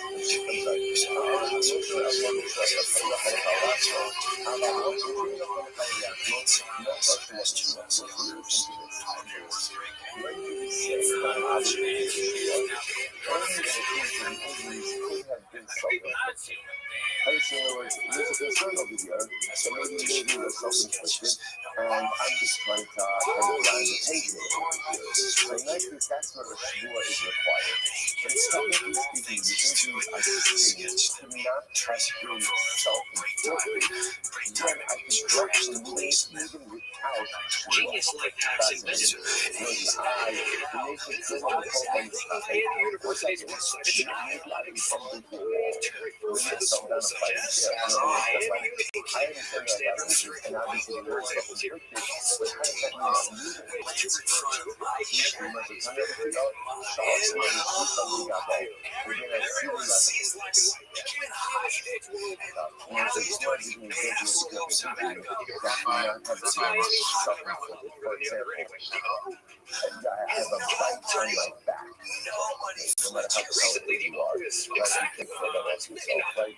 Or the back of one torso. Like, so again, these are everything that information has been so because of that, now again, we'll say, you still like country story, but so other than me, right, you just came and you went out. Okay, but remember, when we have the circumstantial evidence, Judas is claiming, I went to the entire response. I came out of the entire injured. I'm claiming Judas claiming, no, I didn't. So then how about this? I swear, that you may injure me and I'm able to correct. But again, one second, but the top of the video is that's when looks like the game of the but you never have to upload. Maybe someone else who's in the house under the stream would like to outside. That's disgusting.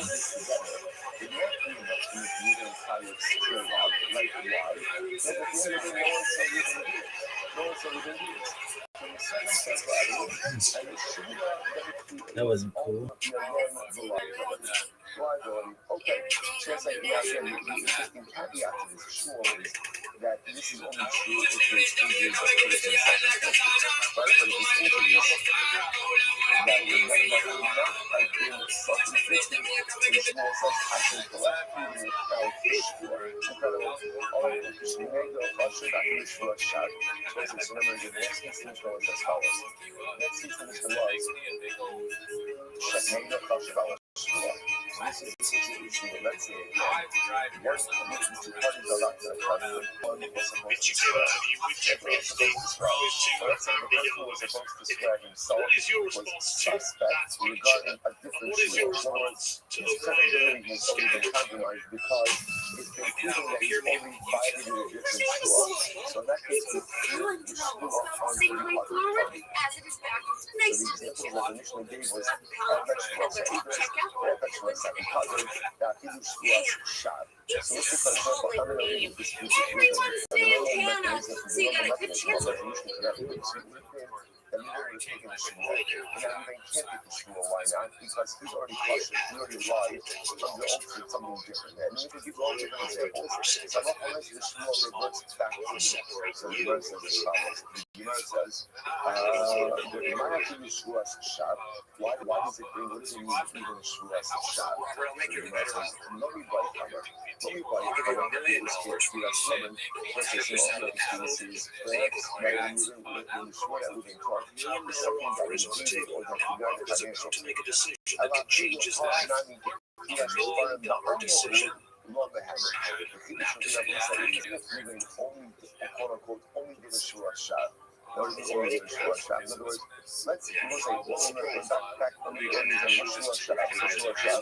Make sure the shua is a person's red like to swear that this cup of coffee is in fact coffee. I swear. So that's a shua shot. Now that does not include any denial of financial.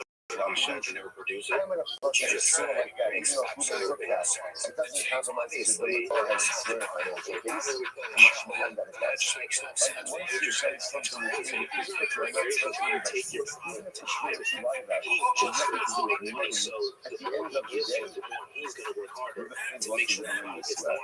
So when I said, you're listening, it's not sure what's people, so why don't you sure what's people as well? He's not telling you sure that you can establish sure. When it comes to the against the shua, remember there's nothing like this where you didn't know about the shua. However, again, the next about shua is a detail. You look at the name of the Amishkava, look at her. Let's say shua is enjoying. Maybe or maybe not is more like doing it outside. If I had meant the case of shua speaker as well, is a future type of shua. Right? So, it's a lower now. When you know it's shua, it's not thinking about not thinking a lot. It's the amount of thing out. What about a cash point?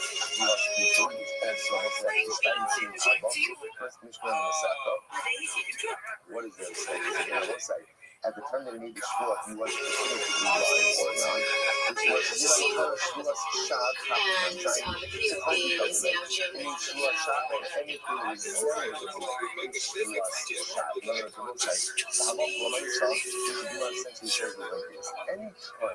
Reuben has lied in a shua, whether it's lying that had financial ramifications or just stop lying on a shua, to me the false or to me the false shua speaking. But I swear I ate a loaf of bread yesterday, and he did. Either way, once you demonstrate a willingness and an ability to lie under oath, then what does that lie with the shua? What does that do? It compromises your ability to make any future or subsequent shuas. Okay, incredible. Next, how you act on the subject of the video. So let's say the next case in which there was, for example, if one of them had compromised credibility. For example, one of the guys was pretty good. Hey, don't be mad at me. It's not my fault you got A's. It's not my fault, D's. I miss his our grandparents. One of the parties has secretly lied with a shua. His integrity is compromised and he can't subsequently swear. Then it's and if he's a gambler. So in my sense, why do you put this for this? If the guy or if somebody's credibility has been compromised, you don't let him take a shua. Why do you have to give all of these examples? Which the word says, Tana, Psula D'Oraisa, Bekatani Psula D'Rabbanan. To which the Gemara answers, you're right, we're giving a Psula D'Oraisa. So, for example, if Reuben had sworn falsely, that's an example of a Psula D'Oraisa. As opposed to himself, if it could be a gambler, that's the Psula D'Rabbanan. Interesting. And by the way, what's the Psula D'Rabbanan? It actually says over here, the sacrifice for Kobiah. The gambler is a Gazan Rabbanon. What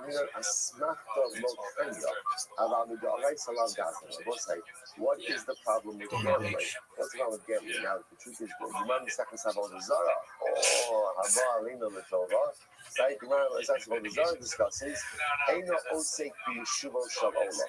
Such a person, he doesn't contribute to society. In other words, Lord said the whole avoda of life is whatever you're going to do professionally, contribute to society in some way.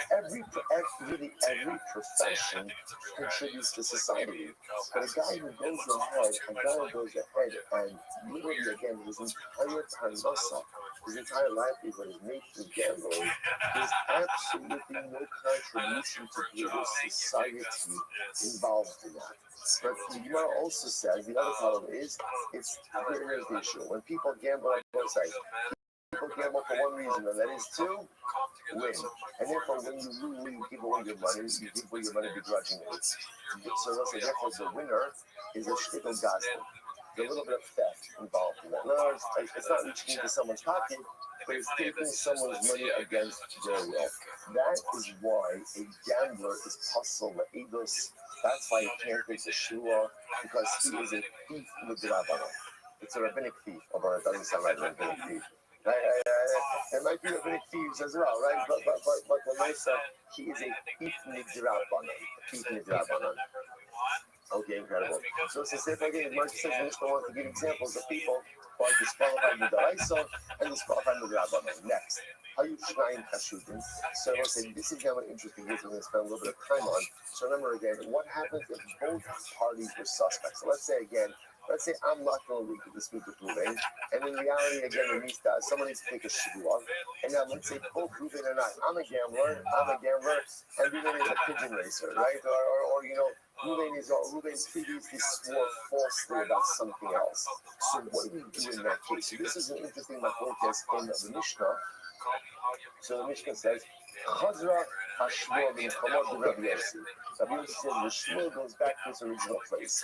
We're going to see what that means. Rabbi Meir says we split. Rabbi Meir says no, there's no shvuah, and we just split the claims. So it says the Gemara, Amar Rabbi Nachman, Hey Itnan. So what is the proper attribution? Proper attribution of the Gemara Mishnah? Did Rabbi Yossi say split it, or did Rabbi Meir say split it? So I'm going to go you down. So I'm not going to say, I don't know.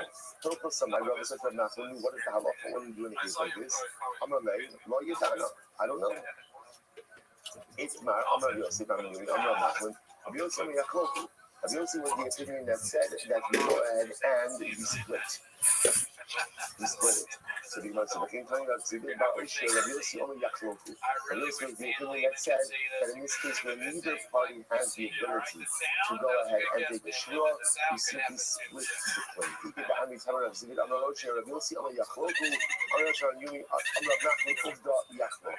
So let's say so again. So first of all, interesting enough, the Gemara seems to settle on reversing the attribution as it is brought down in Mishnah, right? Because in our Mishnah, the Mishnah ultimately says that Rabbi Yossi says Shmuel goes back to its original place, which we don't really understand what that means just yet. And Rabbi Meir says Yachloku. Rabbi Meir says split. Then the Gemara is really saying no, it's really Rabbi Yossi who says Yachloku. And then the Gemara says, by the way, that's how he passes. That in this case, where both parties are suspects, like neither to take a shua, we're not going to let anyone swear, because that doesn't make any sense. Rather, what we do is split the relationship. This is just essentially just compromise. I just say, I'm not going to share. Chazal Shalom Kama, what's this? Remember the Americans that Rabbi Meir says, Rabbi Meir says, that in this case, where both parties are suspects, ultimately, again, the shua goes back, we put the shua back to its original place. Essentially, what does that mean? That the shua goes back to its original place. What's the very interesting? That the shua goes back. So the rabbis in Baba, they say the shua goes back to Har Sinai. What does that mean? This is actually very beautiful. It says the Sinai, 3 lines down from the top of that shoe. The Shvuas Har Sinai, Shishti HaKadosh Baruch Hu Al Yisrael, Has Yisrael Alo Sigzol. Lo Yifra Min HaKofen Lo L'Chageiro. Aval Beitin In Yisfatim Lo L'Shua Lo L'Pilo. So let's say essentially like this. They say the shmuel goes back to our Sinai, which essentially means this din is decided by a Kodesh Baruch. Goes back to our Sinai. Hashem is going to say don't steal. Hashem is going to say don't be dishonest. And if you're dishonest, who's going to ultimately again right the wrongs? HaKadosh Baruch Hu. So the rabbis of Bavel, the Babylonian rabbis of Bavel essentially said, look, in this case, where the case really demands the Shavuot, and neither party has the ability to swear, essentially based in says we're kicking this up the docket to HaKadosh Baruch Hu. You'll write this shit, right? You'll decide, but we don't really have the mechanism to be able to do something over here because neither party has the ability to go out and take a Shavuot. Incredible. So therefore, Beis Din is not going to have someone pay. Beis Din is not going to split anything because again, we don't have the ability to avail ourselves of the normative mechanism to resolve this particular case. So therefore, again, I was saying, Shabbat, I was saying, Chaz v'shul means we kick it back to Har Sinai, we kick it back to HaKadosh Baruch Hu, Hashlech Yehavcha al Hashem b'hu yircham v'lecha. Someone's life, you just have to cast your burden on the Ribbon Shalom, and let him take care of it. I was in Eretz Shalom, so the Eretz Shalom said, Chazra Shmuel l'Chu Yircham. No. The Shmuel ultimately again goes back to the one who is Chayiv. Now, what is it going to do? Rashi, in the Torah, Isaac showed the Mikzas, Chayvon Shein Yocham Shaba, Harechashem Hu Yishalem. What's this to this? The Eretz Yisrael on him said, yes, no. The Shmuel goes back to the one who is obligated to take it, but what? He can't take it. So let's say, what do you do in a case where you're obligated to take a shmuel to resolve the situation, but you can't? You know what the halacha is? You pay. You pay. If you can't take a shmuel because your integrity is compromised, then you pay. Shmuel is the mechanism that we have either biblically or rabbinically in order to extricate yourself from liability. If you've made poor life decisions and if you can't avail yourself of that mechanism, then you have to pay. That's the way that it is. That's the way that it is. I'm trying to say it's absolutely incredible. You sort of like personal responsibility. It's interesting over here. I don't know if there's some lesson in distinction between Davos and Eretz Yisrael about personal responsibility, all of this as well. And it's interesting that in Badal, right, in Chutzpah, it's like these so blows. Okay, you can't do a shmuel, you can't do a shmuel, kick it up to HaKadosh Baruch Hu. Right? So no. If you can't take a shmuel because you make poor life decisions, that's not the other party's problem. That's your problem. That's your problem. So you can't take a shmuel. So what's this again? Just to illustrate this in a way, like in a case, right? I claim that Ruben owes me $1,000, right? Ruben says I only owe you $500. Classic case, motive of excess partial omission. What happens in partial omission? What's halacha? Shmuel. So if Ruben should swear, that's the problem. Ruben is a gambler. Ruben is a gambler. He can't swear. Okay, so no problem. So we would not know. What do we do in that case? Normally we flip it to the other party. Only one issue is I can't swear either. I can't swear either. Ultimately, again, I swore falsely in a different scenario. So again, the Babylonian right, the Babylonian Babel, the Babylonian Babel said, okay, what are you going to do? Neither party can swear. So the Spartan, you take care of it. But based in a sense, we can't reveal anything about this case. The Babylonian right says, no. The shmuel goes back to Ruben because he's more than us. Ruben can't swear, so because he can't swear, therefore what? He's got to pay. He's got to pay. Let's say he's got to pay. That's at the end of the day, the Rabbanan Eretz Yisrael saying it's all about personal responsibility. If I've made poor life decisions, and as a result, the website, we all know this because we all live this. The greatest fallout and ramification of bad decisions is I have more limit. Look at this one. Before I make poor decisions, Baruch Hashem, there's a whole smorgasbord of life lessons in front of me. As I make more bad decisions, my options become less and less, and narrower and narrower and narrower. So at the end of the day, Chazal, the Rabbanan say, okay, so now you make some bad decisions. You can't swear. That's not Silver's problem. That's your problem, and therefore you have to go ahead and pay. Incredible. I'm not talking about this. Is a single shit of Babel. And there's another thing that can be true. The one that you are the Rabbanim of Babel, that's Rabbi Shmuel. Rabbi Shmuel Eretz Yisrael, Rabbi Abba. Okay, so now let's show how each one. Rabbi Shmuel Babel, Rabbi Shmuel. This not. וכן יסומים לא ייפו אל השבוע. What's the interesting is, יסומים, orphans, can only collect at the shua. Where it says, what are you talking about? Like, what is that? None. Now, let's say, what's interesting about that statement? Generally, the halakha we've always seen is what? If you want to collect from Yisomim, you can only collect from an estate from Yisomim, from orphans, with a shvua. This is the reverse. Yisomim themselves can only collect with a shvua. Somebody says, okay, none. Who are they collecting from? What are we talking about over here? If you want to say that now, let's say, so what happened, right? Father died, and father was a lender. Right? So father lender died, left this loan to his kids. He's someone now want to collect from the borrower. So what are you saying now? If you suddenly need a shua in order to collect from the borrower, I don't understand. I wouldn't shuffle the shua, they do the shua. If the father was alive, the father lender was alive, when he needed a shua to collect the debt, no, what did he have? Get a document. I presume you have the same document. Get a document. You shove at the borrower's door, say, hey, I'm going to collect my debt, and that'll be it. So why would the Yisomim be the shua? Allah is going to say, ooh, the Yisomim, min ha-Yisomim, lo yitru ela shua. Interesting. If this is orphan on orphan collection, in other words, the healers, Yisomim ultimately again collecting from Yisomim. The halakha again, if let's say the children of the lender come to collect from the children of the borrower, ultimately again the Yisomim of the lender need a shvua to collect. The Gemara says, when it is true, it's very interesting. That's true when the lender died before the borrower. That's what it actually says over here. Lo shanu, to be shvua minas yikru yasmi loda, shotzi shkara yasmi loda, v'anischayit mava l'bnei lo b'shvua, Misha shenis loda ein lo l'mava l'parmen yisum ela outside. So when this is true, lo shanu ela shenis mava b'chaye loda, aval nis loda b'chaye malva. But again, if the borrower died during the lifetime of the lender, ultimately, again, in that case,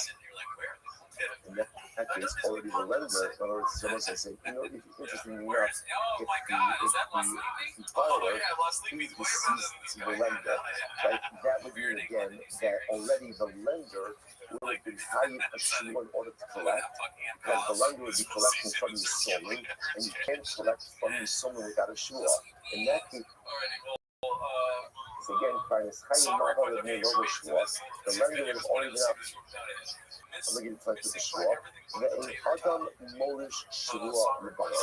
And ultimately, again, it's very interesting. A person cannot bequeath a shua to his sons. And therefore, again, in that particular case, they would have been unable to collect. Interesting. But it's very good that actually attaching to Adam molish l'bana mamo. Right? Shehu b'chuyis ala shua. This is very interesting. And I don't know if we ever actually saw this concept before.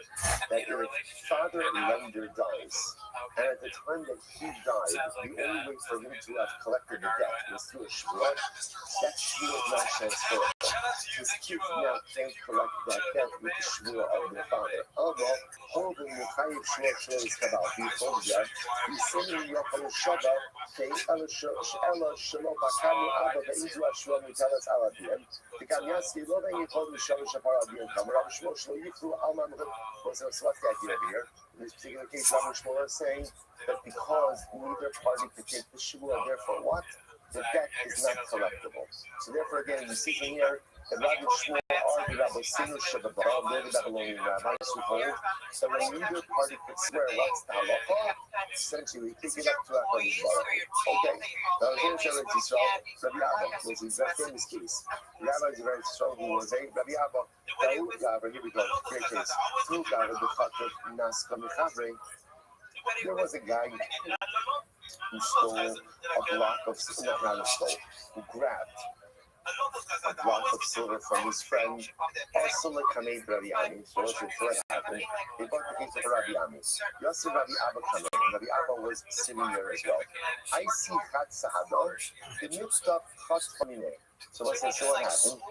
So I go over to Ruben. I take a block of silver from Ruben. I take a block of silver from Ruben. So what happened? Ruben brought an ADAC on a singular witness that said silver took my block of silver. On the way, I claimed it. Yeah, took it. I took it. You know I took it? Why I took it? Because it's mine. I tried to get it. So this song's the only I have over here. I mean, like, there's an 8 effort that I took the block of silver from Ruben. I'm admitting that I took it, but my claim is I took it because it belongs to me. I'm not the said, Heiki was dying. So what do we do in this case? So when I say Heiki was dying Lahaitira, how should the judges adjudicate this case? Namely, so Shlim, so to order me to pay back Ruben, what's the problem? Why?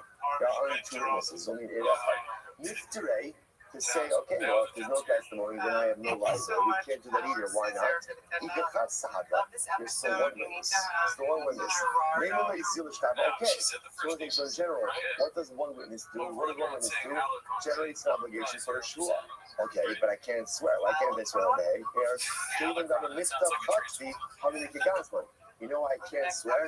I can't swear because I admitted that I took it. Right? I admitted that I took it. So listen, therefore, because I admitted that I took it, I'm a shtickle gazlan. Because I'm a so again, I will say, now instead of calling me a thief, because remember again, I'm claiming that I took my own, but it's possible that I'm not telling the truth. So because of that, I may be a gazlan. Because I may be a gazlan, I can't swear. So here's this fascinating case.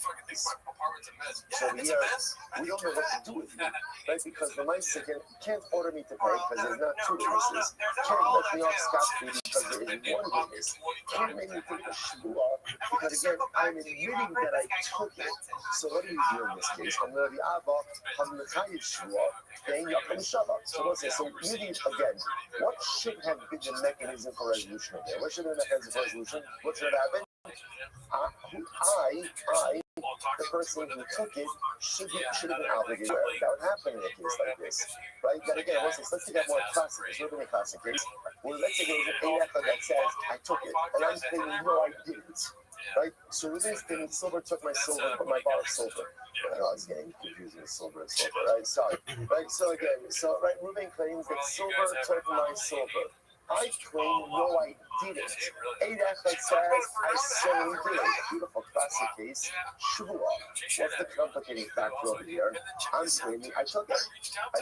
Now, by my admission that I took it, I'm going to say I took it because it belongs to me, but we don't know if that's a true claim or not. So therefore, I may be a godmother. Because I may be a content, you can't let me swear. Okay, so the Alex, what do you do in this case? Really, I should have been the one who took an oath. I can't take an oath because of my statement. Rabbi Abba says, what do you do? The following the three should be very simple. Maybe you're supposed to take a shua, but you can't take a shua because of what you've done. Because of what's you pay. So Rabbi Abba would say, what will be the resolution in this case? What will be the resolution? I have to pay. I have to pay back the silver ultimately again to you. So we'll say, so we see this is the famous case that's known as Nasra Rabbi Abba. Nasra Rabbi Abba, so if you want to look, like you're really intelligent. But you hear about Nasra Rabbi Abba, right? You could drop that one. Maybe, Rabbi Abba from your relatives. You want some street cred, with that. You could drop that one. I was from yeshiva. Okay, so bottom line over here, what do you see? Rabbi Abba ultimately again is Rabbi Seinu Sheba Eretz Yisrael. So he represents the view of Rabbi Eretz Yisrael who say when there is a shvur to be taken, but the party who's obligated can't be obligated for the shvur. So just before we go on, so just to concretize this fascinating focus between Rabbanim of Babel, Rabbanim of Eretz Yisrael. So again, according to that one of when it is a necessary shua, but no party to take it, essentially what Beis Din does is Beis Din absents themselves and kind of kicks up to HaKadosh Baruch Hu. You take care of this. The Rabbanim of Eretz Yisrael, ultimately again, what are they saying? When neither party can take a shua, or the obligated party can't take a shua, so let's say, what's the halacha? You have to pay. You have to say, because in Eretz, right? So it's just over here, the Eretz Yisrael is sold ultimately again of responsibility. Whereas the problem, it needs to be taken care of. Give her And some so I good was because thinking she about can this spell yesterday a little bit. good art It was fascinating, even in the way that like problem or difficult we all know conflict resolution. It's one of the most overwhelming things that we see here, right, in Dallas, in America, yes, because is rising anti-Semitism. You know, I would say, what's the most frustrating thing about anti-Semitism? The most frustrating thing about it? You can't really do anything. Like, in other words, like, we like to think education, this, that. It's the oldest hatred in the world. If it hasn't been solved, chances are it's not going to be solved. And sometimes, like, it does us good to, like, we still have to put in the status. We have to figure out, and yes, education is, we have to figure out what we can do. But deep down, I think we know that, like, not really going to solve that problem. But yeah, I was saying, what's incredible? That in Eretz Yisrael, when there's a problem, so what's done? You take care of business. And you look at like what's happening here with Iran. And yes, again, I want to say, so on one hand, you know, the loss of life, and every life is a world unto itself, and the constant disruption that's happening with these missiles raining down. And I will say, you know, on the other side of this equation, you also have to see what's happening over here. Now, what's happening over here is the Jewish people are taking care of business. The Jewish people are bringing the Iranian regime to their knees. The Jewish people are taking care of the greatest global sponsor of terror. It's not the United States, it's not France, it's not Britain. Yes, we have a lot of wonderful allies. It is the Jewish people. It is the Jewish state. It is Eretz Yisrael that is doing this. I will say, that's incredible. That is the most incredible thing that I think we may have seen in our entire lifetime. See, this is a fundamental distinction. Sometimes in Gullus, there are certain realities that we have to live with and have to contend with, and we need to be powerless to change. And sometimes in Gullus, you just have to say, I'm picking it up to HaKadosh Baruch. I'm picking it up to HaKadosh Baruch. That's not the same as Shalom. In Eretz Yisrael, that's not the case. In Eretz Yisrael, we, together with HaKadosh Baruch, we are masters of our destiny. We are masters of our fate. Regardless, other people can sometimes have a say in what goes on around us. Not in Eretz Yisrael. Now, the same as Eretz Yisrael, and you know what? Someone's got to pay. Someone's going to pay. Someone's going to pay. There is responsibility, there is liability, and ultimately, again, justice will always be served. It's fascinating to see sometimes the dynamic that comes out there at Daf of Shavuos is the very dynamic that we see playing out right in front of our eyes. Diaspora propels against certain dynamics. And Eretz Yisrael, the Jew, partnering with HaKadosh Baruch Hu, has the ability to shape the future of Jewish destiny. Incredible. All right, let's go back. Said Rabbi Kavasi Rabbi Abba Mistadla. So Rabbi says, ultimately, again, I think Rabbi Abba. Now again, Rabbi Abba is Rabbi Simon Shabbat Yisrael. I think he's correct. And he's correct. The Tani Rabbi Ami, Shmuas Hashem Tiadam Shneim, V'lo B'nai Yash. So the Pasuk says, literally, Shmuas Hashem Tiadam Shneim, that the Shmuas Hashem will be between them, which represents the parties, V'lo B'nai Yash, but not between the parties. What does that mean? What's the case? If we're saying the cases like this, that one set of Yisomim say to the other set of Yisomim, you know, our father lent your father $1,000. He owes $1,000. Farmerlay function is like, and the function is like, and the one thing is like the children of the borrowers say, no, our father only borrowed 500. Right, so 500, we have 500, we have no knowledge about. The one says, well, that's only the Mogul Mitzvah's case. Malihu and Maliabu.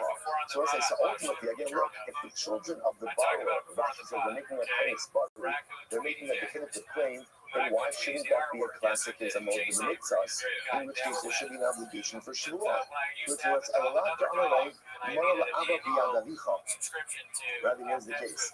The children of when the go with the children of the bar and they say like this, your father owed now both fathers are deceased, but your father owed our father $1,000, and what happens? The children of the bar will say, I'm going to come to you, and the children of the bar will say, we know about 500. The other 500 we don't know about. Right? I'm not saying yes or saying no, just saying I don't know about it on the base. So it says, what's that law? It's with from Nifta. So if you would say, had the father's been alive, that the father would have been right, that the father and borrower would have been chayiv in the shul in that case, then it makes sense ultimately, again, if you call Nifta Gabi Yoshi, then I require ultimately, again, I would require a process to exempt the kids. But if you say that even the father, in other words, even the borrower himself, would have been exempt in a case like this from Shua. Ultimately, again, why do I need the pasuk ultimately again by the ocean? Okay, so again, remember, so this is just Rava coming along and trying to say that halacha l'meisa, yeah, just to figure out halacha l'meisa, bringing a raisa ultimately to split the halacha. So that is, before we go on, how do we trust it in this case? Like, so what do we do in this kind of case? Well, let's say we need it. Right, I need a shua to resolve the case, but neither party could swear. So how do we pass it? The Rambam passing wife, Rabosinu Sheba Eretz Yisrael. That's how we pass it halacha l'maisa. Neither party could swear. The shua goes back to its original place, which means the shua goes back to the party that is obligated to take the shua, and therefore what? Since that party can't take the shua, therefore what? He pays. Savot. Halacha l'maisa, and the next Hashem hashkafa l'maisa. He paskin like Rabosinu Sheba Eretz Yisrael. Incredible. All right, so let's finish up. Now, Gemara wants a little smidge of Agadah over here. So Gemara says, Rabbi Shmuel, Hai Shmuel, Hashem, Naikadosh, okay? What do Rabbi Shmuel do with that pasuk of Shmuel, Hashem Tziyadei, again? We buy a little bit of Bisanya. That's a beautiful Gemara. Shimon Tarfon Omer. Shimon Tarfon says, Shmuel, Hashem Tziyadei, Shneim. What does it mean when it says that the Shmuel shall be between both of them? We'll say, now, again, this is talking about the parties, like the litigants, so to speak. So what does it mean? That the shua will be between them. Malame shashua chala al shua. It means ultimately again that the shua revolves upon both of them. So what's the difference? When Hashem comments and says like this, when there is a false oath that is taken, liability for that oath rests upon both parties, which of us is a tremendous idea. It's almost as if Rabbi Shmuel saying like this, there's a lot that goes into someone taking a false oath. And there's a lot of negativity and a lot of like broken dynamic in that whole thing. You just understand that when that type of behavior happens and people are swearing falsely, there's usually enough blame to go around for both parties over here. So I say, I really, this is like, again, I'm not a businessman, but probably enough to know that you have to be careful about who you go into business with, right? And you have to be careful about who you just in general, dealing with day in and day out. Because if you're dealing with the wrong kind of people, then you get pulled into the wrong kind of things. And then you're responsible for the Chinese full well that the person who wants to is not the right kind of person. And then I get pulled into these dynamics. I can't claim that I'm the victim afterwards. Because again, I allowed myself to get pulled into this thing. And therefore, again, I will say that when there is a false oath that is taken, both parties have liability for that. And listen, it's tremendous multifaceted.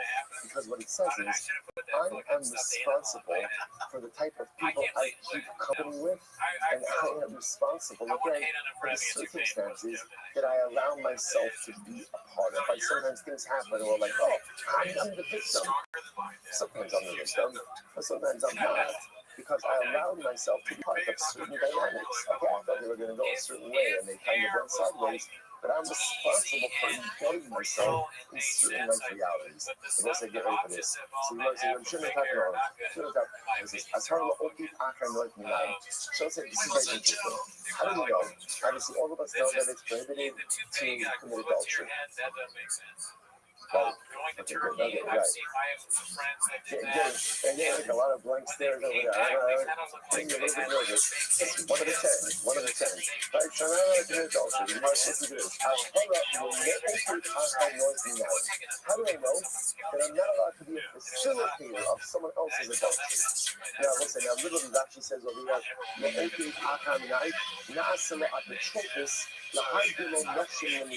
so literally again, I arranged for someone else to have partners for adultery.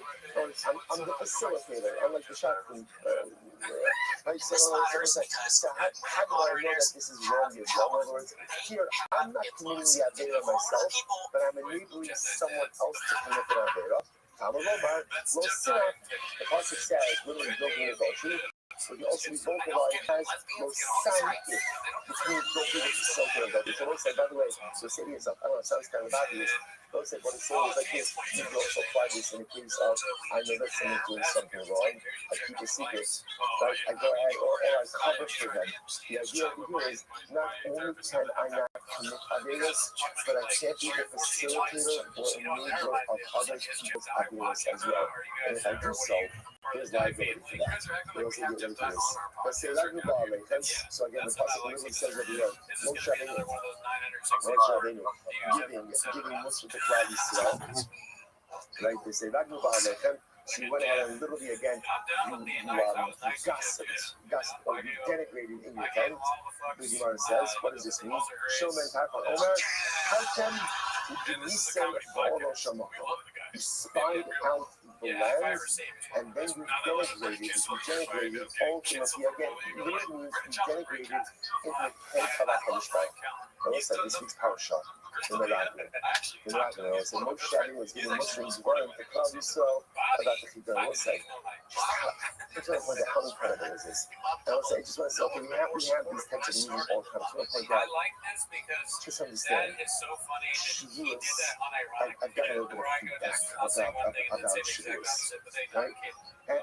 And shame on you. Right? Shame on you. Shame on you. Shavuos is fantastic. Shavuos is fantastic.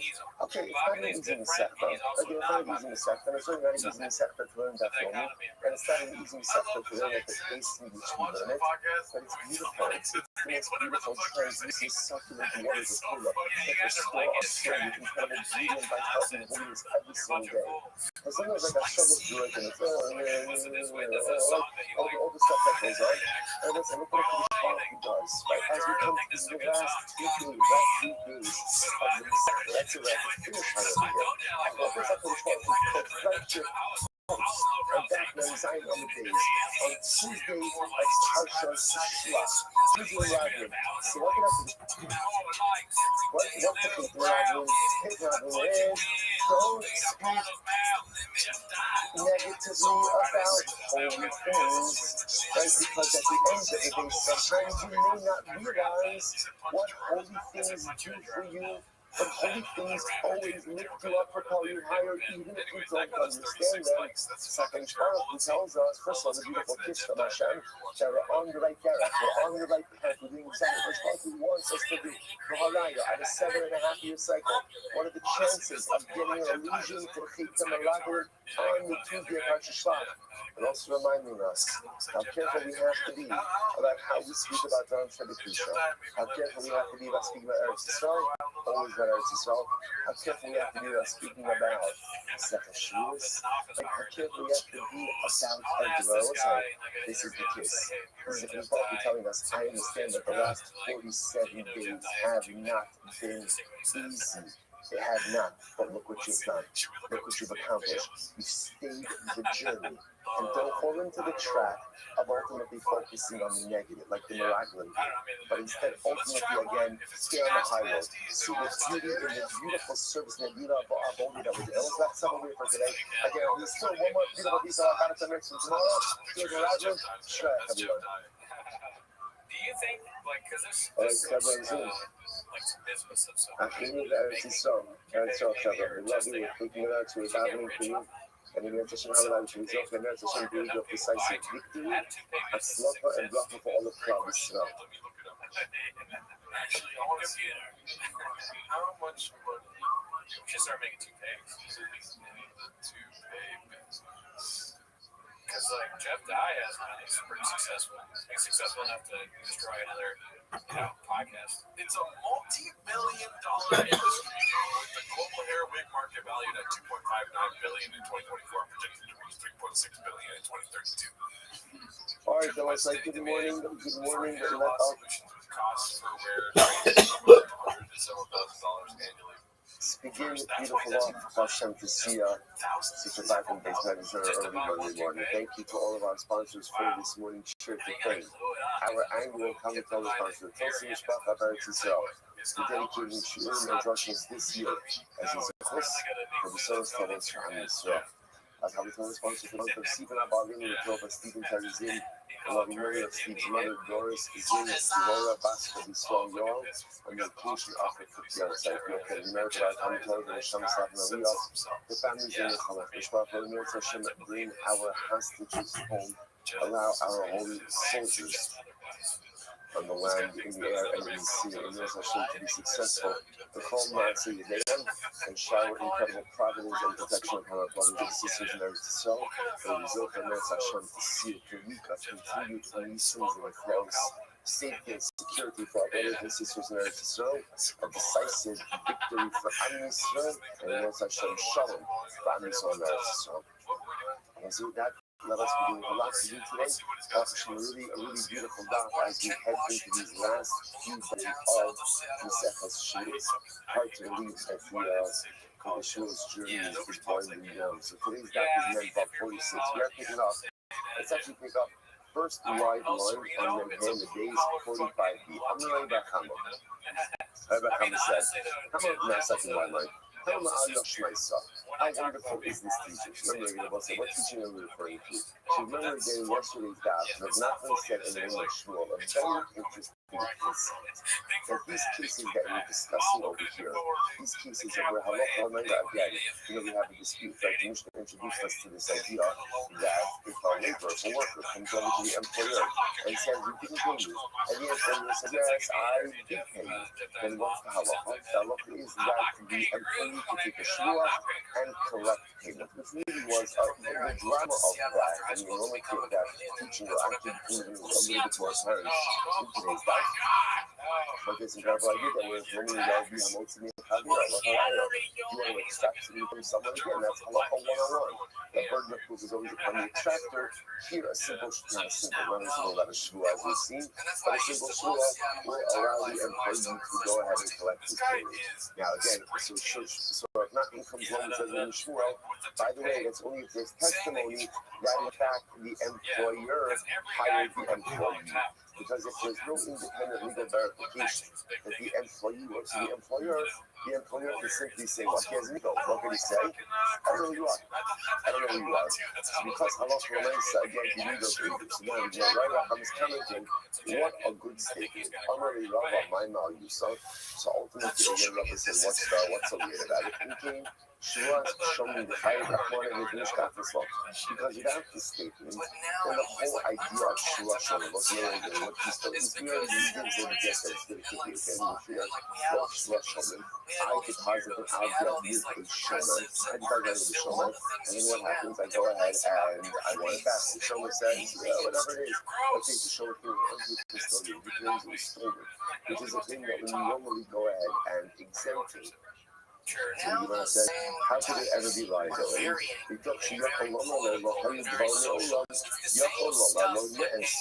right? Because again, remember that halacha l'maisa, you should say that someone should always be believed. Why should someone be believed? Because he has an ego. What's his needle?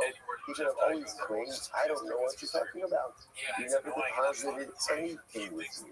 The fact that he can't make such a needle like that indicates that what?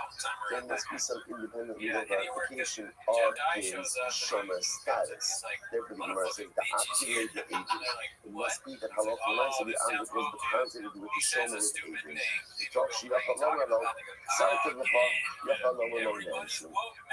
But still, nevertheless, there's some level of legal, because since the shomer could have said, I return the object to you, therefore you agreed to say it's an onus, which means that, oh, it must be a case to activate the star, where it deposited with the star. Now, it's interesting, I don't know if you're necessarily came across this, but the activate the star means that, I'm saying, I deposited an object with you, and I recorded that deposit in star. There's a document that highlights this relationship. So, you know, it's about it just as an aside. Carvalho Sirologo, a market it's a Havana Baby, it's a Rahatsolo Baby. This is very interesting idea. That if you deposit something with someone, with witnesses, the object doesn't necessarily have to be returned with witnesses. Conversely, the star, it's a Rahatsolo Baby. But interestingly enough, if you go ahead and you deposit an object with a star, then you are obligated to go ahead and return it with a interesting. So Kari Rami Bakama Lidrasheshes. So Rami Bakama said about Drasheshes. So Balasem Danaras had Korim Ha'ila Belibo. So again, Korim Dana took these things to heart. So he was coming on Drasheshes, the Drasheshes took this ruling and ultimately again applied it and found corroboration for it. The Ashkechei Rav Sheshes Rabbi Shmuel, because ultimately again Rav Sheshes ran into Rabbi Shmuel. Amalei, Tani Mar Yidi Yisir, have you been learning? Have you taught anything or learned anything when it comes to when it comes to employee relationships? Amalei, yeah, I did learn something. Tani we learned Sir Bismano Mishpa B'Nota. So we'll say again, going back a little bit to our original discussion. Sir, a hired worker, Bismano, in his time, now let's remember again, this is one of the other qualifications that we saw in yesterday's daf. What's Bismano? Bismano means like this. Remember that in order for the sphere, in order for the employee to be able to collect his wages with a shmua, he has to be coming in the what we call window of payment. Right? We spoke about in yesterday's daf. Every laborer, depending on the nature of your of employment, has a window in which halachically he is supposed to get paid. So we saw in yesterday's daf is this shvuas has this rabbinic innovation that an employee could come, swear that he has not been paid, and collect payment only applies if he's coming in that window in which he's supposed to get paid. So here is Mano. So the employee is showing up during his window of payment. Here's probably no doubt. All he has to do is swear and he's going to collect payment. What's the case? So what's the example of this? So what's the case? His man Shamano, Sechatoni, what's the case? So here's the case. I go over to Ruben and I say, Ruben, you hired me. I worked for you, and you did not pay me yet. Well, that's not really scary. The Allah owner, and the other one says, Sechatiko, Venasati Lochasacha. In other words, what are you talking about? Right? Ruben says, yes, I did hire you. I agree that the employment is a fact. But then I saw, okay, so what's Allah? So again, in that case, then that's the Mishnah. So therefore, again, I as the employee, assuming that I'm coming within the window of proper employee payment, swear that I do not receive payment, get my money, go home.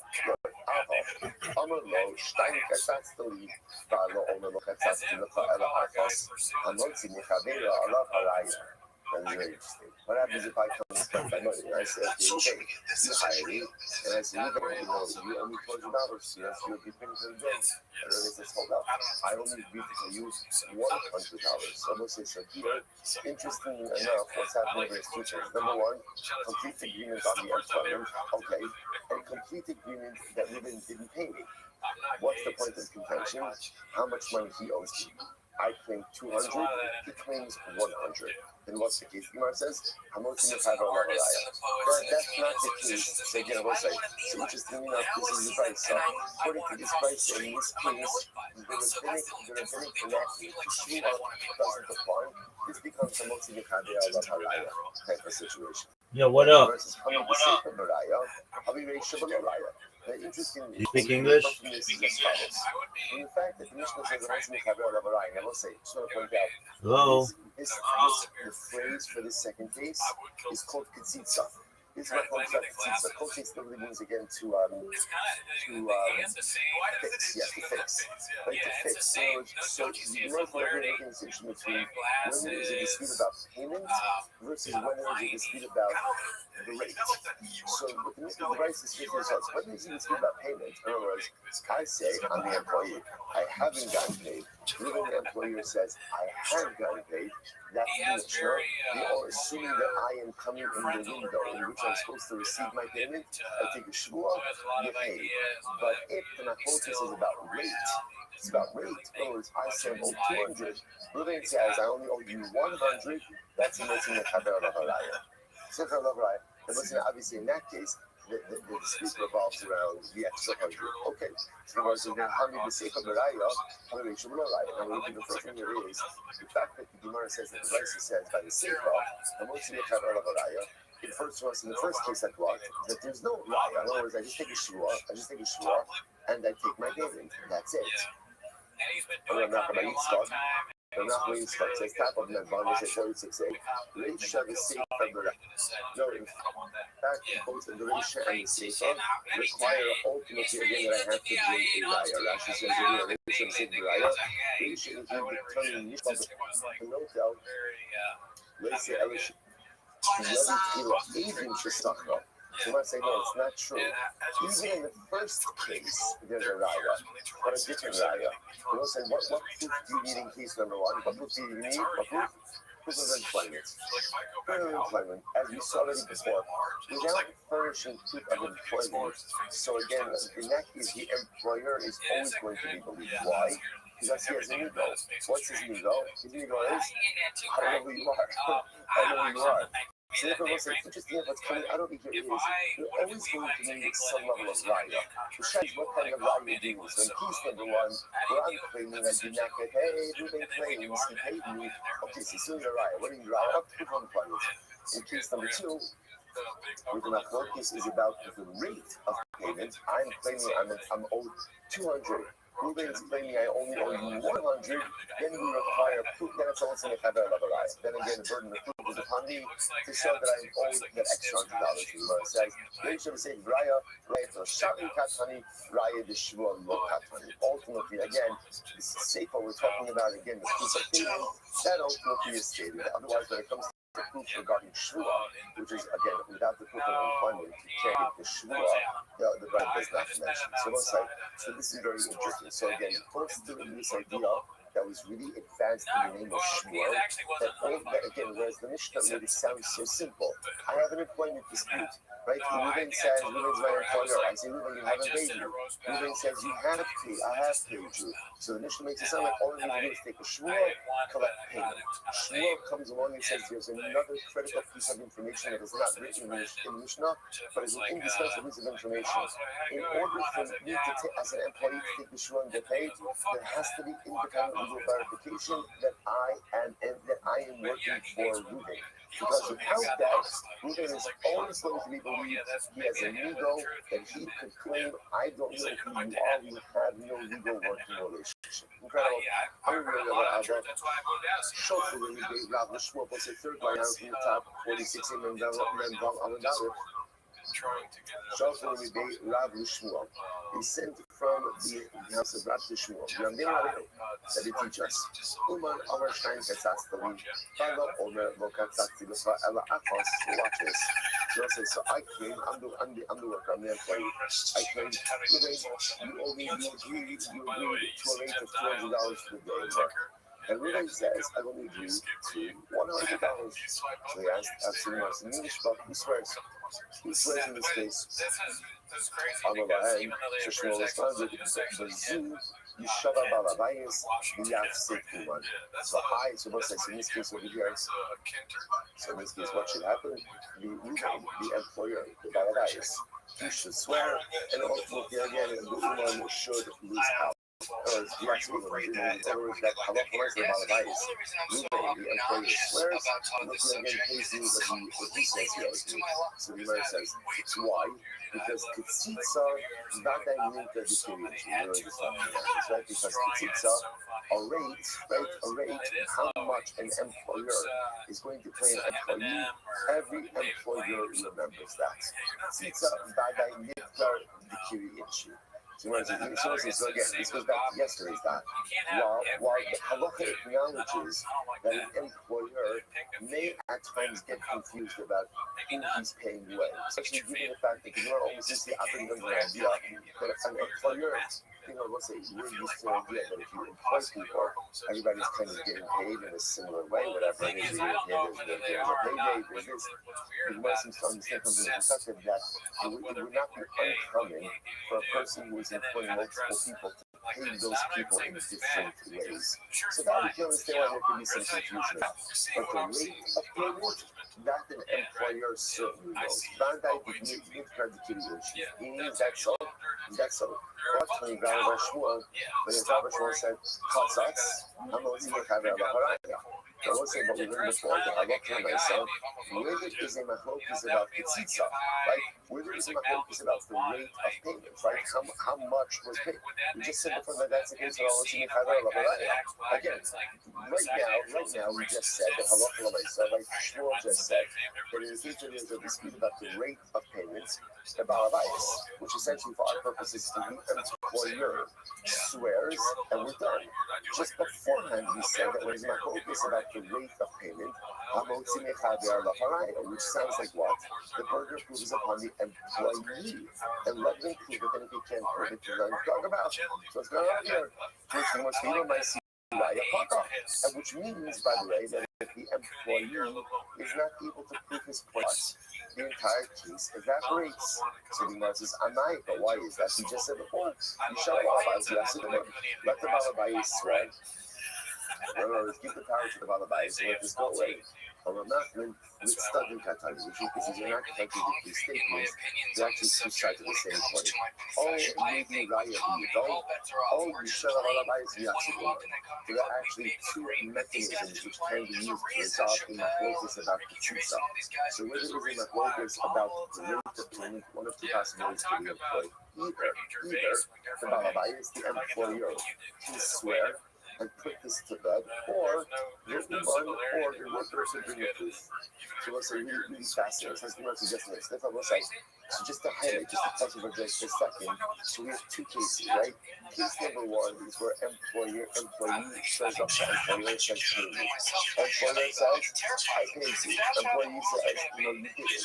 What's halacha on that case? That's how it's known. Shua says the employee swears, I did not get paid.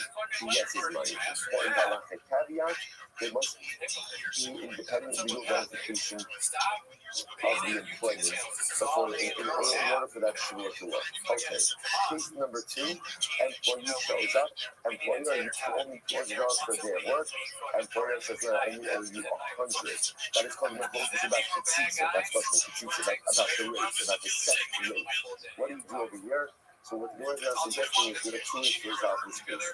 Either the burden of proof sits upon the employee to show that he really owes $200, or the balabais, the employer, to take a shua and put this entire case to bed. Where he may say, where is the cash out? I'm saying to this a little long. So to this, I give my house. I give my book to Ruben. Right? Ruben is a woman. Ruben is stress me. You ever have a Monday that feels like a Thursday? That's sorry, I'm not saying police in the woman. So someone goes ahead and gives their talents, gives their cloak to a craftsman. So I'm giving it to Ruben. So Uman over and talks to the Stein. So this is okay, that was $20. Right? But I don't know if that's like a last answer. We're talking about I only agreed to 100. That's all I agreed to. What's that? I was saying that this case is interesting. Why? What's the wrinkle over here? The wrinkle is that there's an object involved. So watch this. Kozman Shekhalis Biad Uman. So if Ruben is in possession of the powers, Abalabayis Vahaviraya. Ultimately, again, so it's on me, meaning on me, to bring a raya that I only agree to $100. We'll say. So this is also like a shtickah listening to right? Because essentially, if I want my powers back, the burden of proof is upon me to show that I only owe him $100. Nothing alone, however, if Ruben gave me back my powers, Bismano, if ultimately again Ruben is claiming his wages in the appropriate time, each other no tell. He could swear that he's owed the 200 and he gets the money over his money. But again, if it's after the normal window for wage collection, then ultimately the Gemara says, what is even here? Bismano, Nivu, Mishpa, Now what's this? So again, just to highlight over here, we have what is a focus about Tzitza. But this is a focus about what is the set wage level. What is the set wage level? Right? And yet, again, what's happening over here? Bismano, Mishpa, you see that ultimately, again, the employee is able to swear and extract it. Amai, but I said this what we just said before, Mishpa, he just said before that whether it's an focus about the Tzitza, what could happen about a virus? The employer can go ahead and take a shidduah and go ahead and put this whole matter to bed. I'm not going to eat stock. How many that you would be? So you would be, so you would go, I'm a close bunch of shua, no to eat all about it. Here, Mishpa, the Nota, the leaders of the opinion that wherever a chazal, wherever you have a shua that technically rests with the balabayas, the employer, Chazal flipped it and allowed the employee to take it and put the matter to bed. Take a look at Rashi. Rashi says over here, Labiyudi, Bahasanan Yeshua Isa Balabayas in that Torah, Shai Modu Mitzvah. So it's an interesting reference to something. Remember, this is a Modu Mitzvah case, right? Why is it a Modu Mitzvah case? Because remember, Ruben is fixing my cloak. Ruben says, I owe him $200. I say only $100 to protect the least giving us more limits. That's the people law. So apparently you want to put together that this is the position of Yehuda, and Yehuda holds that what Chazal did is when in the employment case, you have a shvua by the employer, ultimately Chazal flipped it to the employee. One second. Here that Yehuda, which study Yehuda you refer to over here? So even in law, that Yehuda do not listen, if they say that Yehuda of our Mishnah, so I understand how does that work? And Yehuda Mishnah is not here. Like Yehuda Mishnah was the one who said that even by an employee, you go to the employee to go and swear and collect his wages is only in the case of Moed Mitzvahs. This not, and Yehuda Omer actually takes Sham Mitzvah Sodah. Right, whereas Chazal allowed the employee to swear even when the employer denies the entire wage, that Yehuda said the employee only has a partial on the part of the employer. But with one last other than the Raisa, said Yehuda the Raisa, this annual sphere Kozman Shelo Alpha Alav Zmano is a Mishpa Benota. Yehuda the Raisa says that when it comes to an employee, as long as he is petitioning for his wages in the appropriate window of wage collection, he swears and collects. You're in love, but if he's after his window, ain't no Mishpa Benota. Ultimately, again, he cannot swear to that and collect. Mama Yehuda in Masai is mentioned on the road in Miskari Kamishim Dina Shemish Limatka. And Yehuda says, when is this? That the sphere has the ability to swear and collect. What is that? But again, the employee comes along and says, give me my wage of 50 dinars. Meanwhile, the employer says, his kabalta mehen dinar zar, but the employer says, I've already paid you part of that wage. Oh, Shamalo, Stein Katzatska, Dalo Omelo Katzatski Loka Ela Achas. Or the employee says you owe me $200, and the employer says I only owe you $100. Avo, Amr no Losakati Ola. But if the employer says I never hired you at all, or he says ultimately again, I paid you your entire wage, then I'm also in Allah halayo.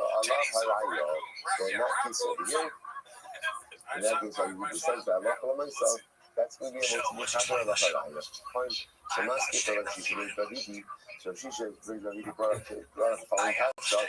Allah cuts it from the Yehudi V'Larabbanan. So they're going to say then that according to this, that the tzitza case reflects the view of Rabbi Yehuda and not the Rabbanan. I don't understand. Hashra, if you do not do Rabbi Yehuda, not the Rabbanan. Like in a normal case, where Rabbi Yehuda is not here, the Rabbanan are make them. That is also a Mishnah. Because the Mishnah, Rabbi Yehuda says the only time that a skier to take the shmur and collect his wage is only when what? Only when there's a partial emission on the part of the employer. Whereas the Tanakh of Rabbanan said, even if there's a total denial. So in the case where Rabbi Yehuda is not going Rabbanan Meko, in the case that Rabbi Yehuda is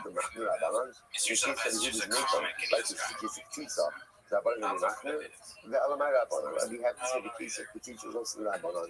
They're like, how to tell you about Restream? I'm ultimately when you said that there's not focus about the setting of the wage, right? It was a special case again of where, like the employee goes on to employer, $30 for the day. Employer says I only agree to 100. So the Gemara says, about the other average cuts out together, I have money. Running with the rabbi, the Bryce says before, but Allah for the nice and he keeps raising the focus back to tzitza. So again, employee says you only 200, employer says you only agree to 100. That's the case of Amotzi Mechaber Allah Halaya.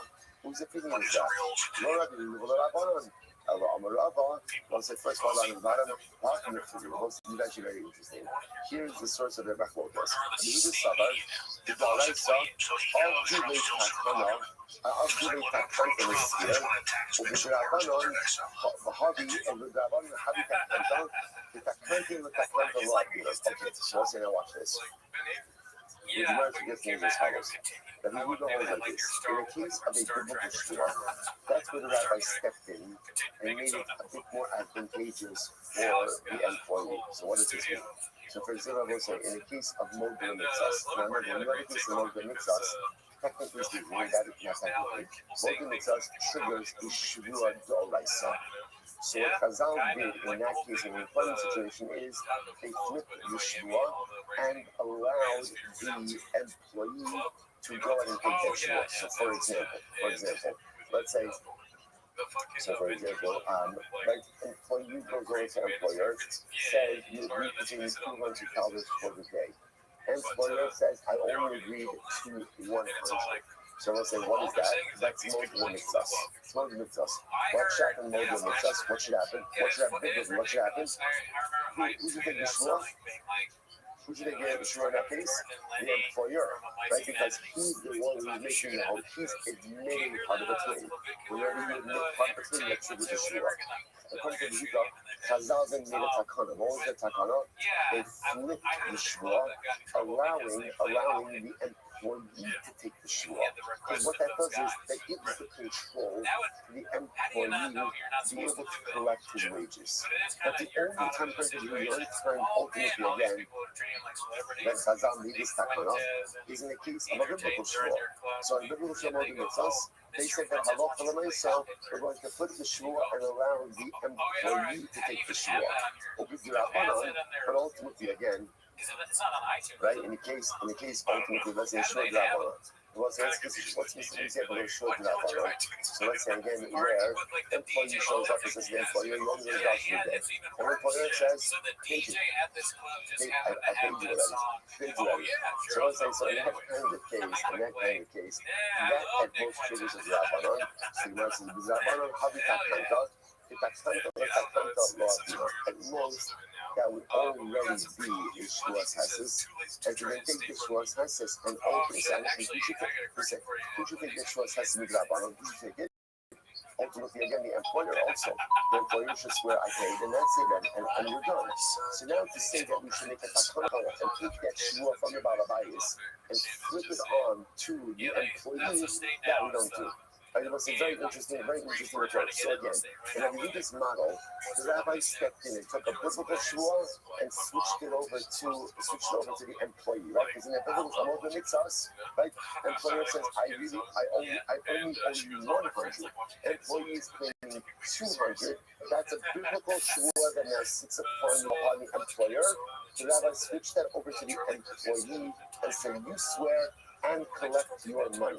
But on a rabbinic shvuah, for example, again, employer says, I paid you already. Employee says, no, you didn't. So the din d'Rabbanan is employer swears and exempts himself. So now to go ahead and say we're going to take that rabbinic shvuah, now do another takana d'Rabbanan and a takana d'Rabbanan and switch that over to the employee, that we don't do. That's not illegal. The Rabbanan say, the Rabbanan nami abdinan takavtu skir uketzitza mitkar dikiri. So ultimately, again, the Rabbanan say that halacha l'maisa, we will go ahead and make this takana even in the Rabbanan. Therefore, even in the Shuvas Hasis case, where the employer says, I paid you, the employee says, no, you didn't, you're still going to flip that shvuah over to the employee, like the Mishnah says. Yes, athleticism and footwork. Allowing them to swear, and thereby go ahead and collect his wages. And again, the Rabbanan operating from the perspective that halacha l'maisa, an employer always remembers the rate. And therefore, again, when there is a dispute about the rate, that is going to be hamotzi michavero Allah haraya. So if we kind of if we summarize a little bit, so halacha l'maisa, what comes out is as follows. We have two basic cases. Case number one, which is the classic case of the Mishnah. Employee goes over to employer and says, pay me I worked for you today. You owe me $100. Employer says, I paid you. Employee says, no, you didn't. What's the halacha? The mechanics over here are very important. What's the halacha? So again, this is a shvuas hasis. Now, technically speaking, how should this shvuas hasis work? How should it work? So really the way it should work is, now let's say, so again, remember, I want to point out, it's important to understand the evolution. Before we got to this sugya, if someone were to ask you this shaila, right, say employees claiming employer didn't pay $100, employer saying I paid you, what's the halacha? Hamotzi mechaber Allah haraya. Right, again, so employees trying to extract money, right, so prove it. Remember again, the employer has the chazaka. We'll say, remember, what's the chazaka? What's the chazaka? Money in your pocket belongs to you, right? So therefore, again, if the employer has the money in his pocket, then the employee wants to extract the money from him. Chazal made a shvuas hasis. Shvuas hasis says just to protect employees' rights. So balabayis, you should have to swear that halacha l'maisa, you paid your work already. What Chazal then did is they flipped that shvuah and allowed the employee to take that shvuah to extract his wages. That's case number one. Very halachic caveat, which is there has to be independent legal verification of the employment. Otherwise, again, the employer himself has a migo. I don't know who you are. Fine. Case number two, there's a machlokes about the wage, right? So here everyone is meaning that the money is owed. Employee shows up to employer, you promised me $200 for the day. Employer says, I already promised you $100 for the day. So let's say, so what do we do in this case? Remember, this case is much more complicated. This case is the attention of Yehuda and the Rabbanan, and it really comes down to one basic idea, which is that, and I'll give you just the bottom line, halacha l'maisa, we assume that an employer always remembers ketzitza. He always remembers the amount that he agreed to pay his employee. Therefore, again, in this case where there is a dispute about the rate to be paid, there are two mechanisms for resolution. Either halacha l'maisa motzi mechaber Allah haraya, right? So let the employee prove that he is indeed owed 200, or the employer has a right to take a shvuah and ultimately put this entire matter to bed. So let's say that is halacha l'maisa. So two mechanisms for resolution. Either employee has the right to legally prove his claim, or balabayis, employer has the right to take a shvuah, put it to bed. Incredible. That's what you next. Mixal. Also shmichnas l'reisor mashkinon. Remember again, this was a very interesting case in Mishnah. What was the case over here? The case only was like this. Let me read it to you. Mixal kitzah. How you even also shmichnas Right? So what's this? What happened? So I borrowed money from Ruben. Then what happened? There are witnesses that so Ruben entered into my home without my rishus. And what happened? And he walked out with something. He walked out with an object. Now this is the Mishnah. Who Omer? So Ruben says, yeah, I walked out with an object. But who Omer? No Natati. I'm sorry. Who Omer? I'm sorry. I claim Ruben walked out with something, and what? It's mine. Ruben says, "Lo natati." I didn't take anything. What's that? Meaning I, in other words, the call it a victim. Like I, the victim, have the ability to swear and to extract from Ruben what I claim he took from me. Okay, so you know. The thing is, so I understand. Maybe after the Ruben didn't take anything. I know that he took something. But it's a new I'm not going to hide, man, do nothing in our WRDs. So again, what's interesting about this is, remember, Ruben is claiming, all there are witnesses. Remember, what do the witnesses see? The witnesses in this case see that Allah and myself, Ruben came in with the intention to take something. Right? That's not really, right? I borrowed money from Ruben, right? Ruben wanted a collateral. I didn't want to give him collateral.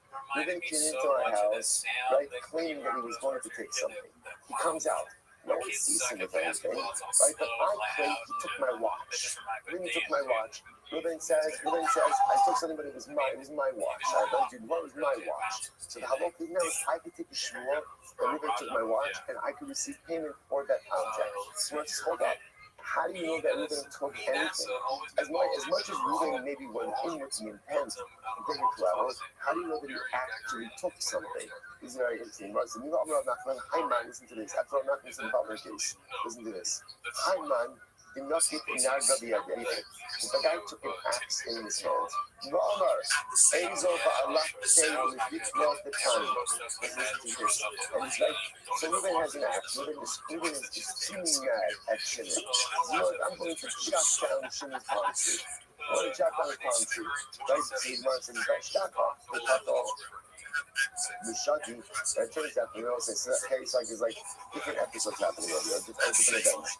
Like I hear Ruben say, I'm angry at Shimon, I'm going to chop down the palm tree. Okay. The next thing I know, what do I find? Shimon's palm tree has been chopped down. So you want to normally you will calculate. You cannot necessarily assume that it's Ruben who did it, right? Why? Gemara says, don't I have a weird circumstance around this? What do I have? I have Ruben with an axe and angry. That's a very good combination, right? But I have Ruben with an axe and angry. Threatening to do something, and then again, Shimon's palm tree lying on the ground. Okay, so there's a lot of circumstances. What am I laughing? What don't I have? I don't know that he does. That Ruben actually cut down the tree. So what says the halacha is that look, you can't assume that Ruben cut down the tree. What do you see from here? It's kind of Alma, Arvid finished the dozen. What do you see from here? People exaggerate and don't carry through. So let's say, by the way, what a line.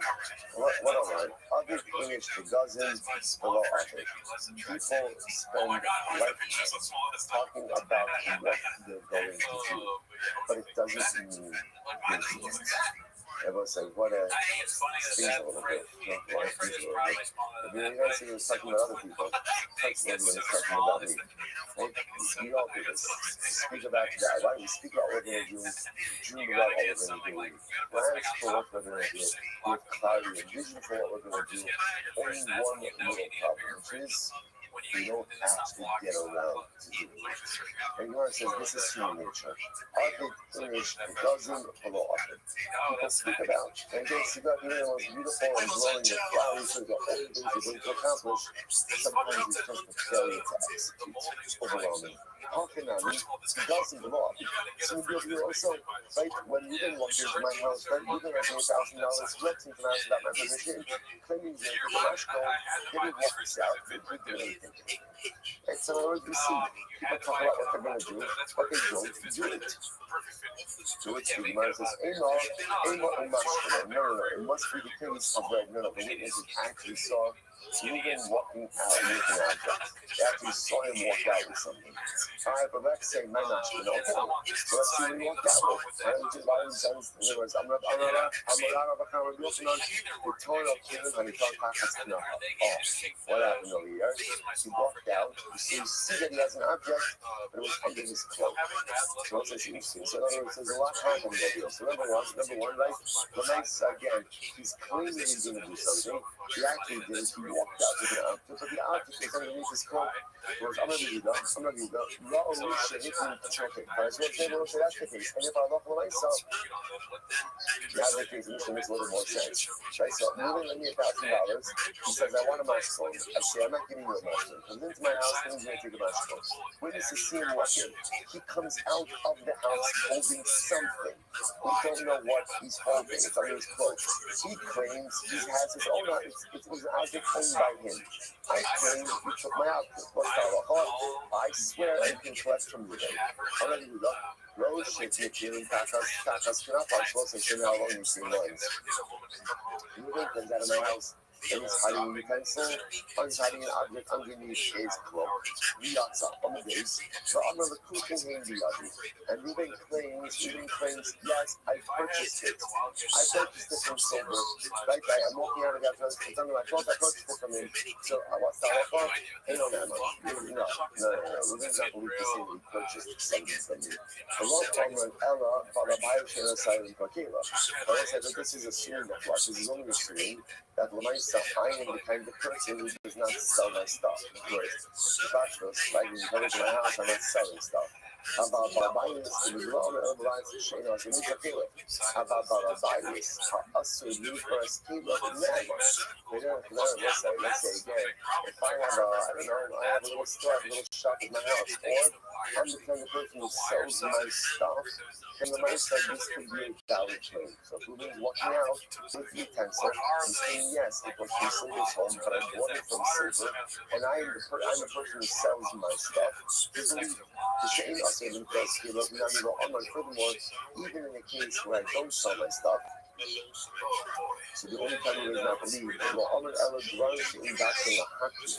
only time he's not believed is by items ultimately again where it wouldn't be the Gara to hide it. Never say what you're asking. I would learn saying that Sha'in Azam Bosh Litla the Yava the Shufet are Hasi. So let's say furthermore again, when is he not believed? Even our version doesn't sell stuff. When we're talking about items, but a person normally wouldn't be embarrassed to go ahead and hold in public. So you might ultimately again about Baruch and that's going to have to be Naaman. But ultimately again, if it's kind of object, then a person would be embarrassed. I will say, by the way, you might embarrass because you got an item that's very valuable. Right? So for example, a person doesn't want to walk around with a very valuable item in a showy way. The Sha'in got from the house.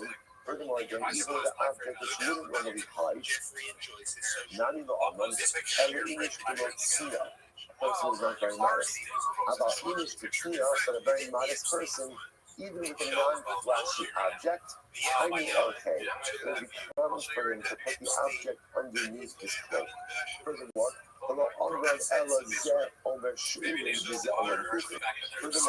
well, it's about the other is part of the convention, but we're outputting the object of borrowed. But ultimately, again, we don't spend many orders for me about the moving, but ultimately, I guess, thing that it's stolen, not hopefully, that's with the image to value of the customer. And not necessarily believe, automatically say that Allah for my solution is a God. Furthermore, the element bar in the Hashir Haskir. We're talking about items that would normally be rented or borrowed. About borrowing, Shayna's in the Hashir Haskir. But let's say when it comes to objects, ultimately, again, they are not normally borrowed or rented. Ultimately, and that's what I never think the Shua. Okay, so you know, use an example, which is interesting. The Shara President of Abin is not actually following idea. The Baran has seen the Hashir Haskir. If you normally have objects, right? Items that are normally borrowed or rented out. And what happens? So let's imagine the following scenario, right? So Ruben has an object in mind, but it's a type of object that is normally rented out or borrowed. I don't know, whatever type of object it is. And Ruben has it, right? And again, Ruben admits that yes, these were mine. But Ruben's claim is what? I bought it from Silver. And I'm claiming I didn't sell it to you, I lent it to you. What's the halacha? So the Gemara says, Ruben is not believed to say that he bought it. Since the chazaka, the type of object, ultimately again, they are normally rented or borrowed, therefore the assumption is that this is a rental or borrowing case, not a sale case. Remember, Ruben's zealous. The Rava, Atik Suga Tablo, the Sifra Gagara Tamiyasmi. So there's a case that once came before Rava in the following case, that there was a man who died, we'll call him, Yaakov died. Yaakov left behind 3 sons, Ruben, Shimon, and Levi, his son, and in their estate they had a pair of, scissors, tailor scissors, right? Tailor scissors and a sefer of agarata. You know what it said of agarata? Someone came to Rava, right? So they came to Rava, and they said, Rava, that's mine. I deposited it, right? I lent it to Yaakov before he died, and now Yaakov died. It's in the estate of Yisrael, but it really belongs to me. So Rava went ahead and upheld that claim. Why? Because apparently, again, so tailor's scissors and the book of Agatha are common items that are lent out. The items that are lent out. So therefore, again, he verified, obviously they have to prove this in a bit more than just that he's making a statement, but he verified his claims because these are actually the type of objects that are normally lent out to others. So we look at Rashi this morning. Rashi says over in Yasmi, Shehedi Atovea Indim. It wasn't obviously, again, the case over here is where the claimant, right, the person making the claim, brought Aiden that these scissors and this book of Agarata was his. That was saying, now normally, just because you bring Aiden that something belongs to you, doesn't automatically put it back in your possession. Right? Especially since it's possible, maybe it did belong to you, but someone else bought it. Especially when it comes to you swimming, normally you require a shula. The novelty in this case is what? That Rava didn't require a shula. Why didn't he require a shula? Because since the person making the claim had that these objects belong to him, and these are the type of objects that are normally lent out, therefore what? Rava reestablished them in the possession of the claimant even without a shula. Even though you know you can't collect from someone without a shula. That's probably that Rashi. He asked me, the claimant said, these objects belong to me. He has witnesses that they belong to him. And he claims that he lent it out to the father of the Yisrael.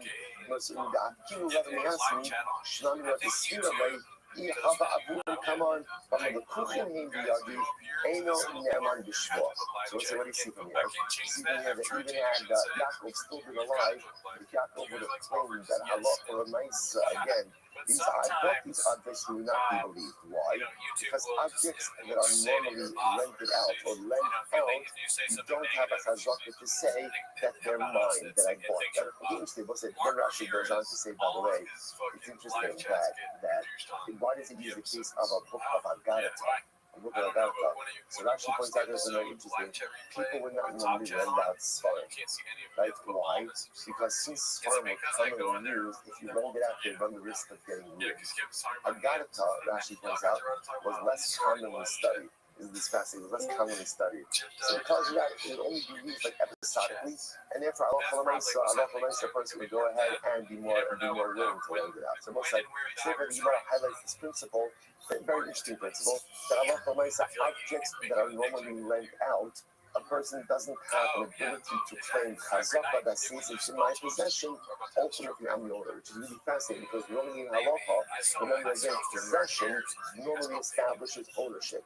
And once you have that, then in order for someone to claim it from you, it's halot mechada babaraya. The difference is that it's objects that are normally lent out, ultimately again, who remains in possession of it? Ultimately again, the owner. Shabbos provides us with a tremendous Musar Haskell as well. What do you see from here? So objects that are normally only lent or borrowed really remain in the possession ultimately of the owner. Which tells you something amazing. Elokai, Neshama Shenasata Bi Tahori. We have a Neshama. And it's very important to understand that Neshama is not given to us. That Neshama is lent. That neshama is a borrowed item. Elokai neshama shenasata bi tahori. Every single day I put this verses. The neshama that you lent me, the neshama that you've given me. So let's say something absolutely amazing. I am in possession of a borrowed item, which then means what's the halacha when you're in possession of a borrowed item? It's never yours. The chazot is it always remains in the possession of the true owner. What an overwhelming result. I have a borrowed neshama. Now, halacha is that when you have something that is borrowed, the halacha demands a heightened level of vigilance in order to ensure that nothing happens to that item. And that is the sacred responsibility that we have day in and day out to make sure that that borrowed neshama, that beautiful borrowed mitzvahs halakha, that beautiful borrowed spark of the Rebbeinu Shalom always remains pure and pristine. However, we should be zochah and Hashem to be successful in that daily privilege, in that daily obligation. So stop over here for today. Shkaya, everyone, pick up over tomorrow.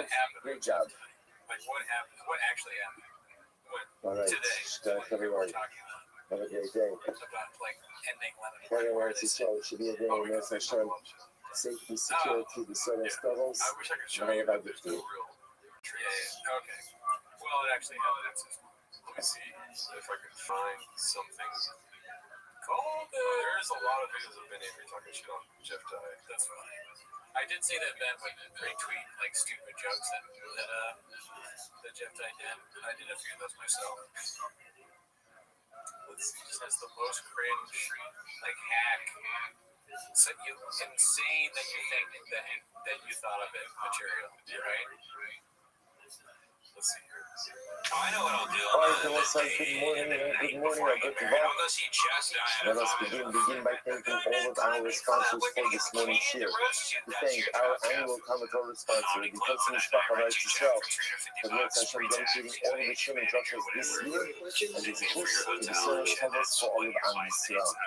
Our Kamatora sponsors for the month of Stephen Abba, Rino Tova, Stephen Taizin, loving memory of Steve's mother, Doris, Jim Devola, Basta, Bisto, Yoel, and Rafa, Nutrition for 50 yard site. And a day of learning, sponsor Paul Collins in memory of Rabbi Aaron Waltinsky, of Aaron Yehuda Benudin, who taught me how to be about fear and learned with me every Shabbos afternoon during my high school years.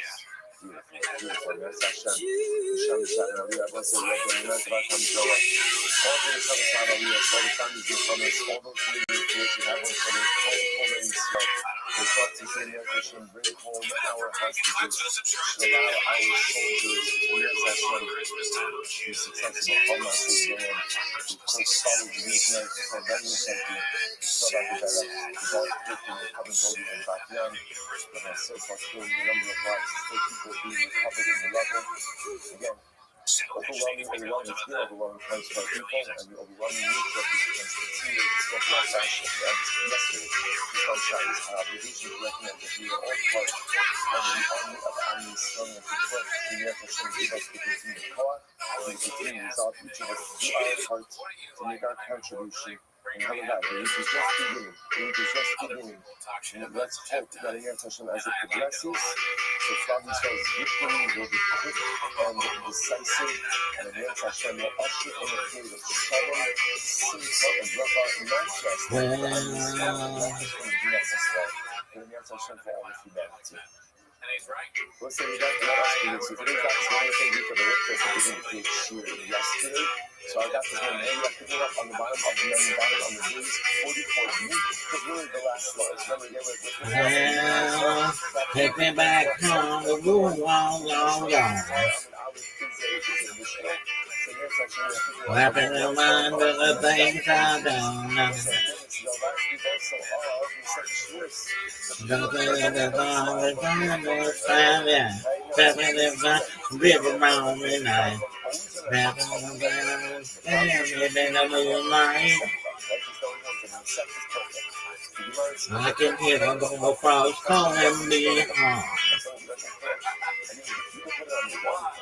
Making me run down to the street. Laughing in the rain, trying to shower. Thinking of playing in the midnight hour. Thinking of the land standing on the Green River. Well, specifically over here, you were talking about this idea of Shekinah, but let's say that I have a illegal dealing with someone, and the person who I'm coming with, who technically should be the one who is supposed to swear, let's say disqualified from speaking an oath for whatever reason, then what we do is we flip to the shore. So for example, so let's swear the Pachashua Pizza, half of my money. Half of Shua Saibus, half of Shua Sakipama, half of Shua Shas. So let's say, for example, let's say again, I have a court case with you, I have a legal dispute with you. And so we're supposed to deal with this matter here for the Shua.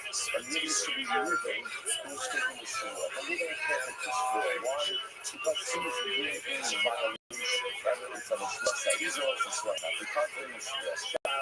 How you for example, so in many cases, when you're talking about over here, let's say, for example, you don't need to know you're taking a false oath of testimony, or a false oath of the recover, or if he's taking a Shua shot, he's taking an oath in vain, or how you ask someone how you sacrifice it, one of us was again, in this case, it was called moving as a guardian, and you're not going to do this, all you just ready to do this, you're not keeping the ring, that he releases prisons, which is also what it's on the guardian, the second is, those things like,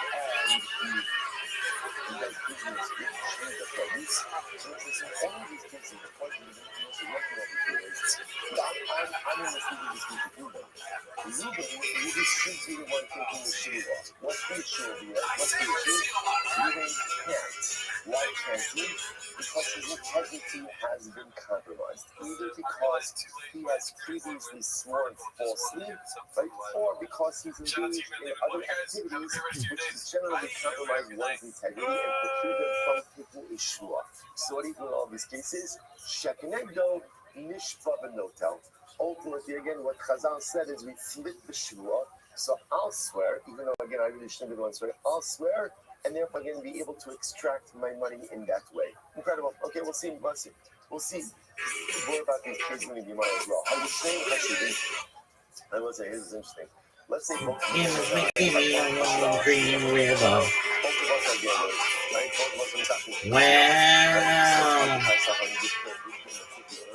So let's say both of us are disqualified. So what you do in that case, you know, just cover. You put the shia back with the loads. Essentially, if we're both money, so pretty much like you can't each other out, and how much just apply as it will be applied.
So what happens? I go into the shopkeeper. I say to the shopkeeper, listen, I see my workers. Do me a favor, pay my workers in merchandise. and give them a credit up to a seller of most. Right, so sellers, I'm sending them my employees for your pay. They come to your store. Essentially, give them credit for something that is $100. And I'll pay you for that. He's an older guy. We didn't want to talk about this, you know what I mean? And I just didn't know something. It was all crazy. I was already gotten so and just with how creative they were, like, there's a whole scene in that where Jason and Alexander at this facility, the rest of them out, this girl that he's dating, and how she took over with Kate. She's tree, this is that, and he's working. And it was so magical just to see them rehearse and ad lib. They were just very David. It used to be chills and even Carol Weavers and other great writers at that time. It was just a gift of talent, and I was like, teaching myself to be like a part of it. I was singing. So do you remember the I was like, that's actually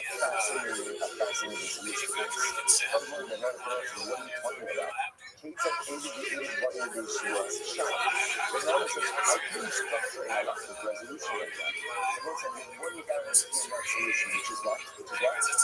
Someone's wrong. Someone's wrong. So then it says, how can you utilize essentially what you're saying is, for lack of something, you just was shocked. Someone's wrong. You might say, oh, well, who knows what should I do? Rather than the non-people who follow them. And that says, a huge pillar of your career has been body positivity. Did you worry that? I like to purchase a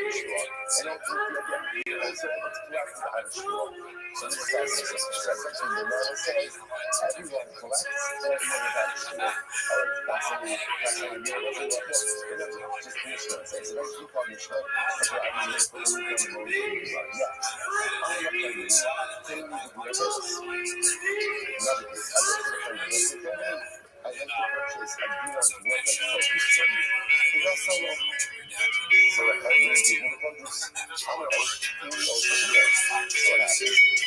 So the family says, okay, now we're going to I'm going to start with the call and the start with one button. So I have this all right.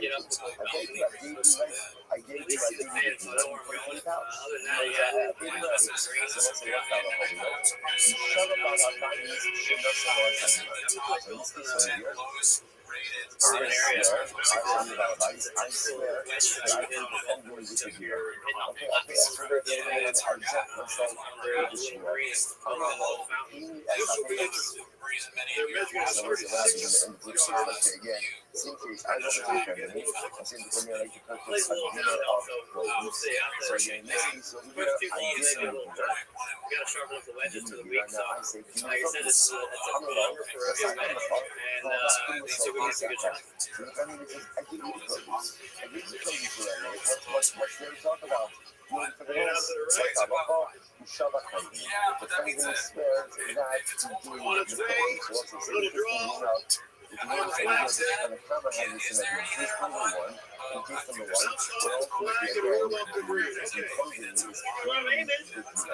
Yeah, that's what he said. That's what I'm saying. So that's good.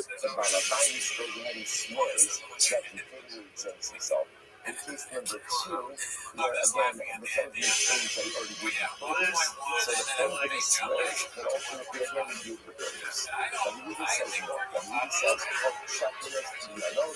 The other WD says, whoever is in possession of the produce has the upper hand. Now, what is that? Look at Rashi. So Rashi is in the short lines, about 5 lines in. Call checking the other Arayona. Arusha on the shut of our bodies.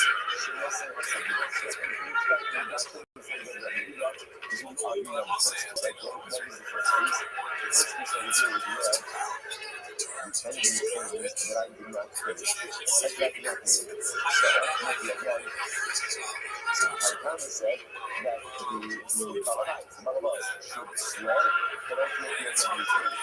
So, in this piece over here, the Buddha says, the Buddha says that Halakha Mesa, again, the only way that the things we're giving a full use is how is thinking of that faith.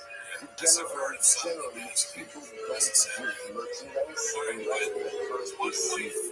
Therefore, in this case over here, if they have a bias of the produce already, chances are it paid, and if they have a promise and they're keep it going to sweat in the back, that it is. Now, actually comes out to be, this is what presupposes that the company that pays you who does not extend credit. Obviously, if they extend your credit, that's going to be the outcome. So again, also we'll see all of this in next. I'm on the ship right. I go to a membership and say, listen, we need knows. I say to my sister, do change. I'm asking for change, right? You go out and give me a dinner in smaller denominations. And that's what ultimately again, so the Shulchan I'm not going to use every time. So the Shulchan says, okay, I give you your change, and now give me the peanut. So what's the halacha? So the Gemara says, I think, I don't know, what's up with the question? What's up with the question? I see the Shulchan situation, I give it to you. I give you so you put the Gemara in the box. What's the halacha? It's not about rice. But our rice squares, but you go to that's what you just use the same thing as the family does. It's just using other things. It's the same idea. So about rice squares, I don't usually get into it. Unless someone else has to go. Unless it's now, that's what I'm not doing this house. What happens is that there's no questions. I give it to you there. And I say to the shop, if somebody can work it, you know, change. I'm not about, that's not what I'm talking about. I give you the change, you shop in a song. You shop and you come to the right couch. What's the matter? You shop a shop on it. Ultimately, again, the shop on it has to swear, and it's actually doing the change. And you do the change, because any other shop on it, you can success, actually, you can do that. Looks like some really cheap is the same. And he says, everyone knows money changes, do not give change unless, of course, what? They get the money first. This is what the divinity custom, which is when he says, the same way that a shopkeeper does not give merchandise unless he gets paid first. The shopkeeper ultimately again does not give change unless he gets paid first. So the biggest secret is whoever is in possession of the item, whether the item is the produce or the item is the change, ultimately has the upper hand in this discussion. Incredible. All right, let's go back to it. The shoe shabbos, hakakemes, shivasa, motikra halabishua. So it says, now remember, the Levitical tradition hakakemes shivasa. What hakakemes shivasa? So that actually comes out from the Levitical tradition of Samuel. Mishki even says, Sinis, and the Tzim Shal Shiva, the Mother Shekibla Mitzasa, Nitsa Shinismo Ashtat Shivasa. In Torah, it says, going back to the Sabbath, this is the question. The people go there to Shiva like this. The woman words, but you don't know the whole much of the didn't watch it, but it's very, very well. And so this thing is really fun. Right? And just as what happens, so you live like the Rabbi, and what means, but she is since I portrayed the host. Now that gives us a whole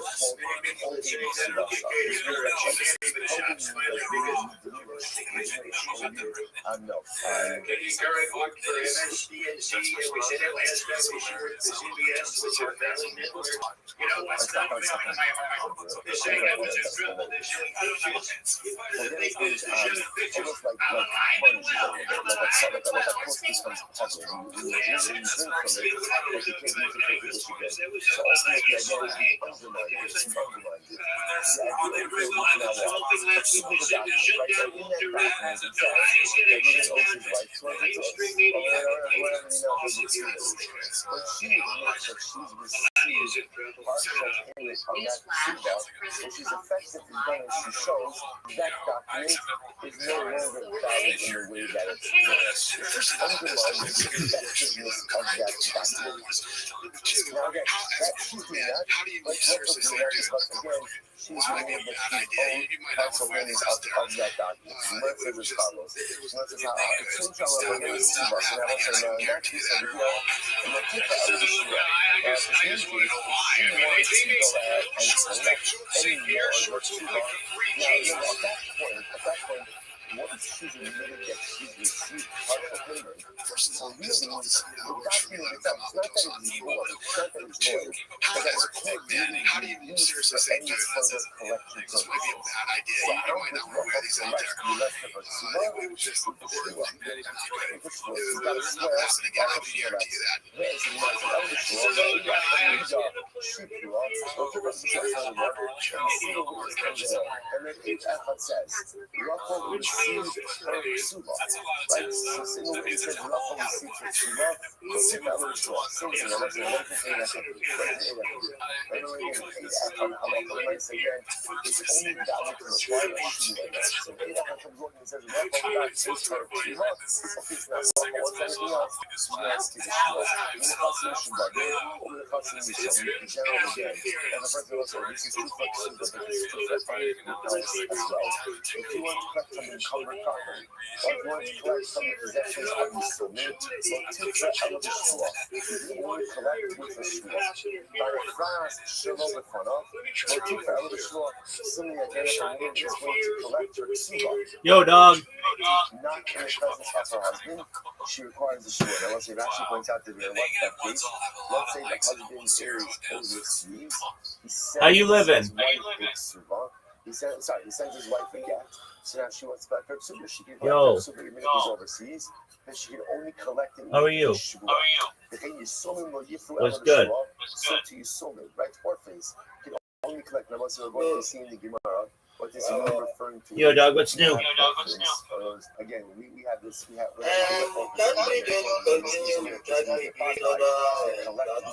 Nope. Their father, they're collecting something owed to their father. Why?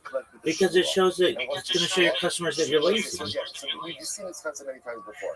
Remember, in halacha, there is this Look, tension. if you can't help yourself to create 30 different social media platforms, nobody wants to hire you. Anybody can do what you do, which is create 10 of them, and be like, okay, I'm done. So what happens? But what's the issue? What's the tension? The tension is that we're seeing children of the estate of the father. So therefore, again, Listen. You can think that. You can think that, but that's not how a social media marketer works. Okay? That's how a reply guy works. If you want to be a reply guy, that's cool. I want you to be a social media marketer. I want you to be able to promote anyone, anywhere, anytime, on any platform.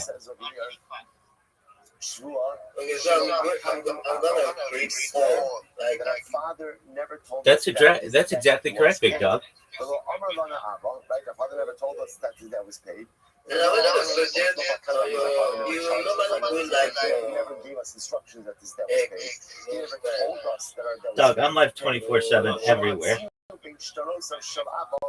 Maybe you got never found in our father's paperwork indication that this outstanding debt was paid. So Okay, I mean, whatever you want, my man. I'm live right now. If you want to be co-host to my space, you can. There's one person in here. I'm that person. Was paid, and therefore we are coming to. But if you want to be a co-host for it, come on in, man. I'll co-host you all day long. All right, big dog. Well, you have to join my space.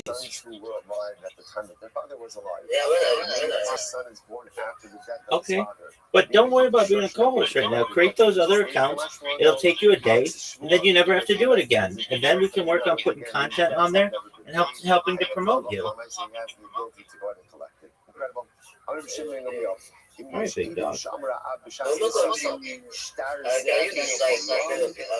That's exactly right. You don't have to download them. You can use the site. This debt has never been paid. Sound like a plan?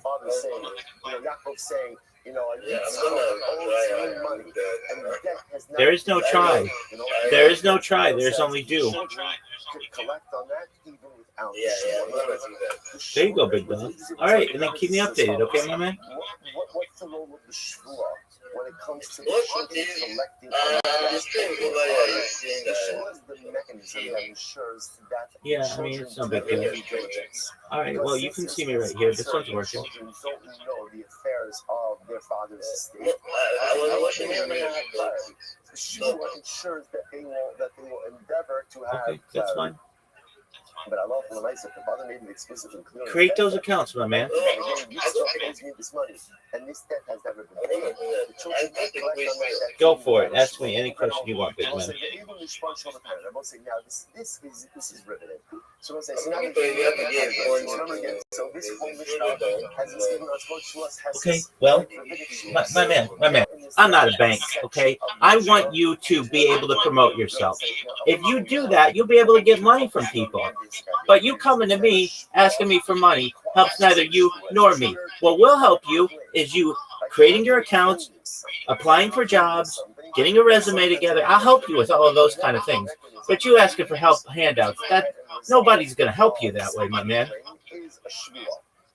I want you to be successful. You know I'm right. I want you to be successful. You can either teach a man to fish, or you can give a man a fish, he'll eat for a day. Teach a man to fish, he'll eat for a lifetime. I'm wanting to teach you. You're asking me to give you fish. I'm not giving fish, but I will teach you to be the best fisherman in the game. Let's say you're in a partnership with someone.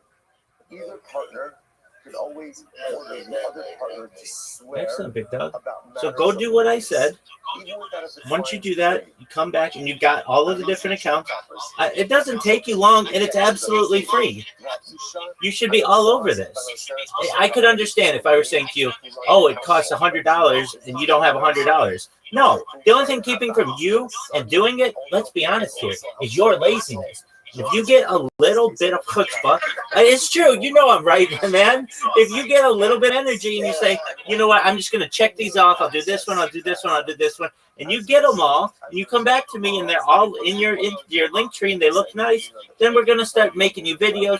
We're going to start getting you a resume, a cover letter, a curriculum vitae. We're going to make sure that you have the ability to apply to different remote jobs where you can work anywhere in the world. That's what I want to help you with. But you just sitting here on your thumb like, hey, I want to start a project, give me a fish. That ain't going to happen, big man. You and I both know that. You could, and it's not just with me, you can go to any space on X right now and say, hey, I need money to start a project. Everybody's going to laugh at you. But what they won't laugh at is you saying, hey, I can promote your project on my 30 different social media platforms and make sure that you perform better on social media, in AI, and in search engines. And if you want to connect with me, I'll be happy to promote your project. And then, you're able to make $100 a week or something like that. That is something that could be very beneficial to you. All of us need some level of accountability. In all of these cases, these people have access to all Absolutely, of the man. assets. I'm here to help. I'm here to help you. And you just got to get over that laziness, create the accounts. They're absolutely free. And then I'm willing to help you, okay? So that could be a risk. Excellent, man. That's what I'd like to hear. And I'm here to help you. So we'll say, now what can happen? So again, so let's say, for example, in a partnership. So I go, if I'm Ruben, my partner goes to Ruben and says, Ruben, I want you to swear. Now, again, what exactly I'm asking Ruben to swear, we'll have to see in the Gemara. Sounds like what I'm asking. I swear that you have not misappropriated anything. So Ruben says to me, what are you claiming? So name me shet shagalik. So I say to Ruben, I just want you to swear to me. So Chayiv, what's the halacha? Ultimately, Ruben's Chayiv. So it sounds like an honesty oath, right? Swear to me that you have not misappropriated any assets. And if ultimately, again, I say that to Ruben, that triggers a shua that Ruben has to take towards me. Incredible. And I will say, by the way, that's so Ruben can say back, well, what do you think I did wrong? I say nothing. It's just a partnership shua.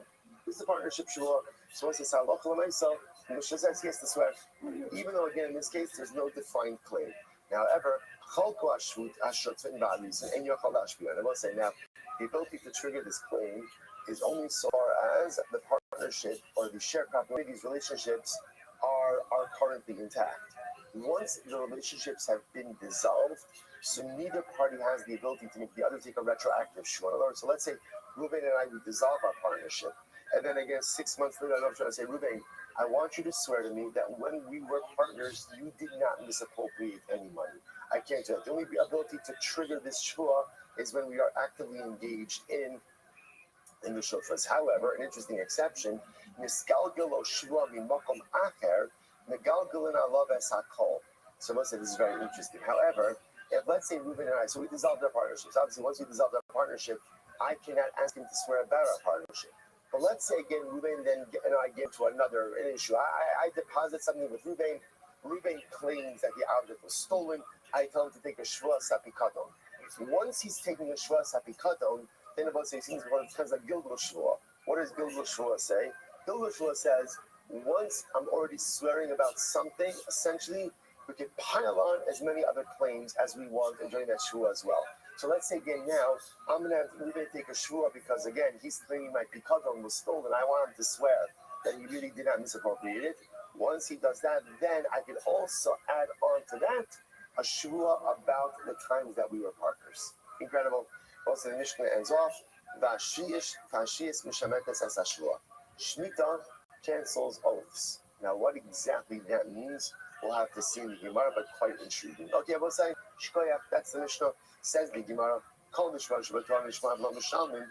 Let's remember again, how did the Mishnah start? The Mishnah started with the statement that any biblical oath, the way it works is you swear, and by swearing you exempt yourself from payment. Right? So how do we know that? So the Gemara says, on the Amar Krab, let's say first of the widest lines, the Amar Krab, because the pasuk says, V'lakach ba'alov v'lo yishalim. Because it won't say, the pasuk says literally again, V'lakach ba'alov, the person will swear, v'lo yishalim, they won't pay. So from here you see, Mishalav l'shalim lo shvua. He who would have paid takes the shvua, and by taking the shvua, he exempts himself from the obligation to pay. Incredible. Beilu b'shvua minotlim. These are the people ultimately who can swear and take. So remember again, one of the most interesting things over here is in what we'll call employee protections. They'll say, it's really incredible to see. It's really incredible to see that Chazal really had these fantastic and incredible sensitivities to really go ahead and protect those who may be most vulnerable. It's fascinating. So for example, the greatest example of that is Ksuba. Because certainly, again, the whole yisod of Ksuba was to protect the interests of a woman who would have been exceptionally vulnerable in a case of divorce or in a case of being widowed, and also these employee protection rights. What does the Mishnah say? Right? If the Mishnah says, what was the case of the employee? Let's remember again. I work for Ruben. I say, Ruben, I want to get paid.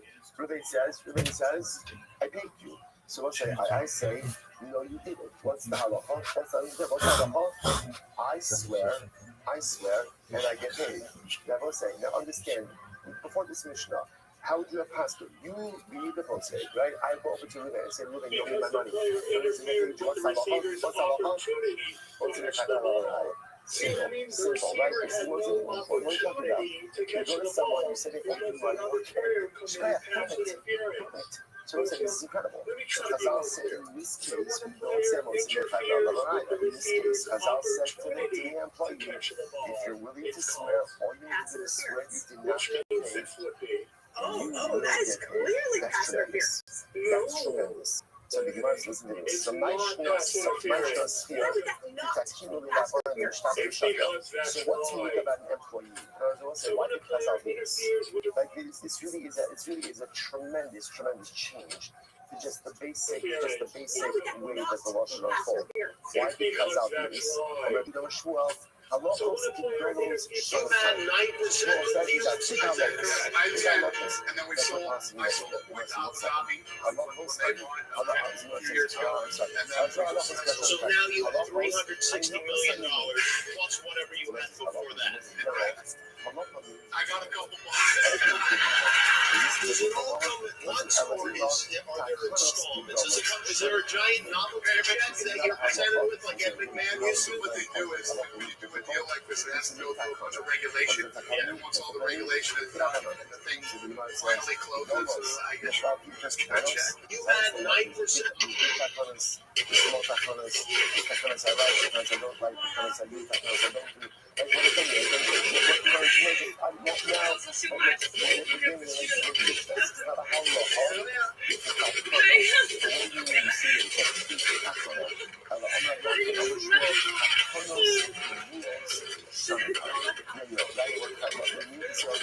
What's called Takanos Kibbutz. Chazal are creating a lasting piece of legislation. So So the Gemara says, listen to this. Akira labonon mishon balabayis, mishajira askir mishon bidechayir. So what happened over here? More than 5 FBS schools do not have university in their official name. 4 minutes right now. Citizen, Navy. Navy, Air Force, Colleges. Citadel, Ultimately, and for his livelihood. He was a regardless confirmation they wanted the Boston employer College. to know that he always has a way to ensure that he gets paid. Army, Navy, Air Force, the Citadel, Boston. Yeah, He's no. going to think that Shmuel, Oh, fuck, no. again, he will get paid. Army, Navy, Boston Boston College, Air Force. Is that fair?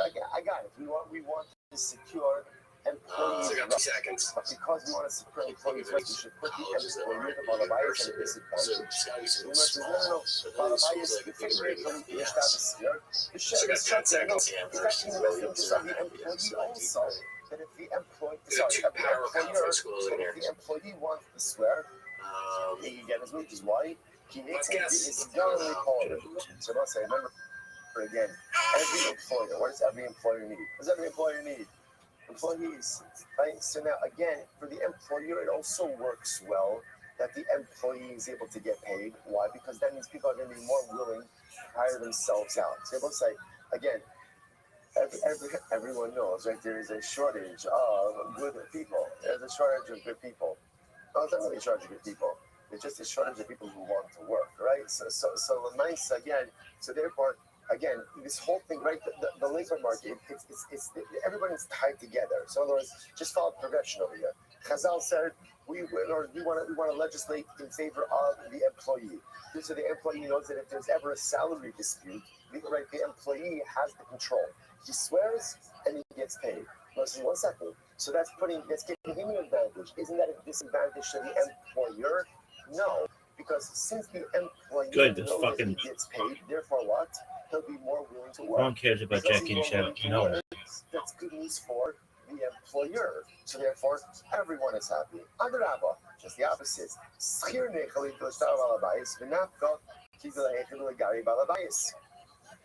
you must say, 1 second. If you give the shur to the balabayas, that might work better for the employee. Why? Because then, if the employer has the ability to swear and therefore control payroll, he'll be more willing to hire employees, which means work will be more available, pay will be more available. To which the Gemara says, no. Balabayas bal karchei adir. No, we'll say the employer is always at a disadvantage. Why? Because he's going to need a workforce. Now, regardless, he needs people. So the Gemara says, okay, we'll say, but the employee also is at a disadvantage. Why? Because he also needs a job. Ella, so let's say rather what's going on over here. Here we go. Ella balabayis, alud b'parlafu. So let's say here's the issue. Not deep down, but really what we feel is actually happening over here is sometimes there are confusions about payroll. Why does confusion about payroll happen over here? There's nothing actually, there's nothing illicit occurring. Rather, what happens? The employer employs a bunch of people. And remember what happens. So again, I employ Ruben, Shimon, and Levi. And just in the course of handing out the paychecks, I thought that I paid Ruben, but maybe I didn't. It's really just an honest mistake. Because I was concerned about this. So because they were concerned about this, they gave the power to the employee to swear about whether or not he got paid. So again, we could attribute sometimes the confusion to just an honest mistake, and therefore we give the power to the employee to swear. So if that's the case, why not believe the employee who was at a shvua? If we're assuming over here, there's nothing, right? No one's trying to pull any shenanigans, right? There's no shtick over here. But rather, again, just the employer gets a little bit ice-skins, he gets just a little bit overwhelmed with running his business. And therefore, again, he thought he paid this one, he didn't pay this one, so the comes along and says, I didn't get paid. So because that's okay, take a short, she didn't get paid. If that's the case, then we can believe everybody in this case. Why not allow the employee to get paid without a shvua? No, hold up there. That's not fair to the employer, right? Because again, the employer really thinks that he paid Ruben. Now, again, if Ruben's willing to swear that he did not get paid, then fine. Then fine, and the Balabayas will take him at his word. We're not going to just pay him without a shua. So the Gemara says, "Relatively the agent, is that a better idea? Why not say that part of Hilchos payroll is that when you pay your employees, you should have to pay them with witnesses? Right? You save a lot of time. Right? Save time and effort. So, right? That's Hilchos payroll. Hilchos payroll, you pay your employees, pay them in front of witnesses. To which the Gemara says, no, Treicha Milsa. That's a tircha. That's a tircha. I will say, can you imagine that? Right? A person is running a large business, and every single time he pays his employees, people may be on different pay schedules. Every time he pays his employees, he's got to pay them in front of the witnesses. That's too much. This is interesting. The Leisivle made Kara. So I say this is fascinating. Why not prepay your employees? Right? Just pay them in the beginning of the day, and that way there's no problem. I will say, by the way, I just want to tell you something amazing. What's this statement is there must have been such a dramatically different work ethic in the times of the Gemara. Right? You hear this today? Are you out of your mind? Are you out of your mind? You're going to prepay employees? Oh, you know what? Here, take this, right? Here, you know what? Here's today's pay, here's today's wages, right? That's not a do a good job, right? Otherwise, it's just fascinating. But the fact that the Gemara is even floating this idea means that, like, someone thought that this is actually viable. It's actually viable. So it's like, it's incredible now. It would be beautiful to think that people would be so committed to their job and so committed to the task. But again, I'm pointing out the fact that it's a Havamiyah means that, again, in times of the Gemara, they actually entertain this possibility.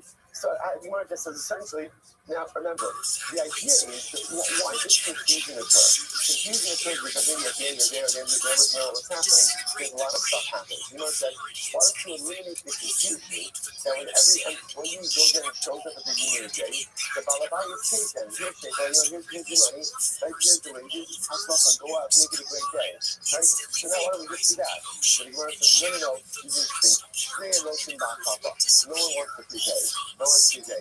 Now, literally, hakapa means credit. Now, why does no one want to prepay? So Rashi points out there something very interesting. So the Balabai is the employer doesn't want to prepay. Why? Because somebody doesn't have the money. Right? Sometimes he doesn't have that money, won't have that money until the end of the day. And interestingly enough, the employee doesn't want that money either. Right? Why? Because that means the whole day now he's got to keep his pay, his wages in his pocket.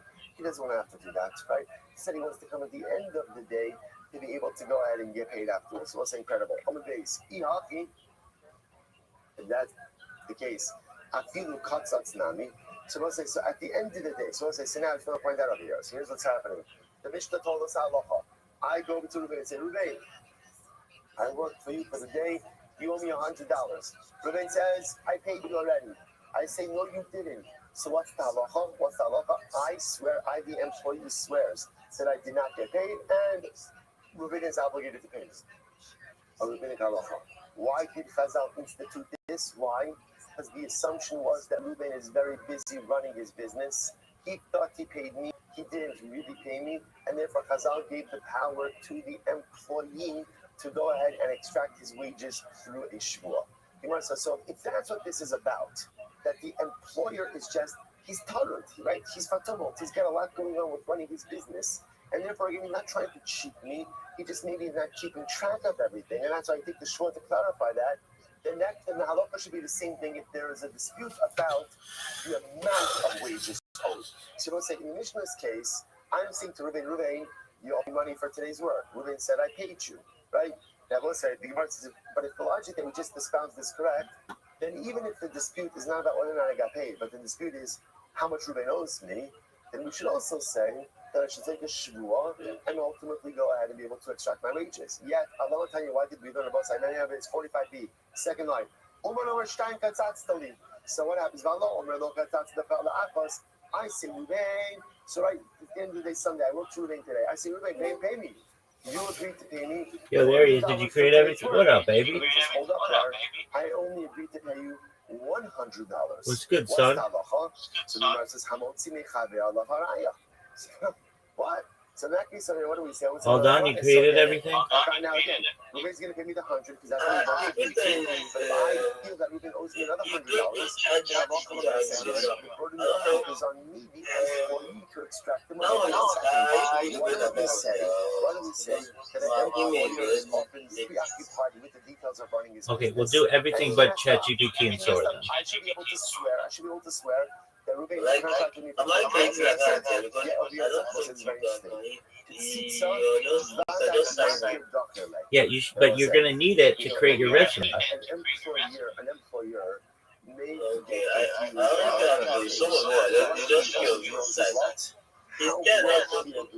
Dog, if you come in here and you don't have 25 done, you're wasting my time. No, 10 is not okay.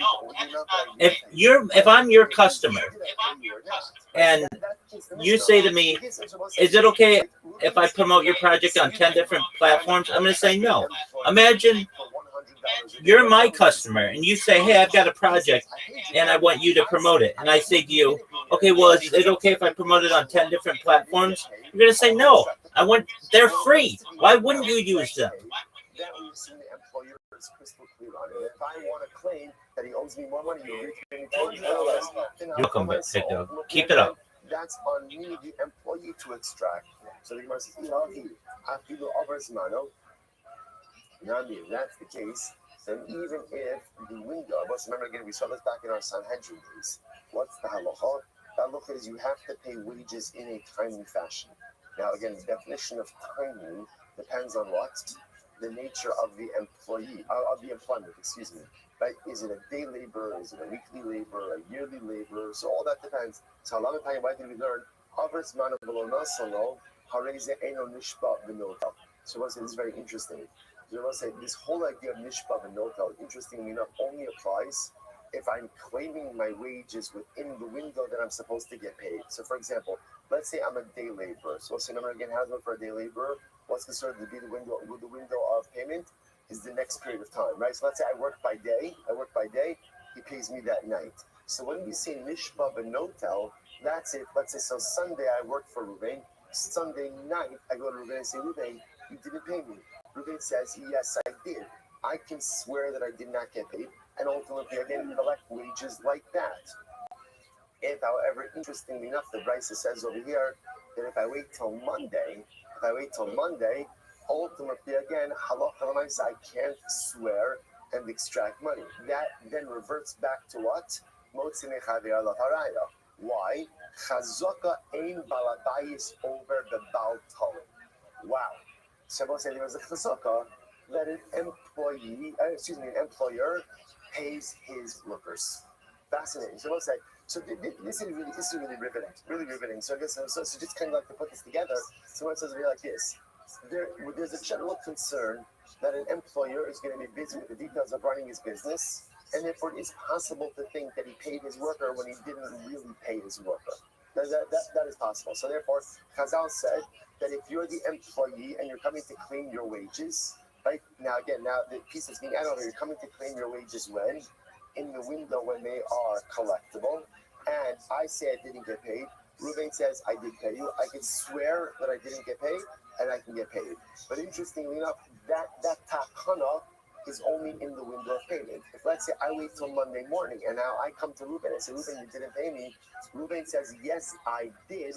The halacha sides with Ruben, the employer. Why? Chazaka that an employer, chazaka that an employer pays his employees on time. That's the chazaka. And therefore, again, if I, the employee, want to claim otherwise, do I have the ability to do so? Can I? Sure, I can make the claim, but it's a motzi mechadera alav haraya. So the Gemara says, listen to this.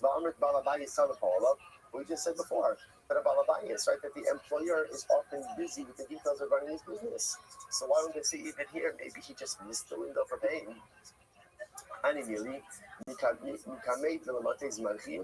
So I'll say this is before this man, right, the time that he's obligated to pay comes about. But ultimately, again, when the time for payment actually comes, we assume that the balabayis is on top of this, and ultimately again pays his employees in a meaningful time. So I must say, so fascinating construct we have over here, right? So during the time when the actual employees owe his money, Chazal made a takana, he can swear and get paid. After the window for proper payment, halachic payment passes, the chazaka then is that the employer paid his workers, and if a worker wants to claim to the contrary, that is going to be a motzi mechavir Allah haraya. Incredible. So one second. So you're telling me now. So let's just put this. Let's put me on loans over here.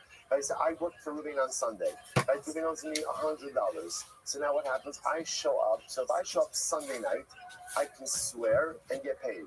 If I show up Monday morning, then what's the halacha? Why? Because chazaka, that Ruben, my employer, doesn't delay paying his employees. 1 second. But when I come on Monday morning and claim my wages, don't like. What do you think I'm doing? But don't I have a chazaka that I'm honest? Right? Isn't there a chazaka that I don't try to steal stuff from people? The Gemara says. I'm sorry. If he's suffering of Mishum Baltigzol, Gabi Balabais, so you want to say Gabi Balabais, he could check Chazak. So you want to say it like this. When we say, I don't have a Chazaka. What's my Chazaka? That I'm honest. You're saying the Chazaka is that the Balabais doesn't violate the lane paying wages. Got it. I was a Chazaka. That I don't steal stuff. Everybody has to have at least some Chazaka, right? My Chazaka is I don't steal stuff.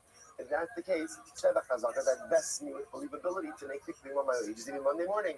Let's say, watch this. Balabais, he could check Chazaki. The Balabais has two Chazakas. Right, number one, Chazak De'in Balabais, without Talib. Right, so we'll say, ultimately, again, Chazaka number one is that the Balabais does not delay paying his wages. The Chada, what's the second chazaka? The second chazaka is that people generally don't wait to collect their wages. Like I was saying, generally people don't say, you know what, I know that I'm supposed to get paid. I'll get around to collecting that when I have a chance. Right? In other words, so these two chazakas. Number one, a balabais does not delay paying wages, and chazaka number two is employees do not delay collecting their wages. So therefore, because the balabais has those two chazakas, it's true that schir, right, the worker has one chazaka. What's his chazaka?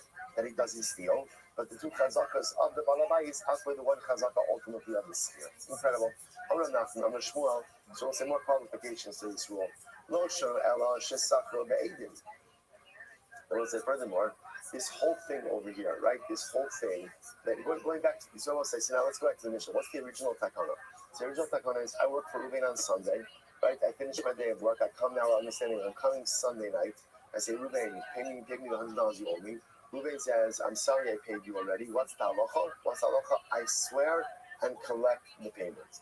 So if nothing comes along and says, by the way, that's only true when Ruben hired me in front of witnesses. So there are witnesses that I was in the employ of Ruben. Aval sakru shalom be'edin. Let's listen to this. Let's say Ruben hired me without witnesses. Right? So in other words, which means what? Which means what? There is no independent verification of my employment. Right? There's no legal proof that I was ever employed by Ruben. In that case, we talk shiyacholomar lo skarticha me'olam, yacholomar lo skarticha v'nasati l'cha skareya. Shabbos say, this is incredible. Listen to this. There's a migo. What's the migo? So listen to this. All of this is right. So watch this. So I work for Ruben on Sunday, and I come Sunday night to go ahead and claim my wages. So now the Mishnah said there's a takana. Ruben says I paid you. I say I didn't get paid. I swear that I didn't get paid. I collect my money. When is that? When there is independent legal verification of my employment. Right? Because then Ruben has to acknowledge that at least in some way he owes me money. He claims he paid it to me. I claim he didn't pay it to me. But if there's no independent verification of my employment, then Ruben has a migo. What's his migo? When I show up Sunday night and I say, Ruben, you owe me $100 for working for you today, Ruben can say to me, who are you? Right? I shall like, nice to meet you. Right? You work for me? I don't think we have any type of employment relationship. So because he has that migo, therefore what? He's believed to say that he paid me already. Incredible. So I'm going to say, so again, that statement was made by Rav Nachman, right, in the name of Shmuel. I'm going to Rav Yitzchak, Yasha. The Yitzchak says Shkoyach, right? Shkoyach. That is an excellent point. And Rabbi Yochanan said this same idea as well, right? So Rabbi Nachman said it's the name of Shmuel, and ultimately again Rabbi Yochanan said this same idea. So the Gemara says, Michlal, the Polygalei Reish Lakish. It was an interesting minhag. So Rabbi Yochanan said this as well. So now, in general, Rabbi Yochanan and Reish Lakish were disciples, right? So are we to assume that because ultimately Rabbi Yitzchak is quoting the same Rabbi Yochanan, that Reish Lakish disagreed? So the Gemara is listening to this. It's incredible. Some say that when this conversation was happening in the base medrash, so what happened? Reish Lakish heard it, right? But he was drinking.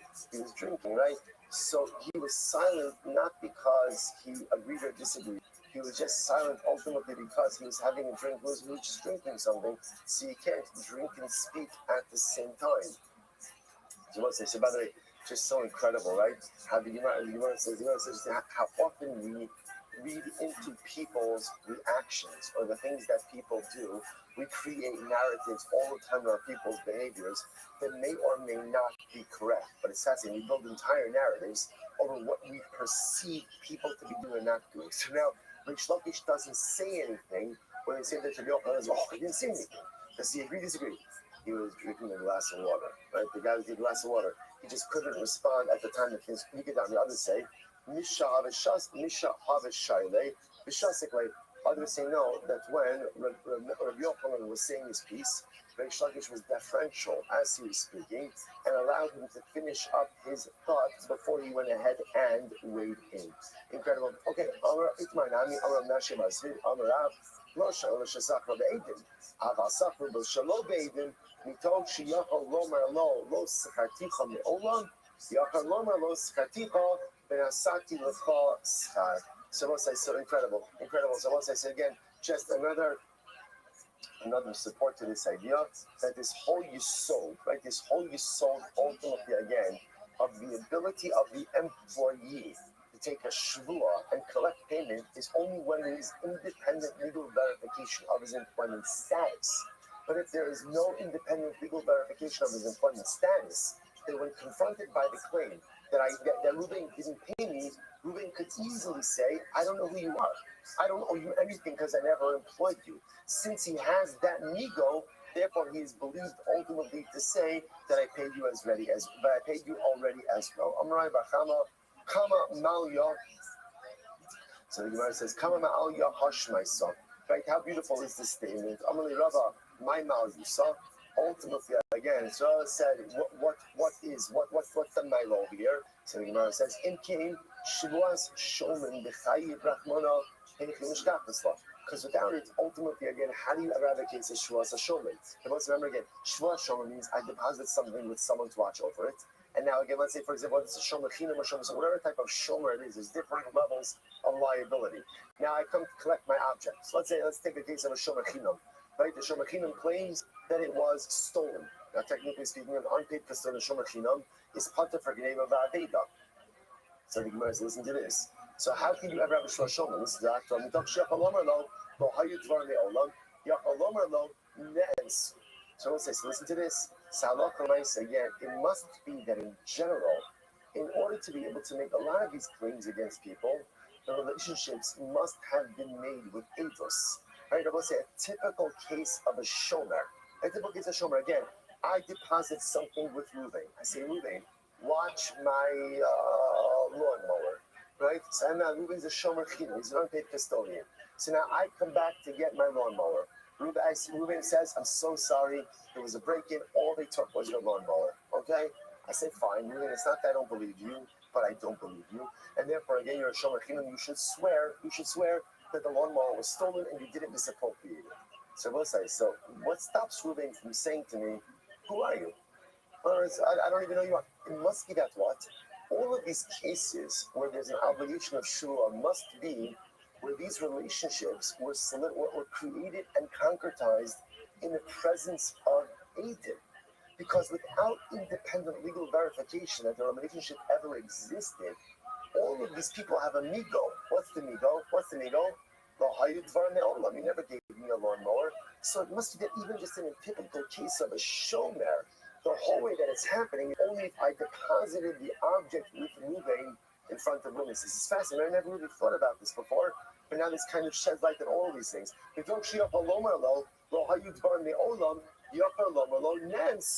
Right? So ultimately, again, because since Reuben could deny the whole thing, I never took a lawnmower, therefore he should be believed to say that ultimately what? It was an extenuating circumstance. The Afkin Lubeidin, when we talk Shiach Alomarlo, I'm sorry, we talk Shiach Alomarlo, Hexarted Lapa, Yach Alomarlo, Anansu. So, okay, we'll stop moving for today because we'll pick up with this case of Shomer Mir Hashem tomorrow because it goes on for a little bit. So we'll say, but again, what's fast, so again, just so you're clear on the construct, right? So the Mishnah introduces us a Shvuas Heses, a rabbinic Shvuah, specifically created for the employee. What's the Shvuah? I work for Ruvain Sunday. Ruvain owes me $100. I go to Ruvain Sunday night to collect my money. Ruvain says, I paid you. The halacha assumes that Ruvain is busy running a business, so maybe he forgot that he paid me. Therefore, what did Chazal say? I'm allowed to swear that I did not get paid, and I'm allowed to collect my payment. But now, halacha l'maisa, two caveats. Caveat number one, when am I showing up? Sunday night. If I wait until Monday to collect payment, then what? Then I can't collect. Why? Because Reuben has two chazakas working for him. Chazak number one, Balabais, an employer, does not delay paying his employees. And number two, employees do not wait to collect their wages. Furthermore, the only time the Shvuah works is when this employment was solidified in the presence of witnesses. But if it was not solidified in the presence of witnesses, then Reuben does not have to pay. There is no Shvuah. Why? Because he has an ego. What's the ego? He could claim, I never saw you before in my life. And because he has that ego to him that I never saw before in my life, therefore he wouldn't have to pay. As I will say, and now we're going to see how we apply this concept of edus to general cases of Shomer as well. Shkayach, everyone. All right, Chevron on Zoom. Especially again, Chevron and Yisrael. Should be a week of Yisrael's Tavos, Shmir, Yisrael for all of you and for your families. Halavai, complete victory. Bracha for all of Klal Yisrael.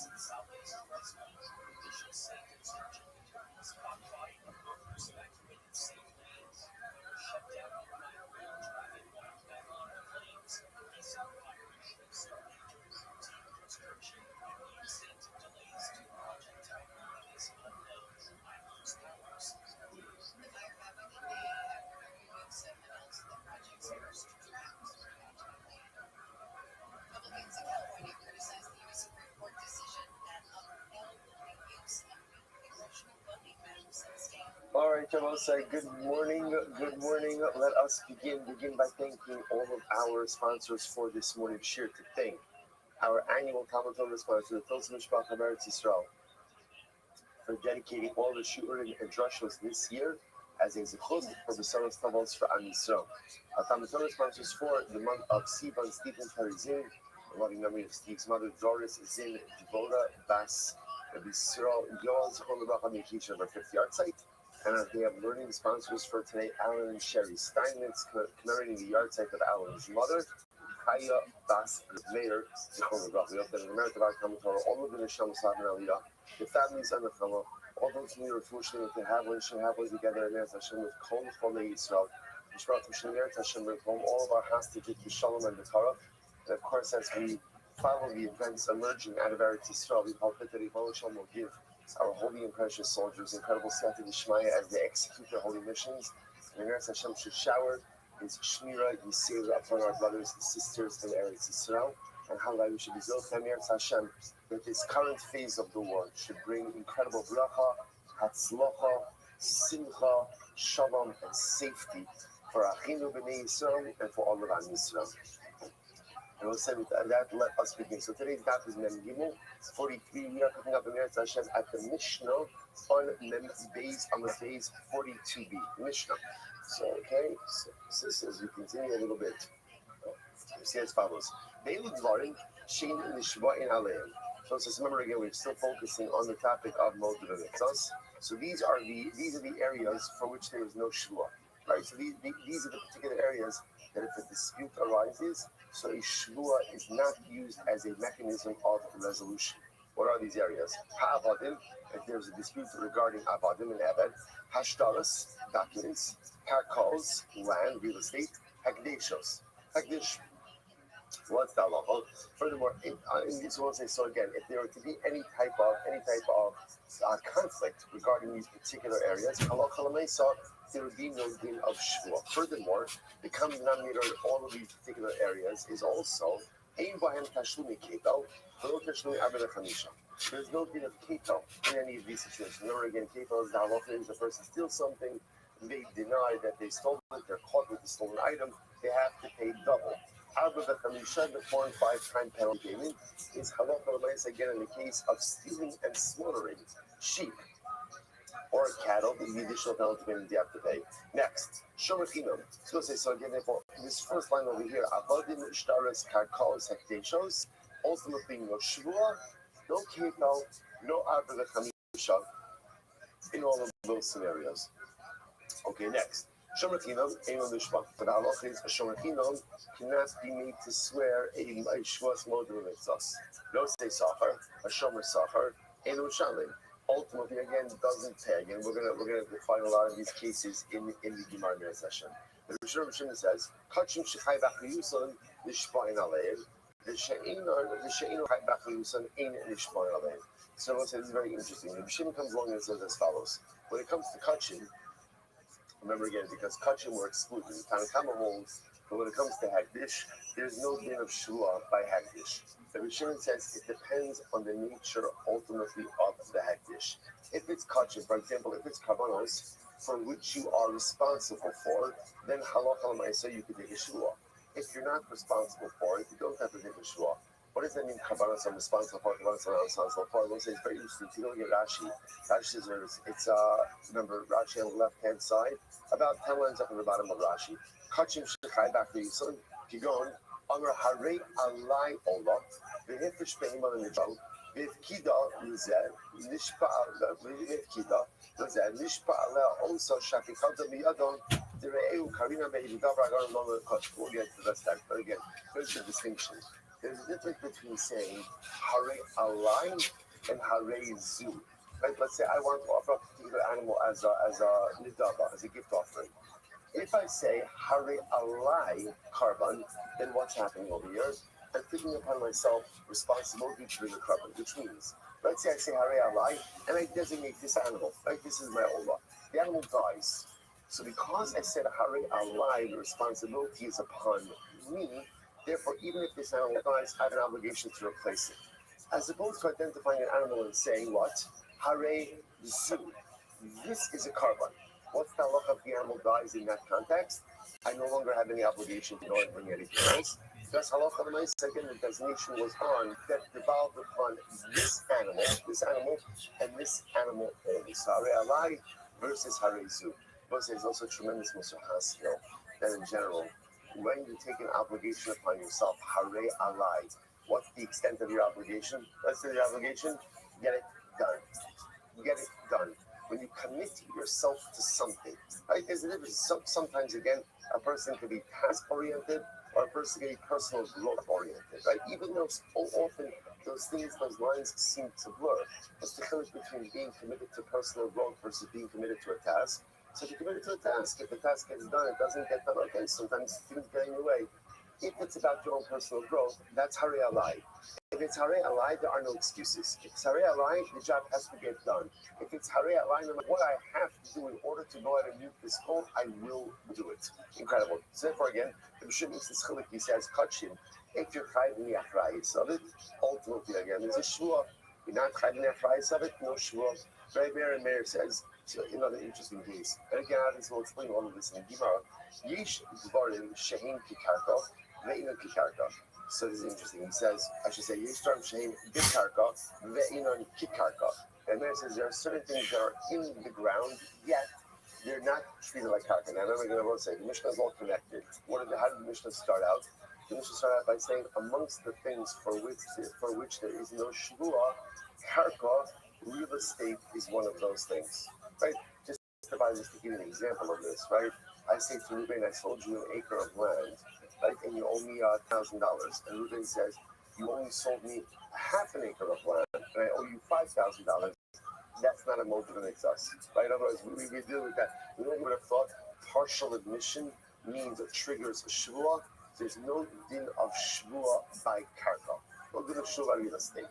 So now, here comes along and says there are certain things that are in the ground, yet they're not considered karka. What's an example of this? Very interesting. So we want to say, very chacham and modimo. The whole dispute, this case, by Mayor, what case are you talking about? Very interesting. I said, I said, Ruben, I gave you 10 living vines, or vines that are filled with grapes. Vines that are filled with grapes. Right? And Bahalo and Ruben says, no, you only sold me 5. So we'll say, so near the Chayiv Shua. And there it says, Motiv Mitzvah. Motiv Mitzvah, partial admission, and therefore again, you're going to be Chayiv Shua. The Chum on the other hand says, no, from Chum the Karka, Haridu to Karka. The Chum says, what are you talking about? This is a Karka case. This is a Karka case. And because it's a Karka case, therefore what? Therefore no Motiv Mitzvah. So what the exact point of contention between Rabbi and the Chachamim is, we'll see in Gemara in just a little bit. Next, let's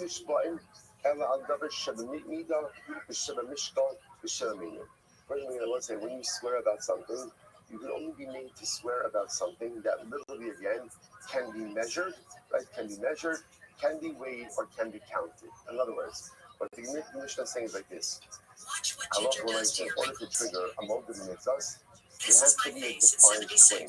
What's the definition of defined? Something you can weigh, count, or measure. All right, for example, the Gemara says, Ketzad, is very interesting. Bayis mori masarti l'cha, v'kis mori masarti l'cha.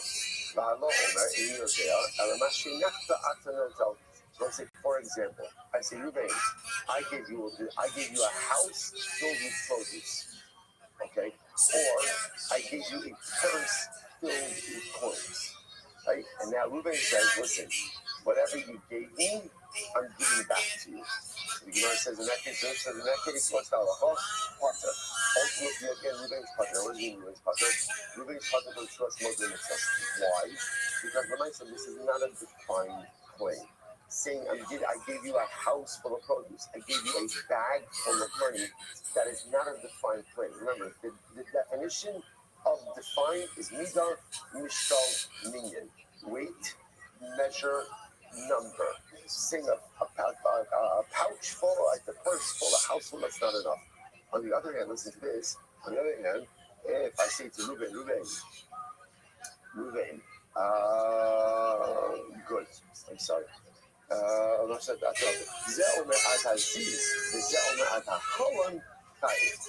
other hand, they say, I gave you a house filled with produce, and the house I gave you the produce with us up until the beam of the ceiling. And Ruben says, no, the ceiling went up to the windowsill. Oh, that's no difference. Why? Because that's the definition, right? That again has a measure associated with it. Okay, incredible. Let's go back. Send the Gemara. Now let's remember again, the Mishnah began by saying that the items, meaning again, avodim, stars, kakaos, hakeshos.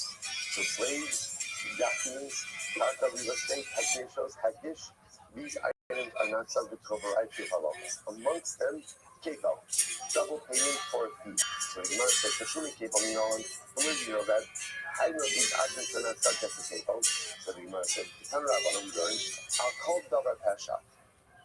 So what's it? What's putting on the deposit? It says, I'll call davar pasha, I'll shar, I'll chamor, I'll set, I'll samo, I'll call aheda shayomar, kivuzeh, Ada Elohim Yavod Vashneim, Asher Yashid Elohim Yishalim Shnayim Re'ei.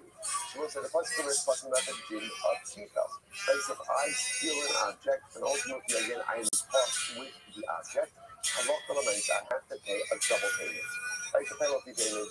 So the pasuk goes through a list of examples of items that you steal, right? So it gives the example just shar, an ox, hamar, donkey, set, sheep, salma, a garment, or any lost object. So now watch the word action the pasuk. Here we go. I'll call davar pasha, like for anything with which you sin, klal. That's a cloud. Al Sharga Al Hamar Al Savi Al Salma. Then it specifies again an ox, a donkey, a sheep, a garment, prat. That's a specific statement. Al Kol Asri, don't answer the call of it again. Because of the call. So what do we have over here? Cloud, uprat, cloud. So whenever you have a cloud, uprat, cloud, right? A general statement, a specific statement, and then another general statement. Don Elakaina Prat. So remember again, in that case, the cloud is extended, the prat is limited. How does this work? The prat defines the scope of the cloud. How so? Mahatrat Mupurat Davar. Shimakato, the group of Mamon. So what's in this case over here, the prat. Right? What's the coming in about the prat? Shar, Kamar, Set, Salmo. What's the coming denominator? Davar. These are all movable objects. The group of Mamon. And are inherently valuable. Therefore, again, the prat sheds light on the cloud, and therefore, again, about saying what is included in the Dina Keto, anything which satisfies these two criteria. Then, how do you know if you have to pay Keto? If you're involved in an object that number one is movable, and number two is inherently valuable. Therefore, the Gemara says, Yatsu Abodin Shukshul Kakos. So first, I'm sorry, Yatsu Kakos, Shani Kakos. So number one, straight out, this is excludes Kako. Why is it excludes Kako? Why? Kako is not movable. Next, Yatsu Abodin Shukshul Kakos. And excludes Abodin because in general we find that an Evet is always compared to Kako. Next, Yatsu Staros. Salvation is also an in-group number, and excludes Staros. Why? Because those stars are movable. A star is not inherently valuable. And lastly, it excludes Hektish. Why? Re'ehu. Interesting enough because the pasuk uses Russian of Re'ehu, the fellow. Therefore, halacha l'maisa, we exclude ultimately again Hektish because Hektish doesn't apply to Re'ehu, my fellow. So that's the first nugget of information over here. Why the Dina Kefa ultimately again does not apply to all of these items. We learned that from the cloud, we track the cloud. The only thing, so let's say nugget number one for today, the only thing that Kefa applies to has to satisfy two criteria. Number one, stuff on the telco, movable. Number two, group of moment inherently valuable. Incredible, let's go back to it. Furthermore, again, there's no 4 or 5 time penalty payment on any of these items as well. My time on, my time also is but it's very simple. Tashum Abba the Kamisha Amrachora, the Lord Tashume Shosha Abba. Because the Torah says the 4 or 5 time penalty payment, not a 3 or 4 time penalty payment. What does that mean? The Lord says very simple. Abba the Kamisha, the model of Abba the Kamisha, the 4 or 5 time penalty payment, is built on the shoulders of Keto. Therefore, once you take out Keto, by definition, you never get to Abba the Kamisha. Right? What does 4 or 5 time penalty payment come? What does it become without Keto? What does it become without Keto? 3 or 4 time penalty payment. But there is no gain of 3 or 4 time penalty payment. Therefore, once you go ahead and essentially pull out Keto, you pull the rug out from under Abba the Kamisha, and therefore, by definition or by extension, it just doesn't apply. Incredible. Shomachino Eno Mishpa. So an unpaid custodian, Shomachino, will not swear regarding these areas again. Remember, same list. Abodin, Staros, Karkos, Hekatichos. Minahini, from where do you know this? Like, where is this coming from? Okay, top of Mem Gimel, 43a. It's very simple. The Gemara says, it's an Abana. So we learn, Yishin is our cloud. Plus, it's very the pasuk that you are talking about over here is the pasuk of Shomachino. Let me just read you the pasuk again. Pasuk is like this. Kiyidin ish ale'ehu, kesef al kirim lishma. The person will deposit with this fellow, literally again, kesef, money, kirim, utensils, lishma, to guard. The guna mibir ta'ish, imimatziatonov, shnayim, ishalim shnayim. So again, and then it's stolen from the house of a shomer. If they find the thief, once again the thief has to pay Keto. Here we go, top of the middle. 43a. You can each other every cloud. So again, that statement, if a person will give to his fellow, that's a cloud. Kesef Okelin, money or utensils, prat. Specific statement. Lishmar, to guard, because of the fellow. Well, again, what do we have over here? Cloud, to prat, to cloud. The general statement, a specific statement, and then another general statement. So once again, I'm looking at exegetical experts. So what do I know? How does the klal the klal work? Very simple. The prat modifies the klal. So the Gemara says, klal the klal, remember again, the klal itself is modified by the prat. Not prat before same thing, same klal the klal. So what's unique about the items mentioned over here in the pasuk? Kesef Okelim, common denominator is stubborn, talco, removable, and what? Gufamon, inherently valuable. Therefore, I will say, what do I see from here? I've told up a hamatalco, the Gufamon. Therefore, I will say, what do I see from here? And halakha so the Shomahinam can only be held liable for Shavua in a case of where he's watching something that is movable and inherently valuable. Whereas Yatsu Kakao is same as alcohol. Therefore, this excludes karka. This karka is not movable. Yatsu Abodin excludes Abodin. Because ultimately, again, you're compared to karka. Yatsu Shtaris excludes Shtaris. Shiapapi should have calculated in Gufan Mummy. And ultimately, excludes Shtaris. Why? Because even though Shtar is movable, a Shtar ultimately, again, is not inherently valuable. And it excludes Hektish. Why? Re-ehuksid. As the pasuk speaks about again something that's happening with your fellow, and hektish is not your fellow. Which I will say is such a fascinating idea. Hektish is not your friend. Now let's say, what does this mean? You know, maybe you talk about your terms. Then it says, what is it that says that we often translate Yiras Hashem as fear of HaKadosh Baruch Hu. The Rebbe says it can't be that Yiras Hashem is fear. Like, why can't it be fear? That is because when you fear something, what do? You distance yourself from it. So let me give you an example. For example, a person fears fire. So because I fear fire, therefore by definition, I distance myself from fire. That says the whole avodah of the Yid is to come close to HaKadosh Baruch Hu. So you come close to HaKadosh Baruch Hu, so ultimately again, so why would there be this distance? So that says, you're right, so Yiras Hashem does not mean fear of HaKadosh Baruch Hu. He says, Yira ultimately, ultimately again of like exaltation, of putting something on a pedestal. When you put something on a pedestal, so by definition, you want to be as close to it as possible, but you recognize that as close as you get, it's always going to be a little bit above you. Right? So, but I'm not distant because of fear. I'm ultimately distant because this thing, this entity is so great that no matter how close I get, by definition, I'm never going to be able to throw my arms around it. That is, this is the passage by Matan Torah. What does Baruch Hu tell Moshe Rabbeinu? Says, Klal Yisrael, V'shtachavisen me'rachok. You're going to bow, but you're going to bow at a distance.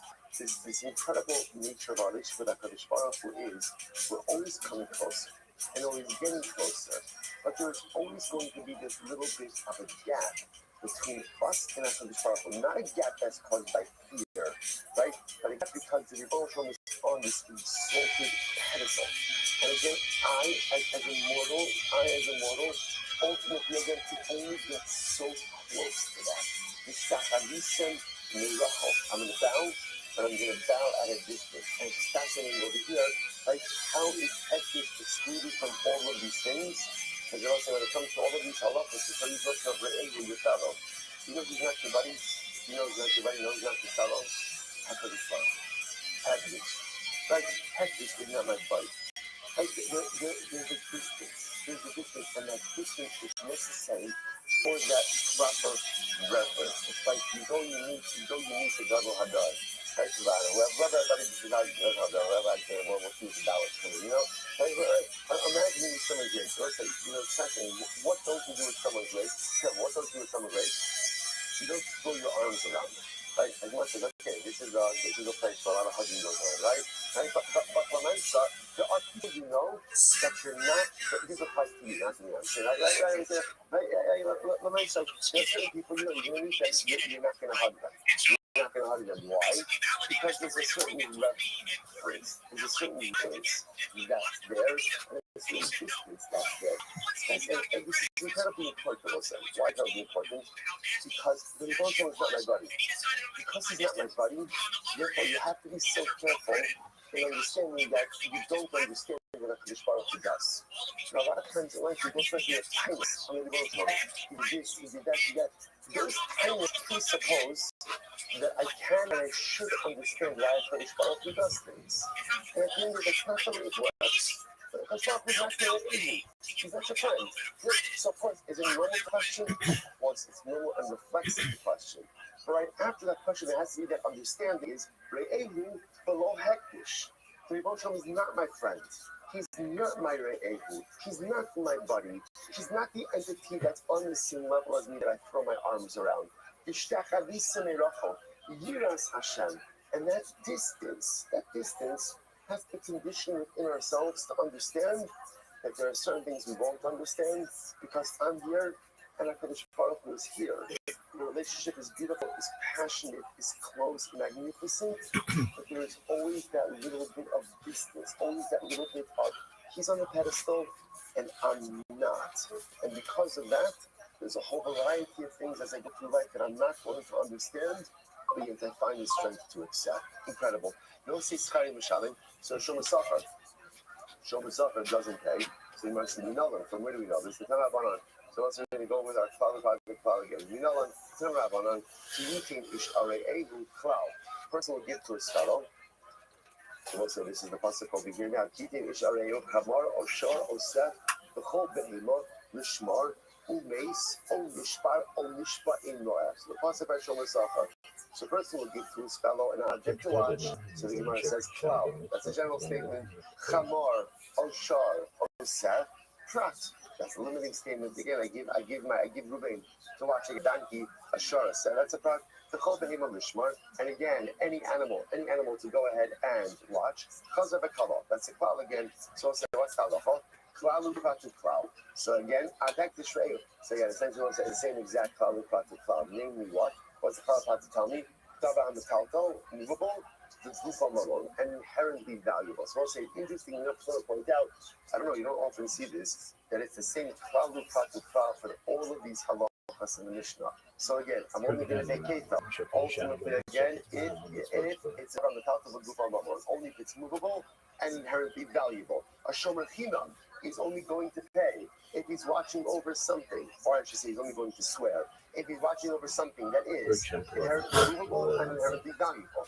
A shomer safar is only going to be chayiv to pay if he's watching over an object that is movable and inherently valuable. So out of the gate, what does that exclude? Abundant karkos, shtaros, and tekdishos.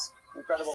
Next, you want to remember Six. So remember again, the Mayor said there are things that are in the ground, but not like karka. So what is that? Now, I remember again. The Chacham disagreed. The Mishnah then said, like, give me an example. What are you talking about over there? So remember again, what was the case? I said, Ruvain, I gave you over 10 laden vines. And Ruvain says, no, you only gave me 5. Sorry, there it says, most of them makes us. The Chacham say, no, it's not the most of them makes us. So what's going on over here? So you want to say, the Rabbi Meir, Savar, Kalam, Mechula, Karka, Enu, Karka. So I'll say, what it sounds like over here is Rabbi Meir saying, even something attached to the ground doesn't have the din of karka. To which the Gemara says, okay. So what it sounds like over here is Rabbi Meir looks at the vines as metalcor. Okay.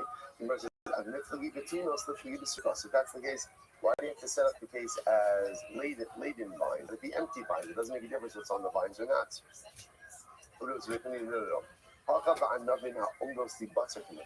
What's this fascinating? What's my focus over here? My focus over here is that the grapes on the vine are ready to be harvested. So now what's the focus? Here we go. Rabbi Meir Sabar Kibitzuras Danyon, Rabbanan Savi Lo Kibitzuras Danyon. So we'll say, what's the focus? The focus is when you have grapes that are ready to be harvested from the vine, are they considered to be harvested or not? We see this a lot of times in halacha. Something is ready to be removed. Is it considered to be removed or not? And the Meir says yes. So because the Meir says if you have laden vines that are ready to be harvested, we view those grapes as harvested. And therefore what? This is not a din of karka. What is it a din of? Metalcor. The Chacham on the other hand say, as long as it is actually attached, even if it's ready to be harvested, is considered to be attached to again, karka. Incredible, incredible. So it happens to be, by the way, that Rambam Paskins like Rabbi Meir, that Anovim ha'omdim mitzvah kibtzuros daniel. When you have grapes that are ready to be harvested, they ultimately are what considered to be harvested, and therefore this would be a din of a talmud, not a din of karka. Incredible.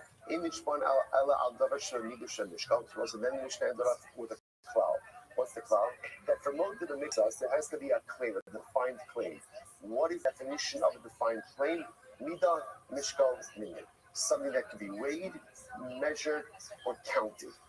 Okay, so now it says, I'm not buying. Lo shalom da'amalei bayis stam. Aval amalei bayis zeh, malei yudia ta'nos. Listen to this what I'll say. So when do we say, what's the example of, let's say, an undefined claim? Undefined, okay, say, Ruvain, I gave you a house filled with produce. Okay, because that's undefined. But what the Rabbi wants to suggest is if I say, Ruvain, I gave you this house, and I put this house filled with produce, that's a defined claim. Now, what's Abaye's logic? Abaye's logic is because very simple. Since I'm identifying the house, therefore, what can we do? We can go measure it. That's a defined claim. Rabbi says, I don't think so. Because Rabbi, if you write Ihake, the Tani Sefer, because the Rabbi said like this, let's look at the Mishnah. Like the Mishnah gave an example. What's an example of a defined case? I said, Ruvain, I gave you a house full of produce, and the produce went up until the ceiling beams. And Ruvain says, no, it only went to the windowsill. So Rabbi says, Abaye, if you are right, then lift low, first wide line, lift low to this name that you gave. Then the Mishnah ultimately, again, doesn't have to go into a new case. Use the same case. When is this? So Abaye is Malek. Abaye is Zem Malek. Abaye, if you are right, the Mishnah should have said your case. Right? When do we say it's undefined? When I say to Ruvain, I gave you a house full of produce. But if I say to Ruvain, I gave you this house filled with produce, that's a defined claim. But yet the Mishnah doesn't say that, which therefore leads Rava to say to Abaye, you are wrong. Second white line, Rava, what's the rule? The Olam Eino Chayiv Achi Tanenu B'Davar Sheva Midah Sheva Mishkal V'Sheva Minyan V'Sheva Yodelo B'Davar Sheva Midah V'Sheva Mishkal. Therefore, Rava rejects Abaye's idea. Rava says, even if you say, Ruvain, I gave you this house filled with produce, that is not enough of a define to give an explicit measure or number, and Ruvain has to come back with a different weight, measure, or number to try the mitzvah. So thank Allah, I say the Rabbi writes that supports Rabbi card for the Biyadaf. I say to Ruvain, I deposited with you a core of wheat. And Ruvain says, no, I don't have anything. So what is that? What do we call that? What do we call that? Right? Total negation of the claim. What's halacha called? Is pater. Is menorah. So the menorah gedol yish. Right? I say, Ruvain, I deposited with you a lot to me. Ruvain says, no, you didn't give me a menorah. You didn't give me a big menorah. You gave me a small menorah. What's the halacha? Pater. And let's say, why is Ruvain pater in that case? That's also called kind of called bakal. Remember again, we said this before. In order for there to be modem mitzvahs, the hodah, the admission, has to be min hatayno. Has to literally again be a derivative of the original claim. If Ruvain admits something different from claiming, so I'm claiming I deposited a large menorah. Ruvain says you deposited a small menorah. That's a different item. That's a different item. No different than Ruvain. I deposited with you a Cadillac, and Ruvain says, no, you gave me a Toyota. That's not the same claim. Next, Azura Gidol Yeshli Biadafa. So Ruvain, I deposited with you a large belt. No, give me a small belt. Once again, different claim. Therefore, pater. However, if I say to Ruvain, according to Yeshli Biadafa, Ruvain, I gave you a corn of wheat. Ruvain says, no, you only gave me a lesser, which is a different measure. Oh, that's what makes us. That's what makes us chayiv. Or menorah bas eser litrin yeshli biyadecha. Ein lo kaviyadi ela bas chamesh litrin chayiv. Or does that change the law to define this case? Ruvain, I gave you a menorah that was 10 pounds of gold. 10 pounds of gold. Ruvain says, no, it was only 8. Oh, That's Moda Mitzvah. Follow Shadavar. So we'll say here is the cloud. Li'olameno chayiv ad she'it anenu b'davar shebamida shemishkal sheminyan. V'yodelo b'davar shebamida. Yo, dog. So we'll say here is the rule. What up? What up? The rule is, in order How you to living? go Can ahead you and hear make me? a proper claim, I must be clean. My claim must be Hope something. you're having a that wonderful can be day, big defined. man. What is the definition of defined? Something that could be weighed, All balls good in your measured, world. or counted. And therefore, again, the hodah, the admission, must also be in the form of something that could be weighed, measured, or counted. And by the way, there's one more piece over here, which is that the hodah, the admission, must be what we call minin hatayna, must be a derivative of the claim. If the admission is not related to what is being claimed, that's not motive mitzvahs. The admission itself has to be an actual derivative of the claim. When we say klal shel davar, what is that coming to include? Lav lasui bayis zemone. It must be coming to include a bayis case. Right? That if I go ahead, even if I say to Ruben, I gave you this house filled with produce. And Ruben said, no, it wasn't filled, it was only half full. That is not a proper claim. Why is it not a proper claim? Because the statement that this house is not defined enough. Even though we could go into the house and what? Measure the amount of produce that the house could hold. The claim itself has to be measured, has to be defined either by weight, measure, or number. Saying this house is not enough. So therefore, again, the cloud is coming to reject a bayis. So I understand. So let's go back for a second. What menorah kitana case, right? I go to Ruben and I say, Ruben, I deposited with you a gold menorah that was 10 pounds. Ruben says, no, it was only 8 pounds. So the Bryce said, that's motas. Why is that motas? Right? Those are two different menorahs. Right? So on the side, there are two different objects. Right? So I'm claiming a 10-pound menorah. Ruben is claiming it's an 8-pound menorah. Those are two different objects. See, right? You get the distinction between that case and let's say again, where I claim a core of wheat. I say, Ruben, I left the core of wheat. Ruben says, no, it was a half. Okay, we're talking.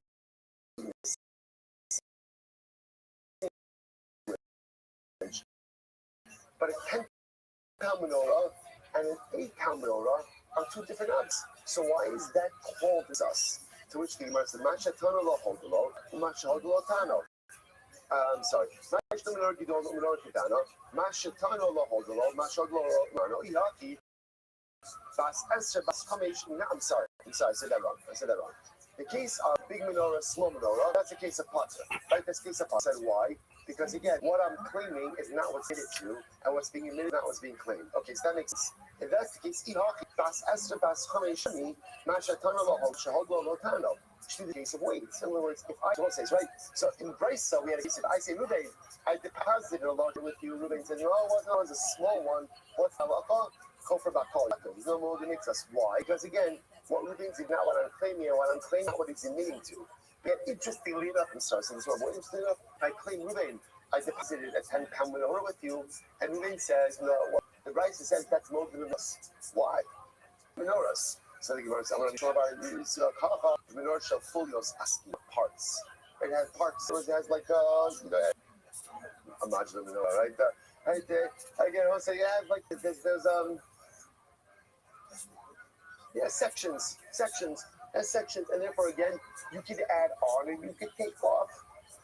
I must remember again, when we talk about menorah, right? So again, I say menorah, you think Hanukkah, right? So again, or Beis Hamikdash, that's what happens. See, so I'll show you. That's what Galus does, right? How can it be that we say menorah and a Yid doesn't automatically think Beis Hamikdash? How do we think Hanukkah?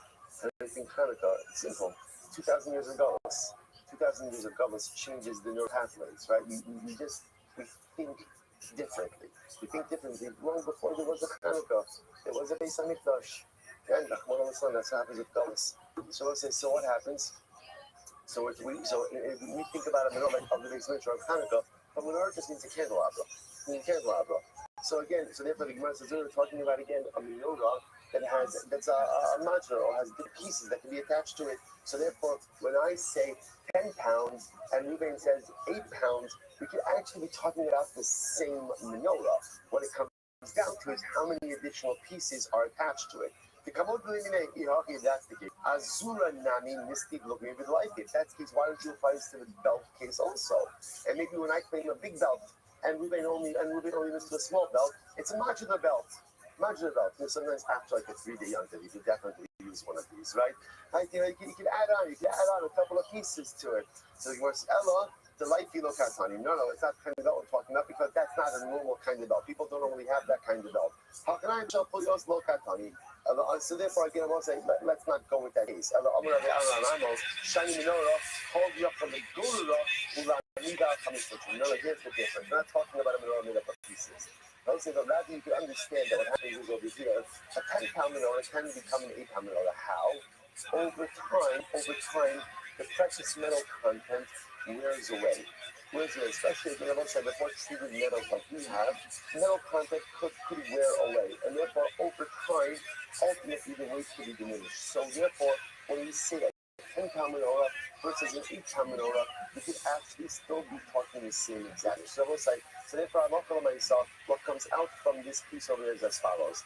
In order to go ahead and trigger a shua, so first of all, the claim has to be defined. The definition of defined, midah, mishnah, umiyim.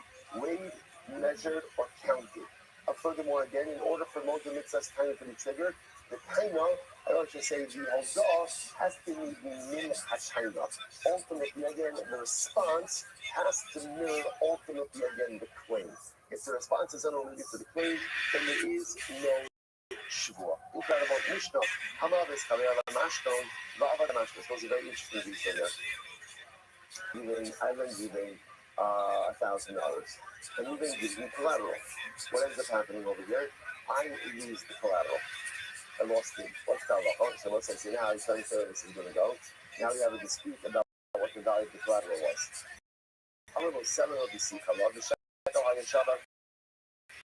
So ultimately, I said, Ruben, I lent you a seller, but the collateral was only worth a shekel.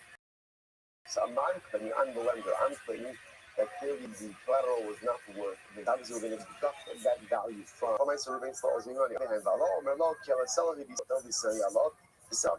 the other hand, Ruben says, no, the collateral was collateral. I'm sorry, Silver, you can't collect anything more. So we'll say, what's the here?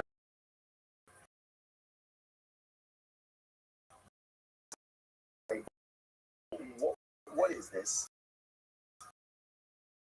So interestingly enough, this Mishnah is kind of like a case of modus as we're going to see. Like so I'm claiming to Ruben, you still owe me money because the value of the collateral did not match the value of the loan. He's claiming I owe you nothing because the value of the collateral is the value of the loan. Assuming what we call like a kofar bakal meaning anything. Therefore, I love Shua. Next case. I lent you a seller and collateral. I lost the collateral, but only worth a shekel. It wasn't worth a shekel. 3 dinar. Now, normally what we say is a seller is equal to 6 dinars. So Ruben's agreeing to over here, the collateral was worth the value of the loan. So shtikal mode makes up. Therefore, Ruben's going to be chayv in the shul. We'll see who exactly is chayv in the shul in just a moment. Next, seller will be sani Allah ushkaya shada. Right. So what's this? Interestingly enough. So in this case over here, now this is Ruben talking. Ruben says to Silver, you lent me a seller, and the collateral is actually worth twice as much as the loan. That's all Ruben had, was worth twice as much as the loan. I, the lender, say, lo, seller will be sicha, the seller hayashava. I claim, no. I agree that the collateral was worth as much as the loan, not twice as much. What's that? Potter. There's no din of shua over here. Seller will be sunny Allah b'shtayim hayashava. Supposed to say these cases are the reverse because now this is the borrower talking. Right? So here again, Ruben says, you lent me a seller, and the collateral was worth 2 slimes. The Gemara says, I say no. I lent you a sellout, and the collateral ultimately again was worth 5 years. Therefore, you still owe me 1. So what's the halacha? The case again is a din of shah. So the Gemara says, who swears? Who swears in all of these cases? Nishat b'kadon etzlah. Shemos said the person in possession, or who was in possession of the deposit, is the one who swears. Now, in most cases, who's that going to be? That's going to be the lender, right? Why? What are we concerned about? We're saying maybe I really do have the pikadon. What's going to happen? Reuben is going to swear, right? And then I'm going to pull out the pikadon tara and show that again Reuben is really lying, or Reuben is mistaken, and that will possibly him from being a witness in any future cases.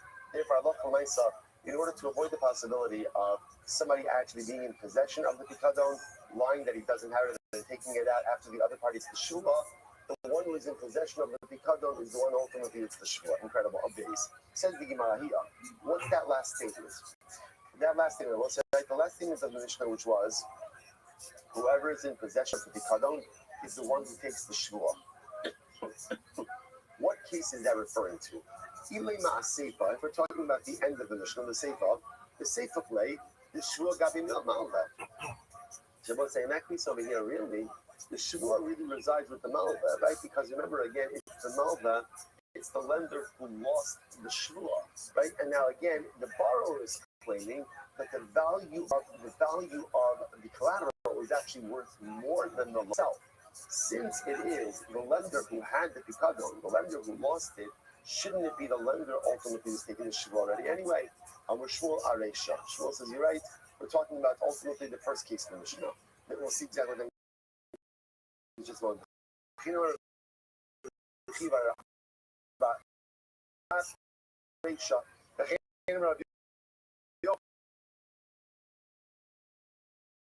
Aresha. Where says, okay, I got it.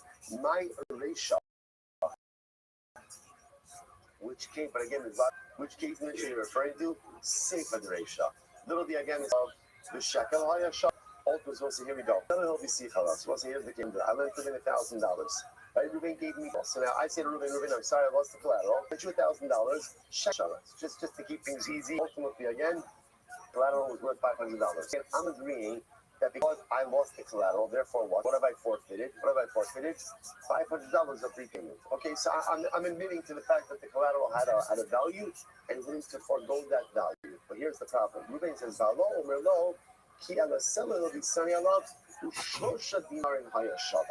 ultimately, again, what's Reuben's claim? Reuben's claim, no. The collateral wasn't worth $500, it was worth $700.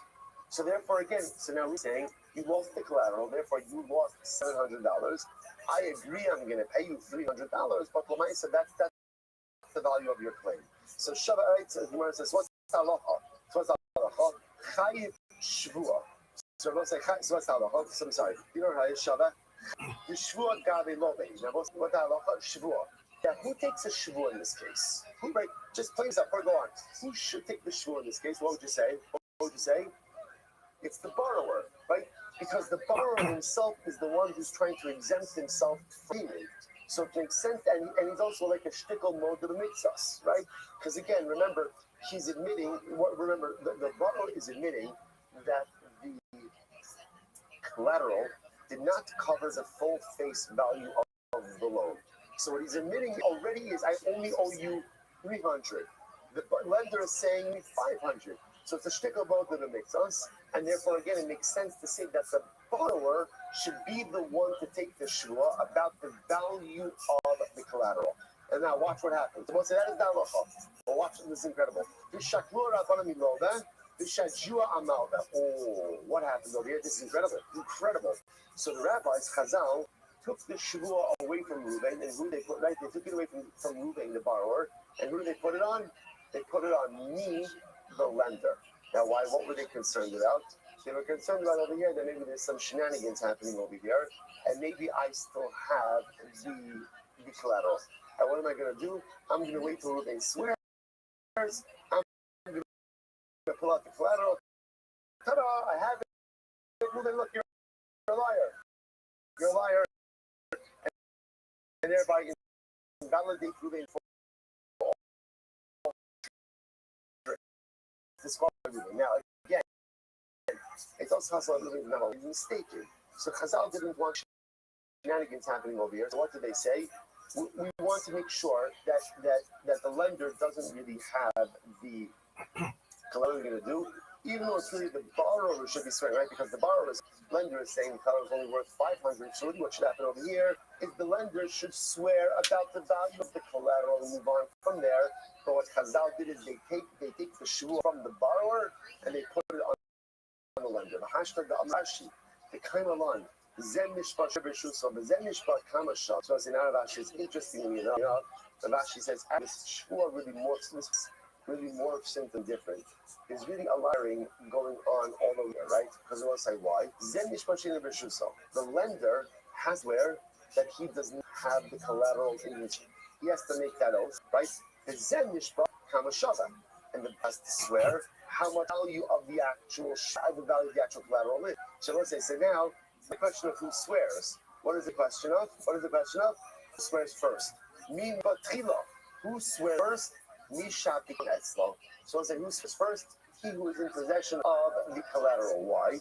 Shema yishpazeh b'yotzi halah sapikadon. Because what are we concerned about? We're concerned that halacha l'maisa, that maybe the borrower is going to swear and tada, the lender is going to take out collateral. Now, the Gemara just threw that out at us, and we have not seen that before. I mean, we saw it above Mitzvah, but we have not seen that referenced over here. And in fact, in a case like this is fascinating. So, in this case over here, I lent Ruben $1,000. Ruben gave me collateral. I lost the collateral. Now, what's the point of contention? The point of contention over here is, what's the value of the collateral? I'm agreeing the collateral is worth $500. I agree.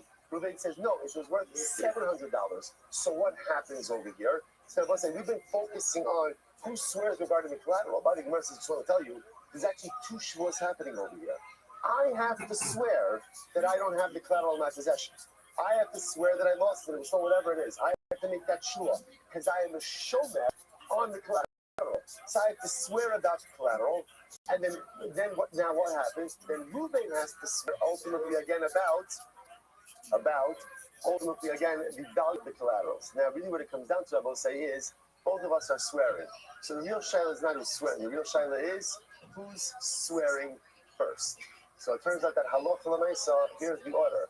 First order of business, first shua is me, the lender. I swear that what? The pikadon is not in my possession.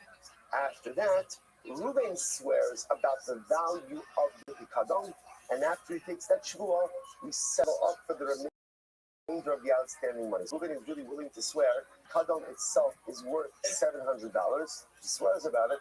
And what's the halacha? He takes his shua, pays me the outstanding $300, and shalom al Yisrael. Incredible. Amr Shmuel. Let's read another line. So Shmuel says as follows: Hayman the ose al chazuzah lechavre. So it's an interesting case over here. We'll at least start it, then we'll have to stop. So Ruben says like this: I lend $1,000 to Ruben. And what happens over here? I'll just tell you this outside, then we'll stop. So I will say, we get into an interesting question about collateral. When we know we speak about collateral, we assume that collateral has an inherent value. What do we do in a case where the collateral itself seems to be valueless or certainly does not match the value of the loan? Is there the possibility to ascribe a heightened level of value to an otherwise valueless collateral? And Meretz Hashem to be continued tomorrow. Both sides. Shkoya. What a daf, what a day, what a week. Back on a good night of Shabbos. All right, good Shabbos, everyone. Good Shabbos, good Shabbos. So our brothers and Eretz Yisrael and Meretz Hashem, it should be a peaceful Shabbos, a holy Shabbos, a Shabbos of Hashgacha Pratis, Hashgacha of our entire Klal Yisrael, and bestow us Yeshua's Nechamas and Shalom. Shabbos, I want to say. Good Shabbos.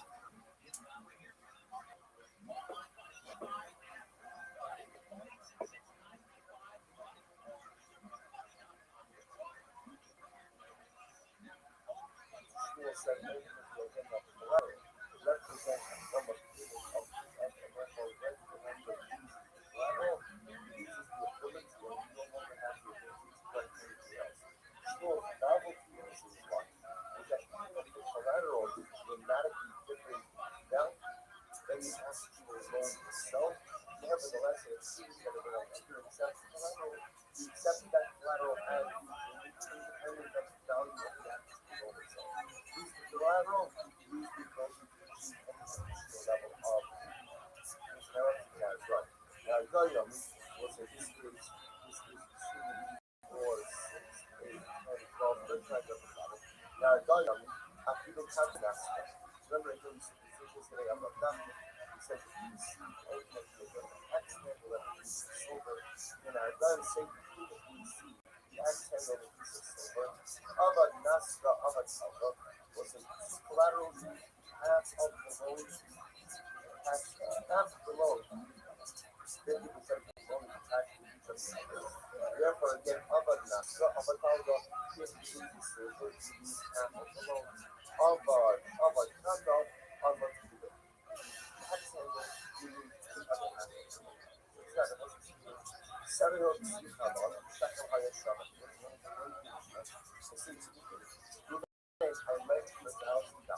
So again, in a regular case, where I go ahead and I have to pay money, and there's a match. I now go ahead and use the match. What's the halacha? Rabbi Eliezer says, I regularly ensure that I lost the mashkol and I collect my debt. Rabbi Akiva says, nope, you lost the mashkol, you lost the ability to collect the mashkol, and you get the payment, and therefore you can't go ahead and so I'm not my best report. And for mashkol, is mashkol a form of security, or is it just some type of security? Rabbi Eliezer clearly holds it as a form of security, therefore I use it as swear, then I lost I collect my debt. Then Akiva says, no, once it's a form of repayment, therefore once you use it, you use it. However, the Gemara then says, everyone agrees that if I was given $1,000, the loan was recorded in a document, but he also used the mashkol. In that case, everyone agrees that if I lose the mashkol, I lose the money. Then what's the value of the mashkol is the value of the debt. So I let you get $1,000 and you gave me $1,000 mashkol. Then fine, then you must half of $10 of it. My payday, so that the Eliezer. They're going to say ultimately again, in what is the logic of that the Eliezer? Why would that be Eliezer hold? That the nice again, that why would that be Eliezer hold? That I would hold you to go ahead like that. See that the end of the day, the value of the mashkol was the value of the actual debt. Then the nice once I use the mashkol, I should use the reflect over what the Eliezer said. I swear that I lost less than I lost the mashkol. That I will allow is the most shavish. Rather, it has to be ultimately again that the value of the mashkol, not the value of the actual loan itself. In the shul, and therefore most of the points that I'm focusing on is shul's what is said before. That when you accept collateral as the value of the debt. Therefore, according to shul, if the lender reaches the collateral they lost, they reach the ability to collect anything more on the debt. So you can actually argue about it. Here's the as well. They look similar stuff. Says everyone agrees that what the value of the collateral does not equal the actual value of the debt. Only less than Yeshua. Listen, this is says the Gemara. When the value of the collateral does not mirror the value of the debt, and no one holds that. No one holds the collateral is being used to pay. So what's the piece of the hacha? With the shadi and shia. Welcome. And when the mice in the collateral is the same value as the actual loan itself. That is the piece of the loan. There was in fact a case of the wizard of love. You even the statement of that don't have this stuff. Name about both shit on a national was this stuff says. But where do you know that about both the lender goes ahead and acquires actual mashkol? There was like again that the mashkol becomes this. Shene'ema, there was an voice. The famous mashkol is as to the nature of the relationship between the counsel, the creditor, lender, and the mashkol, and the actual collateral. Does the collateral belong to the mashkol, or is it more like the shoulder and the custodian of the mashkol? So this talk says, from where do you know that the powerful, the actual lender goes there and acquires the mashkol that is this Shenema, because the Pasuk says, in the project stuff, it was this the Pasuk also is talking about the power. This is like a high seas average as collateral. And that's the thing that this is borrowing. So the collateral is something that I think is challenge as collateral. It's what the Torah says. I should trust the Lord, I hope you watch that. You shall be someone from the next part. You fight was the Torah tells me. If I collateralize the pajamas, I should put it back in the pajamas. And I should go ahead and I should put back in the pajamas. Or I go ahead and I can use the hammer and use the carpenter. So I can take this hammer and I put it back in the hammer. And the Torah says, put the front yet stuck up. That's the focus in the person. That's how they say it. You might say, well, yeah, the front yet stuck. And render, these will consider to be a stuck. Since the act of righteousness, of kindness that you are perpetrating. Second Gemara, it says Gemara, in Iraq, and not known, Tzedakah, now you know we'll say, so any of the duck of us, well, essentially, for 30 years, if I, the lender, go ahead and turn the money to the borrower every that's the stuff that I think for. That's what you stuff says what. So you stuff like my own. If it's mine, it's keeping mine. That is still forever my own. Go ahead and give it back. Then that is instructive. However, if you report a national, if I don't reply to national, then it's nothing. I will say what's another step. Time for what you're working on at one time. Now, hold shit for the national. Maybe those are the least stuff that also powerful predator, the lender, actually applies which we have to love this called as a fast, maximum distance of self, sentimental history. Ima government called Shemashmono Shimon Shasavadas. So when you have these considerations in your outfit, actually applies ownership of the that's only Shemashakno Shalom Shasavah. That's where we say that the national is not at the time which has to go. However, Mashakno Shasavah, we are not say that the lender acquires these national. The national is pretty much a family that never have a practice. We were there on these called Shamashakno, Shimon Shasavah also. But there's a these called say that the council requires, not requires the national. That's when the national is being your art. After the death is required of the national, you go and you increase it. Actually says, that's actually there's a heart in the strength up. It's still the elbow. But what's time on price? But I'm a man, slash black days. What's it? So the man says, I get stuff with the city. Sounds like over here, what's happening in the cities is that the license is turning as where things being paid the lender is national after the loan was made. And after the loan was made, citizens for something award the lender the national.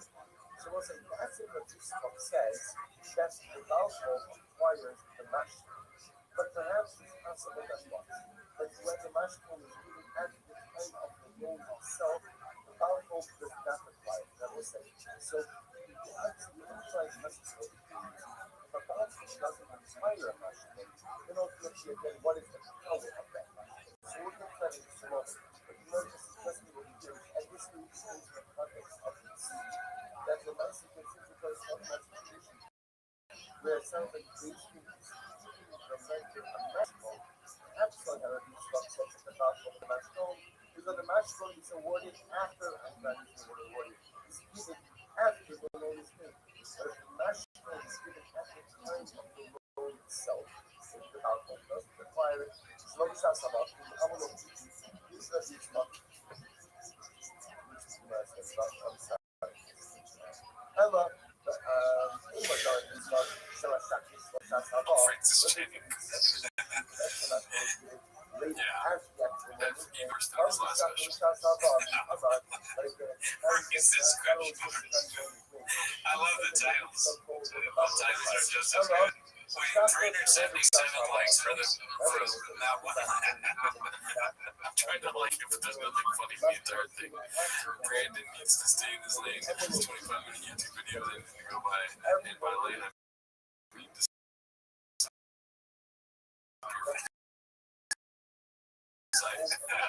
Like, moved to Texas. You're having a Buster. Yeah, more like having to do some refusing to try to refusing dicey. Just waiting for less than 25 minutes of sleep to load. Alright, let's go back to the, I wasn't really thinking about what I was just curious to see who was up above. And that was fucking Rob Gronkowski. Yeah. I didn't even know he had a stage special. We never watched it. Yeah, I think, is it on Netflix or where is it? I don't know.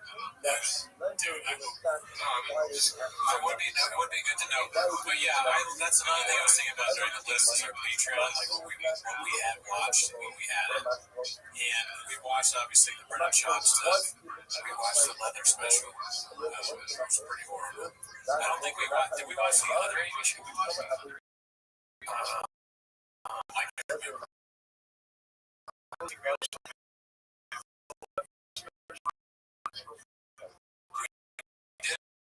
watch a lot of these specials. Myself. I love it, man. What you use as your boy Coffee here. You know, man. God bless you.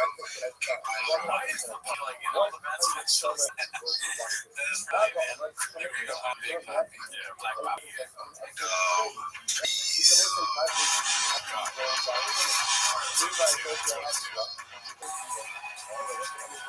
I mean, already better than Red Chop. Yeah, well, yeah, better intro.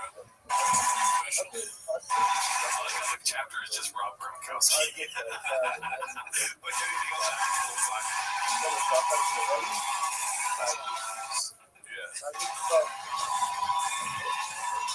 I mean, without the music, it's just.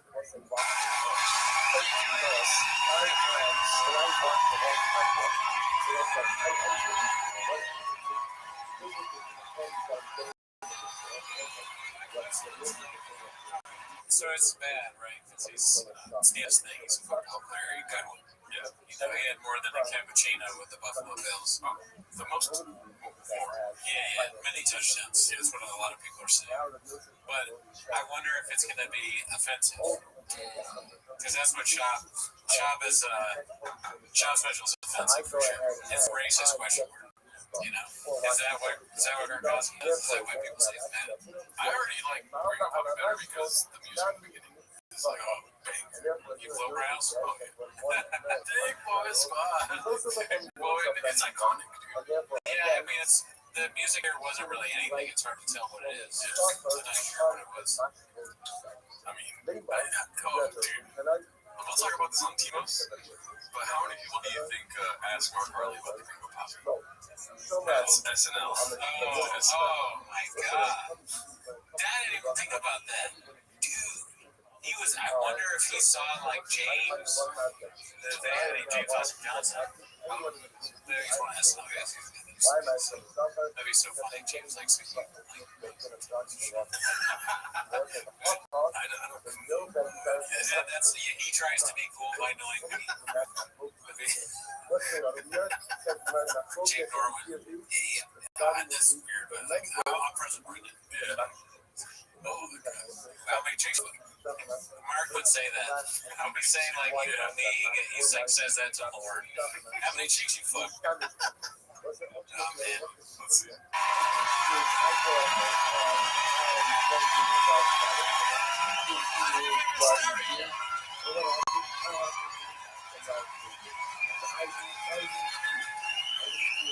You couldn't even say I haven't even started. Look at this done again. It'd be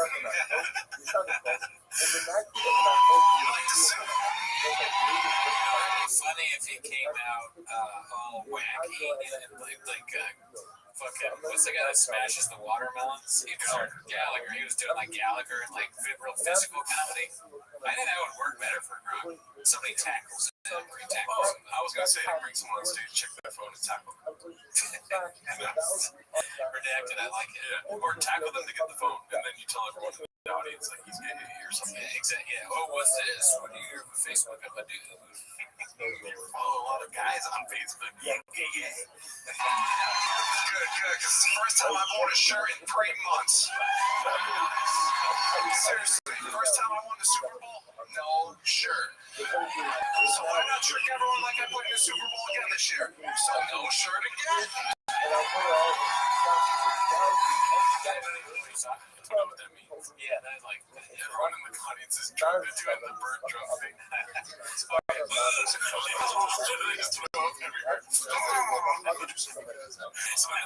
shirt again. You're the booker of these guys here. I have one rule. No bird, no Gronkowski. I am not having my staff spend hours cleaning up vomit. Because if that they get so drunk they just throw up. I like comedy. I bought a club. I'm sorry. I got into doing comedy because I appreciate the art form. They got these people that get so drunk they don't know when they throw up. Gronkowski, the reason this is worse than Schaub is because at least Schaub, I understood what he's trying to say. Yeah. This I don't even know what he's talking about. He's not really gonna sure. It's like if Rodney Dangerfield and Steven Seagal had a baby. I got those. I respect. I haven't worn clothes to the Super Bowl just to make sure everyone thinks I'm playing. What did I tell you? You win the Super Bowl and the party doesn't stop. It doesn't stop. Going. Every bar I go into, people want to buy you drinks. Yo, let me buy you a drink. Yo, let me get you a beer. Speech. It's really. It's like this. I couldn't escape it. Everywhere I go, people are like, "You want a drink, Gunner?" And then it was fentanyl. It's like it built, and then it ruined my life. I don't wear shirts because I can't afford them. Let me get you a shot. Hey man, how about you give me a motherfucking IV, doctor? I'm not fixing that shit.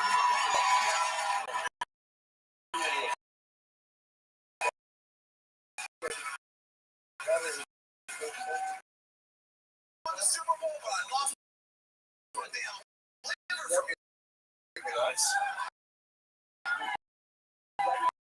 All your guys follow the body shots out there. Dang. You know, the shot needs to be B12, lemon gin, or flu shot, please. Oh shit, vaccines already? That's strong statement. The whole YouTube community route. The flu shot should be free with your health insurance. You get being an NFL player. Now, everyone, I don't part hard. Well, let me do party. You can't handle that shit.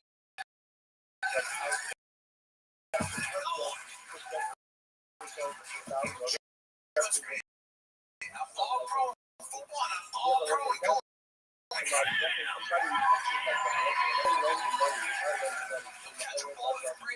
Got the smoking hot model baby. Oh my god, it's Eddie Kelly. Where are those pants? I think they're like job. I got those new nice joggers that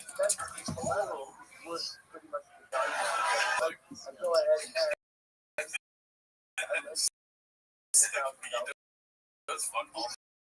I like that this is better than Trump's. This is definitely better. That's why I think Bronx is better because I was shot at 10.